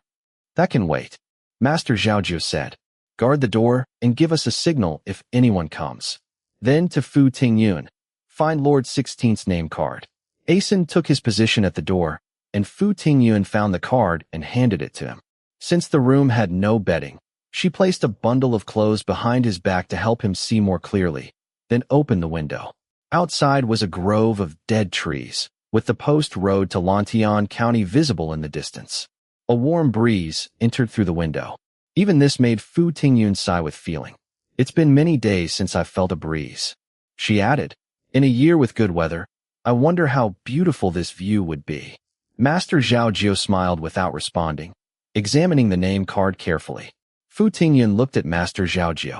His forehead was broad, his nose straight, giving him an intelligent appearance. His lips were somewhat thin. When pressed together, they conveyed a coldness that kept people at a distance. But when he smiled, the corners of his mouth turned up slightly, and his expression revealed a forthright and carefree nature. He looked better when smiling. Perhaps sensing her gaze, or having finished examining the name card, Master Zhao Jiu suddenly looked up, catching Fu Tingyun staring at him. Master Zhao Jiu was slightly taken aback. What is it? Looking at him this way, without any reservation, they weren't close enough for this, were they? He suddenly recalled her words. I had no choice but to say we were engaged, and felt a bit uncomfortable, coughing lightly. Fu Tingyun's ears grew hot. It was like she'd been possessed. A glance would have been enough. Why had she stared at him? And worse, he'd caught her in the act. What if he misunderstood and thought she was improper? Then she thought about how she'd told Lord 16 and the others they were engaged. At the time, the situation had been urgent, and no one had questioned it. But now that they could speak privately, she really should find an opportunity to explain. Chapter 38. Oh, Fu Tingyun said, somewhat flustered, the words buried in her heart suddenly slipping out. So Nine's name is Zhao Ling. After speaking, she immediately regretted it. Of all things to say, why bring this up? It seemed as though she had been staring at him just to question why he had concealed his name from her before. Zhao Ling felt even more uncomfortable. He had originally thought that after escorting her to Weinan, they would part ways with no further connection, merely strangers who met by chance. So why reveal his name? Now it made him appear petty and overly secretive. I wasn't planning to hide it. He was not quite sure how to explain. Fu Tingyun noticed his embarrassment and felt sympathetic. He had only rescued her in a time of danger, not proposed marriage. Why should he have to reveal his entire family history? She decided to help him out of the awkward situation. I told Lord 16 you were from Longxi County. Did that put you in a difficult position? Zhao Ling breathed a sigh of relief and quickly replied. I once lived in Liangzhou for several years and frequently visited Longxi County, so I'm quite familiar with it. Fu Tingyun felt relieved and said, I heard it from Asen, who said Nine found him in Liangzhou, so I instinctively said you were from Longxi County. Feeling this was somewhat inappropriate, fabricating someone's ancestral home, she explained further. At the time, I thought since we wouldn't see Lord 16 again anyway, it was enough to give him some explanation.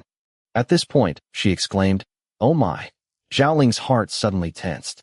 Would she now explain the engaged couple matter? Although it was an expedient lie necessitated by the circumstances, it was still an embarrassing situation.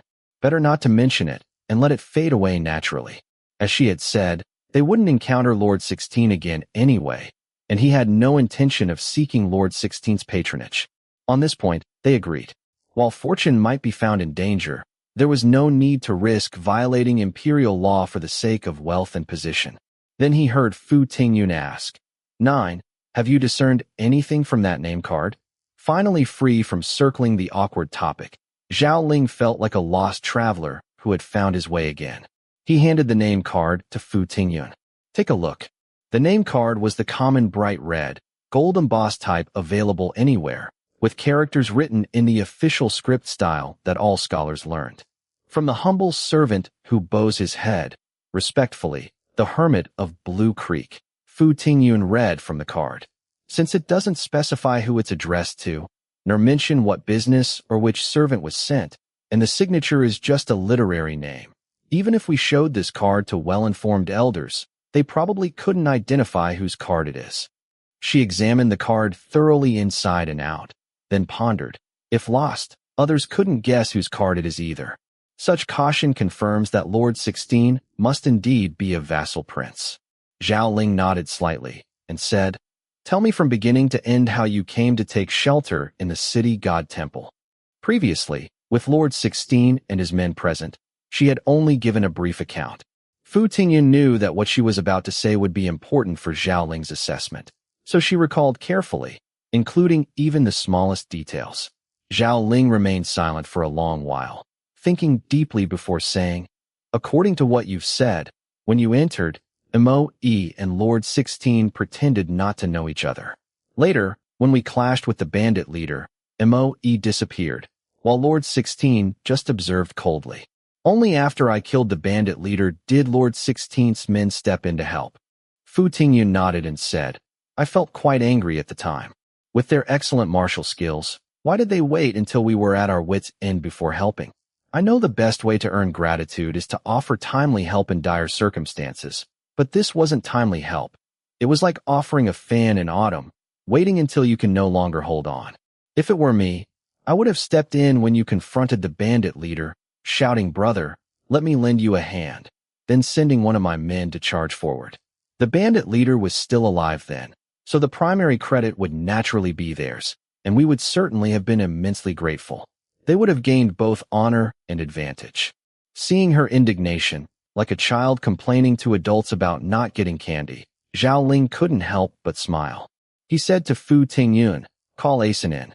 I have a few questions for him." Fu Tingyun called Asen inside. "Are you certain the person following you fell into your trap?"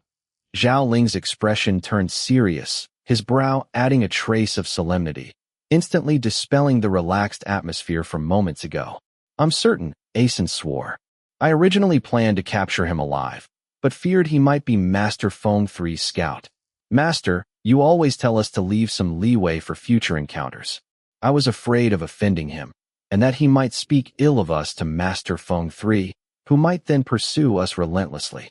As if worried Zhao Ling might misunderstand, he hastily added, "Of course, we're not afraid of Master Feng 3.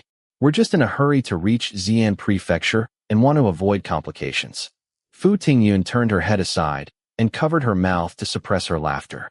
Seeing her shoulders shaking with mirth, Zhao Ling's eyes also revealed a hint of amusement as he lightly scolded Asen. All right, stop your glib talk." Asen glanced at the continuously laughing Fu Tingyun, then at the smiling Zhao Ling, sensing that the atmosphere in the room was different from usual. Though he couldn't pinpoint exactly how it differed, he felt this change was good. "I'm telling the truth," he pouted. "If I hadn't smelled the blood, I would have prepared something even better for him." Zhao Ling didn't ask further and said, "Go keep watch outside the door." Asen, always obedient to Zhao Ling, immediately went to the doorway. Fu Tingyun asked Zhao Ling, "What have you discovered?" Her eyes were bright with curiosity. Zhao Ling paused before saying casually, "Nothing much. I just wanted to know what happened while I was unconscious." Who was he trying to fool? Always the same, at critical moments, putting on that coldly detached expression to downplay the importance of matters, treating others like fools. She hadn't even pressed him about concealing his name, yet he still presented this attitude toward her. Fu Tingyun was infuriated. She stood up abruptly and stormed off. After 2 steps, she realized this wasn't appropriate. What if they encountered similar situations in the future? Would she just walk away again? Would this behavior ever make Zhao Ling voluntarily tell her what was happening? She paced back and forth in the room several times, and when her emotions gradually calmed, she asked Zhao Ling, "Is 9 being evasive because you think I'm too stupid to understand even if you explained? Or do you think this matter doesn't concern me, so I needn't know?" Zhao Ling was perplexed. They had been conversing pleasantly. Why was she suddenly angry? Her temper was like June weather, changing from wind to rain without reason or warning. His brow furrowed slightly, but the soft backrest behind him, the warm breeze from the window, and the bright, spacious room all reminded him of how attentively she had cared for him. To disregard her would be too unkind. As Zhao Ling pondered how to break the impasse, Fu Tingyun sat back down beside the bed. He felt relieved and said, "Miss Fu, please don't misunderstand. I simply haven't figured it out yet. Once I do, I'll certainly tell you. Haste makes waste.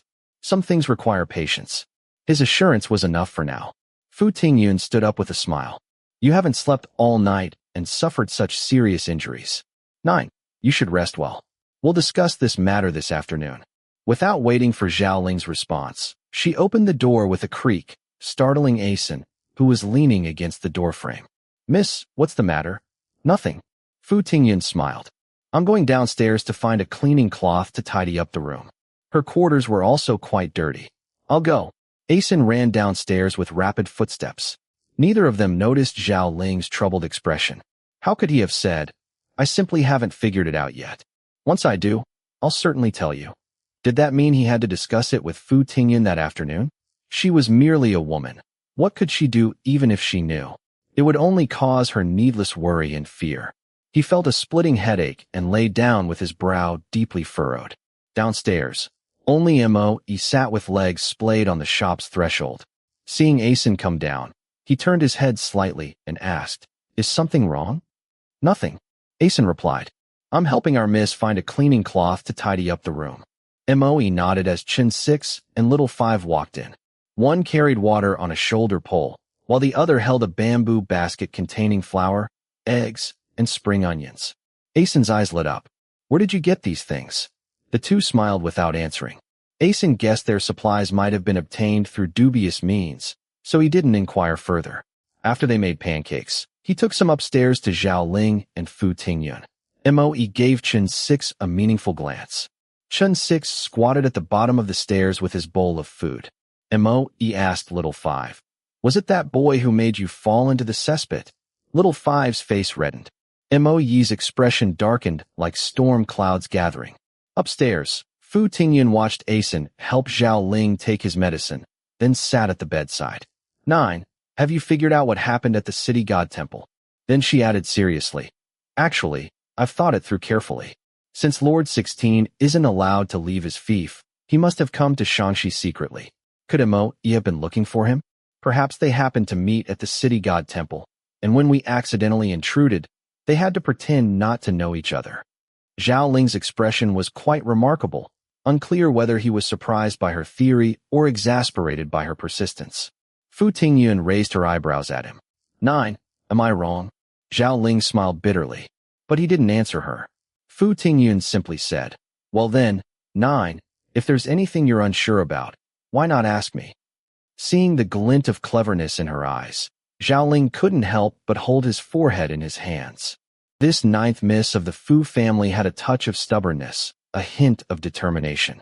Otherwise, when falsely accused of having an improper relationship, she wouldn't have insisted on getting to the bottom of it. Chapter 39. Fu Tingyun was intelligent and perceptive. She had figured out most of what happened at the city god temple, but this didn't mean Zhao Ling would change his mind and reveal all his thoughts to her. Since she was determined to clarify matters, he might as well give her an explanation to prevent her endless questioning. Zhao Ling pondered as he struggled to sit up. His body was still very weak, requiring assistance even to get out of bed. Logically, Fu Tingyun should have helped him, but when she thought about how she treated him as her most trusted person, unhesitatingly following his decisions, while he treated her like a stranger, always concealing things, she felt deeply uncomfortable. She decided to let him taste what it felt like to be treated as a stranger. Seeing him sit up, she pretended not to notice and went to find a palm leaf fan. In such hot weather, she didn't want to make herself uncomfortable. Why not stay cool when possible? Turning back to sit down, she noticed Zhao Ling's pale face covered in sweat. For some reason, seeing him leaning against the bare bed frame, thinking of his thin, bony body, she felt a pang of guilt. Leaning against that must be painful, especially while he was ill. She instinctively stood up and retrieved the bundle that had previously supported him but was now cast aside. Move a bit. Her voice was low, her tone somewhat cold and stiff. Zhao Ling turned to look at her. Her fine eyebrows were slightly furrowed, almond eyes downcast. Her jet-black hair was tightly bound with a moon-white coarse cloth hairband, revealing a fair, delicate neck and a thin red scratch that disappeared beneath her collar, like a crack on white porcelain, marring its overall beauty and evoking a sense of pity. He suddenly realized it was a mark left when she had scratched a heat rash on her back. His heart inexplicably sank, thinking of how she had never complained despite enduring the hardships of their journey. Thinking of how she had cared for him attentively without regard for her reputation, the words he was about to say wouldn't come out. Fu Tingyun was oblivious to this. She sat back down on the stool by the bed and picked up the fan to cool herself, only then realizing what she had done. She secretly regretted her behavior. Seeing that Zhao Ling wasn't speaking, she also remained silent. The two sat there wordlessly as the hot breeze blew over them, soaking their clothes with sweat. From downstairs came an alarmed shout. Fu Tingyun was startled. It's Asen. She rose to leave. I'll go see. Come back. Zhao Ling grabbed her wrist. Even through her sleeve, Fu Tingyun could feel Zhao Ling's hand trembling. Looking back, she saw that his face had grown even paler than before, with large beads of sweat densely covering his forehead. What's wrong? Fu Tingyun didn't dare struggle. Is your wound hurting again? M.O.E. Chin 6 and little 5 are downstairs, he said, not answering her question. If something happens that they can't handle, you going down would only be throwing your life away. You're safer staying by my side. In a flash of insight, Fu Tingyun suddenly understood why she was so angry about Zhao Ling's secretiveness. She stared into his eyes. Of course I know I'm safest by your side, and that I should pretend I haven't heard or seen anything and hide under the bed. If someone bursts in and kills you, perhaps in their joy they'll carry away your corpse and leave without checking under the bed, so I might survive. But have you thought about how I would feel? With M.O.E. and the others downstairs, why would Asen make such an alarmed cry? She remembered her fear, panic, and bewilderment when Zhao Ling collapsed on the dusty road. She remembered her terror, sorrow, and desolation when the dagger was held to her throat in the city god temple. Her voice lowered. To preserve my own life, you want me to watch helplessly as you all meet with disaster, to watch you die before my eyes. I would rather die. I would rather die first. Like a flower blooming in summer heat. The more scorching the sun, the more uninhibitedly it blooms. Fu Tingyun stood there, straight-backed, her gaze as fierce as flames, illuminating her face and making the sleeve in his hand feel hot. He smiled wryly. Slowly, he released her wrist. Go stand on the stairs and take a look. A smile spilled from his eyes, brightening his expression like a refreshing breeze under a clear moon. If something seems wrong, hide under my bed. If someone bursts in and kills me, perhaps in their joy they'll carry away my corpse and leave without checking under the bed, so you might survive. By the end, his tone was teasing, with none of his usual unfathomable depth, leaving Fu Tingyun wide-eyed with surprise. From downstairs came Asen's angry shouts, mixed with Chin 6's angry yells. Fu Tingyun had no time to think further. She ran out the door and grabbed the stair railing to look down. In the small shop, Asen was chasing a boy about his size around the room. Asen moved nimbly, but the boy was even more agile, slippery as a loach. Several times Asen caught the edge of the boy's clothes only to have him slip away, infuriating Asen into occasional shouts. Fu Tingyun relaxed but felt puzzled, not knowing what this was about. She inadvertently made eye contact with the boy and realized he was the leader of the group of boys who had begged from them earlier in the street. M.O.E. stood to the side, watching coldly with a stern face.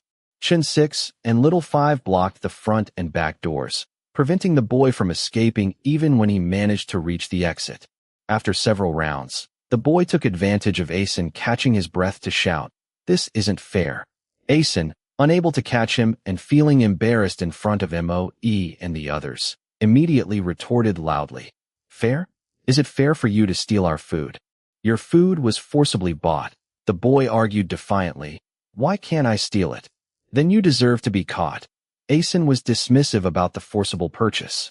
At least we paid with silver. Moe was satisfied with Asen's response and commanded, "Why waste words on him? Just catch him and be done with it." Hearing this, Asen threw a punch at the boy. The boy dodged and returned a punch of his own. The two began fighting again. Fu Tingyun returned to the room. One of the leading beggars came to steal food and was caught by Asen. "They're fighting now." Zhao Ling nodded slightly, appearing unconcerned, and said to her, "Pour me some water." Since Moe was responsible for their food and drink, they now had plenty of water and dry steamed buns. Fu Tingyun poured a bowl of water and handed it to him. "Water goes bad if left too long. Better to drink it." Zhao Ling smiled lightly, drained the bowl in one go, and said, "There's another important reason why Moe and Lord 16 pretended not to know each other. They suspected we were targeting them." The abrupt statement caught Fu Tingyun by surprise, but like a deflated ball, her earlier enthusiasm had vanished. "Is that so?" She sat glumly on the stool by the bed, prepared to listen. Hadn't she been desperately questioning him? Now that he was telling her, she seemed completely disinterested. Zhao Ling truly couldn't understand her, but he didn't want to see her so listless. After brief consideration, Zhao Ling said gently, "It's not that I didn't want to tell you. I just didn't want you to worry." "I know." Fu Tingyun interrupted him. "I often wonder, was drugging me my aunt's idea, or was it my uncle's or grandmother's? Did my mother know beforehand? Did she also think it was for the best?" As she spoke, she lowered her head, looking at her hands, white as mutton fat jade, her voice gradually dropping. "Being falsely accused by Zhi Zhi like that, perhaps they all thought they were doing what was best for me, but I couldn't accept it. I would rather have confronted Zhi Zhi. I would rather have hanged myself with 3 feet of white silk at the memorial arch than live like this, hiding my identity and skulking about." She felt her eyes growing moist. "And about your injury. Perhaps even if I knew, I couldn't have changed anything. But in the city god temple, thinking you might die there, I felt terrible, constantly asking myself if what I did was right or wrong. If I hadn't chosen to come to Linshun town, would we have encountered bandits? If we had come to Linshun town but chosen to stay in the town instead, would things have turned out differently? I always felt that I was responsible for your death." Her tears fell onto the back of her hand, like crystalline dewdrops that would vanish without a trace under the sun. Suddenly, Zhao Ling was filled with remorse. After all, she was just a young girl who had barely come of age, suddenly caught in chaotic times, traveling with him, a stranger who had nearly killed her. Though she appeared composed, she had been constantly anxious deep down. "It's my fault." Perhaps because he rarely apologized, his words were awkward. "From now on, I'll tell you everything. But you also need to control your temper. If you have something to say it properly, instead of getting upset all the time." As his words flowed more smoothly, the initially moved Fu Tingyun's eyebrows rose higher and higher, until she finally couldn't help but jump up. "When have I ever lost my temper unreasonably? It's you who's always so cryptic and inscrutable. I'll let past matters drop, but regarding this current issue, though you suspect Moe, you didn't tell me anything. If not for my quick wit, if Moe decided to trick me someday, wouldn't I just spill everything to him like beans from a bamboo tube? What would you do then? As they say, even a good warrior needs 3 helpers. What can you accomplish alone?" Zhao Ling burst into laughter. Such a childish temperament. She had become angry again in the middle of speaking. But this animated expression was much more pleasant to see than her dejected look, like frostbitten plants. Laughing too hard pulled at his wound, and he quickly suppressed his laughter, touching his shoulder wound and coughing several times. Fu Tingyun's face flushed red. How could she be so easily provoked? A few words from him had angered her. "Hey," she said, somewhat embarrassed and angry. "We have someone who's injured, someone who's young, and we're traveling with a woman. How could they suspect we were targeting them?" Chapter 40. Zhao Ling could see Fu Tingyun's embarrassment. Not wanting to make the atmosphere tense, he smoothly picked up the conversation, smiling. "It's because everything was too coincidental." Fu Tingyun stared at Zhao Ling with wide eyes, her expression serious. Zhao Ling became earnest as well. "I agree with your earlier conjecture." Fu Tingyun's face lit up with a joyful smile. Though the Tengxiang Guard is tasked with monitoring the vassal princes and their fiefs, the princes are still of royal blood, the emperor's brothers. Without grave matters like rebellion, the guard wouldn't dare to report trivially. But since Shi Wenbin became commander of the Tengxiang Guard, His actions have grown increasingly harsh and his methods more devious. He frequently impeaches various vassal princes. The Prince of Shu was even demoted to commoner status because of this. The vassal princes have become anxious, unsure whether this reflects the emperor's wishes or if Shi Wenbin is abusing imperial favor to act with arrogance. They've grown fearful at the mere mention of the Tengxiang Guard, becoming extremely cautious in their words and deeds. As Zhao Ling discussed serious matters, his expression grew imposing, and the atmosphere became solemn. That's why when Lord 16 left his fief, he only brought 2 highly skilled personal guards and 1 servant to attend to his daily needs. In peaceful times, having these few people would have been sufficient. Unexpectedly, the drought caused great chaos in Shaanxi, making it dangerous for such a small group to travel. Perhaps Lord 16 was trying to evade the Tengxiang Guard, or perhaps the disaster caused him to lose contact with his people. Moe and others were ordered to find Lord 16, which explains why Lord 16 asked Moe, "Are you alone?" And Moe replied, 20 of us came, but only we were fortunate enough to find Lord 16. Fu Tingyun nodded continuously. In the Jianghu, there are 3 types to avoid provoking. Those who have left the secular world, children, and women, Zhao Ling said. When someone who has left the secular world departs from their temple to involve themselves in worldly affairs, it shows their 6 senses are not pure, still harboring greed, anger, and ignorance. As for women and children who dare to walk the perilous Jianghu, they either possess extraordinary skills or have influential elders or mentors in the Jianghu. The former lack mercy, while the latter enjoy showing off their strength. Either way, they bring trouble. Moe and his men had finally found Lord 16 with great difficulty, yet we appeared with perfect timing, a child and a woman pushing a sick man. And as soon as you settled in, Asen wanted to go to Linshan town for a doctor. How could they not be suspicious? So that's why Moe sent Little Five to follow Asen, Fu Tingyun pondered. He was trying to investigate us. But Asen mistook Little Five for one of Master Feng Three's men and led him in circles half the night. Zhao Ling nodded. While Asen and Little Five were circling outside, Moe received no information, and then bandits broke into the city god temple. He paused here. Lord 16 is quite perceptive. His tone revealed a hint of admiration. Fearing we might be the Tengxiang Guard's agents, yet also worried we might be innocent civilians, he had Moe keep watch outside, while observing whether we were in league with the bandits. Only after you killed the bandit leader did they dare conclude we weren't allies, and then they came to our rescue, Fu Tingyun realized. Then they provided medicine, dressed your wounds, and finally gave you a name card to enlist in the army and assigned Moe to escort you to Linshan town to recover. She murmured, "It seems this Lord 16 is quite decent." Zhao Ling merely smiled at her words. Fu Tingyun felt his smile seemed to imply something, making her feel self-conscious. Had she said something wrong again? "Didn't we agree to speak properly?" she muttered. "I'm not like you, experienced and cun." She had intended to say cunning, but remembering his somewhat stiff smile that day, she swallowed the word and said, "Smart," instead. Zhao Ling heard her clearly, and amusement spilled from his eyes again as he said, "Look out the window. Do you notice anything different?" Fu Tingyun didn't understand, but went to the window to look outside. Nothing different. She pouted. The shop is on the east side of town, though the post road enters from the west, so the location is a bit off. Zhao Ling prompted her, "Look farther." Farther. Fu Tingyun gazed into the distance. "In the distance, I can see the post road, and the woods beside it are very clear. Oh, and there's the city god temple where we rested yesterday. Everything is visible." As she spoke, she remembered what had happened the previous night and murmured, "I wonder if those bodies have been discovered yet."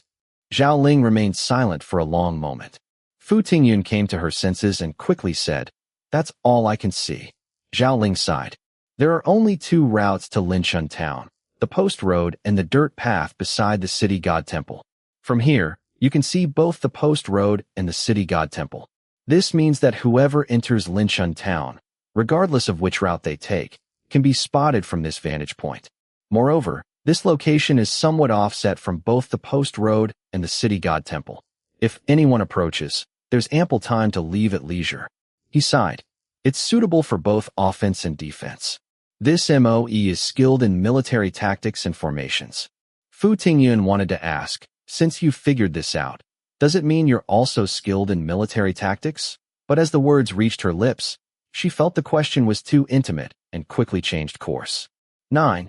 Did you stand by the window and carefully observe when none of us were around? Otherwise, how would you know all this so clearly? I didn't even notice we could see the city god temple from here.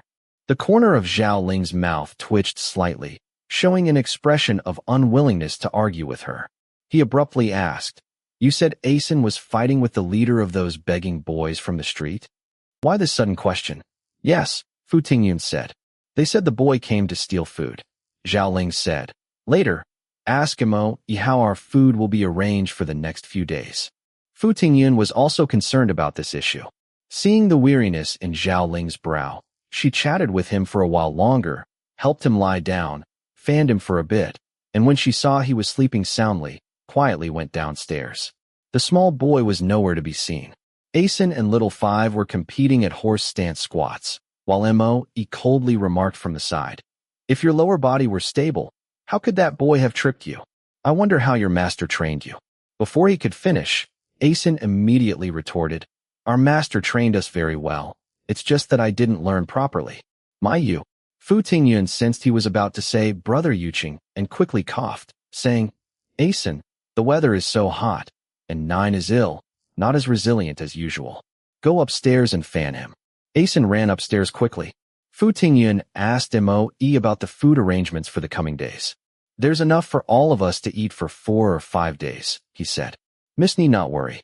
Tomorrow I'll send Little Five to Xi'an Prefecture to bring back more food and drink." Fu Tingyun exchanged a few polite phrases like, "We're troubling Manager MOE," then went upstairs. She scolded Asen. "We've only just met Manager MOE. You need to think carefully about what you can and cannot say. Understand, Yuqing and Yuan Bao were Zhao Ling's trump cards, and she instinctively didn't want others to know about them." Asen defended himself. "They said Master didn't train me well. Whether it's good or not isn't for them to decide." Fu Tingyun interrupted. "Master is still bedridden. Especially at a time like this, you need to be careful and avoid conflicts with them." Asen nodded. "Otherwise, we might start fighting among ourselves, and those refugees might see it and rush in to steal our food." Fu Tingyun smiled gracefully. When Zhao Ling woke up, she told him what MOE had said. "If that's the case, they aren't Lord 16's men." Zhao Ling pondered. "It's a pity we don't know who's currently staying in Xi'an Prefecture." Fu Tingyun was somewhat surprised.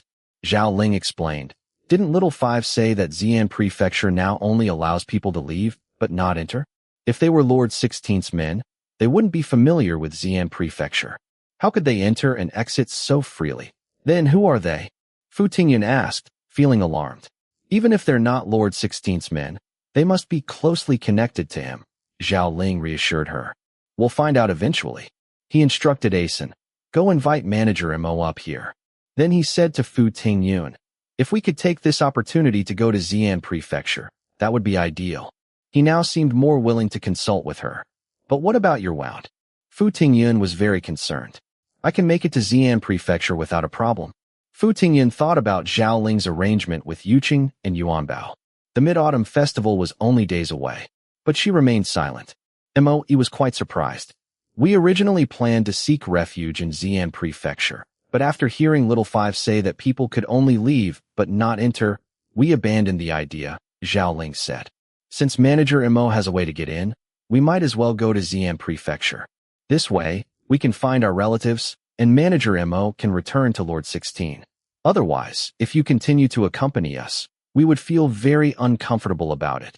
Accompanying you while you recover is our Lord 16's wish. My staying with you is only natural. There's no need for you to feel uncomfortable," MOE politely declined. "Besides, Xi'an Prefecture is crowded with fleeing officials and nobles. Prices have increased more than 5 or 6 times, and it's very chaotic. It's better to stay in Linchun Town. After all, you'll recover in 2 or 3 months, so there's no rush."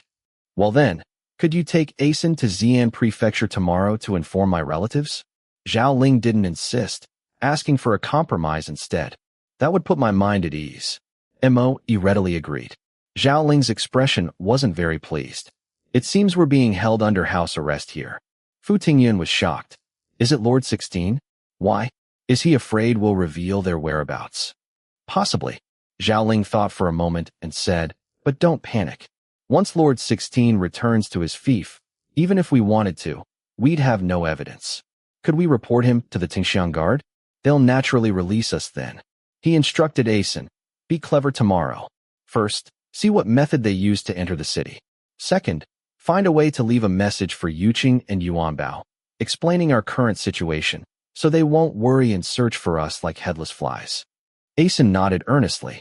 The next day, he went to Xi'an Prefecture with Little Five. Chapter 41. After Asen left, Fu Tingyun discussed with Zhao Ling. I want to see if that woman carrying a child is still there. Zhao Ling didn't understand. Fu Tingyun said, anyway, Mo has been arranging our meals these days. Why don't we give our steamed buns and water to others? It might just solve someone's urgent problem. An irrepressible smile flowed from Zhao Ling's eyes. He had thought that after experiencing what happened with her uncle, she would never trust others again or sympathize with the lonely and weak. He hadn't expected. Good. He smiled at her, his gaze bright, like sparkling jewels, causing Fu Tingyun to stare in a daze. Be careful, don't let others discover you. If everyone rushes over to grab food, you might get hurt. Fu Tingyun gathered her wits and nodded repeatedly. I'll give it quietly without letting others notice. Zhao Ling gave her a few more instructions before letting her go out.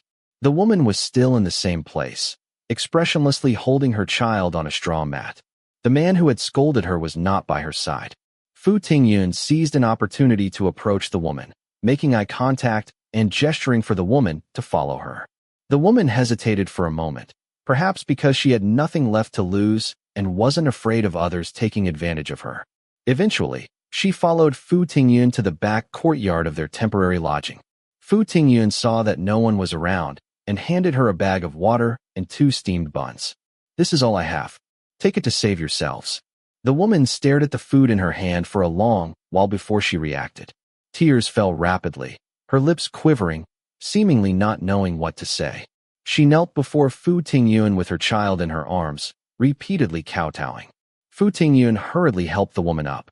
Quick, get up. This is all I can help you with. Hurry and give some to your child. Fu Tingyun touched the listless child lying in his mother's arms, with sparse yellowish hair. The child is so weak from hunger.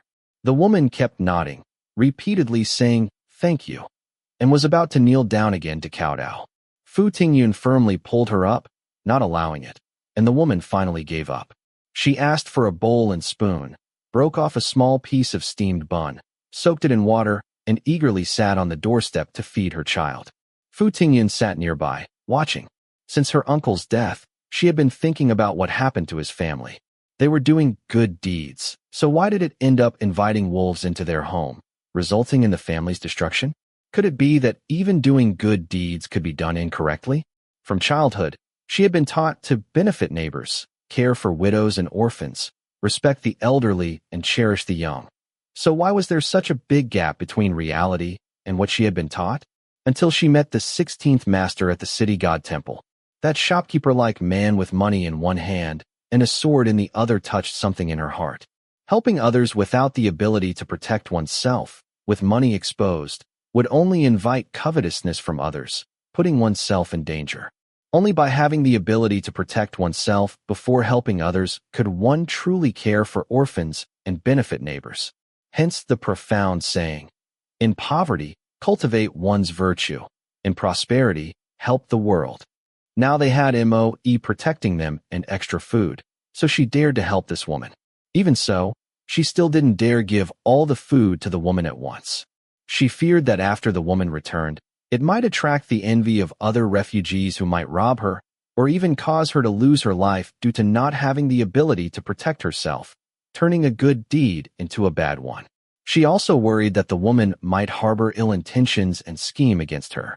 Seeing Fu Tingyun watching her, the woman shyly said, I need to feed my child, afraid they'll steal the buns. Fu Tingyun smiled and nodded, showing understanding, which put the woman at ease. The child seemed unaccustomed at first, keeping the food in his mouth for a long time without swallowing. After a few mouthfuls, having tasted it, he began to devour it ravenously. The mother's face began to radiate with joyful smiles, warming Fu Tingyun's heart as she watched. She asked the woman, "How old is your child?" 10 months and 5 days, the woman said happily. Born on the first day of the 11th lunar month in the Xinmao year. The fortune teller said his 8 characters are good. At this point, she seemed to remember something and hurriedly said to Fu Tingyun, "Why don't you become his godmother?" As soon as the words left her mouth, she realized her mistake and stood up flusteredly. "Miss, look at me. I got so happy I became confused. You're not married yet. The child's life was saved by you. I just wanted to repay your kindness for saving our lives." In rural areas, there's a custom of taking godchildren to pray for one's children. Fu Tingyun knew she meant well and smiled without taking offense. The woman apologized repeatedly until the child cried in dissatisfaction from not being fed. Then she sat down with an apologetic face and continued feeding the child the porridge made from soaked steamed buns. Fu Tingyun quietly reminded her, "Don't feed too much. When people in our family fall ill, they must first fast for a few days, then only drink thin porridge, and at first, only half a bowl. After being hungry for a long time, eating too much at once will make one uncomfortable." The woman nodded and immediately put down the spoon as advised. But the child wouldn't have it and began to cry loudly. The woman carried the child back and forth in the courtyard to soothe him. "Miss is from a wealthy family, right?" The woman chatted with Fu Tingyun. "A wealthy family's young lady? She used to be, but now she was just like them, a person in distress. Only her luck was better because she met Zhao Ling." She smiled and shook her head. But the woman didn't believe her and said, "Miss, if you have dirty clothes to wash, just call me." Afraid of being misunderstood, she quickly added, "I don't want food. I just want to repay your life-saving kindness." After speaking, she laughed awkwardly. Now it was difficult even to get drinking water, let alone washing clothes. "My husband just thinks I'm clumsy with words," she stammered in explanation. "Please don't take it to heart, Mississippi." Then she closed her mouth and spoke no more. Fu Tingyun found this woman quite interesting and asked her, "What's your name?" "My husband's surname is Zhang, and he's the third in his family." She hesitated for a moment and said, "My surname is Tian, and because I was born in May, I was named Wuyue May." She had shared her name, treating Fu Tingyun as one of her own. Only close family friends or those in master-servant relationships would share their names. Respect given, respect returned. Fu Tingyun said, "Then I'll call you Zhang Sanyang." No, the woman hurriedly said, "You should still call me Wuyue." Fu Tingyun saw she was an honest person and didn't argue, smiling as she changed the subject. "I thought you had all gone to Xi'an Prefecture?" "We just came from Xi'an Prefecture," Zhang Sanyang said. "Xi'an Prefecture now only allows people to leave, but not enter. People are being driven to Jiulagu. My husband said that continuing like this would likely cause an epidemic, so he brought us to Linshun town." Fu Tingyun was somewhat surprised, not expecting such a brutish-looking man to have such insight. As if guessing that Fu Tingyun didn't have a good impression of her husband, Zhang Xinyang said, "My husband used to work as an escort in a security bureau. Later, seeing his colleagues either dead or crippled, he didn't want to live that life anymore. So he saved some money and returned to his hometown to buy a few acres of land." Her eyes were bright, shining with pride, showing that she was proud of her husband. Whether as an escort or a farmer, he's very skilled. Her gaze gradually dimmed. It's just that the bad harvest has turned him into what he is now. She took a deep breath and forced a bright smile. "Even so, he treats us, mother and child, very well, bringing us to Xi'an Prefecture. When we had nothing to eat, others wanted to trade for our child, but my husband never agreed." Fu Tingyun felt a sourness in her heart, tears almost falling. Zhang Sanyang hurriedly comforted her. It's all right. Now we've met you, Mississippi. Our little one indeed has good fortune." Fu Tingyun smiled and sniffed. "Where is your husband?" "He went outside the town to see if he could find some tree bark and white soil." At this point, Zhang Sanyang exclaimed, "Oh," and hastily stood up. "He told me to stay there and not move, saying he would return soon." She looked up at the sky. It was almost noon. "Miss, I must go back first. I'll come back later to kowtow to you." Saying this, she stuffed the remaining food into a corner of the backyard and somewhat embarrassedly said to Fu Tingyun, saving it for tomorrow. Then what about you? Fu Tingyun looked at her in surprise. We adults can go hungry for a few days, but children cannot. Zhang Sanyang's sallow face glowed with a faint radiance comparable to pearls and jade, leaving Fu Tingyun speechless for a moment before she could say, "Don't worry, I'll get you more tomorrow. You should eat something to fill your stomach first." Zhang Sanyang shook her head. "Thank you, Mississippi." She looked at Fu Tingyun with sincere eyes. "Everyone's life is difficult. You've already saved some from your own rations for us. We're infinitely grateful. How could we let you help us again?" With countless thanks, she took her child and left. As she left, she carefully closed the courtyard door. Fu Tingyun stood in the courtyard for a long time before turning and slowly going upstairs. "What's wrong?" Zhao Ling asked her softly. "Your nose is red. Did that woman make you sad?" A flash of sharpness crossed his eyes. Lost in thought, Fu Tingyun didn't notice and gently shook her head. "No." She told him what had happened. Zhao Ling smiled, his brow serene. "It shows there are still good people." Fu Tingyun nodded with a smile, thinking that she had been gone for half a day, and Zhao Ling had been lying in bed alone with no one to attend to him. She hurriedly poured some cool boiled water for Zhao Ling. What was the ninth master doing this morning? Nothing much. Zhao Ling drank the water. Slept all morning. How boring. Fu Tingyun said. If only we could find a book to read. As she spoke, her eyes brightened. In times of famine, food was precious, but perhaps no one would want books. Wait a moment, I'll go look. She remembered there was an accounting room downstairs, and, ignoring Zhao Ling's objections, quickly went down. Downstairs, Mo-e was lighting a fire at the kitchen door. Black smoke billowed, filling the room, but the firewood remained firewood, and the cold pot remained cold. He coughed while cursing under his breath. He was not skilled at cooking. Seeing Fu Tingyun, he looked relieved and exclaimed with delight, "Miss Fu, you must know how to cook." Miss Fu, who told him her surname was Fu. This Mo-e was indeed not simple. Fu Tingyun inwardly snorted a couple of times, then widened her eyes innocently, and said with a guileless expression, "Me. When I was at home, it was always the kitchen maids who cooked." Mo-e's mouth hung open wide, unable to close for a long time. Chapter 42. The golden pancakes sprinkled with fresh green scallions looked incredibly appetizing. Mo-e glanced at Zhao Ling, who was leisurely sipping egg-skin soup, then looked at the pancakes and couldn't help but swallow. There were 3 of them, but only 1 pancake left. Zhao Ling noticed this, put down his bowl, and said unhurriedly, "Brother Mo, no need to be polite. If you find it delicious, just eat it. Between us, being so formal is meaningless. Our days ahead all depend on Brother Mo's arrangements. Surely you don't intend to keep a detailed account with me." As he spoke, he smiled with a hint of playfulness in his eyes. "I'm planning to eat and drink for free, and even if you want to settle accounts with me, I won't play along." Mo-e was briefly stunned, then burst into laughter. His laughter was hearty, his manner bold and generous, unexpectedly revealing a robust and commanding air, completely different from his usual quiet gloominess, as if he had become another person. Fu Tingyun was secretly surprised. Could this be Mo-e's true face? Looking at him now, he didn't resemble a subordinate manager in the slightest, but rather a general who commanded respect. Zhao Ling, however, remained composed, unhurriedly taking a sip of his egg-skin soup. "Brother, I was being too fussy," Mo-e said as he picked up the pancake and took a big bite, then exclaimed with appreciation, "Sister-in-law's pancakes are comparable to the master chefs at 13 Mountains."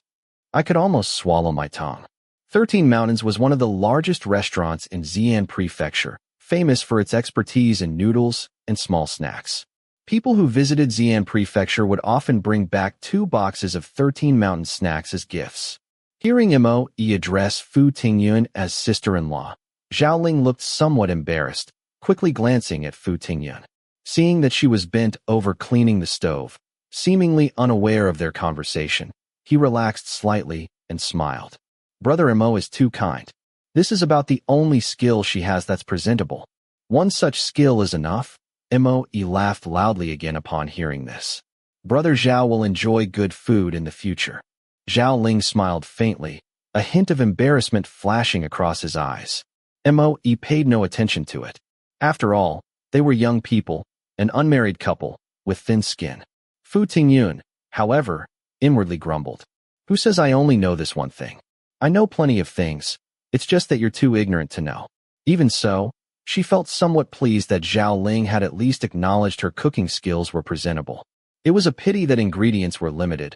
Otherwise, she could have made some of the Fu family's special noodle sauce for them to dip into, or dumplings filled with pork, dried scallops, and shiitake mushrooms, which would also taste good. She threw the dirty water from cleaning the stove into the backyard. Someone was peering over the courtyard wall. Fu Tingyun looked closely and saw it was Zhang Sanyang with her child. Zhang Sanyang smiled joyfully when she saw Fu Tingyun. Fu Tingyun went to open the back door. The scent of scallion oil permeating the air made Zhang Sanyang appear intoxicated. She swallowed hard several times before smiling and saying, "Miss, I told my husband about your kindness in giving us food. My husband was very grateful and said he should come in person to kowtow and thank you. But because of propriety between men and women, he asked me and the child to kowtow on his behalf." With that, she knelt. Fu Tingyun felt she had only done a simple deed and couldn't accept the Zhang family thanking her so profusely and repeatedly. Despite her protests, Zhang Sanyang still kowtowed 9 times. "Miss," my husband said. She rose with a smile, her expression relaxed as if having completed an important task. "He asked if you would give our child a name. When our child grows up, he will always remember your great kindness." "Give a name?" Fu Tingyun was surprised. No.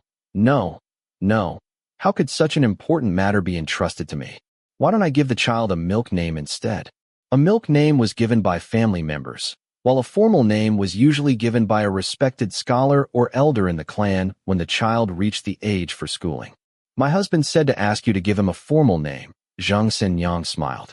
"He was born on the first day of the month and is the first son and grandson in the family. His milk name is Yuan Yuan." Fu Tingyun felt embarrassed. Moe appeared at the back door. "Who's in the courtyard?" His voice carried a hint of vigilance, suggesting concern for her safety. "An acquaintance," Fu Tingyun said, making eye signals to Zhang Senyang. "I'll go inside now. We can talk about this another time." Zhang Senyang assumed Moe was a member of Fu Tingyun's household. Having witnessed Moe's fierceness when entering the town, she thought Fu Tingyun's gift of food was done behind Moe's back. Afraid of causing trouble, she hurriedly bowed and ran away with her child. Fu Tingyun couldn't give food to others under Moe's nose without him knowing. He thought this was womanly compassion and quite disapproved. Not understanding why Zhang Senyang ran away upon seeing him, he muttered something and turned to enter the house, saying to Zhao Ling, "Don't worry, it was a woman carrying a child." Then he added, "Sister-in-law's heart is too soft. Be careful not to be deceived. Better to learn how to judge people now than to be deceived later." Zhao Ling said leisurely as he poured a bowl of clear water into Moe's large bowl. "Brother Mo, please." Moe picked it up and drank it all at once. Those who didn't know would have thought it was wine. He also sighed, "If only we had some wine." Then, brightening up, he said, "But don't worry, I've already instructed Chin Six to bring some chicken, duck, fish, and meat. When the time comes, sister-in-law can prepare a feast for us, and we brothers can have a good gathering." Zhao Ling tactfully replied, "She rarely does these things at home, and I'm not sure how well she can prepare chicken, duck, fish, and meat. I just hope it will satisfy Brother Mo." Moe was momentarily stunned. Just moments ago, he had said that Miss Fu's cooking skills were presentable, and now he was saying he wasn't sure how well she could prepare meat dishes. Moe thought for a moment and then laughed heartily. The emphasis of the statement was on the first part, "She rarely does these things at home." "Brother Zhao, she hasn't even become your wife yet, and you're already so protective. Once she does, won't you become a slave to your wife?" he teased Zhao Ling. "You're too protective of Miss Fu. Let me tell you, women are like this. If you don't beat them for 3 days, they'll climb onto the roof and tear off the tiles." Fu Tingyun entered just as Moe was speaking and couldn't help but blush. This was a big misunderstanding. She wondered when it could be cleared up. Unexpectedly, Moe went on to say something about not beating women for 3 days, and they'll climb onto the roof and tear off the tiles, which immediately replaced her slight embarrassment with surging anger. How could someone instigate such things? No wonder those uneducated, crude people often beat their wives. It was all taught by people like Moe. This Moe was not someone worth befriending. But she didn't show it on her face, entering with a faint smile. Zhao Ling saw her, and, thinking of the phrase, not yet married, felt extremely awkward and hurriedly coughed. Moe inwardly laughed till his stomach hurt. Being stuck in this forsaken place was extremely boring. If he didn't find something to pass the time, he would go crazy.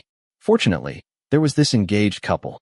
Little did he know that he had completely offended Fu Tingyun. That night, Fu Tingyun poured water for Zhao Ling to wash up. Zhao Ling apologized on Moe's behalf in a low voice. Miss Fu, don't take Moe's words to heart. People from military camps are like that. They like to joke. After some time, we will go our separate ways. Fu Tingyun indignantly interrupted him. He still wants to eat the chicken, duck, fish, and meat I make. Humph, just wait and see how I'll deal with him. Zhao Ling looked at her puffed-up appearance and felt that the air around them had become several degrees more lively. He laughed quietly, his gaze as clear as the bright moonlight outside the window. Fu Tingyun's irritated heart suddenly calmed down. How can I blame the ninth master? She lowered her head. Moonlight shone through the window pane without paper, casting the lattice pattern on the ground.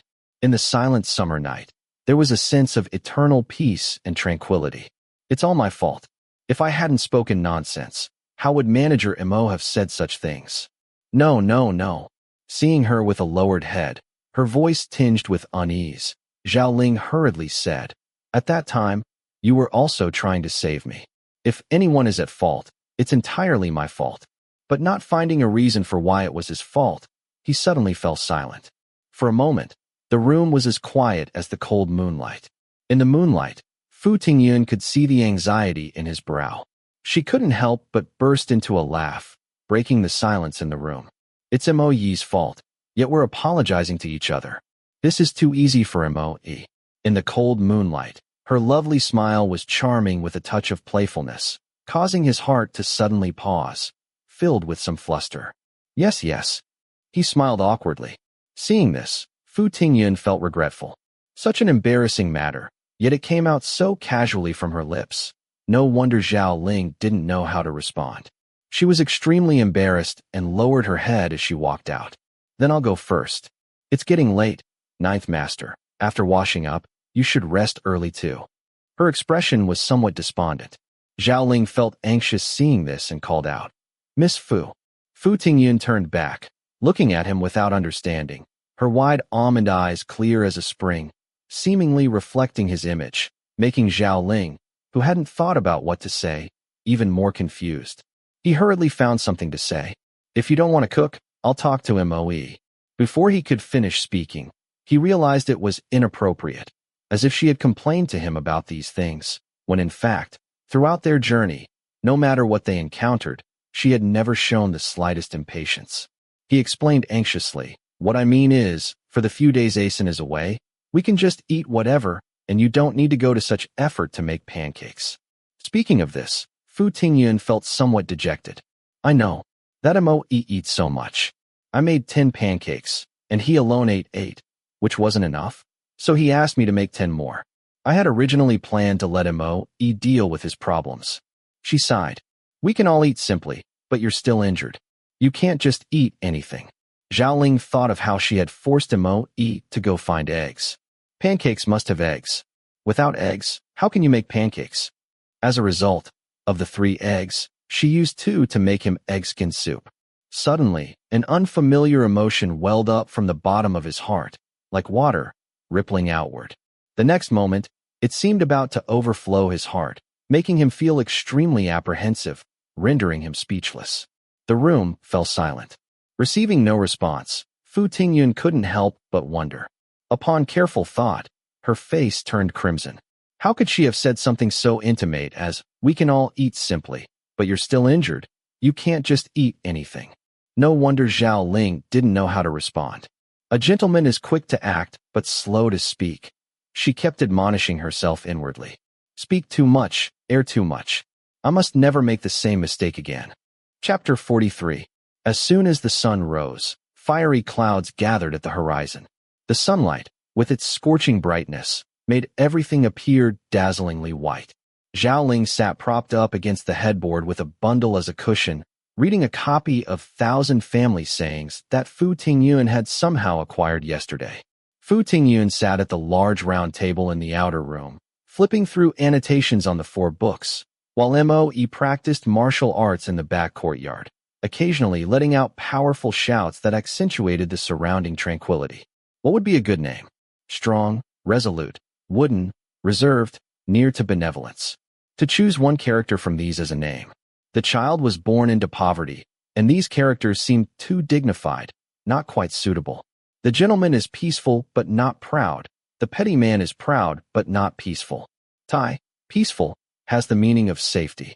After a great calamity, one only seeks peace and safety. This name isn't bad.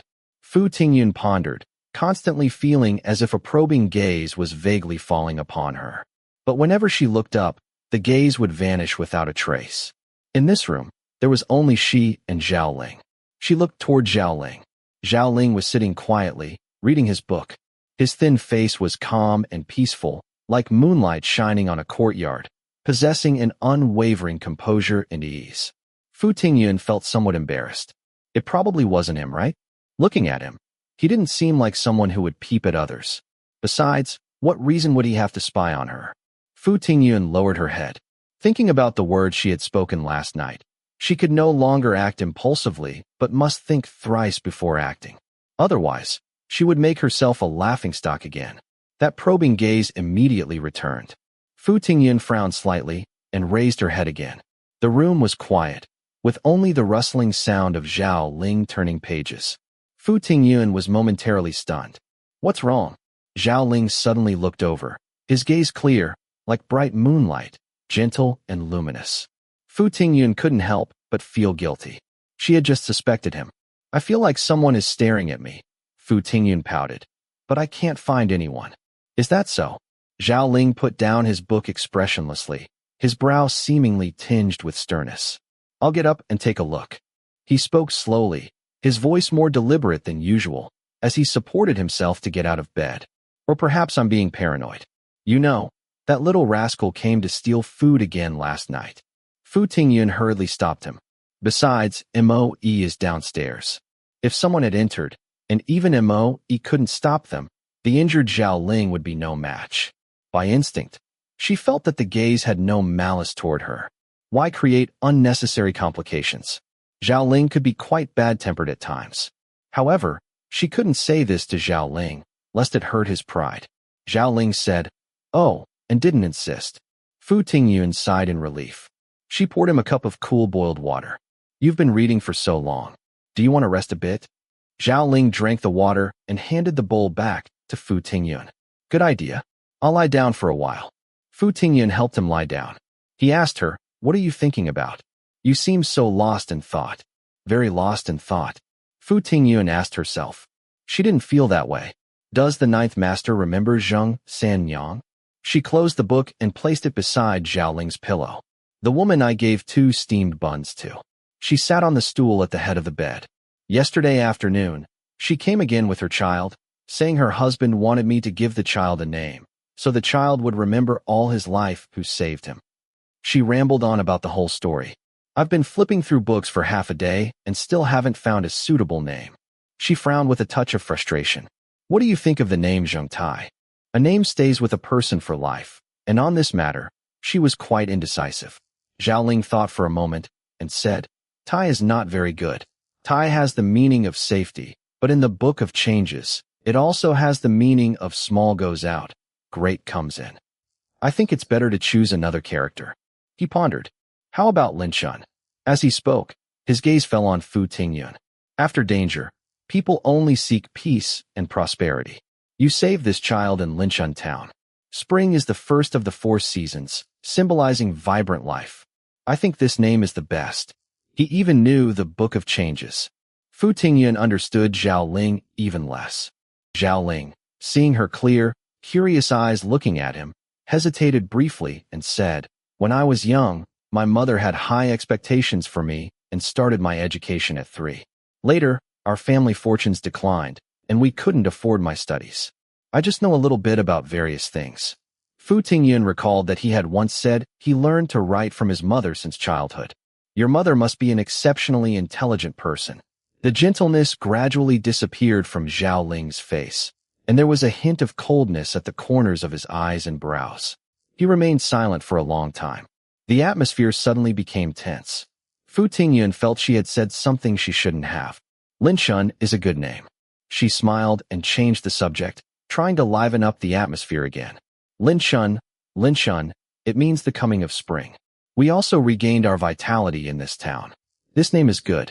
Hearing this, Zhao Ling smiled at her, like ice and snow melting, his brow once again showing some gentleness.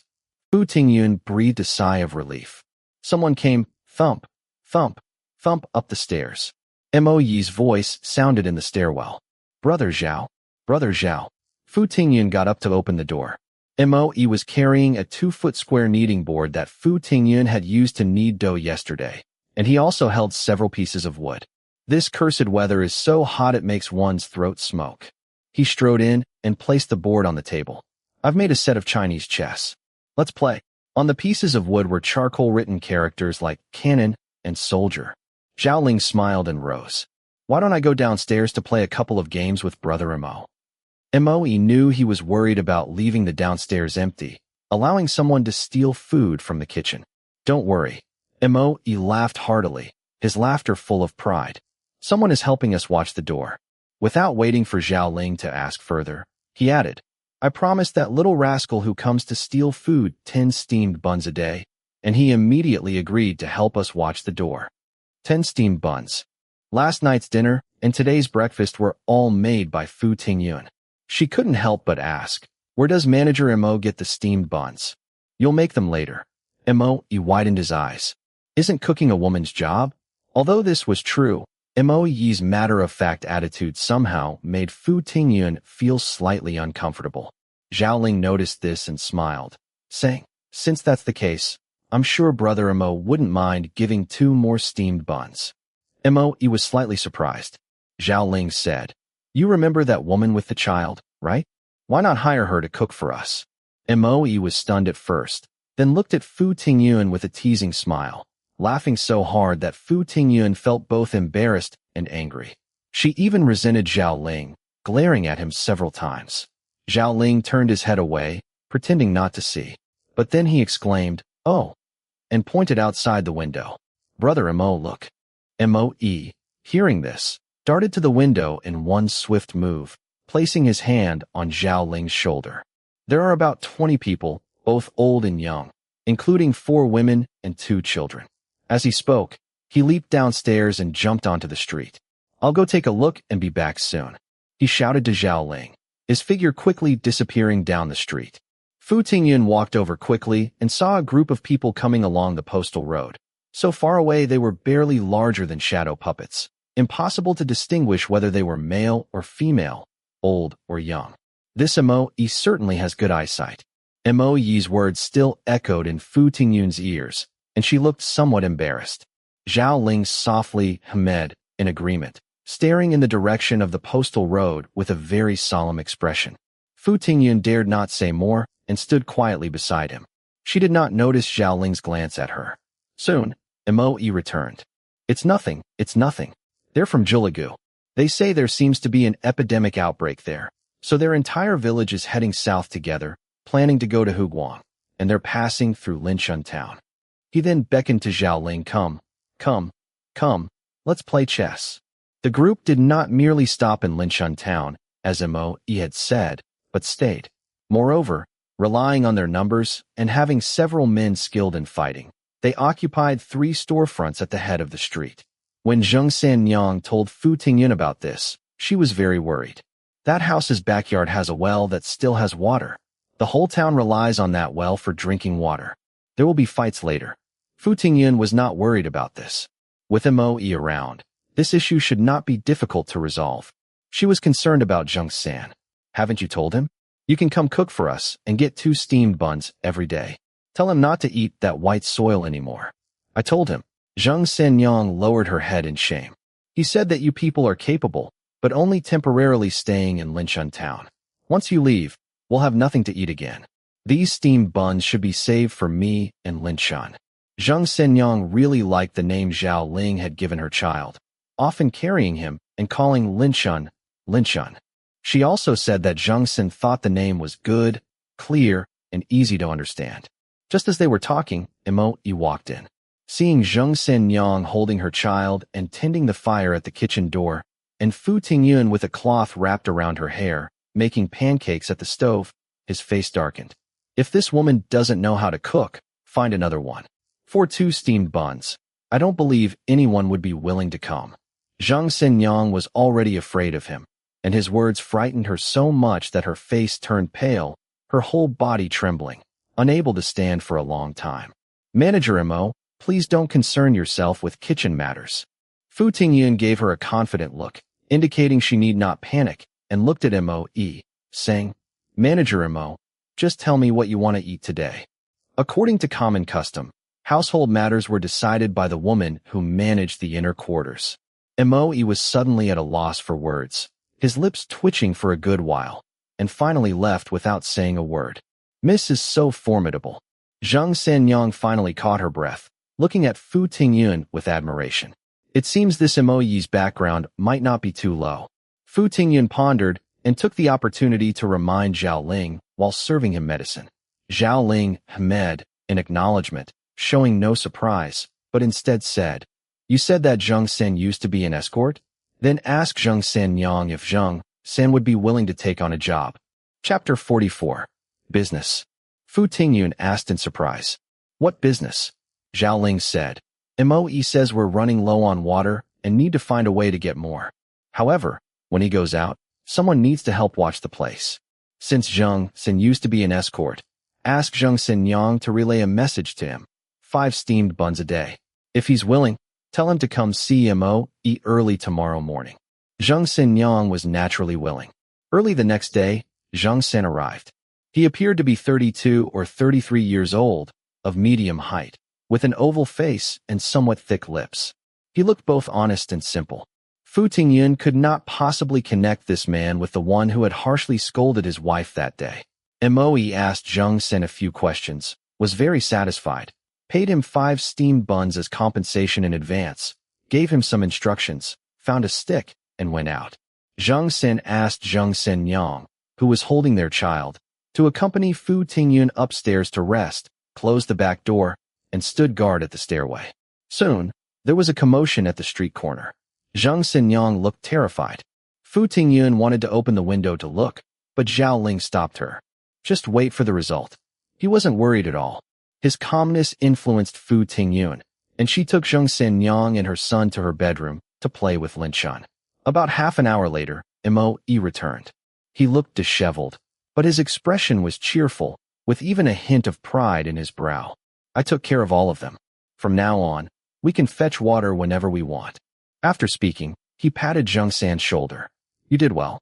You knew you were alone and might not be able to handle intruders, so you placed everyone on the 2nd floor and guarded the stairway yourself. 1 man guarding the pass, 10,000 unable to break through.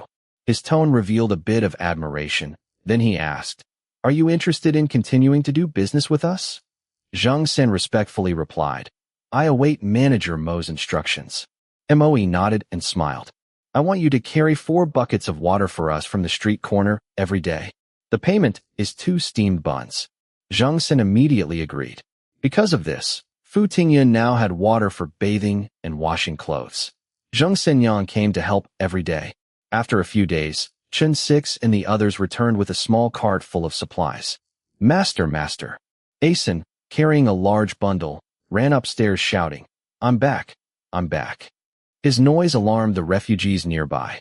He put down his bundle and kowtowed several times to Zhao Ling. Master, I've completed all the tasks you assigned me. He looked up at Zhao Ling, his eyes reddened. Master, are you feeling better? His expression was full of concern. Get up. Zhao Ling, who had been reading, smiled and patted his head. I'm much better. What about you? Have you eaten? His voice was very gentle. I've eaten. Asen smiled as he got up. We ate dry rations on the road. He added, Master, I see your complexion is much rosier than when I left. Seeing Fu Tingyun, he excitedly bowed to her. Miss Fu. He couldn't have been happier. You're finally back. Fu Tingyun smiled as she examined Asen, and seeing he wasn't different from when he left, she felt relieved. Asen ran to untie the bundle he had brought back and handed a bamboo-handled silk fan embroidered with orchids to Fu Tingyun. Miss Fu, this is what the master instructed me to buy for you. And there are also a few clothes, he said, handing her a small package. Fu Tingyun was quite surprised. I noticed you weren't accustomed to using a cattail leaf fan. So when Asen went to Xi'an Prefecture, I had him bring back a round fan for you, Zhao Ling said calmly. I also instructed him to buy us a few sets of clothes. He explained, people rely on clothes as horses rely on saddles. We need to get a couple of decent outfits before returning to Xi'an Prefecture. This will prevent those gate guards from looking down on us and making things difficult for us. Oh, Fu Tingyun held the round fan, feeling her face grow warm, not knowing what to say. Asen didn't notice this. With animated expressions, he told Zhao Ling about his experiences on the way to Xi'an Prefecture. Brother Chen Six and Brother Xiao Wu took good care of me. They even took me to the most famous restaurant in Xi'an Prefecture to eat. Zhao Ling glanced at Fu Tingyun, who stood silently with her head down, her jade-white fingers gently stroking the golden-yellow handle of the round fan. A barely noticeable smile flashed in his eyes as he gently stopped Asen. All right. We can talk more after dinner. Asen understood and cheerfully agreed, going downstairs to CMOE and helping Chen Six and the others move the things from the small cart to the side room. In the evening, stir-fried lamb with scallions, stir-fried green peppers with eggs, shiitake mushrooms stewed with old hen. Fu Tingyun made 7 or 8 dishes, took 2 bites from each, and had Asen deliver them to the Zhongsen couple. She brought Zhao Ling's meal upstairs, and after dinner, went up again with tea. Asen was sitting beside Zhao Ling, talking. They spent 30 taels of silver to bribe the city guards and entered the city at midnight, sitting in a hanging basket. Besides us, several others entered the city the same way. After entering the city, Chen Six wanted to take me to the relative's home. I casually led them to a decent-looking house and knocked on the door. I only said that the master and madam had specified this address. They then took me shopping in the streets. I took the opportunity to leave a secret signal for Brother Yuqing and Brother Yuanbao, and as you instructed, bought shoes, socks, and clothes to bring back. When we were leaving, we went out through the Yongning Gate in the south, gave the city guards a few taels of silver, and they didn't search us carefully. After walking for more than a mile, we met a group of merchants heading to Lantian County. Chen Six paid 10 taels of silver as a share, and the merchant group agreed to bring us to Linshan. Downstairs, Moe was questioning Chen Six. What did that boy do? Chen Six replied, he stayed with us the whole time. We took him to his relative's home as he said, knocked on the door, and went in, but the family there said they had been living there for 30 years and had never heard of any relatives Asen mentioned. Later, Asen went shopping with us, bought a round fan for Miss Fu, and also bought several pieces of fine cloth clothing for Miss Fu, Zhao Ling, and himself, then came back with us. Moe frowned. That's all. Chen Six nodded. That's all.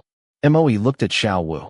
Xiao Wu also said, except for looking enviously at street food vendors and asking Brother Six for a few copper coins to buy snacks twice, he followed us obediently the whole time. Moe's face took on a thoughtful expression. Outside the room, there were a few slight noises, like a cat slipping over the wall or wind blowing through the hallway.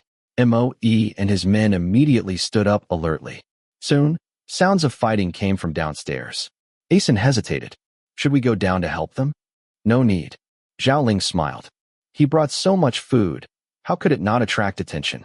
Let him worry about it. Then he asked detailed questions about the merchant group. How many people were there in total? How old was the leader? How did they arrange their night lodgings? Asen recalled carefully. As Zhao Ling listened, his expression grew increasingly grave. Fu Tingyun watched anxiously. What's wrong? I suspect they might be men from a military battalion, Zhao Ling pondered. How could it be such a coincidence that they were all men in their 20s and 30s, each strong and powerful? Before he could finish, a hearty laugh rang out from downstairs. Trying to rob me? You're still too green. I was just bored and decided to have some fun with you. Asen and Fu Tingyun were dumbfounded, but Zhao Ling shook his head helplessly. From then on, Mo tirelessly fought with those who came to rob or steal. Even Zheng Senyang, who came to wash their clothes every day, was affected. They thought I was carrying food. Zheng Senyang recalled with lingering fear. If my husband hadn't arrived quickly, the child and I might have lost our lives. Why don't you and Zhengsen move in with us? Fu Tingyun felt this situation couldn't continue. In the eyes of those people, you're already one of us. Living on the street is too dangerous.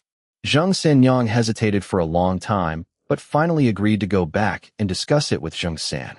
That evening, Zheng San brought his wife and son to live in the small courtyard with Fu Tingyun and the others. Within a few days, the small courtyard returned to its former tranquility. Even the refugees who had been living around them moved away. Mo complained of boredom, and Zheng Senyang looked at him with even greater terror, which Fu Tingyun's consolations did little to alleviate.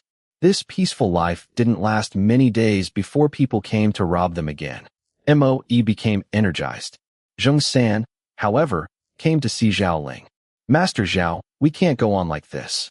His brow showed some worry. More and more people are coming to Linchun town.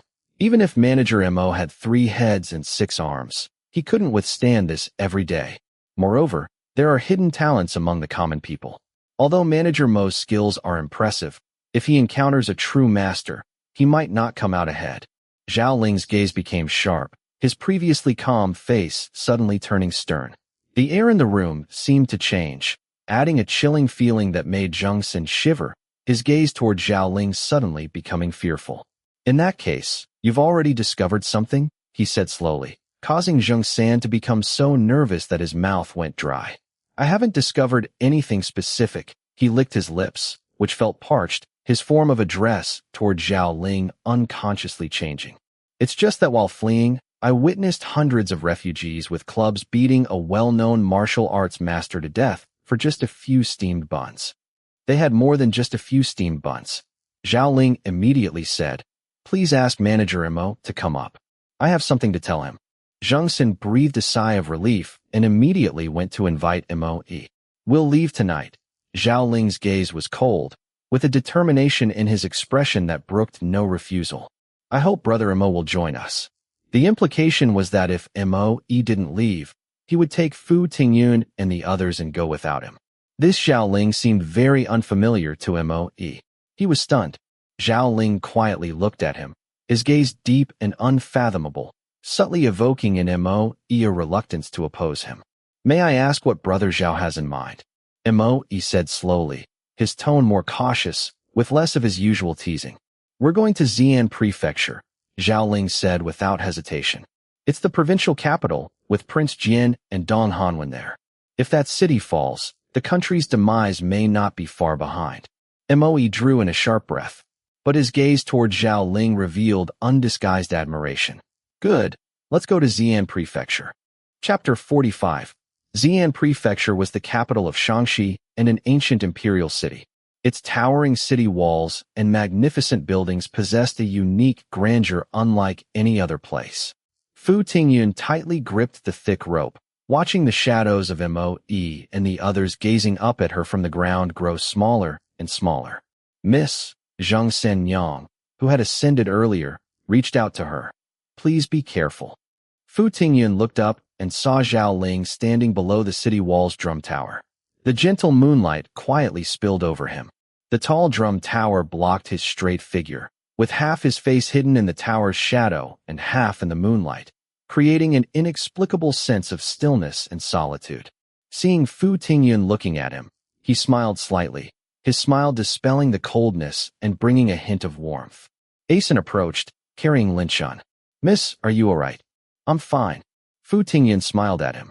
In the moonlight, she was like a night blooming serious and quiet bloom, with a kind of magnificent purity. Zheng Senyang couldn't help murmuring, "Miss, you're truly beautiful." The guard nearby was already impatient. "Hurry up, don't dawdle. If the night patrol officers discover us, we'll all lose our lives." I'm sorry. Zheng Senyang took the child from Asen's arms and apologized anxiously. When Zhao Ling decided to leave Linchun town, Fu Tingyun wanted to bring Zheng San's family along. "Because they fetched water and washed clothes for us, They've been seen as our people by the refugees in Linshun town. If we leave, they'll probably face certain death. I still have some valuables, enough to pay for our entry into the city." Upon learning this, Zheng San was immensely grateful. With reddened eyes, he pulled Zheng Sanyang to kowtow to Fu Tingyun. Fu Tingyun hurriedly stopped Zheng Sanyang. "Actually, I'm the one who involved you in this trouble. Please don't say that, Mississippi. If it weren't for you, our whole family wouldn't have survived," Zheng San said. "I don't have many skills, just some brute strength," he continued with a bitter smile. "And even this strength survived only because Miss gave us food. Miss's great kindness is something we cannot repay in our lifetime, nor can our Linshun, nor can Linchuan's children. Just say the word, Miss, and we would brave fire and water without hesitation." Zhao Ling, watching from the side, appeared thoughtful. On the road, he said to Zheng San, "If you have nowhere to go, why not follow Miss Fu?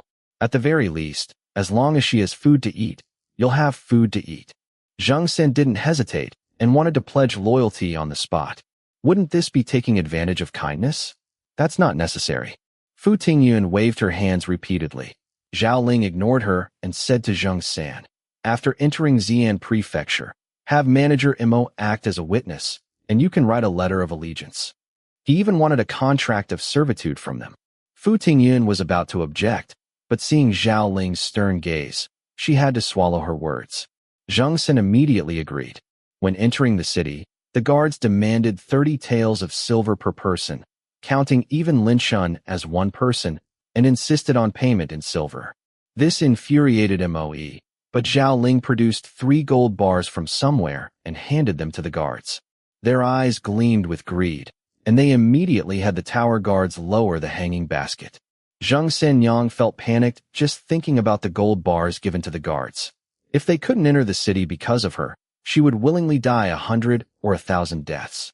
She dared not say more and quickly stood aside, watching as the guards pulled up Moe, Zheng San, Chen Six, Xiao Wu, and the others one by one. "Let's go."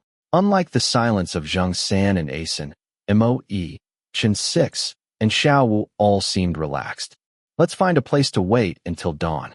At this late hour, there's a curfew in the city. If we alert the night patrol, we'll be in trouble just the same." Nobody spoke as they followed Moe down from the city wall, heading west. Several times they passed night patrol guards, but Moe skillfully guided them to avoid detection.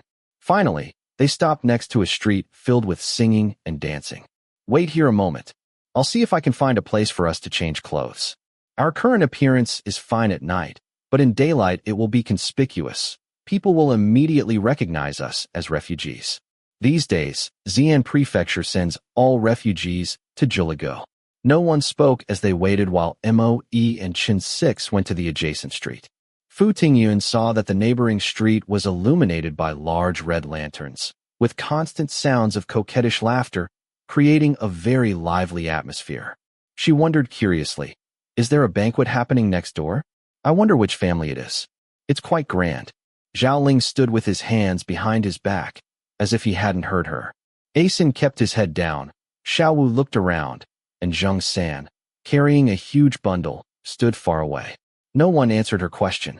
In the silence, the women's charming laughter from next door became more distinct, contrasting with the emptiness and desolation of this deserted street. Seeing that everyone ignored Fu Tingyun's words and fearing she might be displeased, Zheng Sanyang smiled and said, "Xi'an truly deserves to be the capital of Shaanxi. A banquet held by a wealthy family at once invites so many guests. In our county, even the magistrate's birthday didn't have such a grand scene." "What nonsense are you talking about?"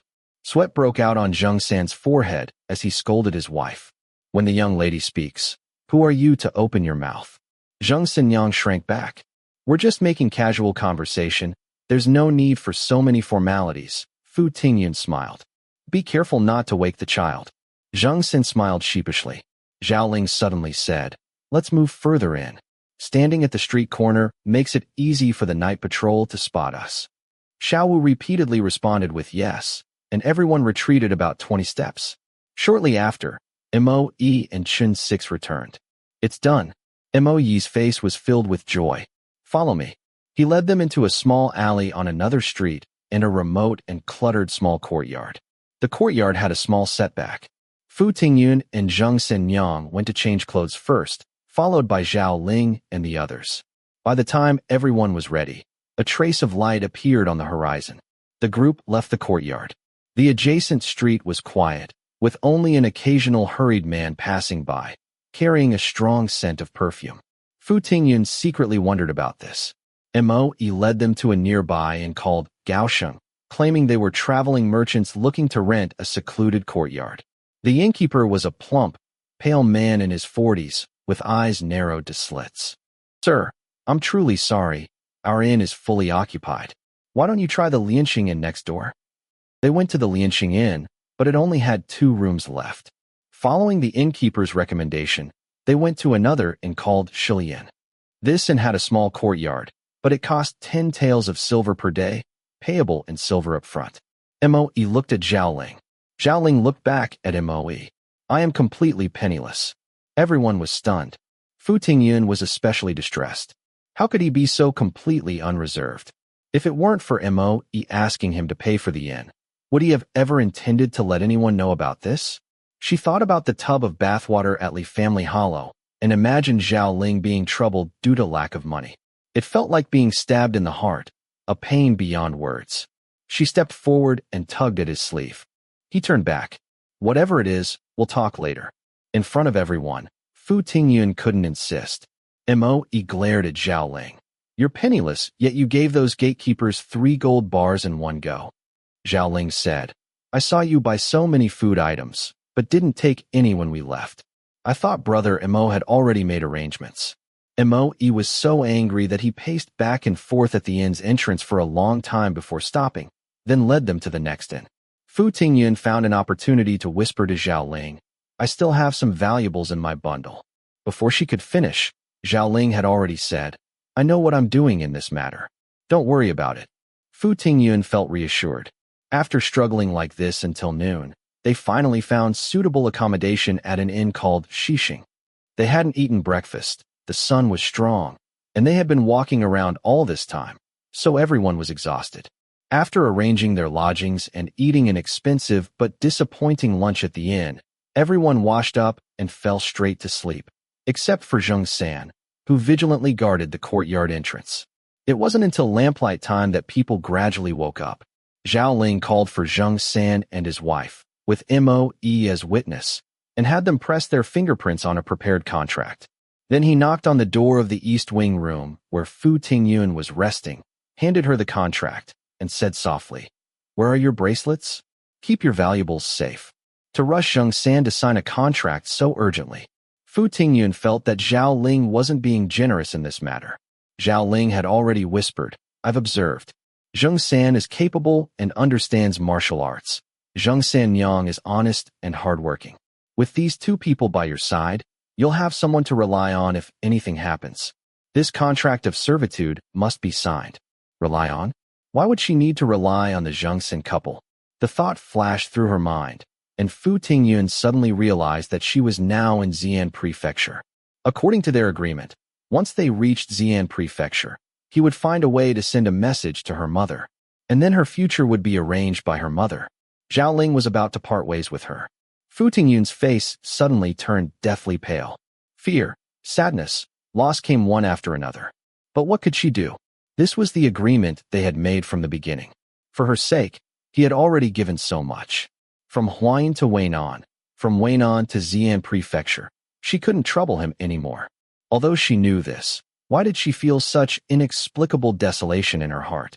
Although she knew he had thought of everything for her, why did she still feel afraid? Although she knew she should thank him gratefully at this moment, why couldn't she speak the words of gratitude? Fu Tingyun looked at him in confusion, her eyes inexplicably moistening. Zhao Ling sighed softly in his heart. Even after escorting someone 1,000 miles, there must be a parting. This was all he could do for her. No matter what, she was the daughter of the Fu family, with parents above and uncles below, and it wasn't his place to interfere in these matters. Moreover, he had his affairs to attend to, and she had her path to follow. Even if he wanted to help, he couldn't do much, and might even make things worse, ultimately harming her. Just like at Biyun Temple, abducting her like that, Who knew what the Fu family thought? Who knew if the Fu family would blame her for this? His heart was a bit confused. He only hoped that after all these hardships, heaven would show her some mercy and not let her suffer any more sorrow.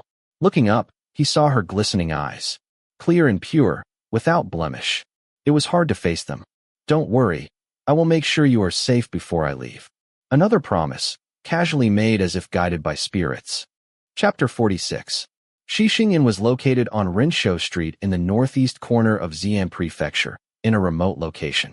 The street was named after the Rinshou pharmacy that had been there.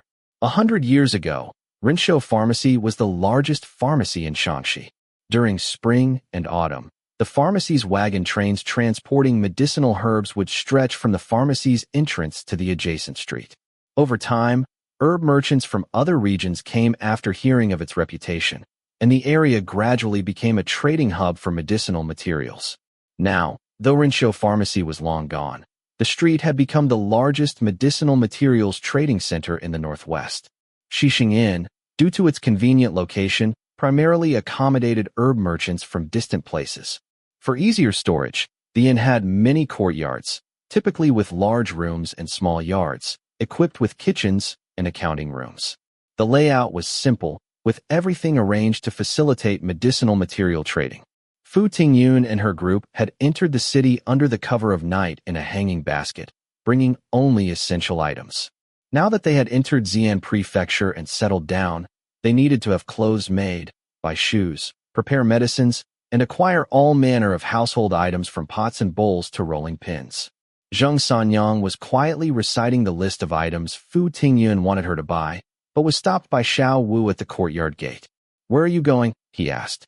"You're unfamiliar with this place. Be careful, or you might not find your way back. Besides, who will look after Linshun if you go out? You're not leaving her in Miss Fu's room, are you?"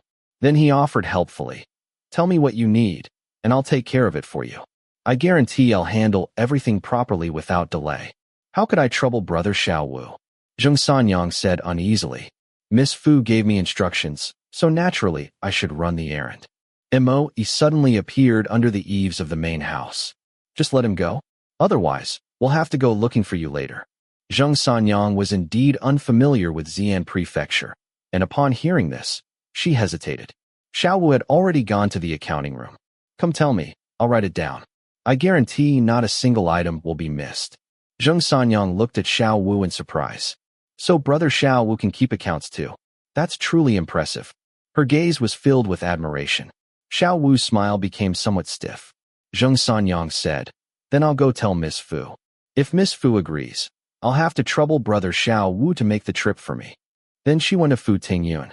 Fu Tingyun was using a round fan to fan the sleeping Linshun. "Miss, it's so hot. You should rest." Zheng Sanyang took the round fan from Fu Tingyun's hand and started fanning her, then explained Xiao Wu's offer. "That works." Fu Tingyun smiled. "If you got lost, that would be troublesome." Zheng Sanyang's face turned slightly red. "Next time, I'll have my husband go. He has traveled through Xi'an as a caravan guard before." At this moment, Zheng San had been sent by Moe to sweep the back courtyard. "It's fine," Fu Tingyun said. "I was already concerned about you, a married woman, going out alone.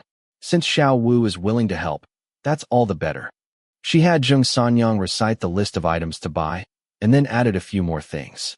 "Also, buy me a bolt of loose silk, 2 bolts of blue silk, 1 bolt of red silk, 1 bolt of white silk, 4 bolts of white plain silk, for jean of good cotton, a copy of 1,000 family poems, a copy of 4 books with annotations, and a copy of I Ching."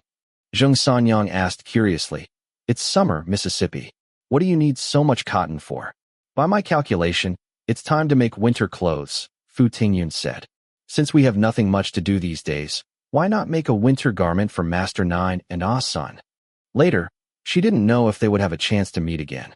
She could only express her gratitude to Zhao Ling and Ah Sun in this way. Thinking of this, Fu Tingyun felt somewhat dejected. "Miss is so considerate." Zheng Sanyang was amazed. "Is this also a custom in your family?" Fu Tingyun just smiled and said, "Hurry along. Don't keep Xiao Wu waiting, and be careful not to forget anything." She added, "I've added some items, so I'm afraid the money I gave you won't be enough. Just tell Xiao Wu what needs to be bought, and when he returns, I'll give him the money." Zheng Sanyang left in response. Fu Tingyun smiled, pressing her lips together.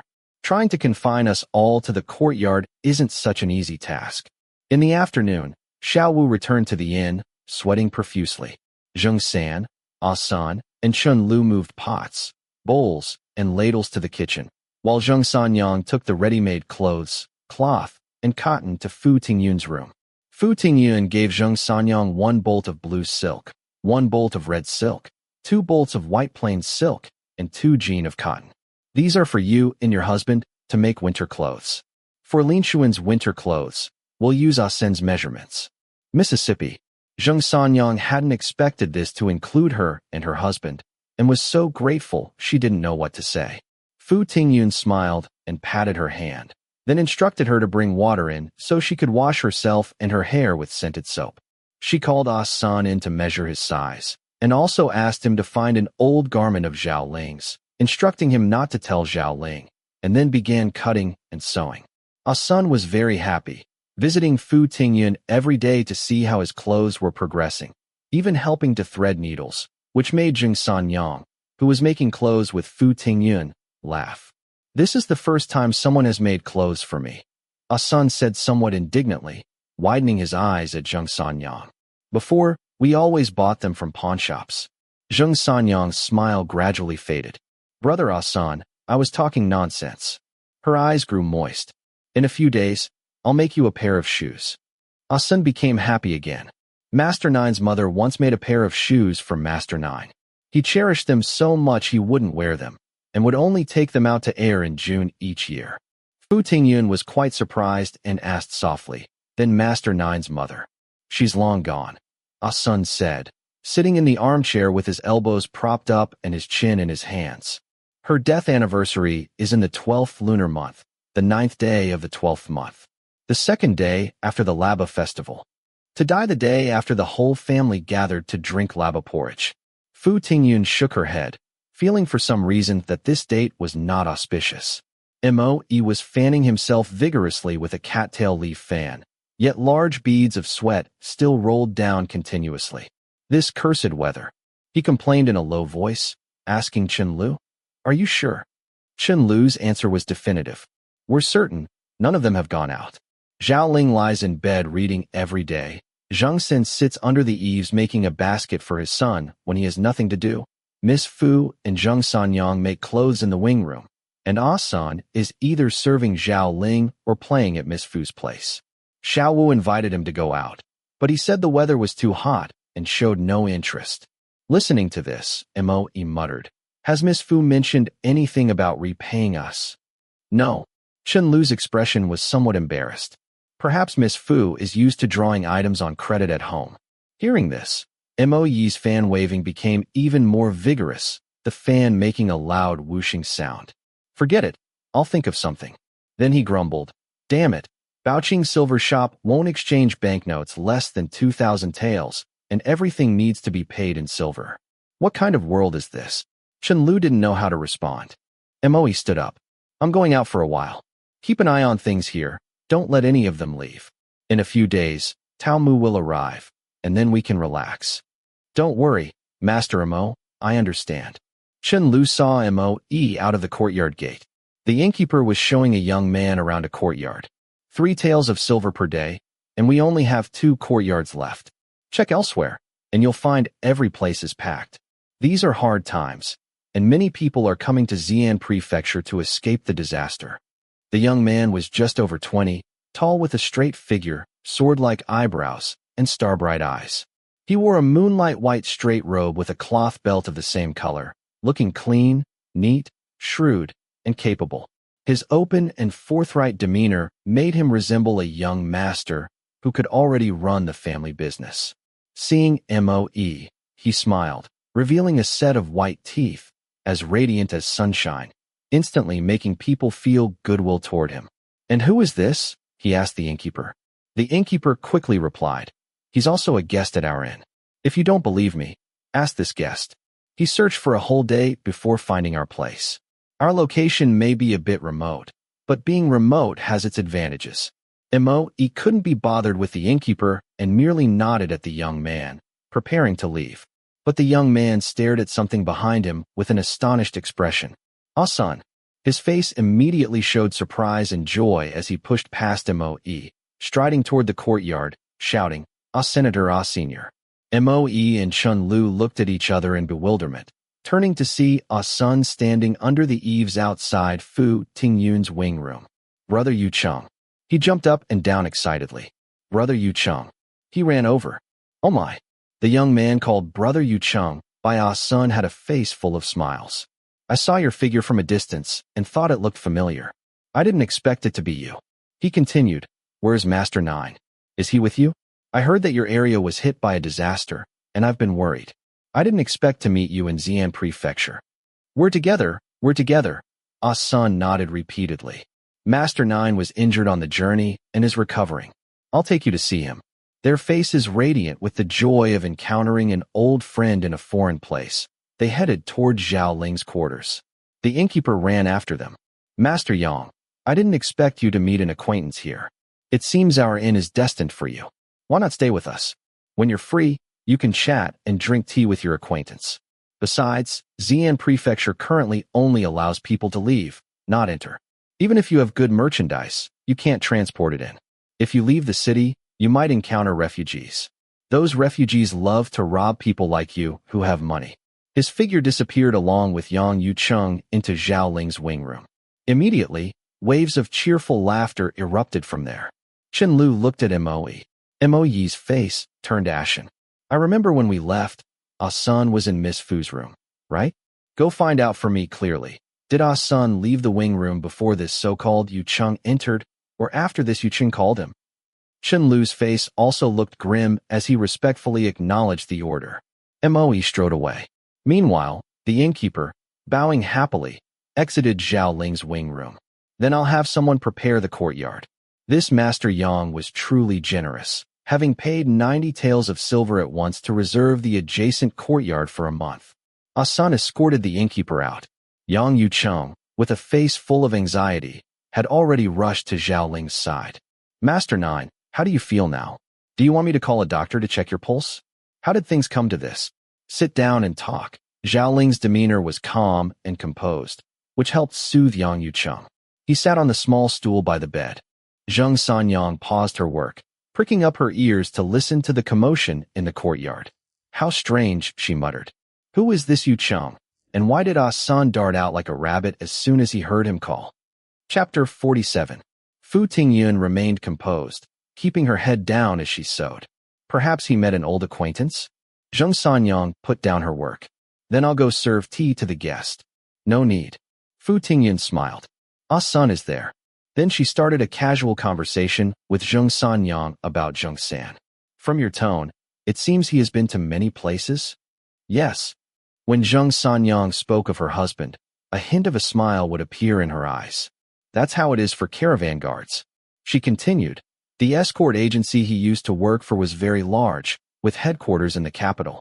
Everyone was assigned by the headquarters.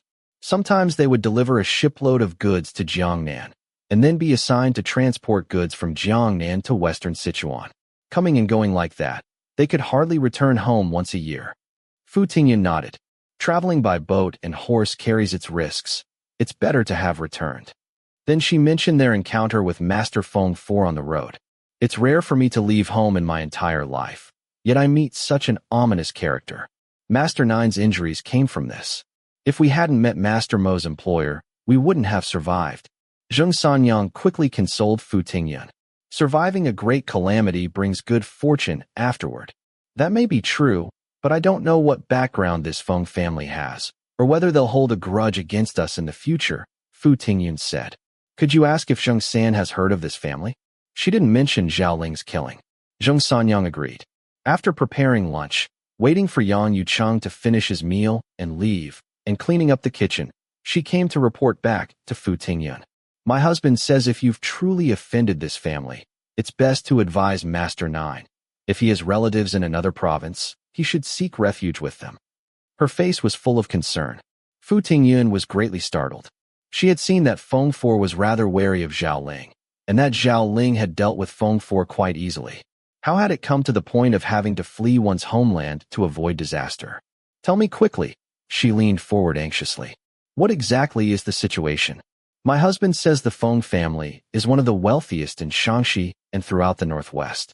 Originally from Jialing, they started by smuggling salt in Lintong, then connected with an official in the imperial court and switched to legitimate salt trade. However, they still control the salt smugglers in Shaanxi and wield immense power. The Feng family has more than 20 brothers, and the family head is Feng Fu. He's insidious, ruthless, violent, ostentatious, and vain. Those who disagree with him often meet with fatal disaster. All escort agencies passing through Shaanxi pay their respects to him. Master Nine escaped from his clutches, which must have made him lose face, and he will certainly seek revenge one way or another. You must advise Master Nine to make preparations early. Fu Tingyun responded with an and began to think seriously. Zheng Sanyang didn't dare disturb her. By afternoon, Fu Tingyun calculated that Zhao Ling should be waking from his midday rest and went to his wing room. Sun poured tea for her, giving her meaningful looks and whispering to her. I haven't told Master Nine. He had a very secretive manner. Fu Tingyun couldn't help but laugh. Zhao Ling also smiled, lightly, like the faint moonlight. What mischief are you two up to now? His brow showed pleasure. I won't tell you yet. Fu Tingyun also smiled, though her smile had a touch of melancholy. Master Nine will know when the time comes. A hint of suspicion flashed in Zhao Ling's eyes. From outside came Yang Yucheng's hearty laugh. Master Nine, look who I've brought. Fu Tingyun quickly stood up. Since Master Nine has guests, I'll speak with you later. Zhao Ling had Sun escort Fu Tingyun out. At the door, she met Yang Yucheng, who was eagerly heading their way. Yang Yucheng was momentarily stunned, until Fu Tingyun smiled and nodded at him, which brought him back to his senses. He grabbed Sun's collar and whispered, Wasn't it agreed that you only needed to escort her to Weinan? Why is she still with Master Nine? Tell me honestly, is there something we don't know? Sun kept his voice down but howled. I don't know anything. If you've got the courage, go ask Master Nine yourself. The young man who came with Yang Yucheng smiled as he watched them, his lips slightly parted. From a distance, it seemed as if he was enjoying the spectacle, but he was making quick, soft sounds. Stop fooling around. That Xiao Wu is glaring at us from a distance. Yang Yucheng awkwardly released Sun and said, So what if he sees? Master Nine and I have been friends since childhood. Can't I joke around with Master Nine's servant? This was the answer he had given when Moe asked about his relationship with Master Nine during lunch. The young man shook his head, looking somewhat helpless. The three of them entered the wing room together. Fu Tingyun wondered who the one speaking with Sun was. She knew one was Yucheng, but who was the other? Though ordinary in appearance, he had a pair of gentle eyes that made him look especially kind. Could he be the one called Yuan Bao?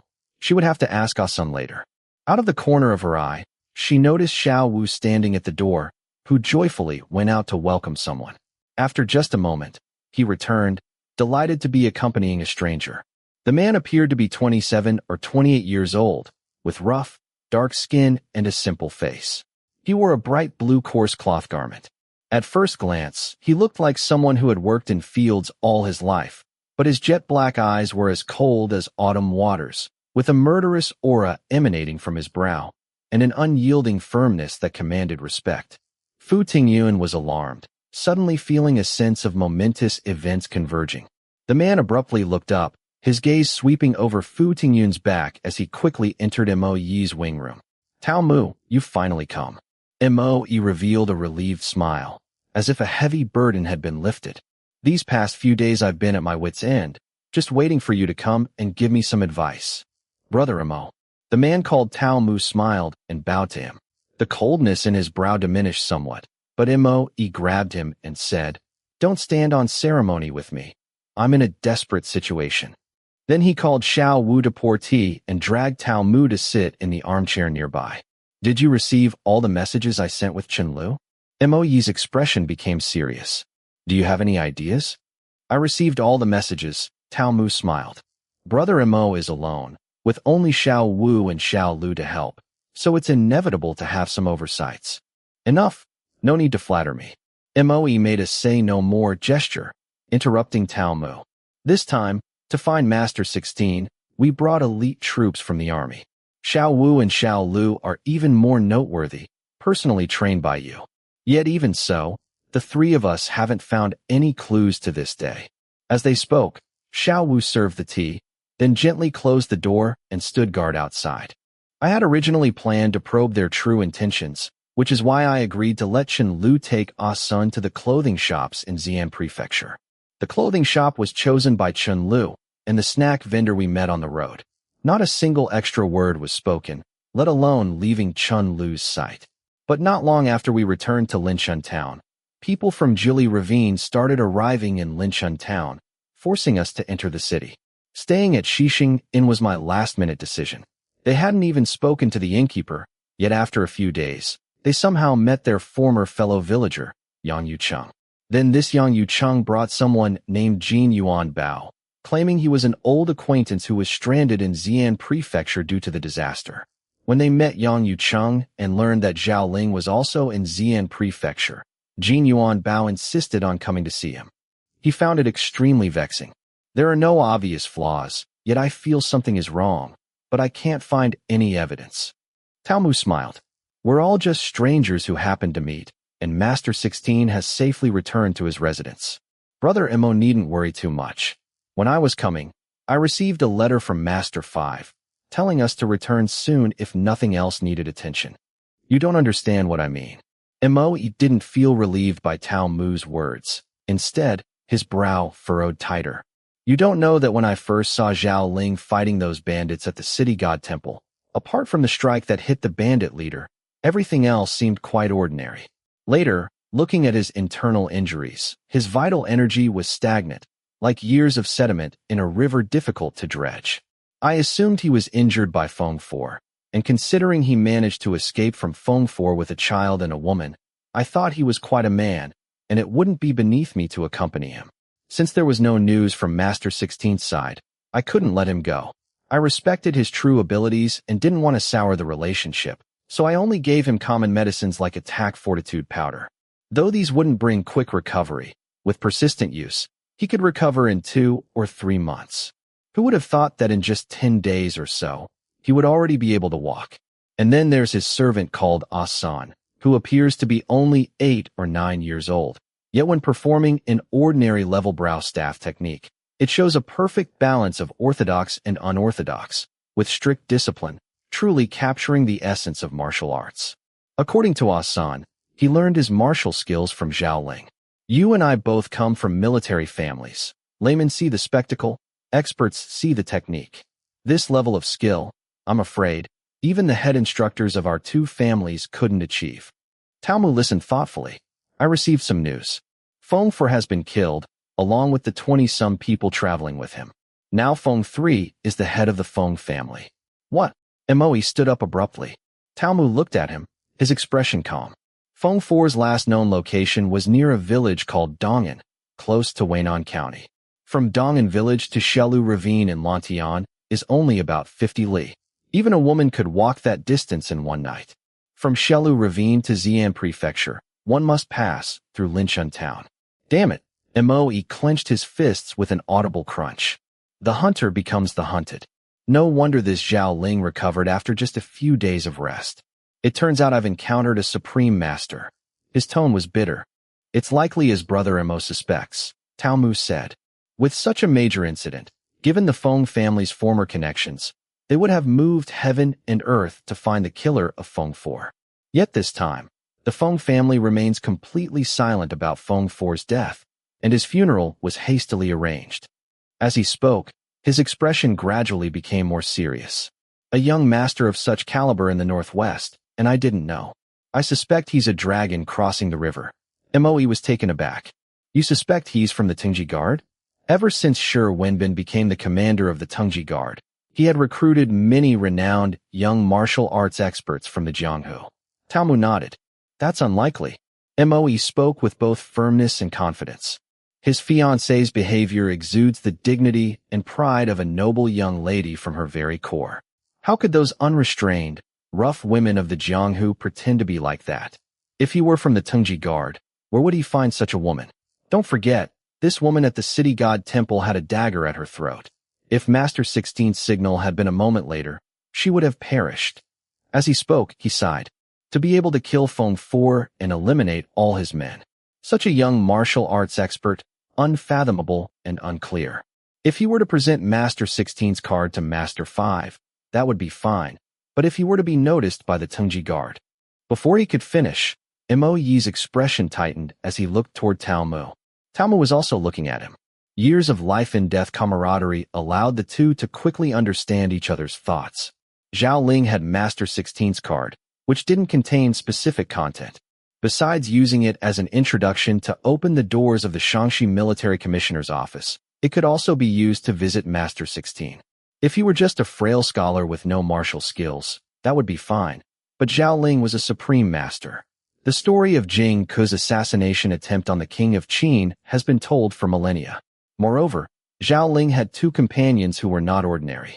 For Master 16's safety, it would be better to kill an innocent than to let a guilty one escape. If that's the case, we must act without delay. Tao Mu decisively stood up. I'll request instructions from Master 5 immediately. We might need to mobilize the Shenu battalion. A hint of ferocity flashed across Mo Yi's face. Then wait for my news. Chapter 48. Unlike the murderous atmosphere in Mo Yi's room, Zhao Ling's quarters were filled with the joy of reunion.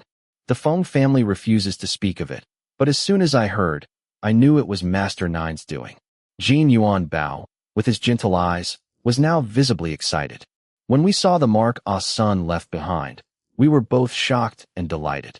We were just contemplating whether to have San Fu disguise himself as a fortune-teller to give Mo Yi a reading, persuading him to bring Master 9 to Xian Prefecture. Unexpectedly, an epidemic broke out in Jili Ravine, causing people to flee to Linshun town. We thought Master would surely seize this opportunity, so we stationed people at each city gate every night. Sure enough, Master 9 entered the city under the cover of darkness. Zhao Ling still reclined against the headboard, but his lips curled into a smile, no longer as aloof as before. We thought. I believe it was you, Jin Yuan Bao, who thought of this. His tone carried a hint of teasing. Jin Yuan Bao rubbed his head and smiled, his smile genuine and unassuming. Thank you for your hard work. Master 9 asked with concern, how are San Fu and the others? They're all doing well. Jin Yuan Bao replied. They just miss Master 9 and hope to celebrate the Mid-Autumn Festival with you soon. Mid-Autumn Festival. Zhao Ling's expression shifted slightly, a flash of melancholy crossing his eyes. Jin Yuan Bao noticed this and gave Yang Yucheng a look, signaling him to say something comforting. Unexpectedly, Yang Yucheng, who had seemed somewhat distracted since entering, straightened himself and smiled. Master 9, why didn't you send that Miss Fu to Weinan? Has something else happened to her family? Jin Yuan Bao glanced at Yang Yucheng, as if reproaching him for bringing up such a topic at this moment. Seeing Yang Yucheng's flickering gaze, Zhao Ling couldn't help but laugh. What are you thinking? You met her at the door, didn't you? Haven't you noticed that Miss Fu is in mourning? As he spoke, his smile gradually faded. Her uncle set up a porridge stall in Fengyuan, which attracted the envy of refugees, who ended up plundering and killing his entire family. Jin Yuan Bao and Yang Yucheng fell silent. In recent days, similarly tragic events had been occurring one after another. Provincial Governor Dong Hanwen had requested the court to mobilize troops from the Shaanxi Military Commission to suppress the unrest, using precisely this as his justification. Then, what about Miss Fu? Yang Yucheng asked hesitantly. We can't keep traveling with her like this, can we? Ah Sun, crouching at the door, keeping watch, heard Yang Yucheng's tone as if he opposed Zhao Ling bringing Fu Tingyun along. Thinking of Fu Tingyun's kindness to him these past days, he disregarded Zhao Ling's rules and interjected. What's wrong with Miss Fu being with us? She can cook, make clothes, and knows how to take care of Master 9. I think it's good for her to be with us. We certainly won't begrudge her a meal. What do you know? Yang Yucheng glared at Ah Senior. Is this just about having enough food? Adults are talking, children shouldn't interrupt. Ah Sun glanced furtively at Zhao Ling, seeing that Zhao Ling's expression remained calm. He knew Zhao Ling wasn't blaming him, but he didn't dare speak further. He muttered quietly, criticizing Yang Yucheng. and turned his face toward the outside of the room. I was just planning to discuss this matter with Yuan Bao, Zhao Ling said. Initially, I promised Madame Fu, but I didn't expect so many things to happen on this journey. Now we can only send someone to the Fu family to deliver a message to Madame Fu, see what she says, and then make our plans accordingly. Could Master Nine be planning to see this matter through to the end? Jin Yuan Bao hesitated. Master Nine, these are extraordinary times. Prince Jin and the Shangxi gentry are taking refuge in Xi'an Prefecture, which is heavily guarded. Once the disaster situation improves and Xi'an Prefecture lifts its martial law, the Feng family will certainly cause trouble for us. Xi'an Prefecture is not a place to stay long. As he spoke, he noticed Master Nine's brow furrowing almost imperceptibly, and realizing his mind was made up, he sighed inwardly. However, Miss Fu is now alone, and we can't leave without ensuring she's properly settled. I think I should make a trip to Huayin. However, without any proof, Madame Fu might not believe me, so I'd request that Miss Fu write a few words for me to carry. How can you go? Yang Yucheng immediately objected upon hearing this. If you go, how will we get our things out of Xi'an Prefecture? He looked toward Zhao Ling. Master Nine, I think I should go instead. Yuan Bao will go. Zhao Ling didn't agree with Yang Yucheng's suggestion. Yuan Bao has always been steady and cautious. This matter cannot afford any more mistakes, and I'll be more at ease if Yuan Bao goes. As for a token, Ah-sun, go tell Miss Fu. Ah-sun responded and left. Zhao Ling said to Yang Yucheng, arrange for San Fu and the others according to the original plan. Those who are willing to follow us to Jiangnan will come with us, and those who aren't, we won't force them. Give them what they deserve, and we'll still be brothers when we meet again in the future. Then he smiled. Aren't you quite fond of accounting? This time, you handle it. Yang Yucheng smiled somewhat embarrassedly. Zhao Ling's expression turned serious. However, make it clear to them that once they follow us to Jiangnan, they can never return. Birth, aging, sickness, and death, all will be in Jiangnan. This meant leaving one's homeland behind. Yang Yucheng nodded, his expression no longer playful as before. Master, rest assured, I will arrange everything properly. I will make all necessary explanations. Zhao Ling nodded in approval. Ah-sun knocked on the door and brought in a silver bracelet. Miss said that no written message is necessary. Just show this bracelet to Madame Fu. Zhao Ling recognized it as the silver bracelet that Madame Fu had asked him to deliver to Fu Tingyun that day. It was hollow inside and had once contained banknotes worth 2,000 taels. He nodded. Ah-sun handed the silver bracelet to Jin Yuan Bao. Zhao Ling asked Jin Yuan Bao, have you found out who this MOE is? I'm not quite sure, Jin Yuan Bao said hesitantly. It seems somewhat implausible. Zhao Ling raised his eyebrows. Perhaps finding it too incredible, Jin Yuan Bao's expression became solemn, and his voice involuntarily lowered. Marquis of Yingchuan, Meng Shu, who holds the seal of General Pacifier of the Chang and guards Gansu, has a mobile corps general called MOE. He's from the Mo clan of Louis, and his clan uncle is Mo Shang, who holds the seal of General Conqueror of the Barbarians and guards Guangdong. Before he could finish speaking, Zhao Ling's expression had drastically changed. A single Master 16 had led to connections with two major generals commanding substantial forces guarding the western and southern regions. Master 9 had always been one to conceal his emotions. Why today? As this thought flashed through his mind, Yang Yucheng's heart sank, and he exclaimed, could this MOE be that MOE? Zhao Ling remained silent. A flash of fear crossed Jin Yuan Bao's eyes. Then, what should we do? Zhao Ling's expression was grim. Yuan Bao, you go to Huayin to deliver the message. After meeting Madame Fu, explain to her that we can't send her any more messages. Tell her to find her way to send someone to Xi'an Prefecture to meet Miss Fu. You don't need to come back. Go directly to Jiangnan. Yucheng, you return now and lead those willing to go to Jiangnan away tonight without delay. No. Both men stood up simultaneously, voicing their opposition in unison. If we leave together, or none of us leaves. Zhao Ling's eyes suddenly became a bit moist. He smiled, a smile filled with indescribable relief and gratification. This isn't a matter of strength in numbers, Zhao Ling smiled. With your skills, what can you do by staying here? Not burdening me would be good enough. Just follow my arrangements.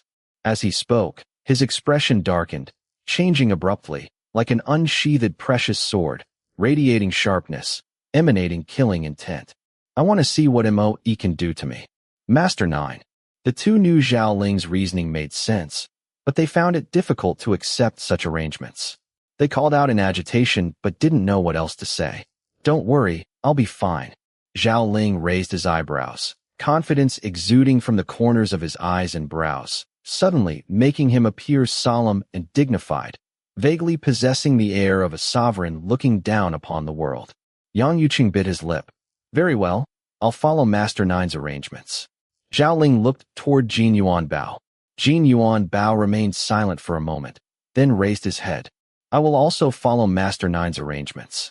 His gentle gaze was firm and composed, making his ordinary appearance seem dignified and grand. Zhao Ling smiled faintly. You two mustn't act on your own and spoil my plans. Both men's expressions changed slightly. Neither Yang Yucheng nor Jin Yuan Bao had planned to leave. They simply knew Zhao Ling's temperament and understood that saying more would be futile. Both smiled somewhat awkwardly. Zhao Ling warned them again. Don't think you know better. The two smiled bitterly, acknowledging with nods, and rose to take their leave. Zhao Ling called Ah Sun to his side. Do you remember my former residence in Willow Lane? I remember. Ah Sun looked at Zhao Ling, his face full of bewilderment. Zhao Ling gently stroked his head.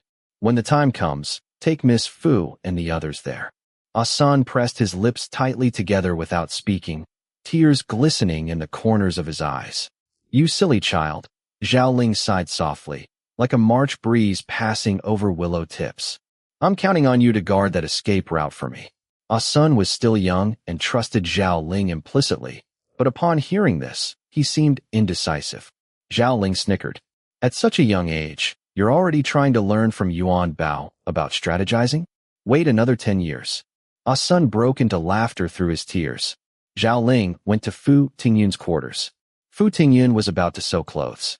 Hearing it was Zhao Ling, she hurriedly stuffed her needles, threads, and half-finished garments into the cabinet. Wait a moment, I'll be right there. Zhao Ling stood under the eaves outside the latticed door, listening to the rustling sounds inside, and Fu Tingyun's hurried footsteps. Without seeing, he could imagine Fu Tingyun's flustered appearance. Weren't ladies from noble families supposed to smile without showing their teeth and walk so gently their skirts wouldn't move? How was it that whenever he saw this ninth miss of the Fu family, she was always jumping around like a child who hadn't grown up? He wondered if she behaved the same way in front of her parents. The corners of his mouth curved into a pleased arc. In his idleness, his peripheral vision caught sight of a green blade of grass poking out from between the cracks of the blue bricks in the corner, trembling in the sunlight, its tender green so appealing that one couldn't help but want to pluck it and inhale the long-missed fragrance of fresh grass. The door creaked open, revealing Fu Tingyun's flushed face. What brings Master 9 here? She said, letting Zhao Ling into the room. Though she had only lived here for a few days, the room already bore her traces. A faint fragrance permeated the air. Several large red window paper cuts were pasted on the windows. An inkwash painting she had drawn hung on the wall. A copy of 1,000 family poems lay by her pillow. Half a cup of tea remained in the tea tray on the table. Chapter 49. Fu Tingyun made tea and turned to see Zhao Ling's gaze falling on the inkwash painting she had drawn. Her paintings had never possessed much spirit. Her fifth sister had once laughed at her. You can only really draw flower patterns. Seeing Zhao Ling staring at her painting, Fu Tingyun's ears burned red. A piece of the wall had fallen off, she mumbled in explanation. And this isn't home, just a temporary place, so I thought of this solution. It's not well drawn. She almost wanted to tear the painting down, while silently reproaching herself. Covering it with paper would have been just as effective. Why did she have to insist on making it attractive by painting a picture to paste up? Zhao Ling, thinking she was uncomfortable because he was viewing her private boudoir artwork, smiled and said, I think it's quite good. He thought her painting was good. Her landscape painting was an imitation of the great landscape painter Xia Gui from the previous dynasty. Though the painting had only a few strokes, it was her best work. Really? Fu Tingyun was overjoyed. Zhao Ling nodded and sat down in a nearby armchair. Pasting one's painting on a wall where the plaster has fallen off is efficient, economical, and elegant, truly remarkable. Fu Tingyun's smile stiffened. So his quite good referred to her idea, not to the quality of her painting. Zhao Ling lowered his head to pick up the teacup, not noticing Fu Tingyun's discomfort. When he lifted the lid of the teacup, a delicate floral fragrance wafted out. Looking closely, he saw several jasmine flowers floating among the emerald green tea leaves. Zhao Ling silently nodded in approval. Their usual daily necessities were procured by Xiao Wu. Whether it was to save money, or because Mo.E. didn't care about such things, he always bought large-leaf coarse tea. No wonder the ninth miss of the Fu family had added jasmine flowers to mask the astringent taste of the tea. She was indeed someone who knew how to make life comfortable. He took several sips. Fu Tingyun sat there, looking dejected, until Zhao Ling spoke to her, which roused her spirits. "You're saying I should move to Willow Lane with Ah Sun and the Zhongsen couple?" She looked at Zhao Ling in shock, her eyes wide open, flashing with alarm. Zhao Ling, thinking of the hardships she had endured, felt great sympathy, and words of explanation came unbidden. "Willow Lane is one of my private residences." But as soon as the words left his mouth, he realized they were inappropriate. The ninth miss of the Fu family was clever as ice and snow, resolute and courageous, with a fair amount of noble family pride. If she didn't know he was in danger, that would be fine, but if she knew, she would certainly not choose to save herself at his expense. The more he said, the deeper he would harm her. Zhao Ling changed his approach. "The inn is a mixed crowd of all sorts. You and I addressing each other as betrothed, the more people who know, the worse it is for your reputation. It would be better to use the excuse of staying with relatives and move to Willow Lane. It's only a street away from Guangren Temple, quiet among the bustle, a very nice place. If your mother sends someone to fetch you, it would also seem more reassuring." Was he reproaching her for falsely claiming they were betrothed? This matter was indeed her fault. She had only thought about how to explain their relationship, without considering his feelings. Before, she had only regarded them as chance acquaintances.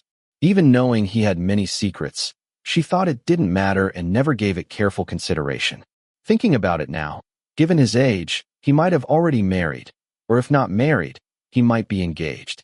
Before, they were surrounded by Mo.E. and the Zhongsen couple, who didn't know their background. But now that he had met with his companions, he inevitably had to explain his situation. If his companions learned that they had been calling themselves betrothed, and this information reached the ears of his wife or future in-laws, he would be unable to explain himself no matter how he tried. Zhao Ling's words beat on her heart like a drum, leaving her breathless. It seemed he greatly respected his wife and future in-laws. Otherwise, he wouldn't have met with his companions and immediately suggested that she live separately in another residence. Fu Tingyun felt both shame and guilt. He had saved her, yet for her own selfish interests, she had caused him to be considered unrighteous, truly returning evil for good. When had she become such a person? Fu Tingyun suppressed the inexplicable panic in her heart and forced a smile. "It was my oversight that has put Master Nine in a difficult position." She tried to appear gracious and proper. "Ah Sun doesn't need to come with us. You're ill and need someone to attend to you. As you said, Zheng San is shrewd and capable and knows martial arts, while Zheng Sanyang is honest and hardworking. With them by my side, I have someone to rely on for everything. You needn't worry." Indeed, he had arranged everything for her and done his utmost duty. What more could she be dissatisfied with?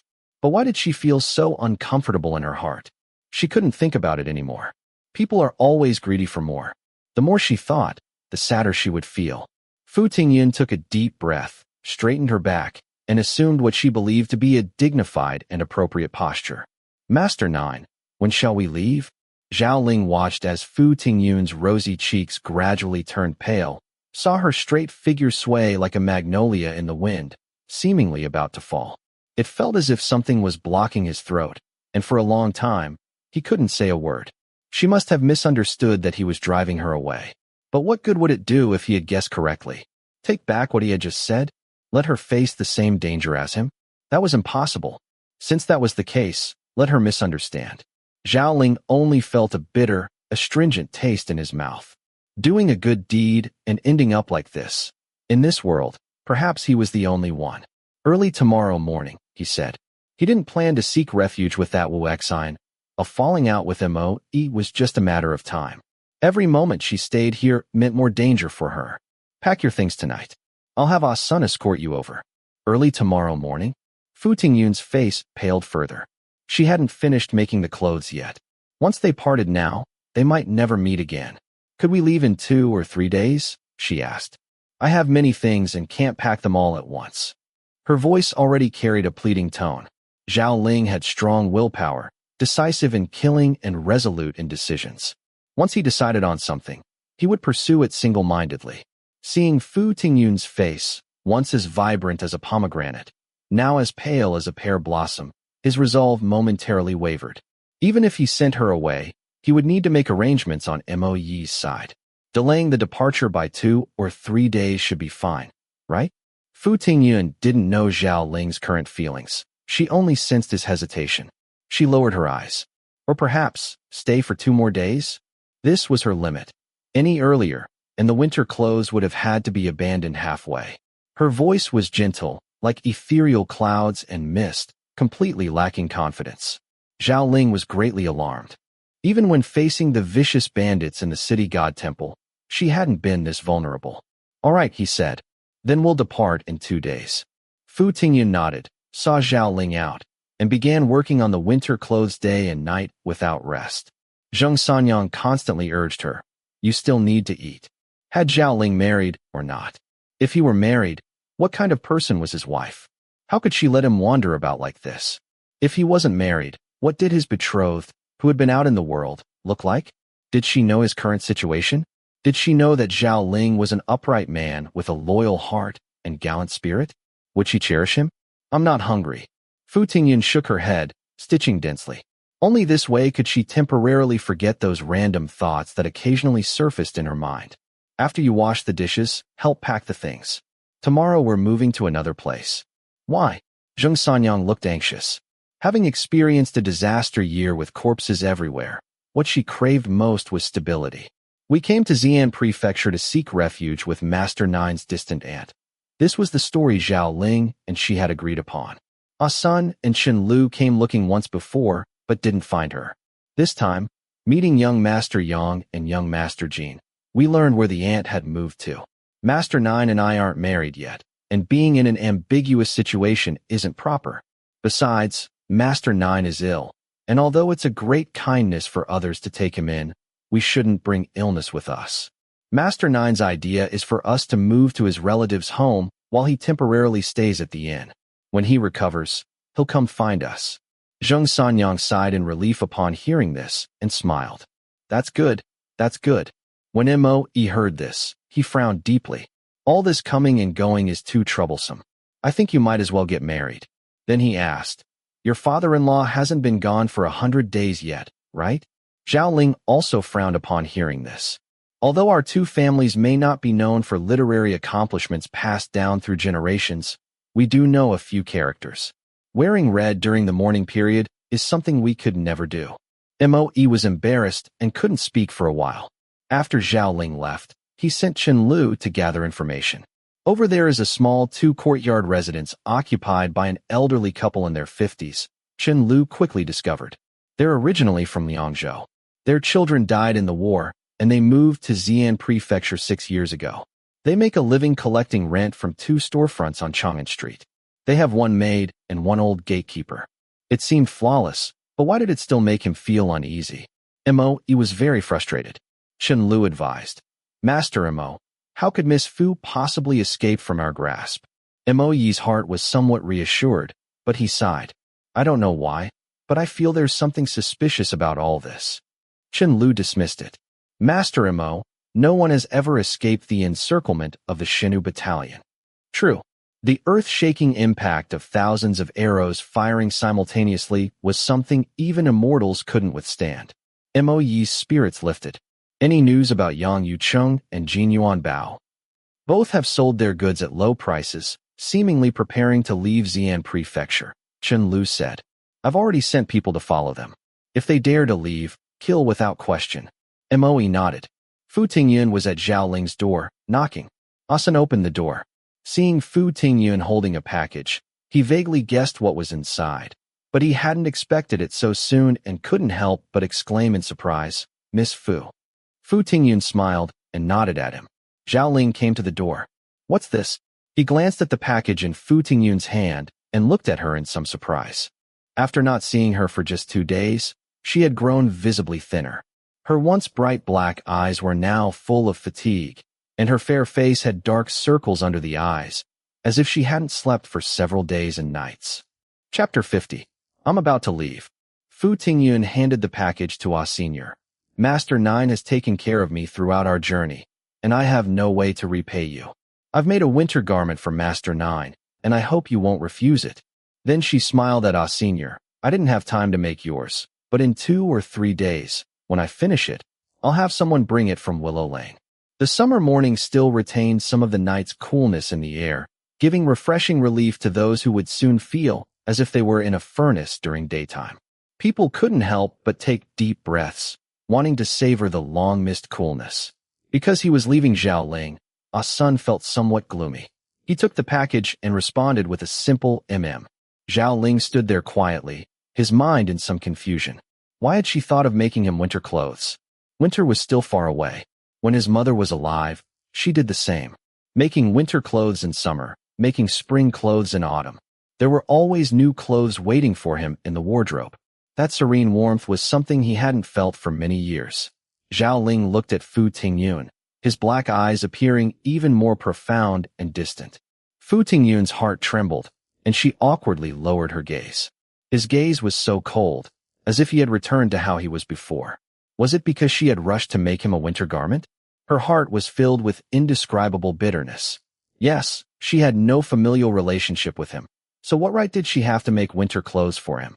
That was a wife's duty. He must be despising her in his heart, but couldn't say it out loud. She felt her tears were about to fall.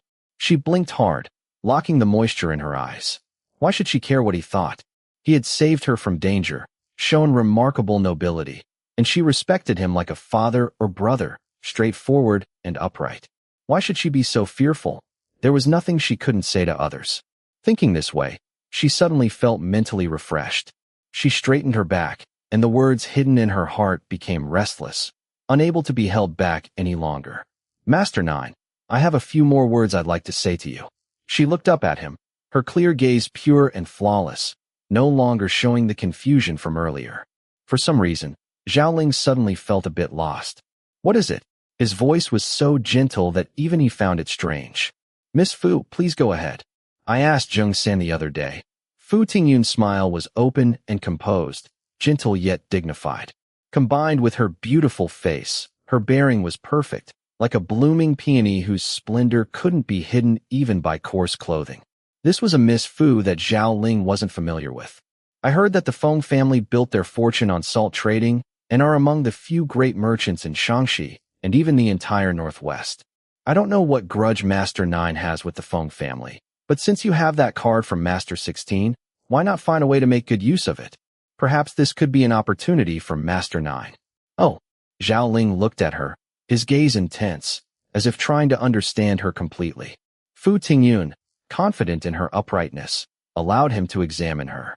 With the current chaos in Shaanxi, not to mention Qingyang and Gongchang prefectures, and Longxi being under Qingyang's jurisdiction, I fear the fish-scale registers and yellow registers have been lost.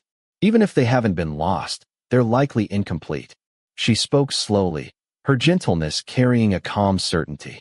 Master 9 travels the Jianghu with these brothers of yours, but someday you'll want to return home with honor. Why not take this opportunity to join the military and seek a position? With Master 9's martial skills and strategy, in 3 to 5 years, even if you can't become a commander of 1,000 or 100, surely you could become a standard bearer or minor standard bearer. By then, with some silver, you could transfer to civilian status. From then on, you'd be free as a fish in the ocean or a bird in the sky. Wouldn't that be carefree and happy?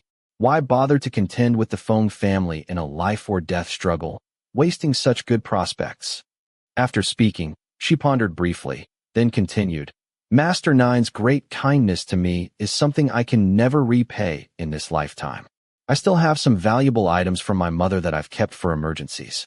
As for the 2,000 taels in banknotes, As a mere woman who rarely leaves home, it's of no use to me. Why not let Master Nine take it? Though it's not much, in a military camp, it could at least help with socializing with colleagues and currying favor with superiors. As she spoke, she thought of the gold pieces Master Nine had spent and took out the 2,000 taels in banknotes from the lining of her sleeve, handing them to Zhao Ling. Please, Master Nine, accept this. Zhao Ling lowered his head. Between her jade-like, fair, and rounded fingers were several pieces of white paper stamped with bright red seals. His heart was in a tangle. She was giving him banknotes and telling him to take advantage of the current chaotic situation to establish a new household registration, use Master 16's card to enter a military camp, and obtain an official position, legitimizing his background. Who was Zhao Ling? Even the Feng family had to deal with him cautiously, avoiding his sharp edge. Did he lack those 2,000 taels? And becoming a commander of 1,000 or 100? Military positions were hereditary. After centuries, the system had become intricate and complex. How could one easily obtain an official position? Moreover, military registrations were controlled by the Ministry of War, while civilian registrations were under the Ministry of Revenue. Without the intervention of a high provincial official, converting from military to civilian status was harder than ascending to heaven. Errors everywhere, assumptions made by someone unfamiliar with official matters. Yet Zhao Ling couldn't bring himself to voice any of these objections. She was just a delicate young lady from a sheltered home, with good intentions. How could he nitpick with her? Thinking this way, those words that had seemed somewhat laughable to him suddenly didn't seem so amusing anymore. Fu Tingyun saw his gaze fall on the banknotes in her hand, and her thoughts had already shifted several times. No man would accept gifts from a woman, especially a man like Master Nine, who appeared calm but was inherently proud. Master Nine. After a brief thought, she had a measure. You must accept these banknotes. She tried to make her voice sound heavy and helpless. An ordinary man commits no crime, but possession of a precious jade brings misfortune. As a lone woman, if others don't know about it, that's fine. But if anyone discovers I have 2,000 taels in banknotes, it will only attract those with ill intentions, putting my life at risk. It's better to temporarily lend it to Master Nine. In the future, when there's an opportunity, Master Nine can help me invest in some fields for rent, giving me something to rely on. Zhao Ling smiled faintly. She was afraid of hurting his pride, wasn't she? His dignity had always come from his martial prowess and strategy. Others either exhausted themselves trying to defeat him or were afraid at the mere sight of him. No one had ever treated him like a fragile porcelain, being so careful. She had done him a favor, yet worried he might be displeased. Thinking of this, something like a spring welled up in his heart. He couldn't help but take the banknotes, telling himself, just consider it to put her mind at ease. All right, when the time comes, I'll invest in fields for you, so you'll have private money for yourself. Zhao Ling smiled at Fu Tingyun. Fu Tingyun let out a long breath, feeling as relieved as if a heavy stone had been lifted from her heart. Then it settled. She smiled, pressing her lips together. Her smile was bright, with a touch of the craftiness he was familiar with, making him feel at ease. I'm leaving now. If Master Nine is free, feel free to visit Willow Lane, she said politely. Then, as if remembering something, her expression turned serious. Master Nine, commoners don't fight officials.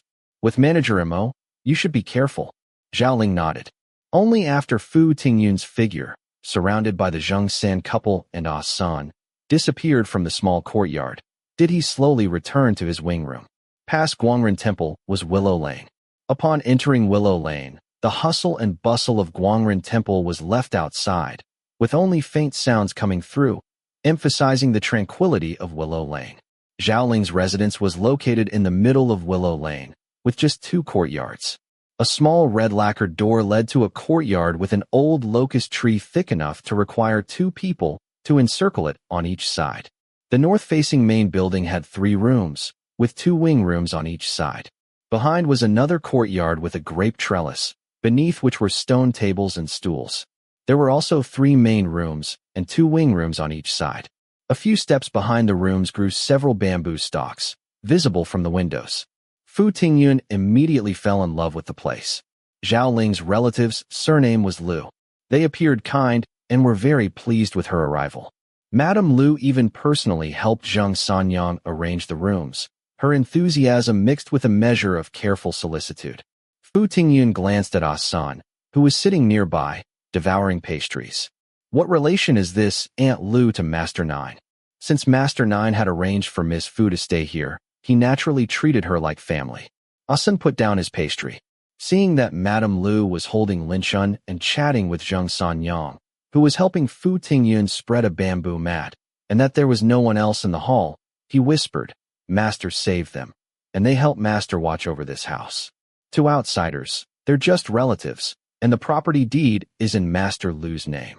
Fu Tingyun was shocked.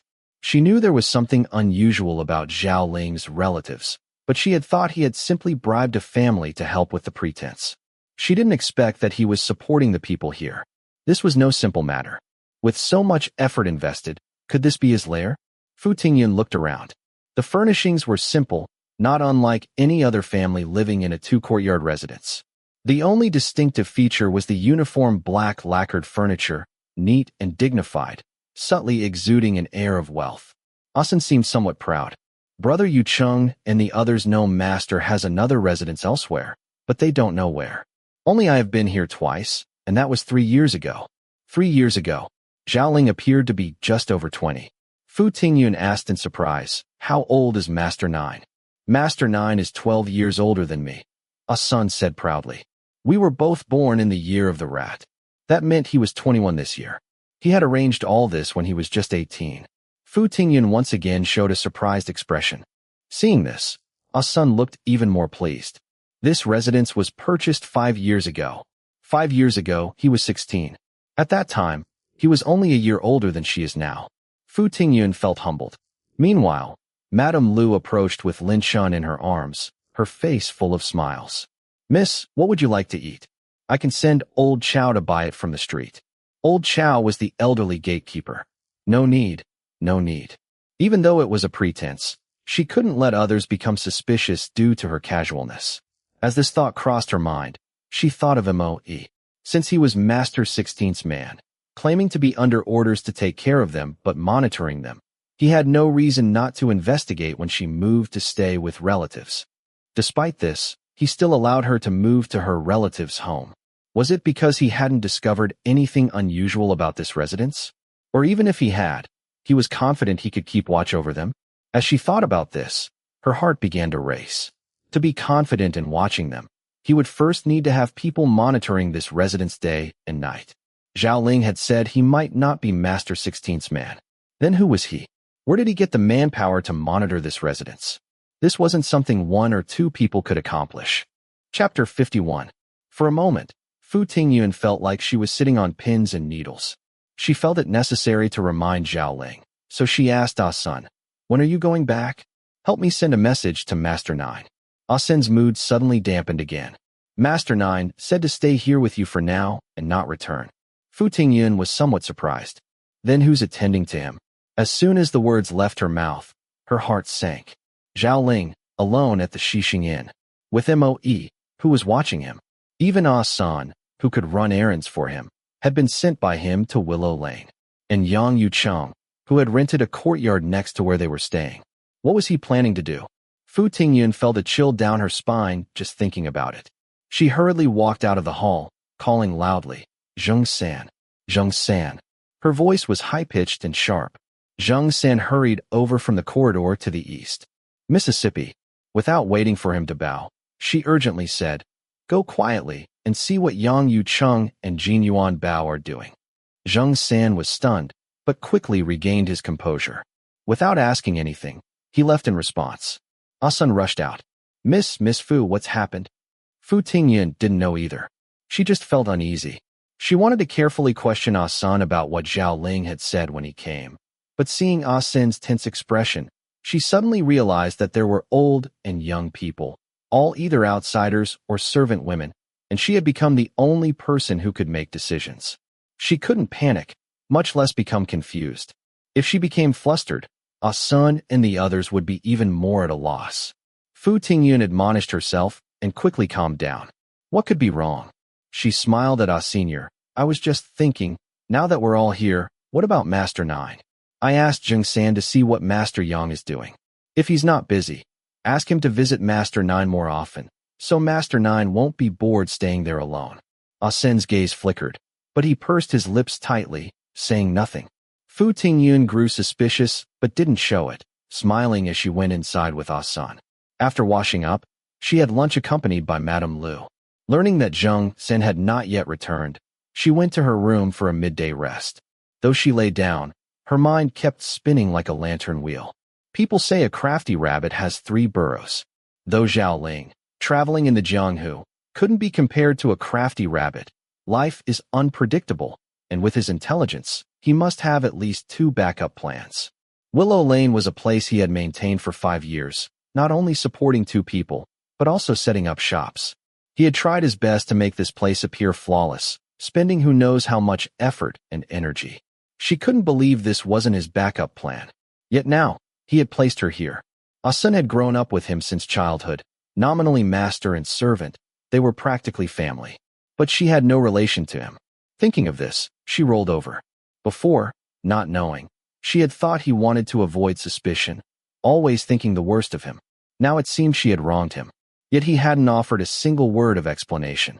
If she hadn't casually asked Ah Sen on a whim, was he planning to keep her in the dark forever?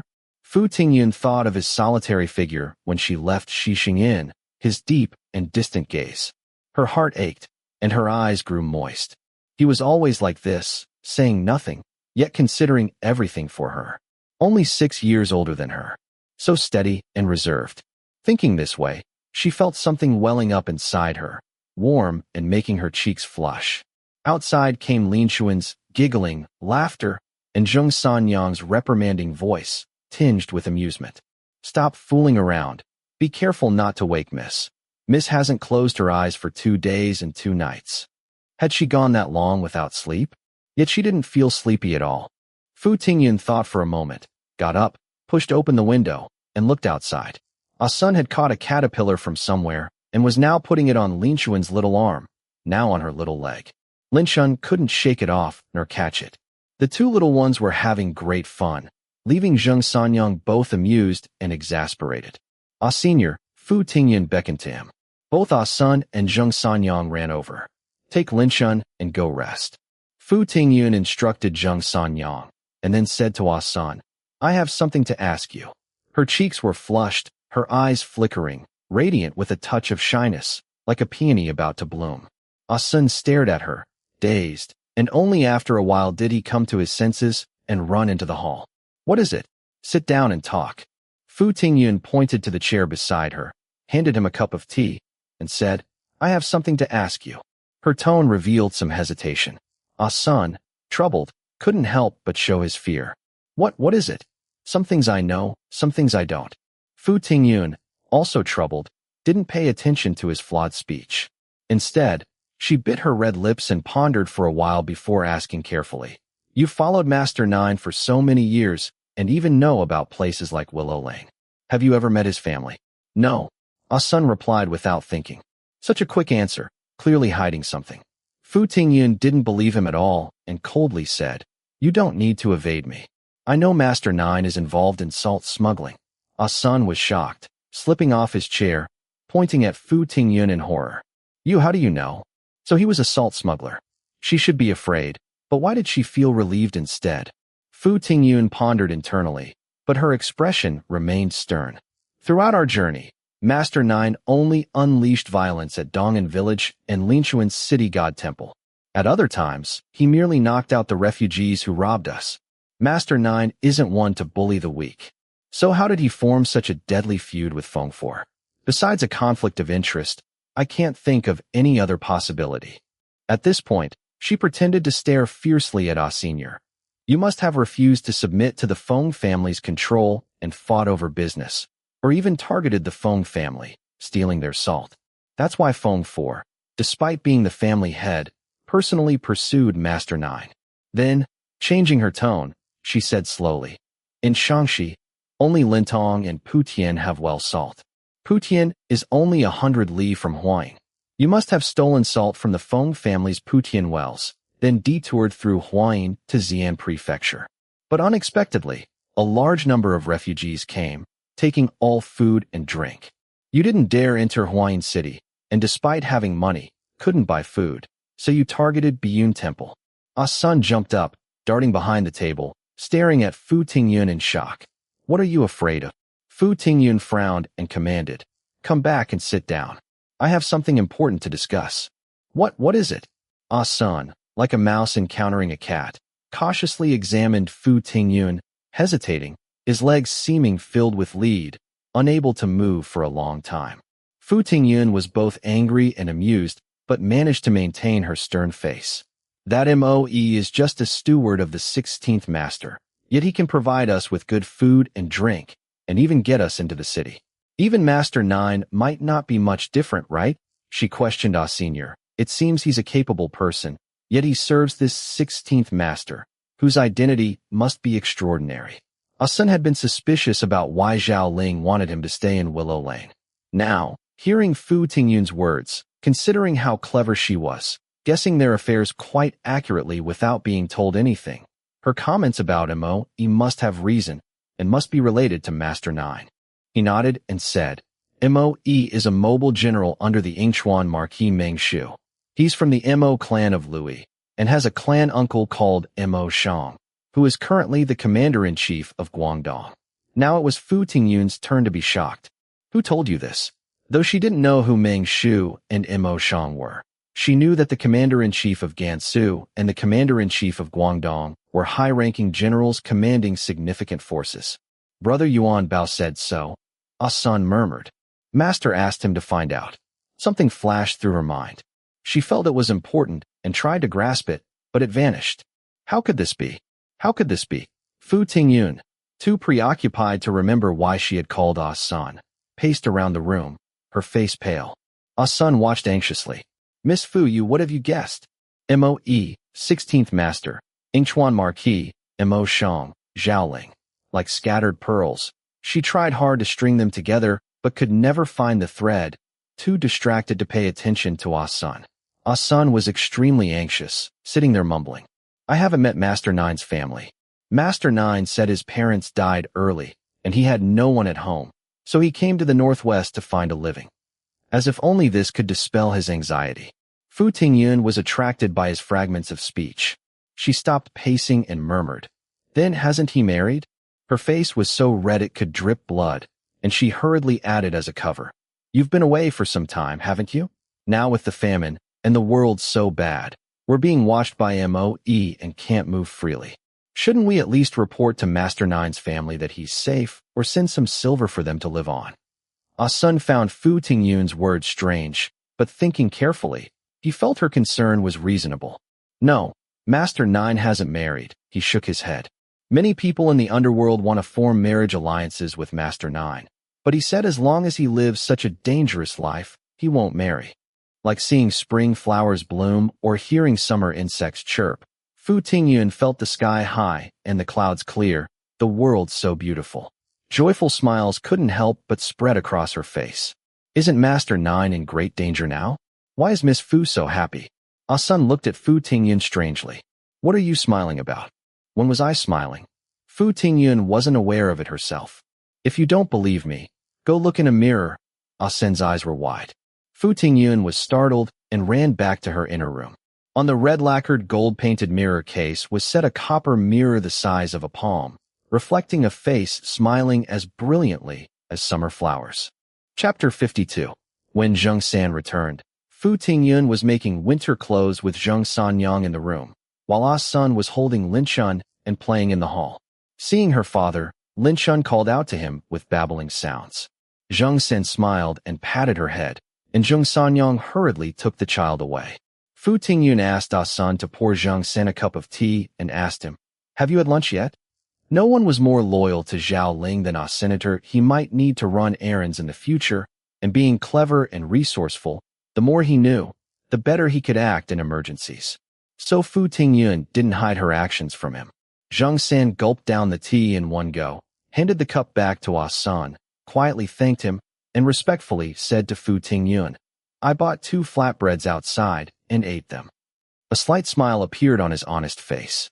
Fu Tingyun had Ah Sun bring him a stool to sit on, and asked somewhat anxiously, What did you find out?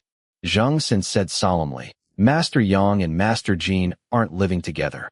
I first went to Tian Inn, where Master Yang was staying. The innkeeper said Master Yang felt that the situation wouldn't improve anytime soon, and there was no point in staying in Xi'an Prefecture. He sold all his goods at low prices and returned home with several assistants, settling his bill just this morning. Then I rushed to the Lotus Temple, where Master Jin was temporarily residing. The reception monk said Master Jin was in the small stationery business, and staying in Xi'an Prefecture was too expensive. With the Mid-Autumn Festival approaching, rather than being stuck here, he preferred to take his assistants back home for the holiday. He also packed up and left the city early this morning. Both of them left. Fu Tingyun was shocked. Zhang Xin nodded. I was a step too late. Fu Tingyun looked toward Ah Sen. Ah Sen was surprised, but not shocked.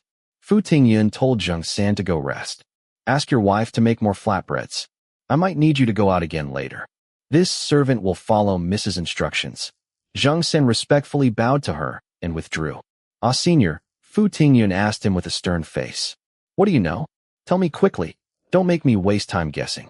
Perhaps truly sensing the seriousness of the situation, Ah Sun didn't say anything unnecessary this time and directly told her all about Zhao Ling's arrangements, like beans pouring from a bamboo tube. The more he spoke, the worse Fu Tingyun's expression became. Before he could finish, Fu Tingyun had already jumped up. Why didn't you tell me earlier? How could someone as clever as you believe Master Nine's words? Helping him guard his backup plan? With all of us, servants, women, and luggage, arriving noisily at Willow Lane, how could we possibly hide from Moe, a mobile general under the Yingchuan Marquis? This place has been established and arranged for so many years. The houses, the shops, even the identity of the Liu couple, all real. Unless the Liu couple betrayed us. Even if Moe had suspicions, he couldn't find evidence. Because of our arrival, hidden pieces became visible pieces.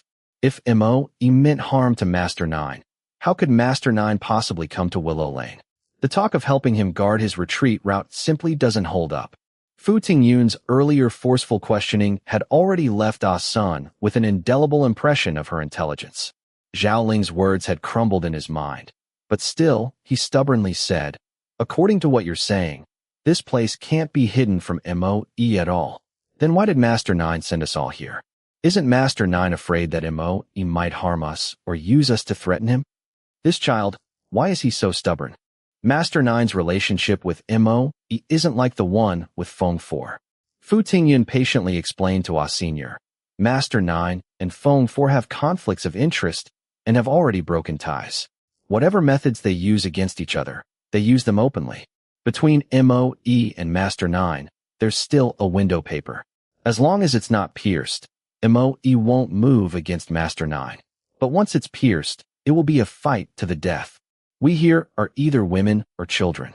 For Moe, this mobile general, dealing with us would be effortless. As long as he and Master Nine maintain their current situation, he won't harm us. Her voice grew slower.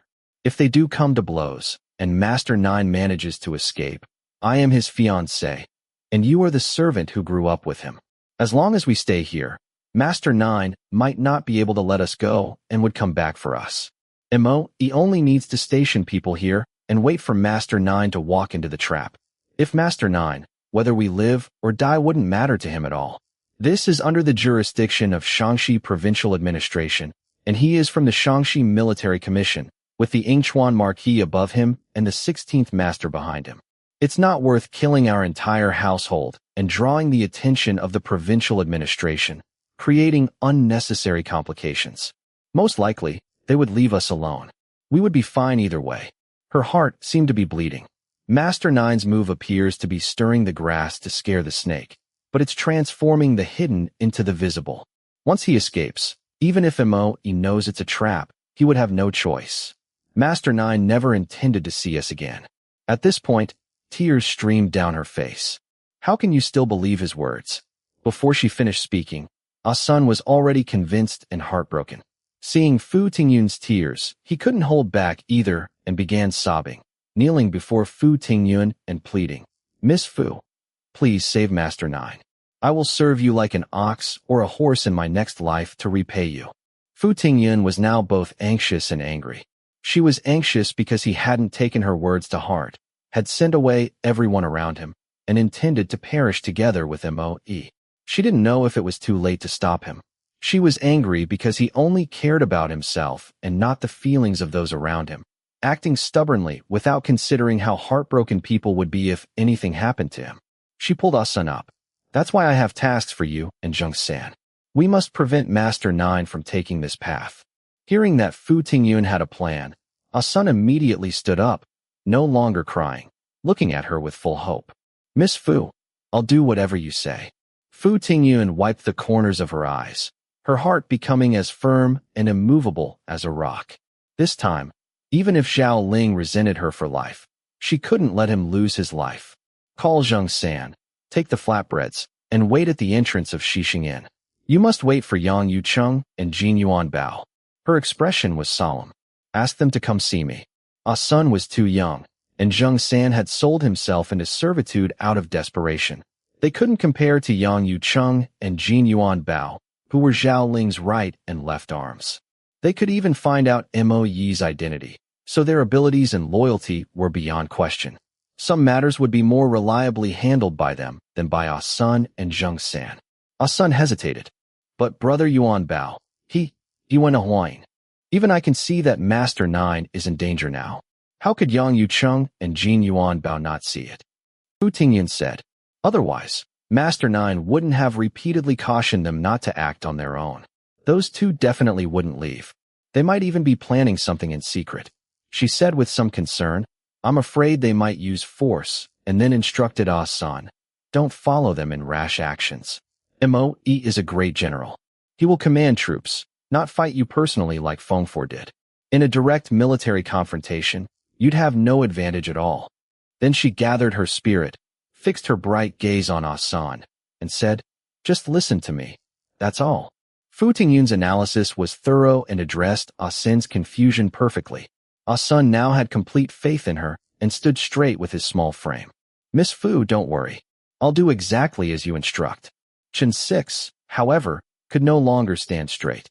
Both of them have sent away their people, he murmured. Yang Yucheng has disappeared, and Jin Yuan Bao has left the city. Damn it. Moe couldn't help but slam his palm on the tea table, which shattered with a crack into pieces. Where's little 5? Tell him to take men and pursue them. After shouting, he calmed down a bit and said, forget it. Since Jin Yuan Bao has left the city, he's probably blended in with the refugees. Even if we had men from all 10 banners, it would likely be in vain. His gaze turned cold, revealing a hint of grimness. Tell little 5 to send a message to Tao Mu to bring men from the Divine Steed Battalion. The Divine Steed Battalion and the Pursuing Wind Battalion, created by the Yingchuan Marquis, were two unique units of the Gansu Commander-in-Chief's office, not found elsewhere. Sir Moe. Chen 6 hesitated upon hearing this. The Divine Steed Battalion is too conspicuous. If they were discovered by officials from the Shaanxi Provincial Surveillance Office or the Provincial Administration and reported to the Ministry of War or the Censorate, it would create great trouble for the Marquis. This Zhao Ling is merely a Jianghu wanderer who only met the 16th Master once. Aren't we making too much of this? He was under Tao Mu's command, sent to assist Moe. Given the importance of the matter, he felt he should advise Moe. The Mo clan of Louis had produced many military talents. Born into a prestigious family, Moe was a valiant general skilled in warfare. Though serving under the Yingchuan Marquis, even the Marquis showed him some deference, which had fostered his violent temper. At this moment, with a fire burning in his heart, Chen 6's words were like oil poured on flames. He laughed coldly. If Zhao Ling is a Jianghu wanderer, then what are you all? Despite orders given earlier, Yang Yucheng and Jin Yuan Bao had slipped away right under their noses. Chen 6's face changed drastically, filled with shame. He lowered his head. General Moe, it was my incompetence. I am willing to accept your punishment. But he had his pride. I still ask General Moe to carefully consider my suggestion. Divine-footed Chen 6 was the most elite scout under the Yingchuan Marquis, the grandson of the former Yunnan Commander-in-Chief. Moe had to give him some respect. If this Zhao Ling only had some brute strength, What would we have to fear? His expression softened slightly. But look at his journey so far. Calculating and leaving no loose ends. Not only giving us no opportunity to act, but also leaving us unable to complain when humiliated. If we could find out about his clan and friends, that would be fine. Money, fame, the lives of his entire clan. Surely one of these would move him. But he happens to be alone, his background a mystery. He gives us no way to deal with him even when he's right beside us. If we let him leave, wouldn't it be like a fish returning to the sea?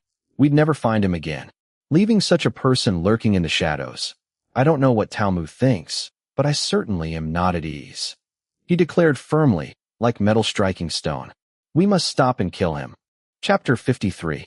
Fu Tingyun waited for 2 days without any news, causing her much anxiety. Madame Lu would come every morning to chat with her, and in the afternoon, she would bring pastries that Mr. Lu had bought from Guangren Temple. She took exceptional care of Fu Tingyun, treating her no differently than a biological aunt would. Fu Tingyun found this rather strange and tried to probe Madame Lu. I'll be troubling you for many days to come. Your politeness makes it seem like I'm an outsider. Not at all, not at all. Madame Lu's face was round as the full moon as she smiled at Fu Tingyun with loving kindness. Master Nine said you could stay as long as you want, and that everything should be decided by you. If you like it here, after a couple of years, we can find you a good marriage match. Whether you want the husband to be adopted into the family or you want to marry out, it's all up to you. She continued. After all, we're an old couple with not many years left, and all our possessions will be left to you. Don't worry about not having a dowry for your marriage. Fu Tingyun was shocked to her core. Zhao Ling had thought of everything for her. Lying on her bed, tears flowed uncontrollably, dampening the cool green bamboo mat. What kind of person did he take her for? Living in his house, using his hard-earned money to marry someone else? Even bringing a husband into his house? He thought of that. It was only because he feared the Fu family wouldn't accept her and she'd have nowhere to go. Xi'an Prefecture had many Buddhist nunneries and Taoist temples. Worst case, she could cut off her hair and live out her days with the Buddha. Another wave of resentment surged in her heart. He was so considerate of others, but why didn't he care for himself?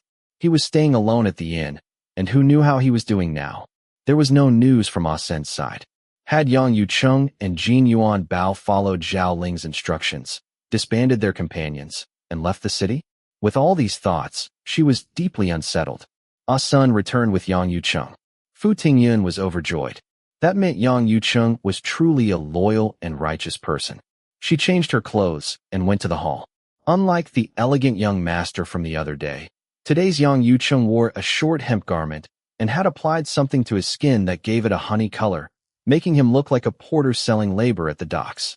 His gaze toward Fu Tingyun carried a hint of vigilance. Fu Tingyun secretly frowned. Now was the time to weather the storm together. If Yang Yucheng didn't trust her, how could they unite their efforts? Her face revealed a trace of coldness. Ah Sen observed this and became anxious, fearing they would fall apart at the first disagreement. He nervously tugged at Yang Yucheng's sleeve and whispered, "Brother Yucheng, Miss Fu is formidable. She has figured out everything about our affairs. She truly wants to help Master Nine." Then he looked at Fu Tingyun with pleading eyes. "Miss Fu, Brother Yucheng says that once Master Nine has decided something, no one can change it. He fears that if you act rashly, you might ruin Master Nine's plans." Those probably weren't Yang Yucheng's exact words, were they? He most likely thought she was an ignorant woman raised in seclusion, knowing nothing, using Zhao Ling's name to summon him through Ah Sen, and presuming to give advice on rescuing people. Yet even so, he still came. It showed he was not only loyal to Zhao Ling, but also deeply respectful. With this realization, Fu Tingyun's expression softened. She gestured for him to sit in the lower seat, and called Ah Sen to pour tea. Ah Sen hesitated for a moment before turning away, worried they might argue. Yang Yucheng, however, sat in the chair without ceremony, cupped his hands toward Fu Tingyun, and said, "Miss Fu, Ah Sen said you have an excellent plan to save Master Nine. I rushed here, and I would like to hear your guidance." His words concealed barbs, with a hint of indifference beneath his courtesy. He was irritated by Fu Tingyun's meddling. If not for her, Jin Yuan Bao wouldn't have been sent to Huayin to deliver a message. If Jin Yuan Bao hadn't gone to Huayin, he would have had someone to consult with. giving him more confidence in rescuing Master Nine. This woman was truly more of a hindrance than a help. Fu Tingyun, on the contrary, became calmer. They had only met briefly before, and this was their first conversation. Since Yang Yucheng was Zhao Ling's right-hand man, he must be quite capable. It would be presumptuous to expect him to suddenly trust a mere woman like her. Now the most important thing was to convince Yang Yucheng to trust her. Fu Tingyun smiled slightly, her expression becoming more gentle. Judging by your attire, Master Yang, it seems you're planning to help Master Nine in secret? Yang Yucheng had expected her to ask about Zhao Ling's condition, but was surprised when she brought up something unrelated. He was slightly taken aback, but nodded and said, "That's right." Fu Tingyun continued, "May I ask where Master Jin has gone? Are you in contact with him?" A flash of displeasure crossed Yang Yucheng's face. At the time, he had urged Jin Yuanbao to stay with him in Xi'an Prefecture. But Jin Yuanbao had insisted on going to Huayin, saying, "This is Master Nine's wish. I have never disobeyed Master Nine, and I won't this time either." Thinking of this made him angry. Jin Yuanbao was following orders, so he couldn't blame him. It was Master Nine's instructions, so he certainly couldn't blame Master Nine either. Naturally, his anger was directed at Fu Tingyun. Brother Yuanbao went to Huayin. He coldly looked at Fu Tingyun. Doesn't Miss Fu know that? He couldn't help but reveal a hint of mockery. Fu Tingyun, however, acted as if she hadn't heard. She nodded slightly and thoughtfully said, "At this time, instead of staying with you to help Master Nine escape his predicament, Master Jin went to Huayin." Hearing this, Yang Yucheng was so angry that his hands clenched into fists. Then he heard Fu Tingyun continue, "It seems Master Jin is a person of great strategic thinking." Yang Yucheng was stunned once again. Jin Yuanbao indeed had many good ideas. Fu Tingyun spoke slowly. He must have realized early on that Master Nine couldn't possibly escape, and since you were determined to stand with Master Nine to the end, he had no choice but to go to Huayin.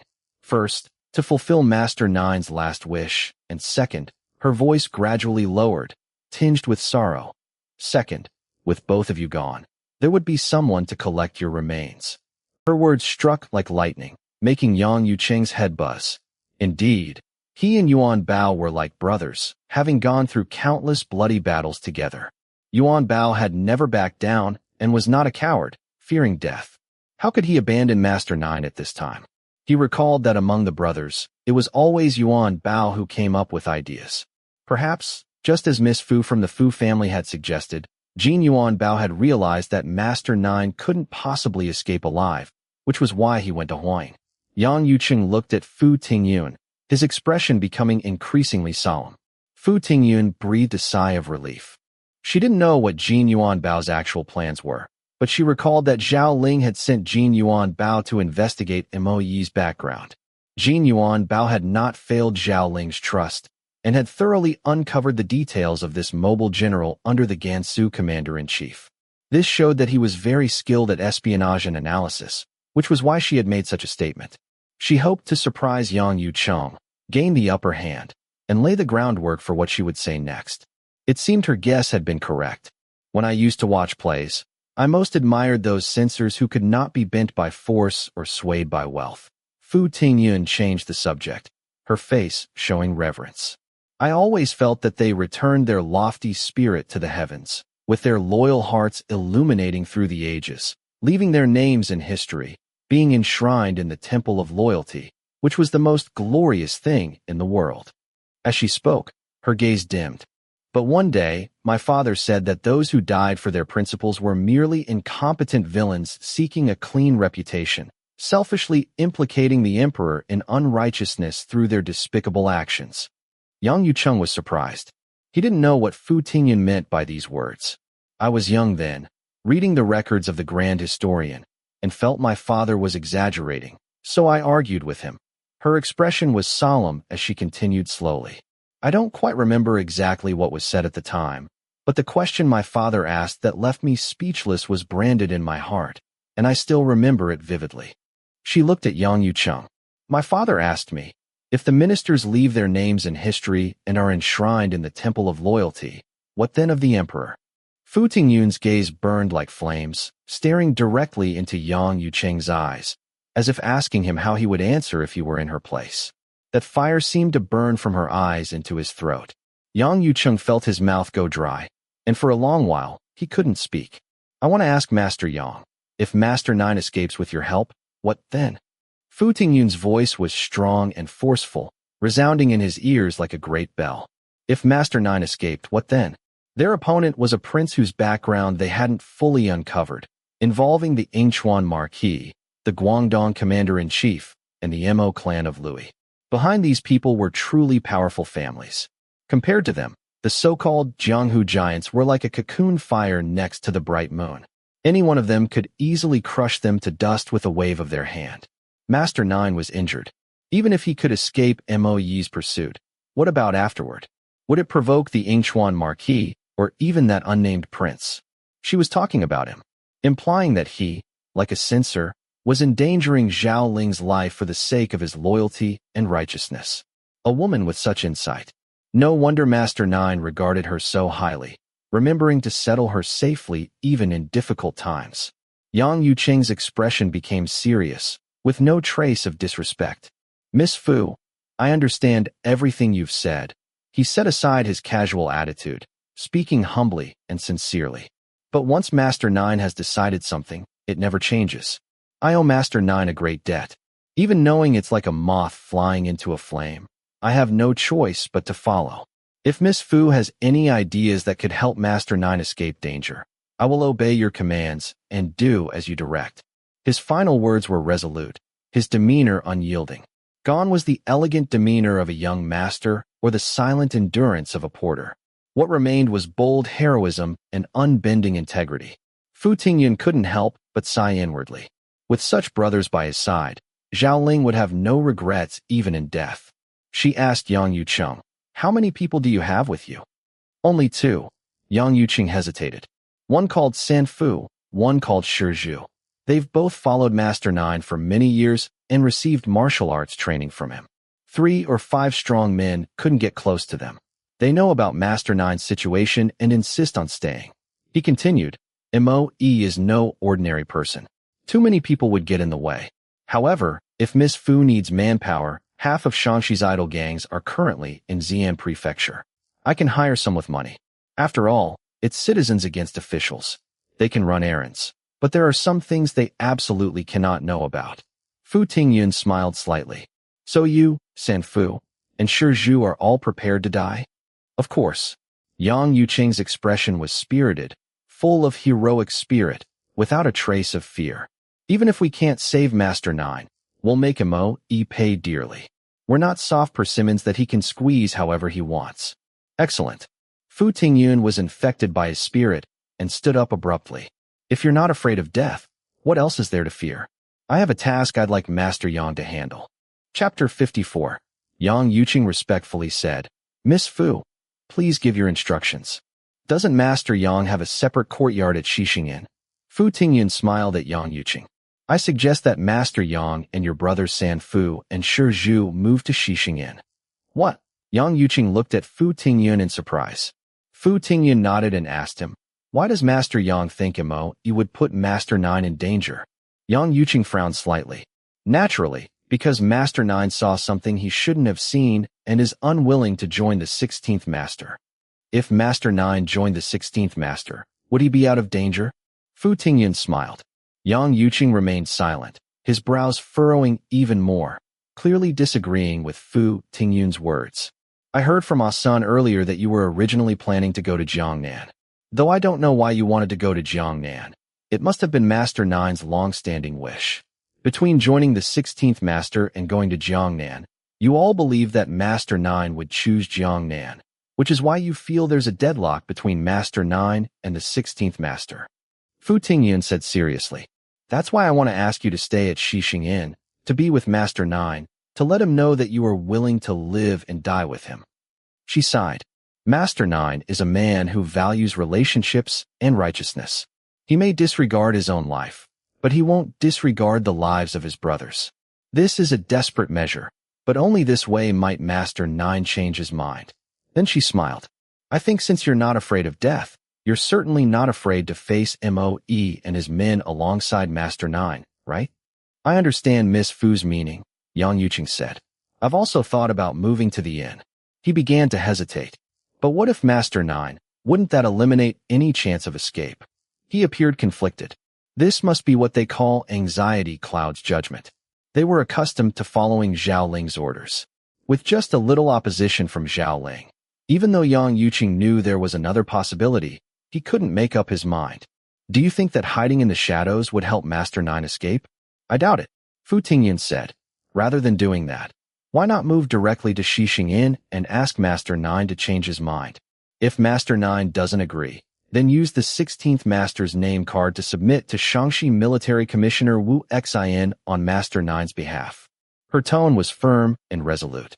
Whether by moving Master 9 with brotherly sentiment or by forcing him to join the 16th Master, we must make him change his mind. That's better than helping him escape now, only for him to face the pursuit of the Yingchuan Marquis and others, waiting for them to hunt him down on trumped-up charges. Besides, you're smuggling salt. They don't even need to fabricate false charges. This. Yang Yuqing listened as beads of sweat formed on his forehead. He probably had never thought about forcing Zhao Ling to change his mind. Fu Tingyun thought about this and said, the ancient said, blindly agreeing and following, leading loved ones to unrighteousness, is being unfilial. If this applies to parents, how much more so to Master 9? Yang Yuqing's expression turned awkward. You're afraid Master 9 will blame you, right? Fu Tingyun sighed lightly. If Master 9 blames anyone, Master Yang can just say it was my idea. She lowered her eyelids. Let Master 9 resent me instead. Yang Yuqing was moved as he looked at Fu Tingyun's pale and helpless face. He took a deep breath. All right, he said resolutely. We'll move to Xixing Inn. Fu Tingyun raised her head, a bitter smile appearing at the corner of her mouth. The waxing crescent moon hung like a bow in the blue-gray sky, with a few stars scattered in the distance. Zhao Ling opened his eyes, his pupils gleaming brightly in the darkness, like a leopard poised to strike, watching the shadow that was stealthily moving in his room, quietly searching through his things. What are you looking for? He suddenly spoke, his voice calm and composed, echoing in the room where one could hear a pin drop. The figure suddenly froze like a silhouette. The room suddenly brightened. The octagonal oil lamp on the large round table in the center of the room suddenly lit up, illuminating a handsome face. Asen's face turned bright red, and he mumbled, I. It was Miss Fu. No, it was Brother Yuqing. Who sent me? He couldn't articulate what he was trying to say. Yang Yuqing had been staying there for 3 days. With the Mid-Autumn Festival approaching, they had made no progress. Fu Tingyun had to send Senior. The Mid-Autumn Festival is a time for family reunions. They might act before then, so they can enjoy the holiday with peace of mind. We must get the name card before that. Since Zhao Ling had been lying in bed every day after Fu Tingyun left, Yang Yuqing hadn't had a chance to act. They thought of Ah San, who was small in stature and had been serving closely by Zhao Ling's side, familiar with all his belongings. They had him put something to induce sleep in Zhao Ling's medicine and sent Ah San to find the name card under the cover of night. Zhao Ling reached under his pillow and took out something to show Ah Senior. Is this what you're looking for?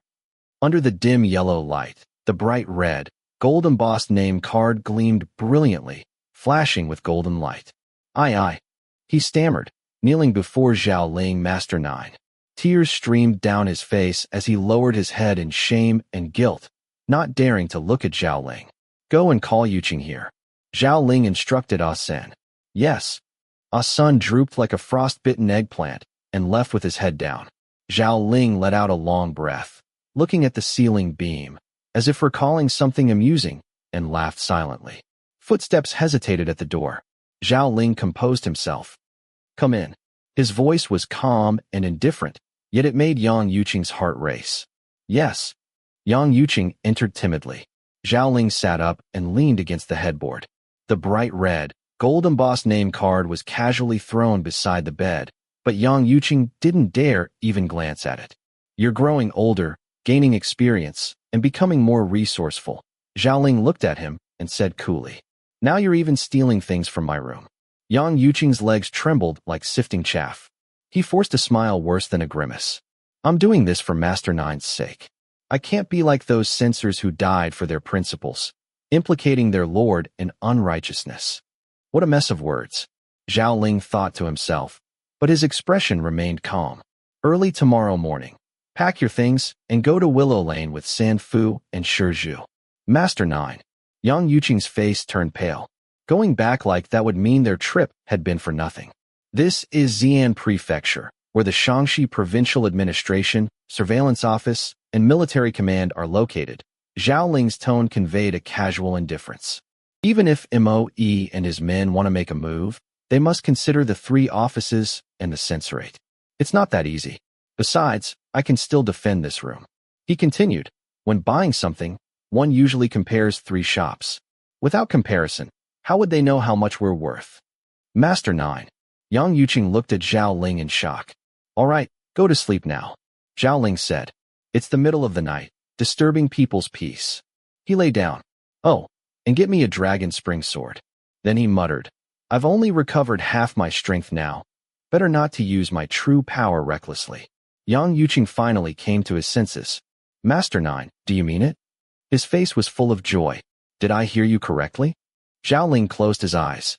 Yang Yuqing grinned and jumped up. I'll go get Master 9 a dragon spring treasured sword right away. Then he dashed out. Ah Sun was peering in from the doorway. Zhao Ling beckoned to him. Go tell Miss Fu to stay put and enjoy the Mid-Autumn Festival. Tell her not to worry about everything all the time. Ah Sun had been eavesdropping outside, and Zhao Ling hadn't tried to keep him from hearing. He already knew what had happened in the room. His face was bright red, his eyes sparkling with excitement evident in his expression. He happily responded with a loud yes. I'll go tell Miss Fu right away. He turned to leave. Come back. Zhao Ling commanded sternly. What time is it? Where do you think you're going? By this time, the city was under curfew. Ah Sun came back, looking at Zhao Ling with a silly grin, his expression indescribably happy, which made Zhao Ling smile slightly. Ah Sun grew bolder and leaned on Zhao Ling's bedside, saying, Miss Fu has been so worried these days. Though she laughs and talks with Madame Lu, as soon as she turns away, her brows furrow. She eats very little and has lost weight. Once, I even saw her crying secretly while lying on her bed. If I go back and tell Miss Fu, she'll be delighted. What's all this talk about life and death? Zhao Ling lightly reprimanded him, his eyes twinkling like stars in the lamplight. Who did you learn this from? Miss Fu. No. Ah Sun waved his hands repeatedly. Thanks to Miss Fu's help with Master 9's situation, Master 9 must be quite displeased. He couldn't risk angering Master 9 further. I misspoke. Zhao Ling looked at him and said coolly, It seems not only Yuqing follows her commands, but you're also quite protective of her. There was an indescribable gleam in his dark eyes. Ah Sun was stunned. Zhao Ling closed his eyes again. Ah Sun didn't dare move. Only after hearing Zhao Ling's breathing become long, and even did he tiptoe out, carefully closing the door. In the courtyard, though light, the sound of running footsteps rang like drums in Zhao Ling's ears. He smiled slightly. The little fellow couldn't resist running to report the news to the 9th Miss Fu. He wondered what expression she would have when she heard that he had changed his mind. Zhao Ling suddenly wanted to see it. Really? Fu Tingyun excitedly paced around the room. Did Master 9 say that? Though her face was full of smiles, tears flowed uncontrollably. Yes. Ah Sun was equally overjoyed, nodding vigorously. Brother Yuqing has already gone to get a dragon spring sword from Master 9. He must get one, he must. Fu Tingyun said, Is the dragon spring treasured sword good enough? Are there any better swords? To do a job well, one must first sharpen one's tools. This can't be taken lightly. Perhaps Zheng San should go with Master Yang to help. Zheng San is very familiar with Xi'an Prefecture. As soon as she said this, she suddenly stopped, looking confused. Wait, how did Master 9 change his mind so quickly? Is what he said true or false? He's not deceiving us, is he? No, surely not. Ah Sun looked at Fu Tingyun in astonishment. Why would Master 9 deceive us? Fu Tingyun pulled Ah Sun to sit down. Then tell me, why does Master 9 want to go to Jiangnan? She smiled at Ah Sun, a hint of cunning flashing in her eyes. Chapter 55. Ah Sun, not suspecting anything, said, Master 9 said that we didn't have capital before, but now that we do, with our abilities, we could certainly make money in legitimate business. We plan to go to Yangzhou to start anew. As he spoke, he propped his chin on his hand and sighed lightly. Now we can't go to Jiangnan. He looked quite distressed. I heard Brother Yuan Bao say that Jiangnan's scenery is like a painting, completely different from here. The wind is gentle, the rain is fine, plants flourish, flowers bloom in profusion, and fish is cheap. He was practically drooling, which made Fu Tingyun laugh heartily. Has Jin Yuan Bao been to Jiangnan? No. Ah Sun grinned sheepishly. He read it in books. Then, feeling this reason wasn't convincing enough, he loudly emphasized. Master Nine said so too. Master Nine has been to Jiangnan. When Brother Yuan Bao was talking about it, Master Nine was listening beside him and nodded with a smile. So it must be true. Fu Tingyun was quite surprised. Could Master Nine be from the southern metropolitan region? But judging by his height, he didn't seem like it. Men and women from Jiangnan all had delicate features. When she went to Nanjing, Madame Yu heard she was only 10 years old and held her hand, scrutinizing her. You look like you're 13 or 14. Yang Yucheng came to see her excitedly. Miss Fu, Master Nine has already changed his mind. He looked up to see Ah Sun smiling nearby and gave him a playful knock on the head. Had I known you were coming, I wouldn't have come. I still have things to do for Master Nine. Fu Tingyun stopped him. No matter how formidable Master Nine is, 2 fists can't fight 4 hands. Why not call Zhengsan to discuss? He used to be a caravan guard and has experienced such situations often. He might have some good ideas. Yang Yucheng agreed wholeheartedly. Then I'll trouble Miss Fu. Master Nine saved my life too. Fu Tingyun smiled. Master Yang speaking like this makes it seem like we're strangers. Yang Yucheng was naturally straightforward and replied with a smile. Then I won't stand on ceremony. Fu Tingyun asked Ah Sun to call Zhengsan and invited Yang Yucheng to sit down. Can Master Nine engage in combat when his body hasn't recovered yet? She was quite concerned. I've followed Master Nine for so many years, and he's never failed, Yang Yucheng said very confidently. Not just because of Master Nine's skills, but because he judges situations carefully and plans meticulously. Since Wu Xin is the commissioner of Shaanxi Military Command, it's likely the commander-in-chief is also the 16th Master's man. Once we deliver this name card, we'll be the 16th Master's people.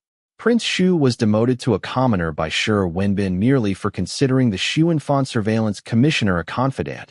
Yet the 16th Master associates with Yingchuan Marquis Meng Shu, Guangdong Commander-in-Chief Mo Shang, and Shaanxi Military Commander Li Jinru without anyone knowing, showing he's quite extraordinary. Whether following him will bring fortune or misfortune remains to be seen. For such a significant matter, Master Nine has surely considered it thoroughly. Without complete confidence, Master Nine wouldn't dare proceed. Previously focused on how to preserve Zhao Ling's life, now hearing Yang Yucheng's explanation of all these complexities, it felt like escaping a wolf's den only to enter a tiger's lair. Fu Tingyun sighed. I knew the 16th Master wasn't ordinary. I thought you could stay in the military for 3 to 5 years, secure some official position, then find a way to connect with people in the Ministry of War Selection Division and transfer elsewhere, gradually severing this relationship. That's why I came up with this escape plan. If Master Nine compares alternatives with MOE and loses, his life might be forfeited. If he wins, would the 16th Master's people let Master Nine leave? Should it be a draw? But with fighting, who can tell? There's no alternative, Yang Yucheng said. That MOE looks down on us, thinking we're just Jianghu wanderers who should eagerly attach ourselves to him if he shows a smile. Otherwise, why wouldn't he recruit us directly? Instead, he uses this tactic. If we follow his wishes and meekly go to Shaanxi Military Command, we probably won't have good days ahead. This fight is inevitable. Not only must we fight, but we must fight fiercely, making them remember, making them think twice when they see Master Nine. As he said this, his expression was cold. A good horse gets ridden, a kind person gets bullied. It seemed Yang Yucheng had his own bitter experiences. It's all my fault for giving rash advice. Fu Tingyun looked remorseful. But if persuading Master Nine to join the 16th Master doesn't resolve this crisis, then ultimately, I blame myself for choosing the city god temple to take shelter, causing all these complications. She continued, her tone becoming resolute. But what's done is done. Regret is useless. We can only find ways to remedy the situation. Yang Yucheng was slightly taken aback. He hadn't expected Fu Tingyun to be so resilient in facing adversity, and couldn't help but show admiration. How could this be Miss Fu's fault? This was his honest thought. If not for Miss Fu's suggestion, Master Nine certainly wouldn't have revealed anything to him. He had thought Master Nine was at his wit's end and had planned to secretly hide around Xixing Inn to reinforce Master Nine, which would have likely backfired. If not for you, with our reckless actions, we might have ruined Master Nine's plans. He comforted her. Master Nine often says, fortune may bring misfortune, misfortune may bring fortune. The way of heaven is unpredictable. Never give up, no matter when. Just persevere, and once you overcome that hurdle, a smooth road surely lies ahead. Currently, the Emperor is in good health. Even if that 16th Master has plans, they won't materialize immediately. By then, perhaps we'll have already been transferred to another military command, as Miss Fu suggested. As they spoke, a son brought tea, leading Zhang San in. Yang Yucheng believed in trusting people completely or not at all. He explained the whole situation to Zhang San in detail. You were previously a caravan guard. Surely you have experience in protection. Given Master Nine's situation, do you have any good strategies? Zhang San was shocked. He thought Zhao Ling had gotten into big trouble, but he hadn't imagined it involved a prince and two commanders-in-chief. Cold sweat poured from him. After a while, he calmed down and thought carefully. Xixing Inn has a courtyard next to courtyard, connected by narrow passages. There are no open spaces. The more people they bring, the harder it will be for them to maneuver. If we arrange the rooftops and courtyards well, we should be able to hold out until dawn. I thought the same, Yang Yucheng said. I plan to install some tiger traps on the rooftops and in the courtyards. Do you have any better ideas? Zhang San was about to speak when Fu Tingyun loudly said, Wait, wait. Both men looked toward her. Her eyes sparkled. Master Nine and Mo haven't fallen out yet, right? Yang Yucheng was puzzled. If that's the case, why don't we pretend not to know anything? Fu Tingyun smiled at the two men. If someone attacks, we'll take a gong to the middle of the street and strike it loudly while shouting. I don't believe the provincial administration's night patrol will ignore it. Yang Yucheng clapped his hands. Brilliant, brilliant. He laughed heartily. This time we'll make Mo drop a stone on his foot. Then he stood up. I'll report this to Master Nine. Zhang San also laughed honestly beside him.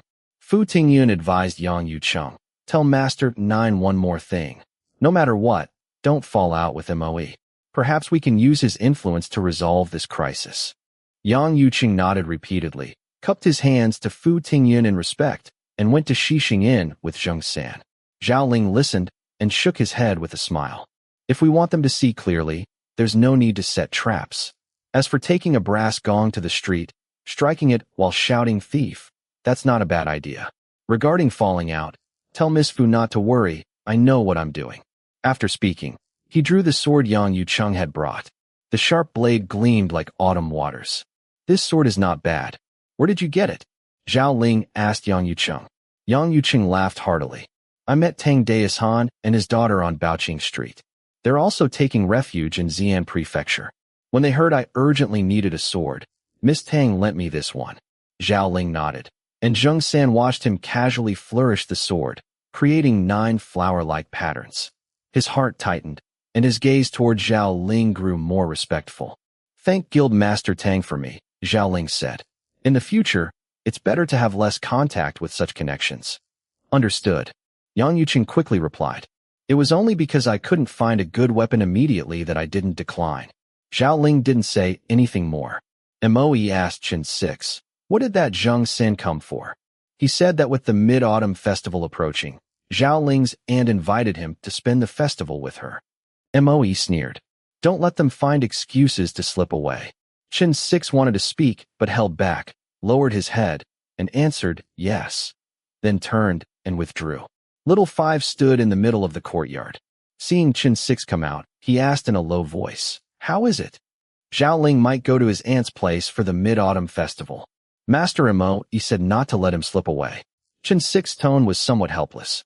Then let's wrap this up quickly. Little 5 looked at Zhao Ling's room. So we can also enjoy the Mid-Autumn Festival. Chen 6 nodded, feeling a sense of foreboding. But since Master Tao had also agreed with General Mo's opinion, he could only carefully ensure the matter wasn't bungled. Fu Tingyun examined the elmwood mooncake molds carved with the 18 arhats for a long time, then sighed.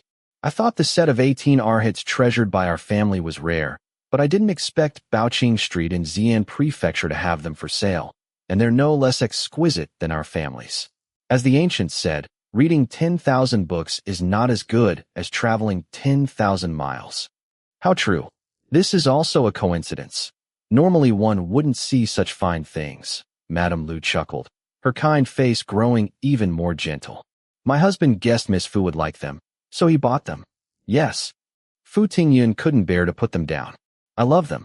Zheng Sanyang, who was bringing tea, heard this and smiled. These molds must be expensive. It's all right, it's all right. Madame Lu avoided answering directly and changed the subject. Master Nine rarely spends the Mid-Autumn Festival in Xi'an Prefecture. Let's use these molds to make mooncakes this year, shall we? Certainly.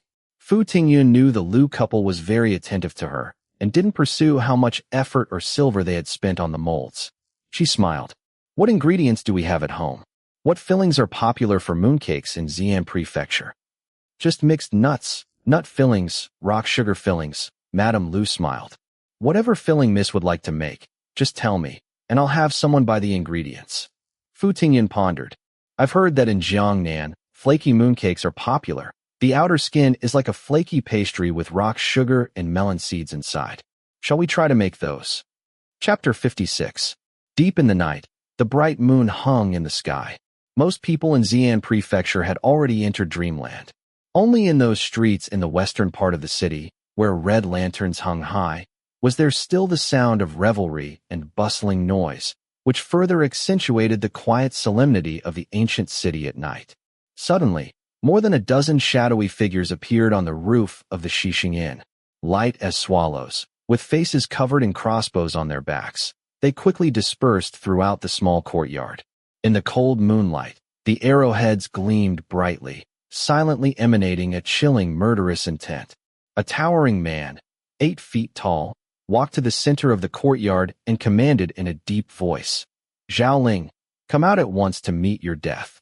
Though his voice was low, it crashed down upon the courtyard like Mount Tai, emanating a murderous aura that even Moe, who was hiding inside, could feel. Who was this person? He asked. Lord Marquis' guard, Lin Chi. Moe was stunned. That Lin Chi who is known as the Northern Frontier's #1 fighter? Talmu nodded. Moe gave an "oh" and silently walked to the window, pushing it open a crack to peek outside. It would be a pity not to witness a duel between masters. Before he could finish his sentence, they heard the creaking sound of a door, and Zhao Ling walked out with his sword. In the moonlight, his expression remained unchanged, as steady as a mountain. Lin Chi soared into the air, his strong body as light as willow catkins. His crescent moon blade flashed like lightning with a sharp whistle as it slashed down toward Zhao Ling's head.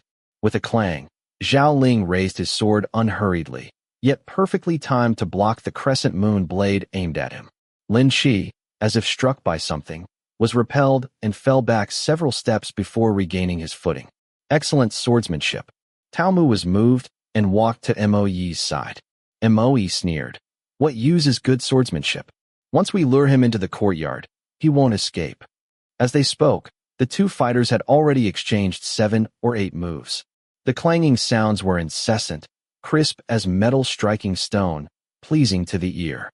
Yet Moe and Talmu, standing by the window, felt a heavy pressure bearing down on them, making it difficult to breathe. Truly a battle between masters. Talmu's eyes brightened. They saw Lin Chi's blade moving with otherworldly grace, like an immortal descending from the 9th heaven. Zhao Ling, meanwhile, stood as solid as an ancient temple. No matter how elusive Lin Chi's attacks were, Zhao Ling merely waved his sword casually. Yet Lin Chi fell to the ground awkwardly, as if cast down from the celestial realm. Which fighter was superior was already evident without words. This won't work, Talmu said in a low voice. Forget about forcing Zhao Ling into the courtyard. It's questionable how long Lin Chi can even hold out. He asked Moe, didn't you say Zhao Ling had internal injuries? Who took his pulse?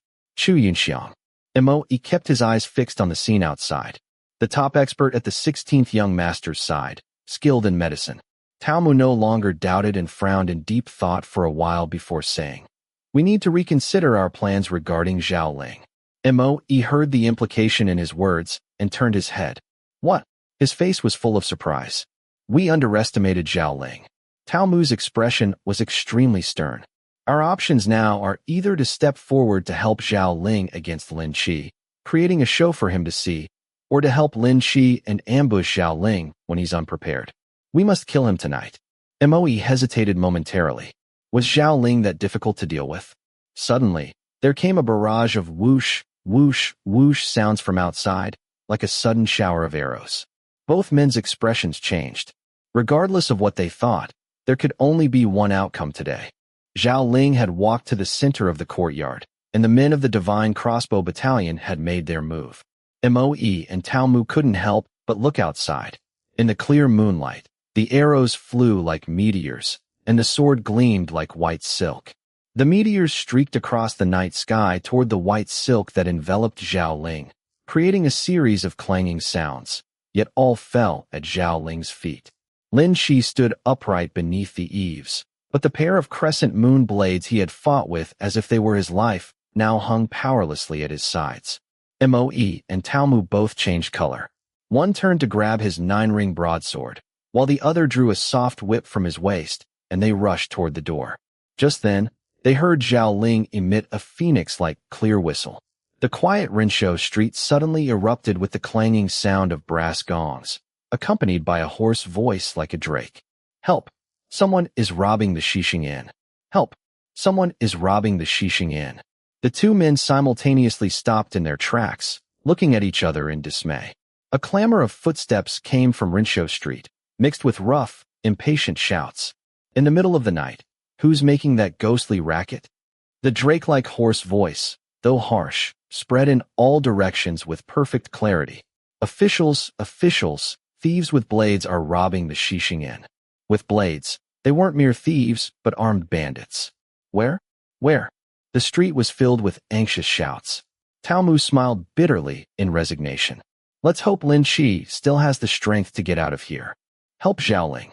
Moe hesitated, still somewhat unwilling. Tao Mu gave him a profound look and had already opened the door. "Brother Zhao, what has happened?" Lin Qi immediately understood and made a gesture to the crossbowmen hiding in the shadows. Together, they retreated like the ebbing tide, completely vanishing. Zhao Ling put away his sword without pursuing them. Instead, he flicked his toe, and with a flash of cold light, a broken arrow whistled through the air and embedded itself in the main gate, trembling with a humming sound like a peerless sword unsheathed. Following behind Tao Mu, Moe's expression changed dramatically. His heart shuddered, and after a pause, he said, "Brother Zhao, what happened?" Zhao Ling stood as straight as a pine tree. Hearing this, he slowly turned, his expression calm, his black eyes as clear as the morning stars on the horizon. "And who might this be?" He looked at Tao Mu, smiling slightly. His smile even carried a touch of warmth and friendliness, but with the backdrop of broken arrows scattered around him, Tao Mu inexplicably felt a bone-chilling cold that left his limbs numb. He stepped forward with a smile and cupped his hands in greeting. "I am Tao Mu, Brother Mo's brother." After questioning and signing statements, it was broad daylight when Zhao Ling, Moe, and Tao Mu finally left the yamen. Zhao Ling bowed with cupped hands toward Moe and Tao Mu. "What plans do you two gentlemen have? If you don't mind, I'd like to treat you to breakfast." The two returned the greeting and were about to speak when the innkeeper, who had also been released, came running after them. Master Mo," he wailed as if at a funeral. "What is going on? What kind of people have you offended? How did military crossbow arrows get involved?" He pulled at Moe.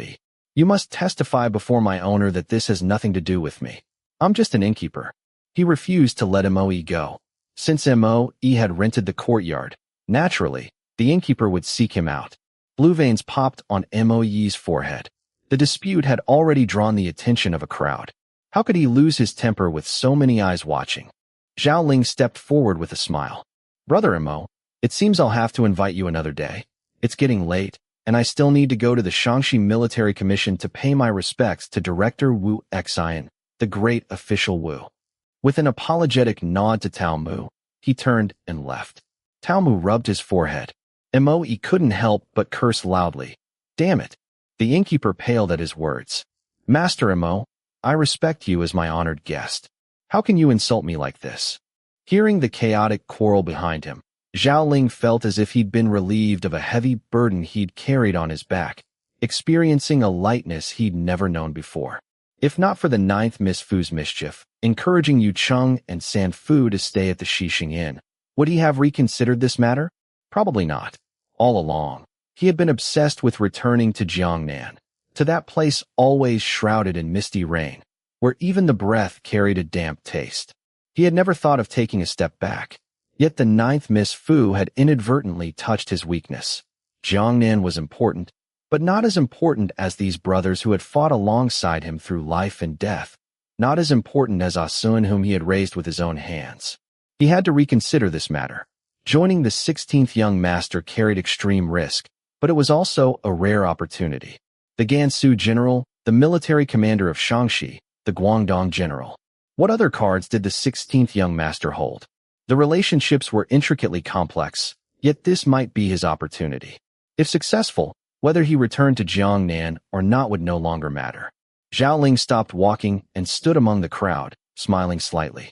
His smile carried a hint of fondness he was unaware of.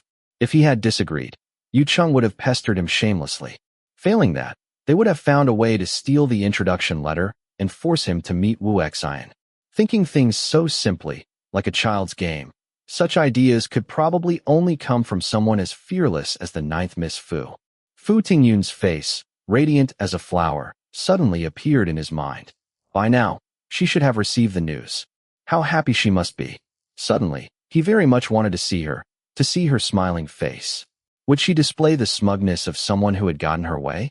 Or would she pretend not to know while secretly flashing a cunning smile behind his back? Zhao Ling was quite looking forward to it.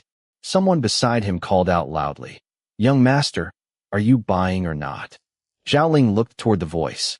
A burly man carrying baskets of fruit glared at him, dissatisfied. "Are you buying or not? Say something. Standing like a door plank in front of me, you're blocking my business." The pears were bright yellow, the apples bright red, and the watermelons were a lovely emerald green. The Mid-Autumn Festival was just 2 days away. This was her first time away from home. She hadn't spent the festival with her family before, had she? Thinking of this, as if possessed, he pointed to the watermelon in the basket. "How many copper coins for one?" The burly fruit seller rolled his eyes. "Copper coins? Do you think this is a year of a good harvest? This is a year of famine. 3 taels of silver for one." Zhao Ling knocked on the main gate of the Willow Lane residence with a watermelon in hand. Old Master Lu, Madame Lu, Yang Yu Cheng, Asan, and Zhengsen all excitedly gathered around him. "Ninth Master, are you all right?" "Ba Buddha, you finally returned safely." "Ninth Master, you didn't see it." That Mo Yi's face turned green. They all chattered simultaneously, but his gaze fell on Fu Tingyun, who was standing far away under the eaves of the main house. She wore a moonlight white right lapel short coat of Songjiang cloth and a bright blue coarse cloth skirt. Her black hair was casually coiled with 2 small jasmine flowers pinned in it.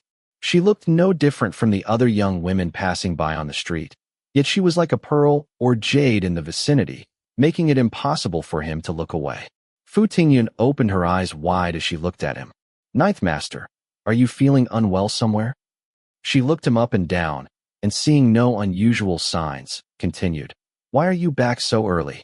Young Master Yang said you would go to the military commission early in the morning to pay your respects to official Wu. Did you go but not meet him?" Her bright gaze made Zhao Ling feel uncomfortable all over. He raised the watermelon in his hand. "Oh, I encountered someone selling watermelons, which is quite rare, so I bought a few back to celebrate the Mid-Autumn Festival. I'm heading to the military commission now." Chapter 57. Rabbit lanterns, lotus lanterns, watermelon lanterns, and an octagonal crystal revolving lantern, all brilliantly illuminated the courtyard, bathing it in light. 2 round black lacquered tables, one large and one small, were placed in the center of the courtyard, separated by Lingshan stone fan-shaped dividers. Blue and white porcelain plates were piled with pears, apples, grapes, mooncakes, melon seeds, peanuts, and sliced watermelon. Zheng Sanyang and the Lu family's maid, Lu Wei, were boiling water to make tea on the steps nearby. Ah Sun carried Linshun on his shoulders, running wildly around the courtyard, with Linchuan's giggles sprinkled across the ground. Yang Yuqing, sitting with old Master Lu at the large round table, smiled and scolded Ah Senior, "Be careful not to frighten the child." Zheng San, who walked in carrying a wine jar, hurriedly said, it's fine, children like children." Madame Lu chuckled behind the screen. Zhao Ling, walking out of the side room, looked at everything before him with unprecedented peace and tranquility in his heart. Wasn't this what he had longed for all along? He had thought that only by returning to Jiangnan, only by settling those past matters, would he be able to feel this way. Unexpectedly, the scene from his dreams appeared before his eyes without warning. By letting go of his obsession, taking a step back, the world had opened up before him. It turned out that what he had hoped for, what he had longed for, had always been by his side, right before his eyes. He couldn't help but look up, searching for Fu Tingyun's figure. Fu Tingyun sat beside Madame Lu. Compared to her simple plainness of the past 2 days, she had dressed up specially today. She wore a moon-white silk right lapel blouse embroidered with lake green 4 persimmon patterns at the cuffs and hem, a lake-colored 8-xiang skirt with lake green floral embroidered edging, and red gold lantern earrings inlaid with lapis lazuli that swayed gently against her jade-like face, creating a captivating effect. Zhao Ling felt his heart skip a beat. Sensing someone watching her, Fu Tingyun looked up. Her face was like a delicate lotus blooming in summer. Seeing it was Zhao Ling, she pressed her lips together in a smile, her eyes more dazzling than jewels. Ninth Master. Fu Tingyun stood and curtsied. Those nearby who heard the movement all looked over, calling out, "Ninth Master," one after another. Zhao Ling smiled, cupped his hands in greeting to everyone, and sat down beside Old Master Lu. Old Master Lu and the others all stood up. "No need for formalities today," Zhao Ling smiled. "It's rare to be this happy." "Yes, yes." Yang Yuqing was the first to sit down again. Universal celebration, universal celebration. Everyone laughed and sat down without ceremony. Yang Yuqing hurriedly ordered tea to be served. Lu Wei brought the tea. Zheng Sanyang, holding Linshun, returned to sit by the stove, peeling grapes to feed the child. Ah Sun, now free, sat down beside Zhao Ling. "Ninth Master," he said excitedly, "after the 15th of the 8th month, will you become an official?" His clear childish voice was full of innocent charm. Everyone laughed again. "I told Official Wu I have some private matters to take care of," Zhao Ling said, his gaze intentionally or unintentionally glancing at Fu Tingyun. "I'll report to the Military Commission office on the 25th of the 8th month." "Oh." Ah Sin jumped up excitedly. "I'll be an official's attendant from now on. I'll be an official's attendant from now on." This sent everyone into fits of laughter. Lu Wei, who was serving tea, heard this and quickly glanced at Zhao Ling, a blush suddenly appearing on her pretty face. She quickly looked around at everyone present, and seeing that they were all looking at Zhao Ling and no one had noticed her, she let out a long sigh of relief. He could just speak normally. Why did he need to glance at her? It was as if he were explaining something to her. The thought flashed through Fu Tingyun's mind, and her ears burned. It must be because that day she had immediately asked him if he had gone to the military commission to see Official Wu. At the time, she had only been anxious about changes in the situation, but thinking about it now, she seemed like a wife pressuring her husband to study and seek official rank. Would Zhao Ling think of her that way too? With this thought, Fu Tingyun was greatly startled. Could it be that his thoughts matched her guess? She was mortified and couldn't help but turn slightly to look at Zhao Ling. He was listening to Old Master Lu speak. "I've always worried about the Ninth Master. If the Ninth Master can think about joining the army, about pursuing an official career, I can sleep soundly from now on." In the lamplight, there was a glimmer of moisture at the corners of his eyes. Zhao Ling was quite surprised. He hadn't expected that his actions would cause such concern. If his parents were still alive, would they be like Old Master Lu? And then there was the ninth Miss Fu, who could come up with those ideas. She must have been thinking about this since she saw the 16th young master's name card for him. Otherwise, she wouldn't have figured out all these connections, and she wouldn't have convinced Yang Yuqing to act according to her ideas. His gaze couldn't help but drift toward Fu Tingyun. Their eyes met. Fu Tingyun was overwhelmed with embarrassment and wanted to look away, but she saw a hint of confusion in his eyes. She was stunned. Today was a joyous occasion. From now on, he would be on the right path. Why would he feel confused? Could it be that what everyone considered the right path was not to his liking? She began to feel uneasy. This matter, after all, had been instigated by her. 1,000 gold pieces can't buy preference. If he didn't like it, he could find fault even in the best situation. At this point, let alone establishing a career, just staying in the military camp would be torture for him. It was like how she disliked painting landscapes. Picking up the brush made her feel irritable, not to mention copying others' works. She had even thrown her brushes into the pond because of it. If that was the case, she would need to find a way to persuade him. She was so immersed in her own emotions that she momentarily forgot that Zhao Ling was still looking at her. Zhao Ling was met with eyes as panicked as those of a little deer. He was very puzzled. Why was she panic-stricken? Was it because he had caught her looking at him? At this thought, his heart began to race. Could it be that she had been stealing glances at him? This idea made his heart incredibly soft, and it beat even faster. But soon, a trace of sadness appeared in those startled eyes. Why did she become sad? Was it because the Mid-Autumn Festival made her feel lonely, away from her family's company? Zhao Ling suddenly felt somewhat restless. Jin Yuanbao would return before the 25th of the 8th month. He wondered what Madame Fu planned for her daughter. From what he knew, the remaining relatives in Madame Fu's family were all distant, and the 9th Miss Fu had been disowned by the Fu family for those reasons. Rather than seeking refuge with those distant relatives of unknown generations, she might as well stay in Willow Lane. After all, he would soon be joining the army, and whether he could return to Xi'an Prefecture was still uncertain. Having made up his mind, he felt somewhat settled. He thought that he should still hint at this intention to her to prevent her from being constantly disturbed. Previously, when she had been drugged, he had gone to great lengths to treat her, and he didn't want her to become depressed and fall ill. Having decided, he was about to stand up and say something when Old Master Lu offered him a toast. 9th Master, you not only saved the lives of us old couple, but also helped avenge my son, daughter-in-law, and grandson. For great kindness, no thanks are needed. I won't say more, just a cup of thin wine to express my sentiment. With that, he tilted his head back and drank first in respect. Zhao Ling smiled and picked up his wine cup, but then came Fu Tingyun's exclamation. 9th Master, your illness hasn't fully recovered. Perhaps you should substitute tea for wine. As soon as the words fell, the courtyard was dead silent. Everyone looked in surprise toward the screen.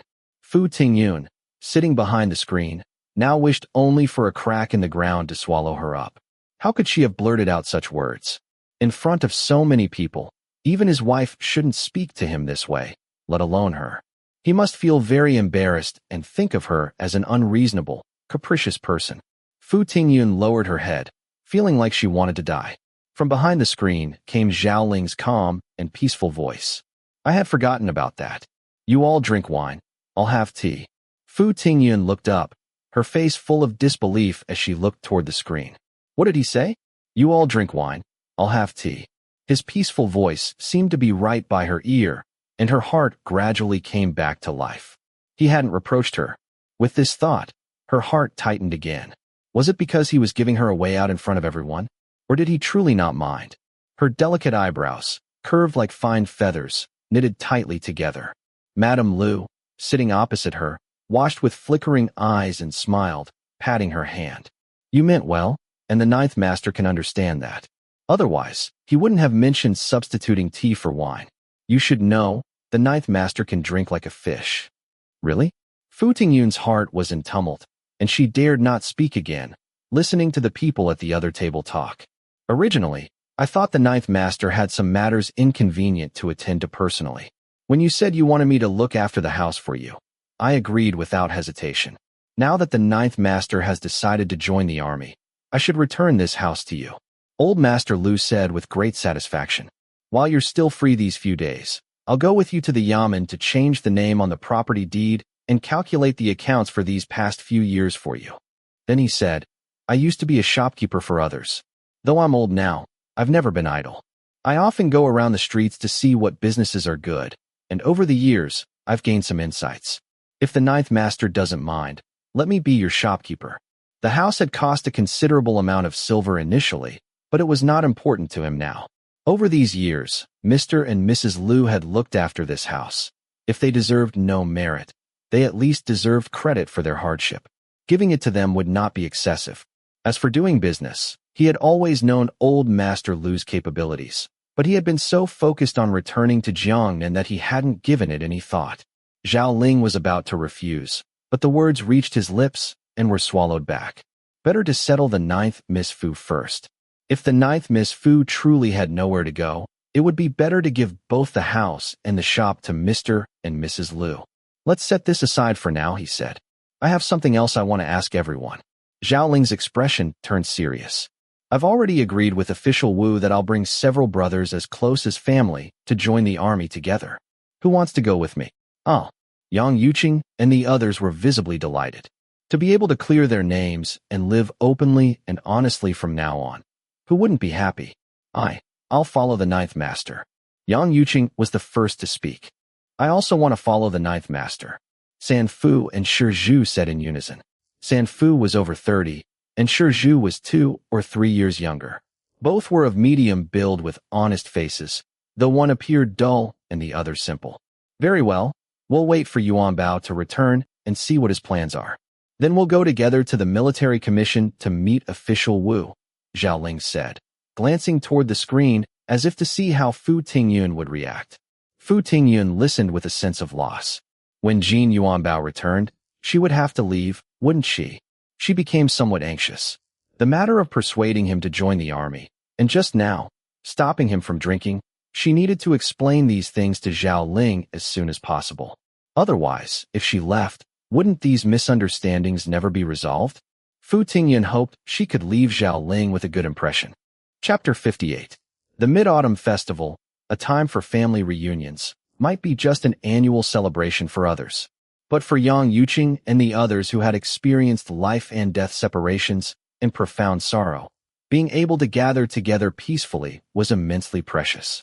Everyone's face radiated with happiness as they admired the moonlight, ate mooncakes, drank Jinhua wine, and enjoyed the festive, lively atmosphere amid the noise.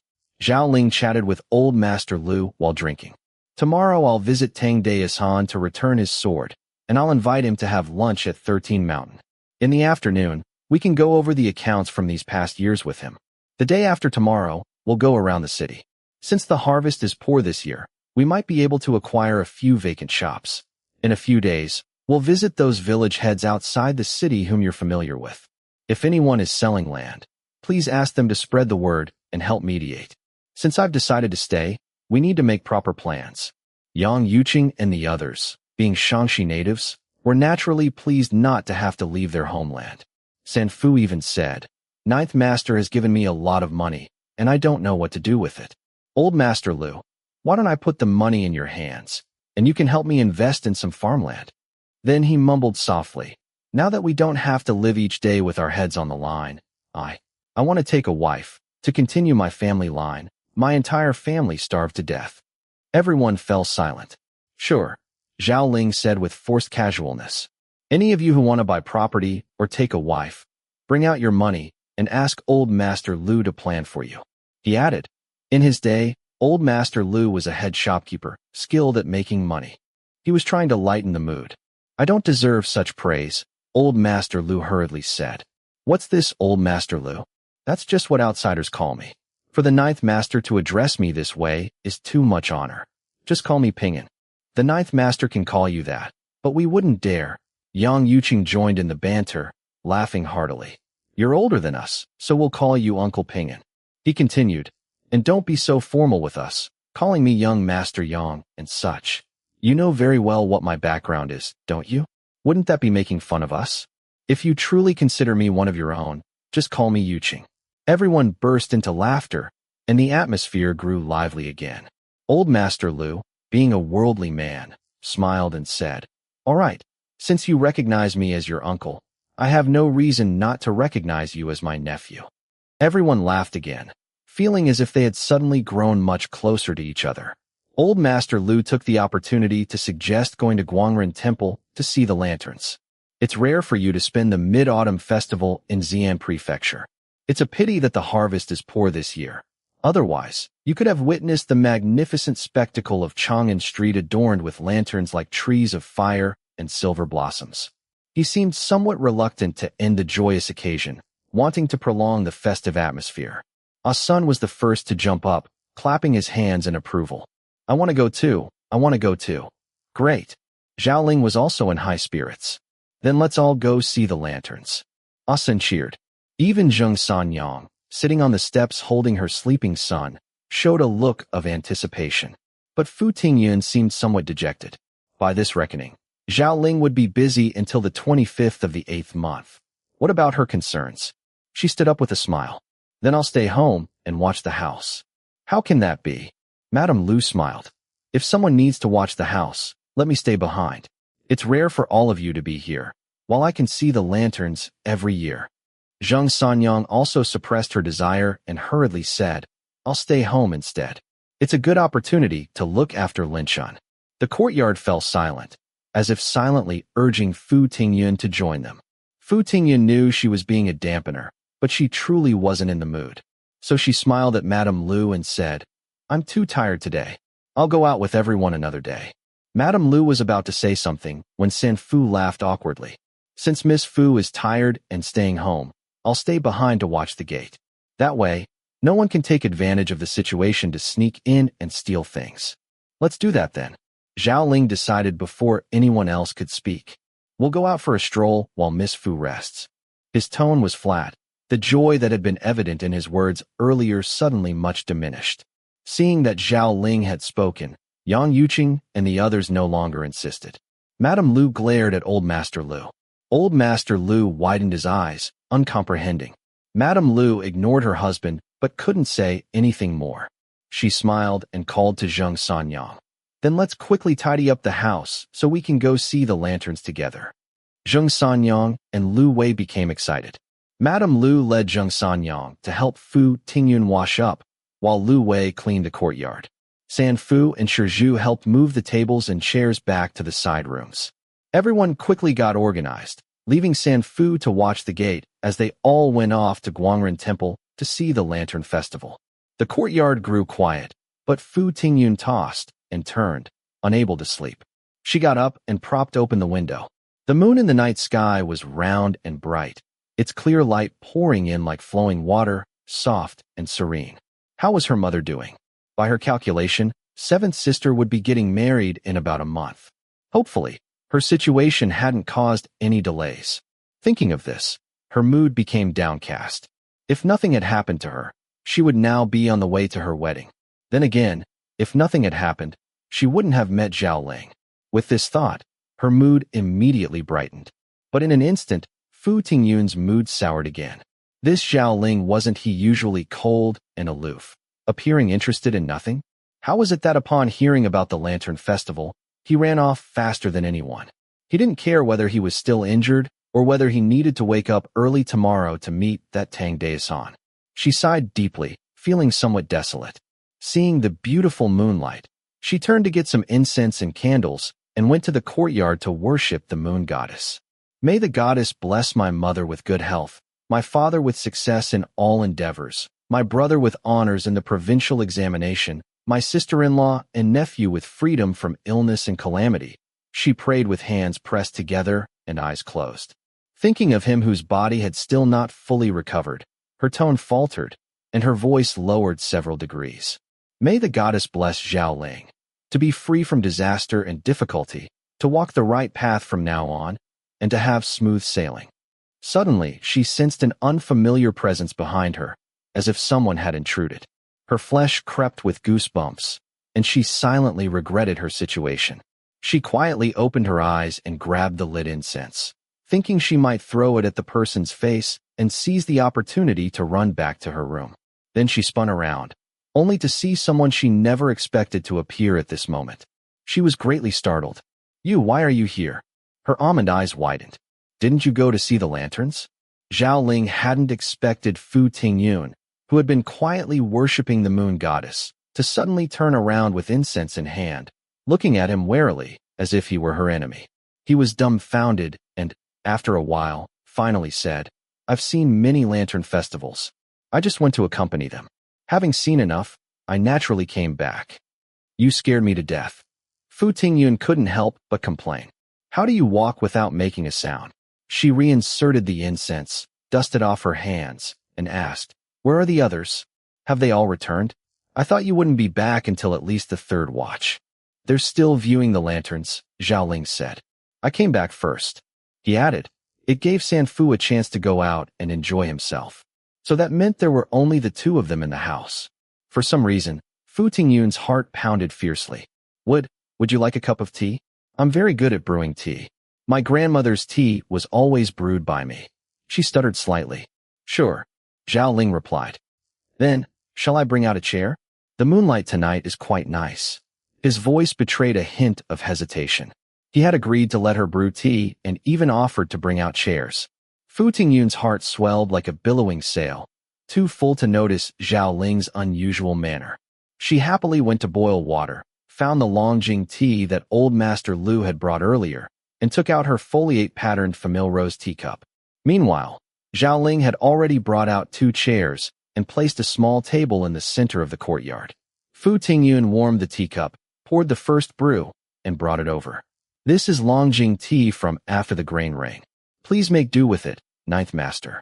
Longjing tea picked before the Qingming festival was the best, that picked before the spring rains was second best, and Longjing picked after the grain rain was no longer of premium quality. The two sat on either side of the small table.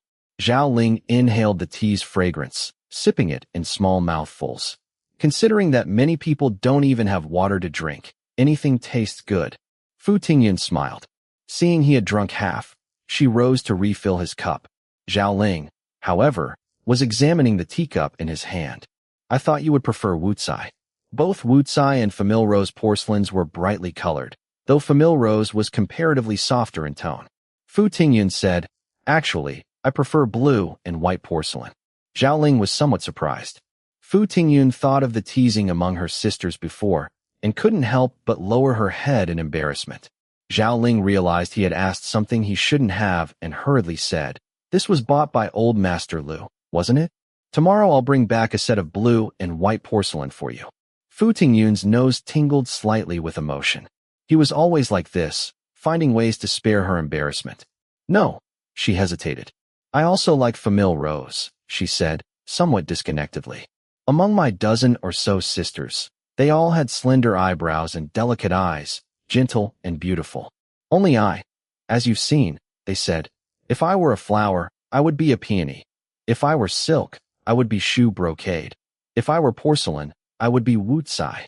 Her voice grew softer as she spoke, her tone increasingly dejected.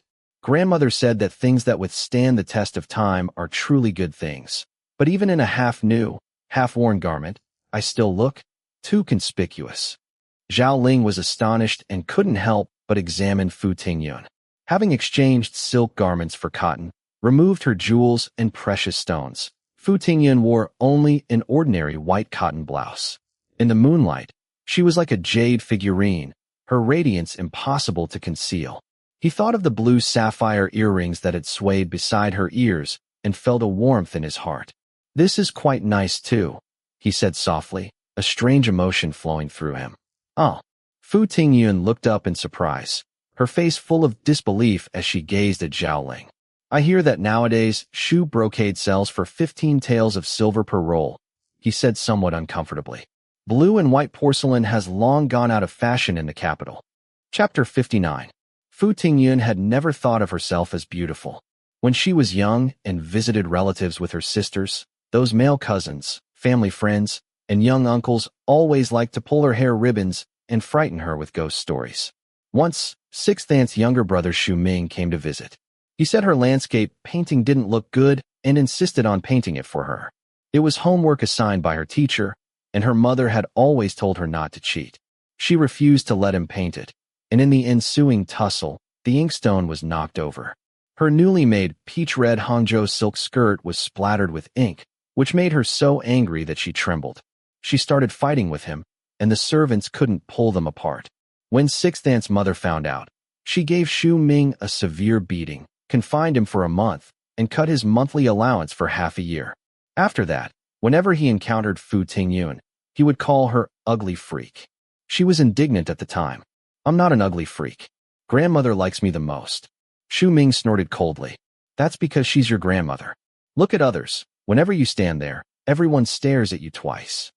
Fu Tingyun didn't believe him and argued with him for a while, but secretly began to observe. She discovered that, indeed, as Xu Ming had said, no matter where she went or whom she was with, others would give her a second glance. She felt deeply hurt and cried into her pillow. When her wet nurse found out, she comforted her. That's because our ninth miss is the most beautiful. Fu Tingyun didn't believe it. You say that because you're my wet nurse. The wet nurse said she would tell her mother. I'll let Madam speak to Madam Xu. I'd like to see if the Xu family's young master still dares to talk nonsense. She felt even more depressed. So you're saying I am ugly? No, no. The wet nurse hurriedly denied. But Fu Tingyun had already buried her face in the bed and started crying again. If you complain to Madam Xu, she'll punish the Xu family's young master again, and he'll go around calling me ugly freak again. These were just childish disputes. Even if the wet nurse told Fu Tingyun's mother, her mother wouldn't go to Madam Xu over such a trivial matter. Besides, Madam Xu had already punished Xu Ming. If the Fu family expressed any more displeasure, people would say the Fu family was narrow-minded and intolerant. The wet nurse said this merely to console Fu Tingyun. Now, seeing that she had become fixated on this, the wet nurse could only say, for a noble lady, modesty, prudence, steadiness, and dignity come first. As for appearance, the wet nurse thought for a while and said, which woman became a primary wife just because of her looks? Otherwise, why would there be talk of 3 obediences and 4 virtues, or learning, women's work and needlecraft? Everyone would just compete on appearance. Fu Tingyun thought of the beautiful concubines in fourth uncle's household, and her crying gradually subsided. The wet nurse breathed a sigh of relief and gently comforted her. Our young miss will be a mistress of a household in the future, managing the inner affairs. If you want to learn from the old madam, the first madam, and your mother. Be virtuous, gentle, chaste, quiet, respectful, and obedient. Fu Tingyun deeply agreed and put effort into the virtues of womanhood, morality, speech, appearance, and skills. When she studied with her sisters under their teacher, she was always very serious. Though she joined in the laughter and play with her sisters, when alone, she would always practice quietly. Over time, she became the best among her sisters in everything, excelling in all areas. Her grandmother constantly praised her innate intelligence and took her along when visiting her aunt in Nanjing. Because of this, she gained Madame Yu's favor and became engaged to the Yu family, making all her sisters envious. From then on, she became more convinced of her wet nurse's words. But now, Zhao Ling had said, Shu brocade sells for 15 taels of silver per roll, and blue and white porcelain has long gone out of fashion in the capital. Was he complimenting her? Could it be that he found her attractive? Fu Tingyun lay in bed with a foolish smile. He must be complimenting her. She thought of when he mentioned the flaky mooncakes. I heard you made them. The filling is sweet but not cloying, even better than the pastries from Minghua Tower. He had gazed at her quietly, his eyes brighter, gentler, and more serene than the bright moon above. It was as if rippling water waves were hidden between his brows, making one want to immerse oneself in them and never awaken. She didn't dare look too long and slightly lowered her head. Thinking of this, Fu Tingyun's face reddened. She knew of Minghua Tower in Suzhou. When people mentioned Jiangnan pastries, they would mention Minghua Tower. Or was Zhao Ling just consoling her? As always, finding a way to save her face. She immediately couldn't lie still and jumped out of bed to look at herself in the mirror. Skin as delicate as flower petals, eyes sparkling like morning stars, lips as red as cinnabar. Fu Tingyun's jade-like fingertips slowly slid from her cheek to her chin, and she pressed her lips together in a smile. The young woman in the mirror smiled back, like a blooming flower, momentarily radiant. He must like her too, right? She slammed the mirror down on the dressing table with a bang. He was the first to think she was beautiful. If it were someone else, she naturally wouldn't believe it. But Zhao Ling naturally wouldn't deceive her, wouldn't lie to her. So in his heart, she was indeed beautiful. Fu Tingyun felt her face burning hot. The joy in her heart was like ocean waves crashing against a cliff, each wave higher than the last, making her spirit sway. Not knowing what to do, she closed her eyes and lay face down on the bed, burying her face in the quilt. When preparing her wedding clothes, she had spotted a fabric she liked, bright red with gold ground, woven with honeysuckle, lilies, peonies, and roses, splendid and dazzling, very eye-catching. She liked it very much. Her mother, however, said that the fabric wasn't very good, and the embroidery was too bright, not dignified enough. She chose a sapphire blue with gold ground, woven with peonies, chrysanthemums, orchids, and plum blossoms. It was beautiful, but the pattern was too orderly, not like that bright red fabric which exuded a charming allure. Would Xi'an Prefecture also have that kind of bright red fabric woven with honeysuckle, lilies, peonies, and roses? She imagined what she would look like wearing such a garment. Black hair, snow-white skin, rosy lips complementing the bright red garment. Surely she would be radiantly beautiful. Would Zhao Ling be dumbfounded when he saw her? The more she thought about it, the more she liked it, and she secretly smiled under the covers. Tomorrow morning, she would greet Zhao Ling, then go shopping with Madame Lu. Perhaps they could buy the same fabric. But with a change in thought, the smile froze on her face. She was still in mourning. How could she wear bright red clothes? Fu Tingyun couldn't help but sit up. There's a saying, for a woman to be attractive, wear mourning. Unfortunately, she had never had much affinity with elegant colors like moon white, lake color, or pale blue. These colors on her couldn't match the clarity of her skin, making her black hair seem too dense and her lips too red, like ink spilled on plain silk or crimson dotted on white paper. The colors were too bright, appearing out of place.